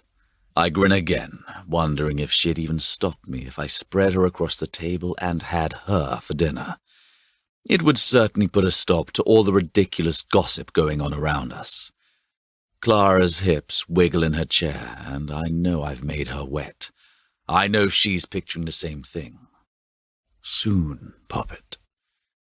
I watch her eat a few bites of her salad, her mood increasingly restless. Why are we here wasting time with all these snobs when we could be alone? David was right. Maybe there is a future for us away from all of this. I should have kept her home this weekend in London. Bringing her here, while a statement, can only make matters worse. Everything would be better if we were cozied up at her flat. Instead, I've lit a fuse on a bomb I don't know how to defuse. As a server places my plate in front of me, I don't bother looking to see what we're eating. Instead, I decide to goad her a little and enjoy watching her squirm. Eat up, Clara. You'll need your strength tonight. Her eyes shudder, lost to some waking dream of what I mean by that, when Pepper's caustic voice interrupts. I do hope you aren't having an episode. I'm about to intervene when Clara takes a bite, chewing it slowly and glaring so hard at Pepper, I think she might set her on fire with her thoughts. This does nothing to distract her, though. I was so surprised when I found out about your little problem, Pepper says. Usually, women with eating disorders are thinner. I'm vaguely aware of laughter, followed by silence. Pepper, be careful. Edward finally warns her. Your bitch is showing. Edward, our father cuts in. Oh, you aren't deaf. Edward turns on him. You're just pretending to be oblivious to what's right in front of your face. Something you count on, Pepper mutters, batting her eyes meaningfully. I don't dare speak to defend either of them, because when I do, lines will be crossed. It's what Pepper and my father want, for me to take them on. If I do, there will be no turning back, and I'm fairly certain that if I don't get control of myself, I'll wind up throwing one of them through a window. I grip my silverware like it's an anchor, while also reminding myself that it's not a weapon. Pepper turns to me. You should probably get your girlfriend some help before her eating disorder gets her on more tabloid covers. It's the last mistake she'll make in my presence, but before I can deliver that news, Clara responds serenely. Pepper, I can't help noticing you haven't touched your plate, or your salad, or your soup. The only thing you've had your mouth on is that rocks glass. I'm happy to lend you my doctor's name after I finish eating. Enough of... My father starts. You don't get to say enough, not if you sit and watch as she's slandered. I say, in a voice low enough that everyone stills to hear me. Don't be melodramatic, Pepper says, as though it's all innocent teasing. The telling slide of her throat undermines her arrogance. She knows she's made a mistake. You're here as a guest of this family, I tell her, because of Sarah. I'm now rescinding that invitation. I'd like you to leave. Pepper gawks at me, her mouth falling open.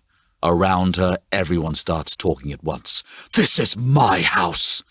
My father booms, knocking his fist against the table. And surely you stand by your son's request to have a fair weather friend removed from our table, I say, my own voice rising to match his. Unless Pepper is here at your invitation. Checkmate. He knows I have him, unless he wants his dirty secret unveiled to the entire dinner party, many of whom will eagerly sell the information to the press. He has to play along with my edict. He nods in agreement to my wish, before leaving the room without another word. I have no doubt I'll pay for getting his little toy sent home early. He'll have more time to fuck with my relationship now, but I couldn't allow Pepper's behavior to continue. Pris? Pepper looks at her friend, but Pris isn't going to leave with her. Pepper might enjoy attention from her little crowd, but none of them are loyal enough to abandon their own standings with the family. Next to me, Clara has stopped eating. I want to take her away, but not until I'm sure she's been fed. Finish your dinner, I urge her. She stares at her plate as the rest of the dinner party fumbles to continue the evening. Now, I growl under my breath. She does as I command, one bite after another until her plate is empty. Then she stands and looks at the rest of us. The meal was delicious and enlightening. Please excuse me. Before I can stop her, she runs from the room. Chapter 35. I finally find her standing on the back veranda, staring out at the sweeping lawns. Opening the door, I cross to her and pull her into my arms. Alexander. I press a finger to her lips before she wastes effort sharing her thoughts. I won't apologize for her, Clara. I won't waste any words on her. I have a few that wouldn't be wasted on her. Her voice shakes, some of her confidence eroded. Pepper stole that from her. My father enabled it. That's what she's going to face again and again if I persist in this affair. Poppet. I take her face in my hand and kiss her, wiping away the evening from her mind. I have the power to do that. She submits to me, going limp against my body as my tongue plunges hungrily in her mouth. I want her. I don't know how to deny myself her. I can't. I push her hand against my erection to prove how powerless I am in her presence. This is what you do to me. She reaches for my belt buckle, but I won't let her. Not tonight. I need to push her. After what my father said today, after tonight's dinner party, I know what I have to do. If she runs, it's for the best. I'll go away, ask for a new assignment in the Middle East, or go off on tour. I'll find a way to keep myself from her. It's for the best. I simply have to show her just how out of her depths she is. No, Clara. When I say, I demand. She's let me be dominant before, but not like this. Right now, I want you to turn around. I'll use her, possess her, humiliate her. I'll do everything she's asked me not to do, and then she'll see what I really am. Then she won't love me. Leading her to a stone railing, I push her over the edge and lift her skirt. She's staring at the house in front of us, at its open windows, at the occasional passing movement as someone walks down a hall. Anyone could look out and see us. That's the point. When I saw you before dinner, I say, leaning down to whisper, I wondered where you'd left your skirt. She laughs, but there's a nervous edge to this. I'm taking her outside her comfort zone. I like this dress. Oh, I like it too, I tell her. I like that I can do this. I slide a hand under her skirt, giving in to every fantasy that I've had about claiming her like this before the world. I must admit, I didn't like sitting next to you, so close to this. I pressed my palm to the heat between her legs, so close to what is mine, knowing I had to wait for it. Anticipation, she teases. That's exactly what I had in mind, Poppet. My fingers move under her thong, gliding between her swollen, wet seam. Do you want to step out of these for me? She sighs as I stroke her softly. You're giving me a choice? It's come to my attention that we have finite resources on Earth. I remind her, and that I should spare a few pairs of panties. How forward-thinking of you. She reaches to her hips and wiggles the panties free. I think you'll approve of my planned call to action. I bend and pick up the lacy undergarment. Then I shove it against her face. We're so very close to the kitchens, and I want to keep all those sexy little noises and cries of yours to myself.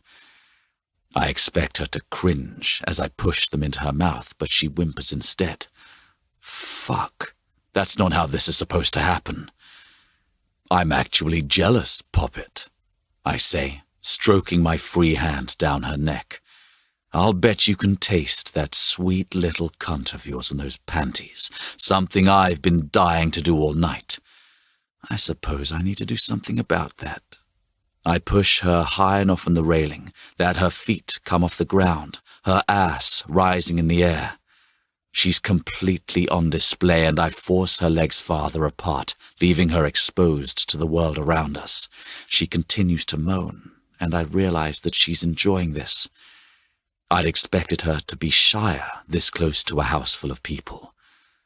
But she's always had a way of surprising me.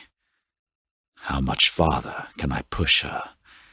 I lightly clutch her neck, moving my other hand up higher to spread her cheeks open, revealing the pink pucker of her ass. I push my thumb against it slightly. Relax, I command her.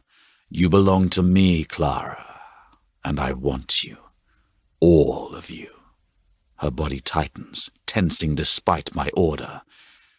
I push my thumb inside her anyway, plunging in and out while she squirms. I'd like to take your ass, Clara, I muse. I would have eventually. Remember, it is mine, and I will claim it when I choose to. Her moans grow louder, muffled by the panties gagging her, but it's clear that she's enjoying this. So much for pushing her too far. Not tonight. I need to try a different tactic. You aren't ready, Poppet. But you can't deny me my desire to play with you after you teased me all night in this poor excuse for a dress. They're scared of you, you know? So different, so confident. You've unraveled them just as you've done to me. I begin fucking her ass with my finger before slipping 2 fingers inside her cunt. I don't hold back as I roughly claim her pleasure. She's practically crying as her body moves closer and closer to the edge. I love that little cry of yours. It sounds so helpless, as if you're begging me to rescue you. Do you want to come? I ask, already knowing the answer. She nods, and I curl my finger, hitting the spot inside her that sends her orgasm exploding from her. She drenches my hand as she comes on it. I want more. Withdrawing, I bend and suck her clit into my mouth as her thighs protest from the additional stimulus. Before she can squirm free, I push my thumb inside her ass again, and she comes even more powerfully a second time. I can't stop, even as her legs clamp against me, even as she pleads for me to. How can I ever give her up? I need to be inside you. I rise and yank the panties from her mouth, bringing her to her feet. Ask for it. She shakes her head, wobbling on her feet. I can't. Wrong answer, I say, and unzip my pants. Too much, she groans. Poppet. I know she'll take it. I know that she'll take anything I give her. I'll never convince her to run, which means that I'm going to have to force her to. And nothing I can to her body will be enough to push her away. I'm going to have to break her heart. But first, I need her one more time. Maybe if I know this is it, it will somehow be enough. I stroke my cock along her swollen cunt. Her legs try to shift, but she keeps them closed. She's battling herself and losing. I kiss her shoulder. I won't force it. Not anymore. Not if it's going to be the last time. I need to feel you, X, she finally says, something foreign in her voice. Your skin on mine. I understood what she meant. Not my cock or my mouth. She wanted me. All of me. The parts of me I'd only given to her. It's the least I can do. But as I unbutton my shirt, I know selfishness drives my actions. I want this too. I want to be with her, completely bared to one another, nothing between us. Except for the whole world. I draw her body up against me, pressing my skin to hers, giving her the parts of me that only she will ever claim. I want your cock. I want you to fill me. She cries, and I groan, thrusting inside her, meeting no resistance in her slippery heat. My hands slide across her, wanting to feel her, I grab her breast. I hold her to me. For this one moment, she's mine, and I'm hers, and nothing can change that. I'm going to come inside your beautiful cunt. I couldn't hold out much longer. I needed to empty inside her, feel what it's like to mark her one more time. Christ, you're milking me. You want me inside you, don't you? You want me to pour inside your cunt because you know it's mine.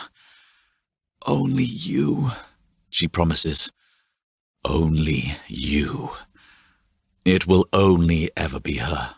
I know that, and the revelation sends my climax rocketing to my cock. I release inside her as she falls along with me. When she crumbles forward, I catch her. Lifting her into my arms, I carry her towards the house, away from what might have been to what has to happen.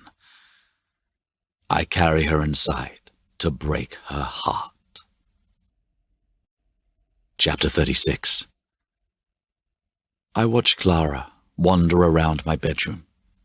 She pauses to survey a photo of me with my mother and Sarah. I can't even recall where it was taken or when.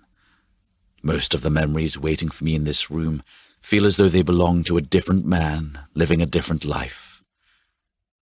She was beautiful. Clara picks up a photo of Sarah on one of her horses. The photo was taken on the grounds. She must have been 15 years old. Was that the last time she was here? She loved to ride horses.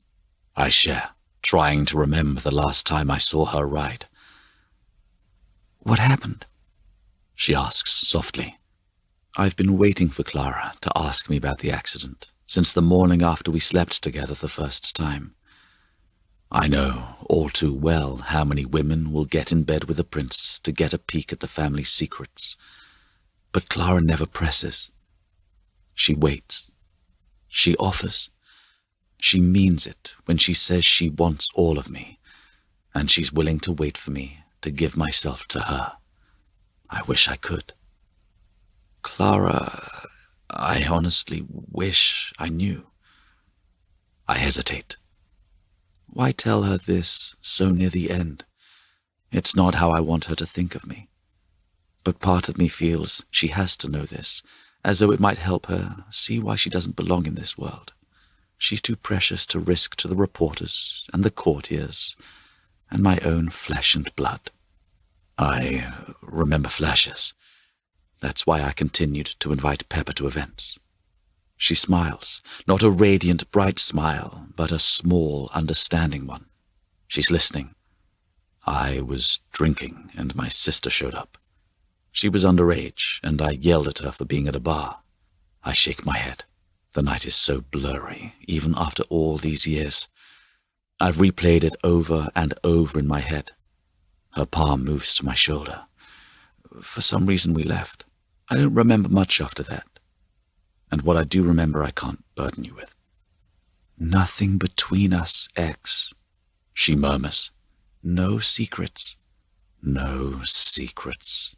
Sarah is proof there will always be secrets. My family clings to them, especially the ones we keep from ourselves. If we never admit we know the truth, it's not a lie. It's how we protect ourselves. It's how we continue to do our duties. For some reason, I can't stop talking about that night, though. I thought it might serve as a warning for her, but now something else is driving my confession, something I don't understand. I remember how slippery her blood was on my fingers. She sagged like a rag doll.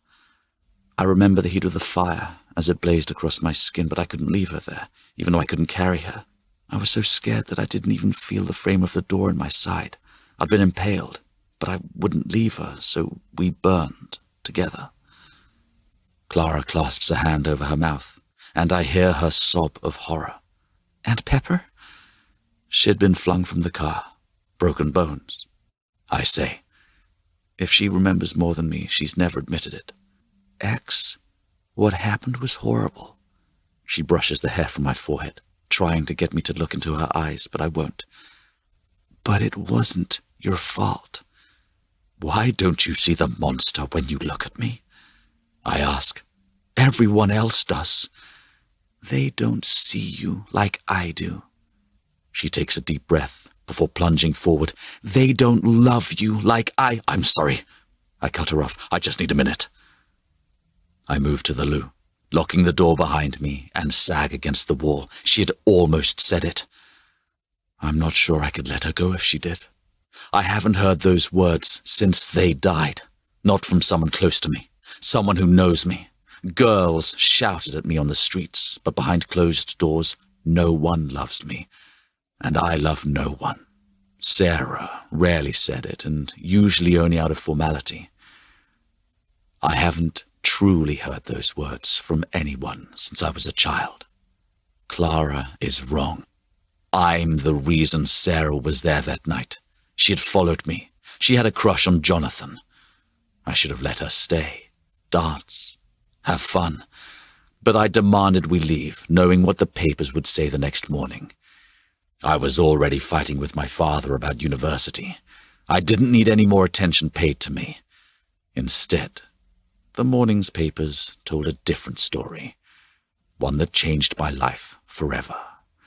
One that sent me into hell, looking for redemption. One that showed me how little anything mattered in the larger scheme of the world. And one that ultimately put me on a collision course with her. No good came from that night. Its poison taints my family's blood.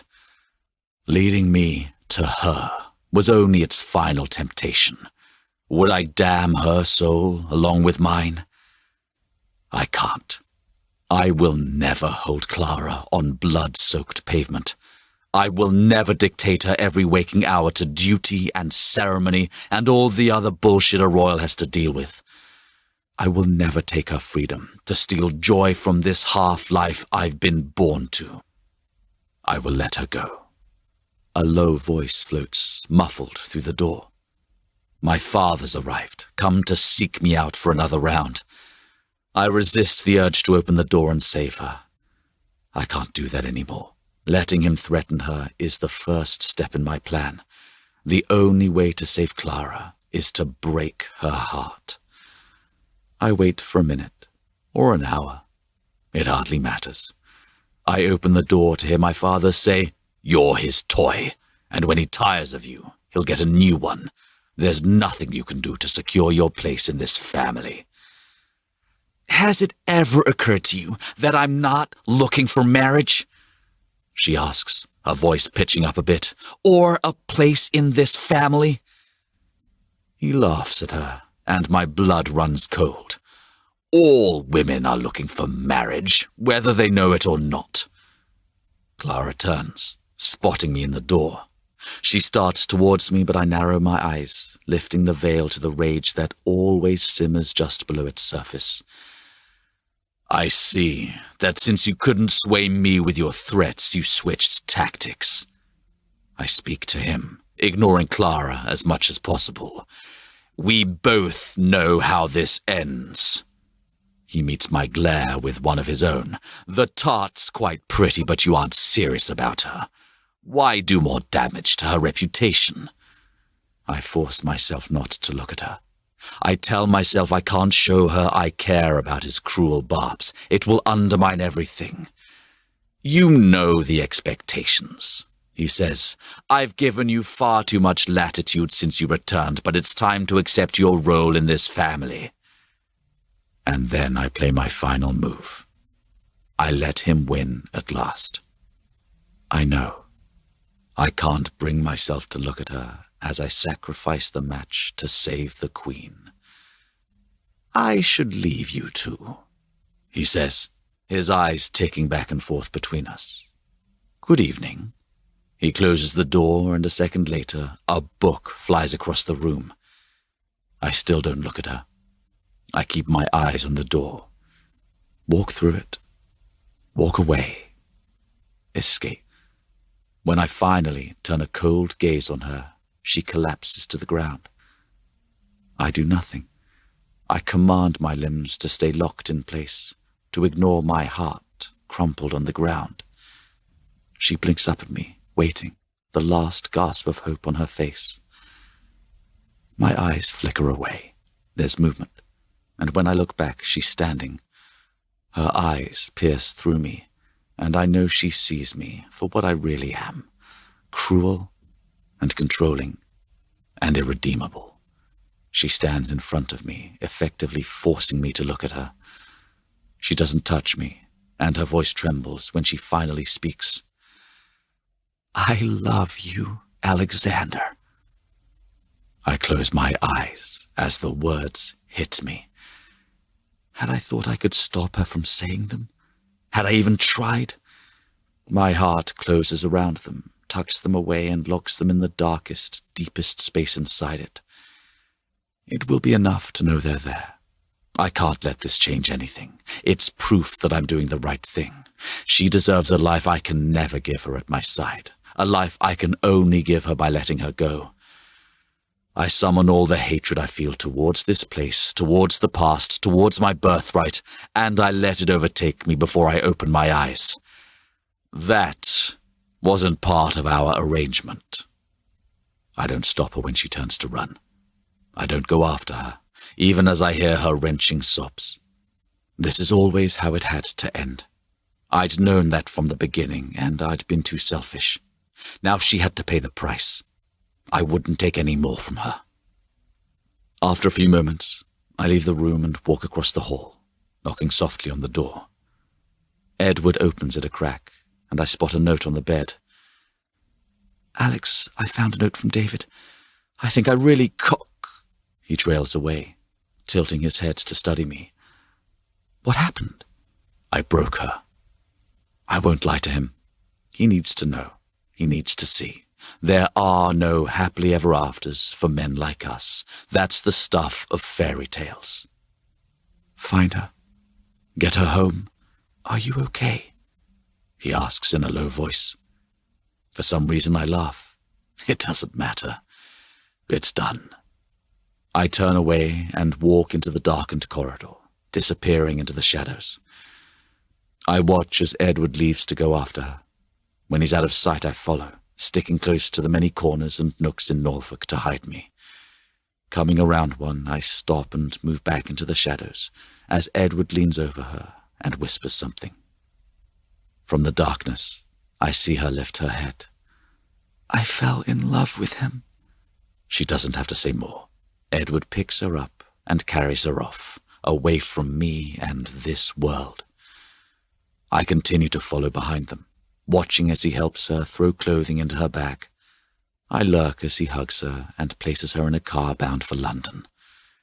When it's driven far enough from the estate to be nothing but a speck in the summer twilight, I finally step from the shadows and move towards his side. "Why?"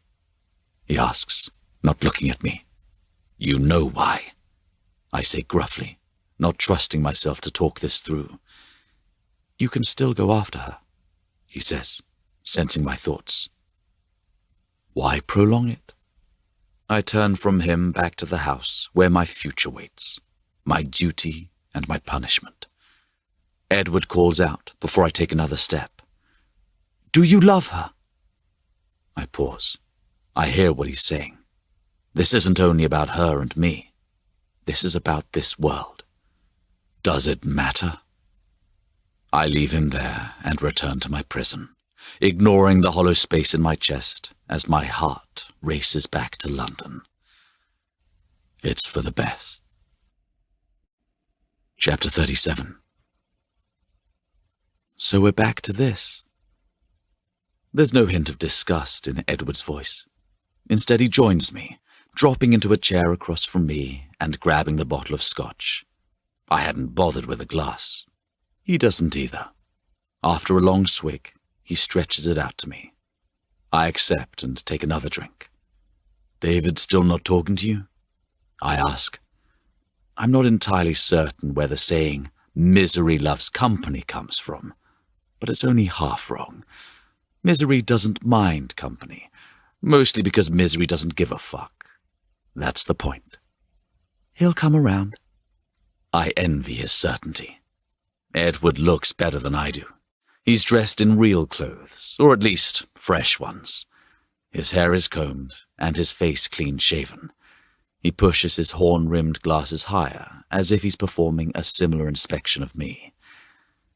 I know what he sees. My shirt and trousers weren't wrinkled when I put them on yesterday. I'd been determined then, right up until the moment I found a stack of newspapers next to my breakfast, each one containing speculation on the abrupt departure of Clara from the country this weekend. "Do you know who sold the story?" Edward asks, guessing why I'm upset. "Does it matter? All my friends are silver-tongued serpents." I have no one. Edward pauses a beat and reaches for the scotch. He takes a steadying drink. "You have me, Alex." I blink, realizing he thinks I've lumped him in with Pepper and Jonathan and the rest of the troop of sycophants. "I know. Do you?"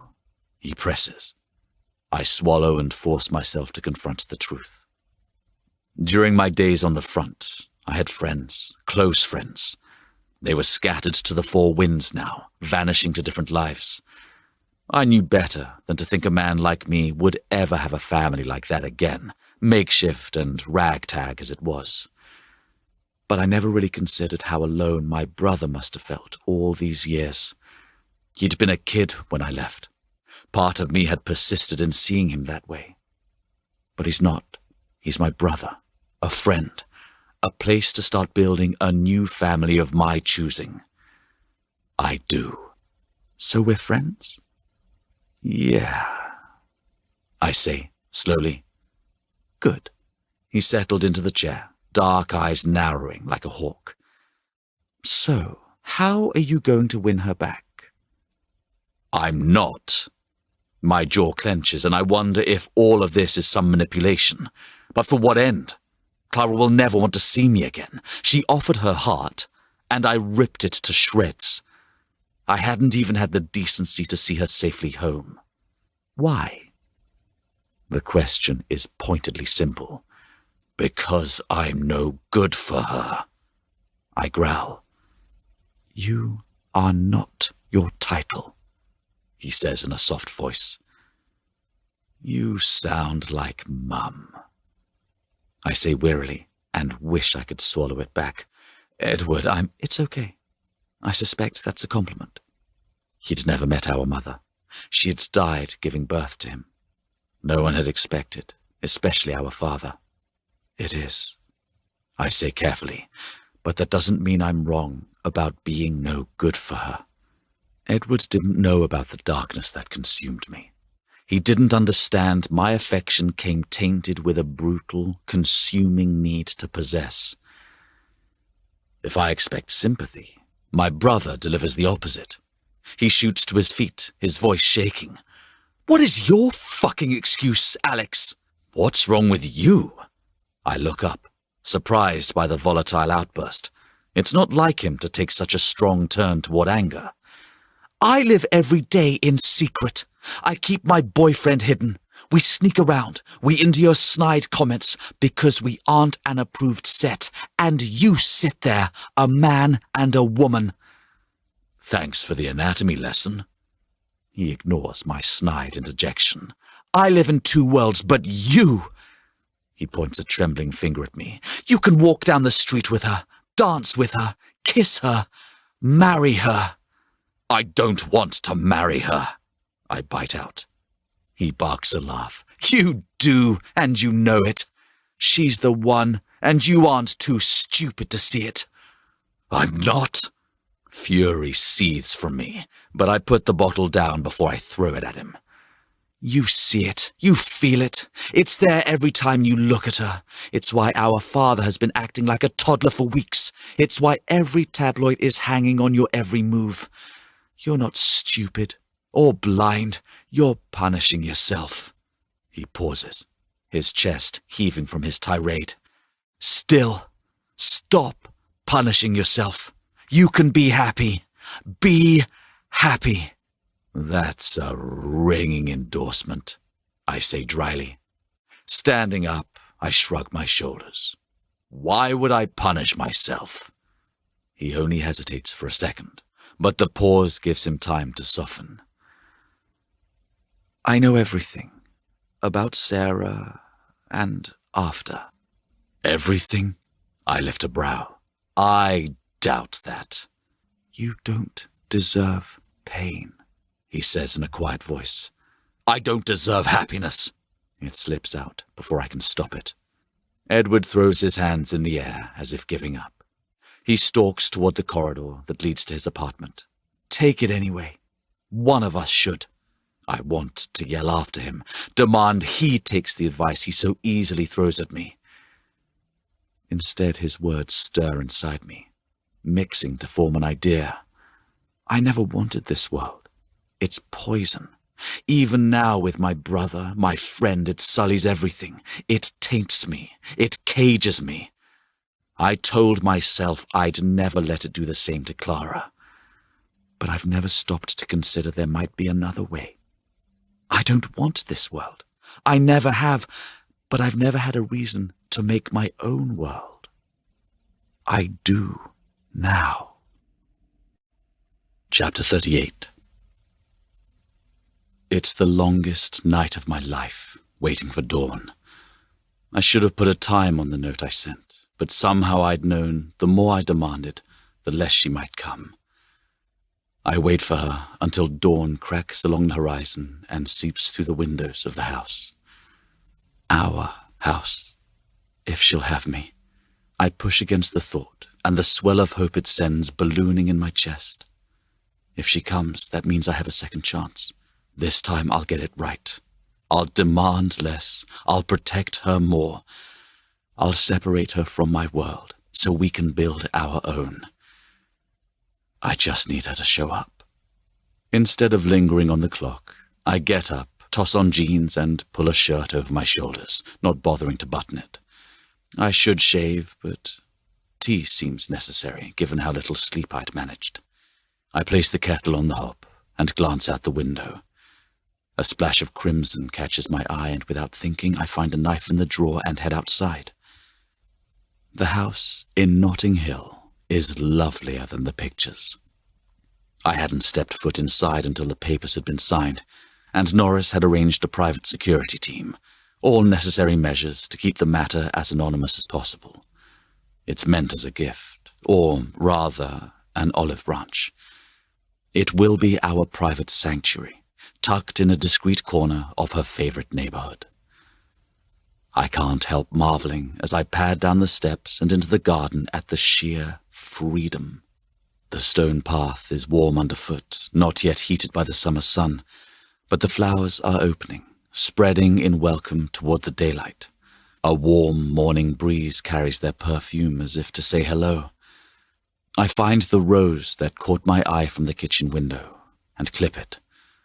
Spotting it felt like an omen, and I know what I need to do. Taking the flower with me, I pause and tuck it into the door handle. It's a message and a warning. Clara must know I sent the key.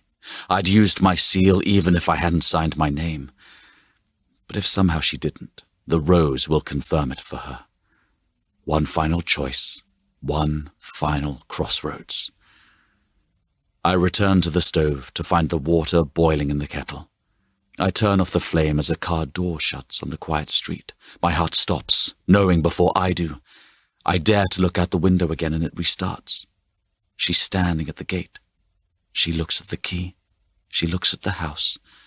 I step back enough that she won't see me gawking at her from the window and feel like a coward. The sound of the gate creaking open inflates me with hope again. I make it to the door, my hand on the knob before I remember the choice I've left her. A heartbeat passes. Another. Time slows, then stops altogether. I feel her on the other side of that red door. It takes all the restraint I can muster to wait. But as the seconds tick by in agony, I give in, unsure if I'll find her there or already gone. It's harder to open the door than it should be, as though part of me doesn't want to do so. But she's on the other side, bathed in sunshine, the rose in her hand. Her head whips up, cornflower blue eyes meeting mine and instantly welling with tears. I drink in the sight of her. Her luscious curves are sharper than the last time I saw her, and there are bluish smudges under her eyes. And she is the most beautiful creature I've ever seen. I continue to study every inch of her, the rose flush of her cheeks, the freckles dusting her bare shoulders, the white shirt and the nipples peeking through its threadbare fabric. My gaze lands on a single drop of blood welling on her fingertip. She pricked herself on the rose. I reach for her hand, lift the wound to my lips, and swipe it away with my tongue. A copper tang floods through my mouth, and I feel my knees buckle slightly. I kiss the spot before hooking an arm to pull her to me. I slant my head over hers and take her mouth before the heat burning in my eyes falls freely. The tears escape on contact, a strange mixture of relief and anxiety and hope and longing. She pulls away, blinking, and before she can process any of it, I'm on my knees. I draw her to me, rest my head against her belly, pleased to find some lingering softness there. But it's too easy to circle my arms around her waist. "You're thinner." It slips out. It's my fault. I'd thrown her to the wolves. I'd failed to protect her, and she had borne the cost of those choices. But she's here now, and that has to mean something. "I'm okay," she murmurs. "I haven't had much of an appetite, but I am eating." And now she's reassuring me, as though she needs to defend herself against the pain I've caused her. "You can't," I say in a strangled voice. "Not because of me. Promise me, Clara." There's a beat of silence before she does as I ask. "I promise."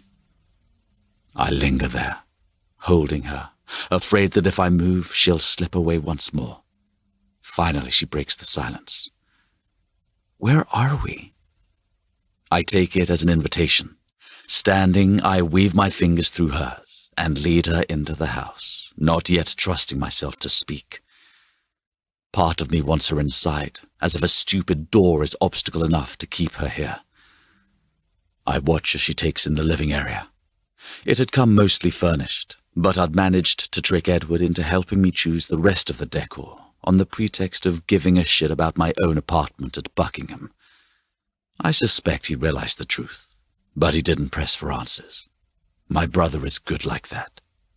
Her eyes skip over the deep sofa, upholstered in cream linen, to the marble hearth, to the paintings on the wall. She doesn't say anything, so I find myself answering a question she asked on our doorstep. "You're asking the wrong questions." I can almost swear I smell her dampen with arousal, but maybe it's wishful thinking. 20 questions again, X?" she asks, sounding tired. Too tired. Maybe she didn't sleep last night either. I shake my head and dart a nervous tongue over my lips. "No games, puppet." "Why are we here?" She asks a new question. Maybe she wants to play after all. I take a step toward her, drinking in her scent. Rose water and vanilla, and under it, a soft, heady musk that beckons me to the apex of her thighs. I resist the urge to follow it. "You're getting warmer." "Whose house is this?" She practically mouths the final question. I lean in to whisper, "Ours." Clara shoves against my chest, glaring at me. "I don't understand." "This is our normal," I say with a note of careful surrender. "This is our sanctuary." "How?" "The house is in Norris's name," I explain as she begins to pace the living area. "I pay for it, of course, but this way we maintain our privacy." I'd considered all the angles after my talk with Edward. We needed a space of our own. We needed normalcy. We needed things my world could never give, but my power could easily take. But Clara sounds rattled. "You mean to maintain secrecy?" "Privacy? Secrecy?" I say with a shrug. "Of course I want to keep this from the tabloids and my father and the whole rotten lot, doesn't she? Here we can be Alexander and Clara, nothing between us." except the secrets. How can I make her see? I cross to her, take her in my arms, certain she'll find the answer she truly needs there. Not between us. Nothing between us. Oh, X. My pet name is heavy on her lips. Everything is between us. Can't you feel it? I don't want it to be. With time it won't be. I just need a chance to show her. Your father expects you to get married. He has it all planned. She speaks in a measured, neutral tone, but there's a rumble of thunder under her words. I can't control what he plans, but that doesn't mean he can force me to do anything. Did you know about his plans? She asks. I can lie and shrug off her concern, but then I'll be putting another obstacle between us. But not an invisible one. A glass wall that she'll see through, but have no hope of shattering. Or I can tell the truth and hope she recognizes that I'm trying to give her all I have to give. Yes, is what I have to give enough? She jerks away from me like I've hit her. I've spent the last 2 weeks trying to figure out what I'd done wrong, because I don't believe loving you is wrong. I hate that word on her lips. I hate how much I want to hear it. I hate the way it cracks open my chest and reminds me there's nothing inside the hollow space. Perhaps not for you. I stayed away because I felt it was unfair. I felt like I was leading you on. Loving me can only hurt her, destroy her, steal all the light inside her. And this isn't doing just that? Why are we even here? Suddenly I realize she's right. And wrong. I'm not leading her on, but that doesn't mean I can give her more than this. I'll never ask her to carry the burden of my life. She thinks I'm keeping myself from her, but I'm protecting her. Why can't she see that? Why can't she give us whatever scrap of happiness we can salvage? Because I need you. It's harsher than I mean it to be because I'm angry. Not at her, but at myself. But you don't love me, she murmurs. Lie. I try to say I don't. The words don't come. I can't tell her I love her. I can't tell her I don't. I shove a hand through my hair, frustration taking hold of me. I'd expected a fight, but not this much resistance. I told you I don't do romance. I don't do long-term. What mixed signals you give me, Your Majesty. There's venom in her voice, the result of weeks of stewing in her own anger and pain. That's a dangerous thing to do with a girl like me. What is this? A place to fuck me in? A little hideout your father doesn't know about so you can keep your tart a secret because you can't have me showing up in the press? That's what she thinks. That's not what this is. Then tell me what it is, she says, shifting into a wide-eyed offering before me. Because I'm trying to understand. I really am. I look away. I can't stand the need I find there because I know I will never, ever be enough to fill it. And that even if I try, I've told Clara about my past. Some of it. She knows about my mother, my sister. If she knew the truth. I set my jaw, determined not to make my ghosts her own. When I turn on her, she takes a step back as I find the only words I can to explain. Every woman who has ever loved me is dead. I'm sorry, X, she says softly, and my rib cage cracks open a little wider, revealing more of the emptiness inside until she continues, but I'm not dead. I'm right here, and you can't make me stop loving you. For how long? I lock the question away. I have to make her see. I have to make her understand. I take her in my arms, lifting her chin so her eyes meet mine. I won't destroy you. You already have, she whispers. Instinct sends my arms falling to my sides. I never meant for this to happen. I didn't. Clara was just a pretty girl at a party, and then one kiss changed everything. I know, but I'm a big girl, X. She says, you can't control me. You can't control who I love. Stop! It's an order. A stupid one that she's no more capable of following than I am. That's why I can't stay. I can't pretend that everything's okay. I can't pretend not to love you. I think that would hurt worse than leaving you.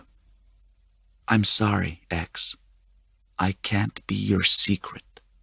She's slipping away like stars fade into the sun, just as impossible to catch. I try to hold on to her anyway. One night, I blurt out, stay with me one night, and if you can walk away in the morning, I'll let you go. It's the last play in my hand.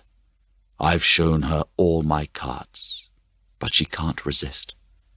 I know it. The desire hums between us, filling the air with a crackling tension. But this isn't about fucking. I finally realize the truth. I can't say it. Let me show you. She studies me for a moment, and I resist the urge to reach out and take her. She'd let me.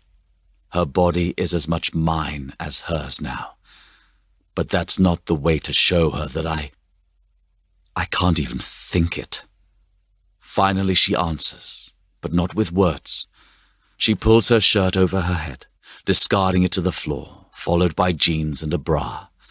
She strips away all the tangible barriers between us and stands before me, exposed and vulnerable. One night. I only need one. I claim her, carry her to bed, devouring every inch of her neck and throat, trailing greedy kisses along her jaw. Her palms are hot on my chest, sliding over my scars like she can heal them. Heal me. God, I want her to. I want to be the man she needs. I will be that man. Placing Clara on the bed, I steal over her, tasting her as I move between her legs. But I don't wait. There's only one way to show her she belongs to me. I kiss her breast gently and plunge inside her. She arches at the sudden fullness. I swallow the sound of pleasure she makes, more precious than my own.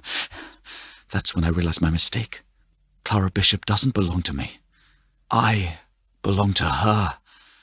I've taken from her. I've taken so much. I need to give her what she really needs. I have to find a way.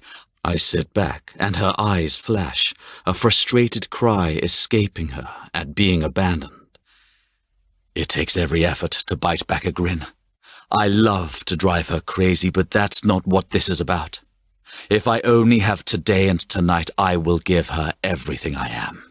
I will fill her with me. I will give her pleasure, but I'll give her every bit of myself I can. Scooping her up, I gather her into my arms. She understands, aiming carefully as she sinks into my lap. Her eyes meet mine. Neither of us can look away. I don't think we would if we could. A tentative finger finds my face. She traces its lines and curves, runs it over my lips. She asks questions with each touch. I lift my mask and let her see all the things I hide, all the things I can't say. Her hips circle furiously, her breath growing shallow and desperate. I see that thing I dread shining in her eyes. I see the thing I crave. I see what we can't escape because I want it too much to let it go. I swallow against a dry throat.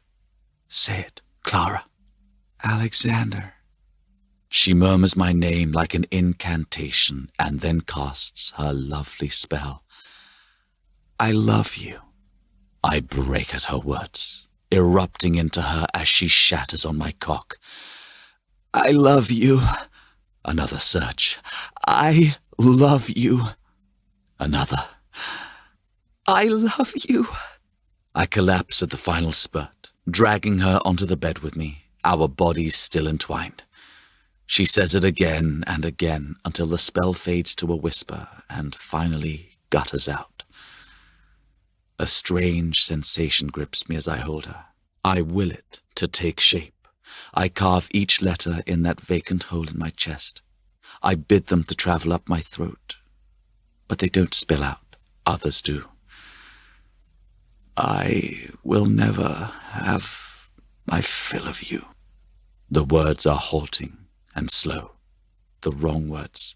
I crave you, Clara. I crave your body, your taste. Without you, I can barely bring myself to consider it, because I'm in love with her. I'll always be in love with her. I thrust into her, once, twice, 3 times, saying with my body what I can't with my lips. Clara's arms twine around me, clinging to my shoulders as she lifts her mouth to mine, saving me from my efforts. Her sex tightens around my cock, claiming me again. I empty with a roar, pouring all I am into her, giving her every last piece of me, hoping it will be enough, knowing it never will be. Clara lies in my arms, our skin slick with sweat. I press a kiss to her shoulder as her stomach grumbles. You need to eat, I murmur. She twists around, sighing as she nuzzles my neck. We already had dinner. I think we might have burned through that already, I say wryly. I hesitate before sliding out of bed. We've left it a few times. More than once I'd convinced her to stay, naked and waiting, while I dashed down to the kitchen for water. The truth is that I want her to stay here, pinning her to my life, with my cock, with my mouth, and whatever it takes. Stepping into my jeans, well aware that security teams circle the property on the hour, I start toward the door. As I reach it, Clara shoves back the sheets and gets up. I freeze, dread sluicing through me like icy water. But she tiptoes to the closet and returns wearing nothing but one of my white button-down shirts. Her own clothes are somewhere else. The entry? Stairs? We'd dressed and undressed so many times I've lost track. She doesn't bother to button the shirt as she brushes past me with a smile. I don't relax until she bypasses her crumpled jeans and continues down the stairs. I follow and find her studying the leftover curry from dinner. I need to go shopping, I say, wishing I had more to offer her. Or we could. Her head appears over the fridge door. She holds up a carton. Do you want some? I can't bring myself to eat, but I nod, worried she might change her own mind if I don't. She passes me the carton of biryani while I pull 2 forks from the drawer. Do you want to heat it? There's probably a pan somewhere, I say. This is fine. She takes a few bites, turning to study the night sky out the window. My shirt falls nearly neatly over her ass, covering more of her from behind. But its hem curves high, revealing the tantalizing swell of her shapely thigh and the curve of her ass. Her back is to me, so she doesn't see me abandon the curry on the kitchen counter.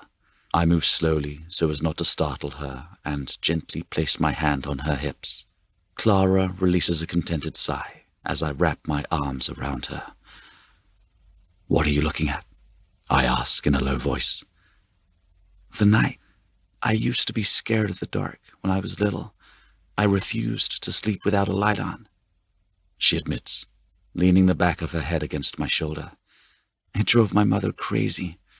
They went out to dinner one night and came home to every light in the house on. That doesn't sound unreasonable, I say, grateful for these tiny glimpses into her life. I was 15. She laughs.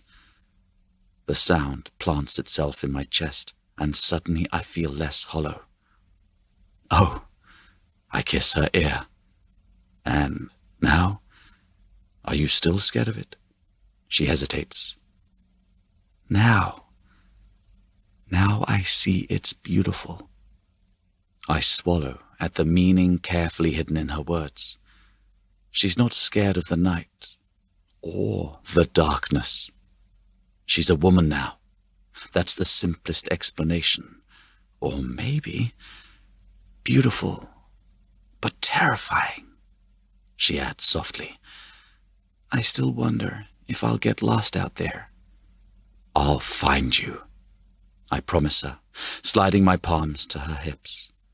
I'm on my knees before she can say anything else, gripping her hips. I nip her backside on my descent.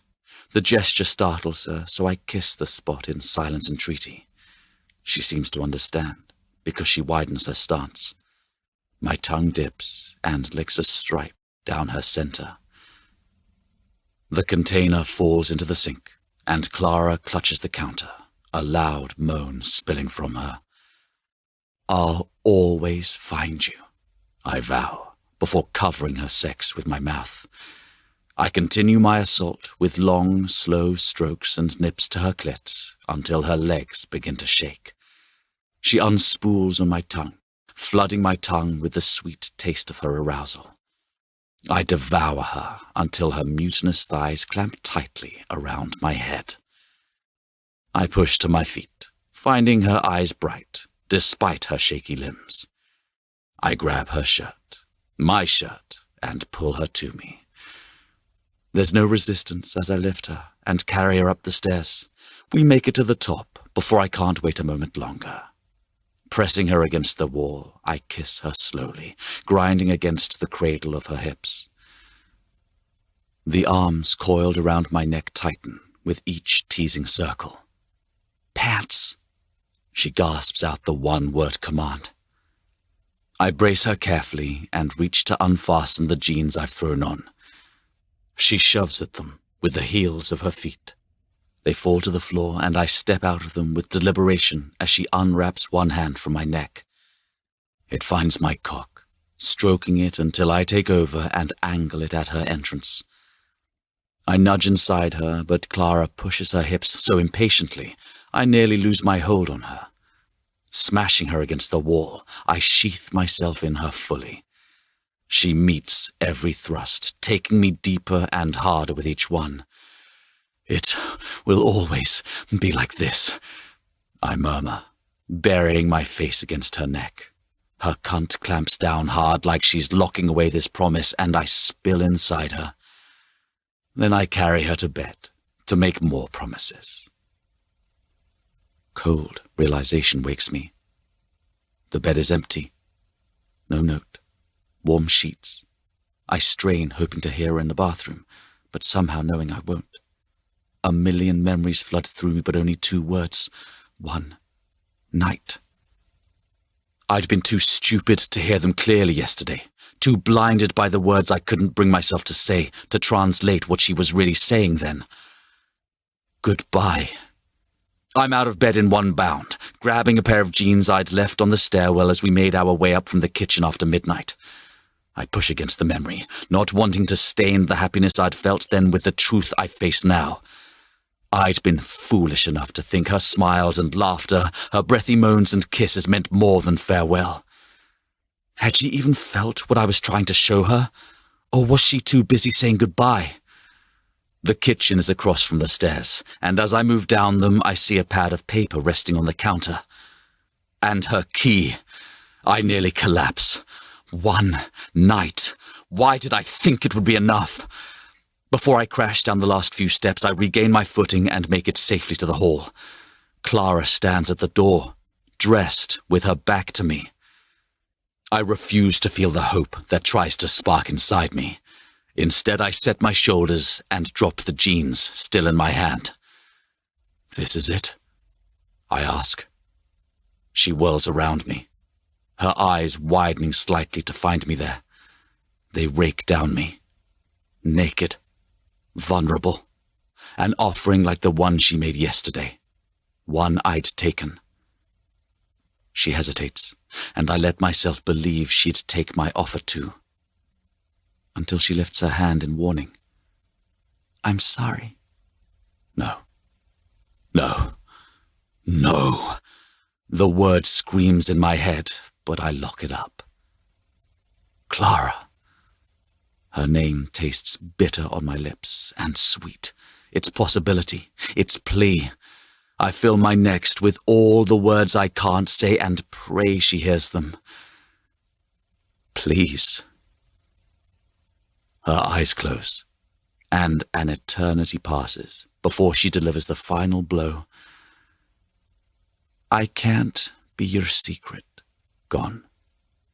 It's the only word that processes as she steps out the door and runs, just like I told her to do in the beginning. It's such a small word for the crushing weight of nothing it carries. It's different than the country somehow. There's a finality that threatens to drag me into that nothing and imprison me. And then my eyes spot a single red rose, dropped on the stoop yesterday, still in bloom despite abandonment. An omen. A sign. I grab the jeans and pull them on as I race toward the door after her. This isn't over. It never will be. We never will be. Because even in the darkness, I can see her. I only see her. And I always will.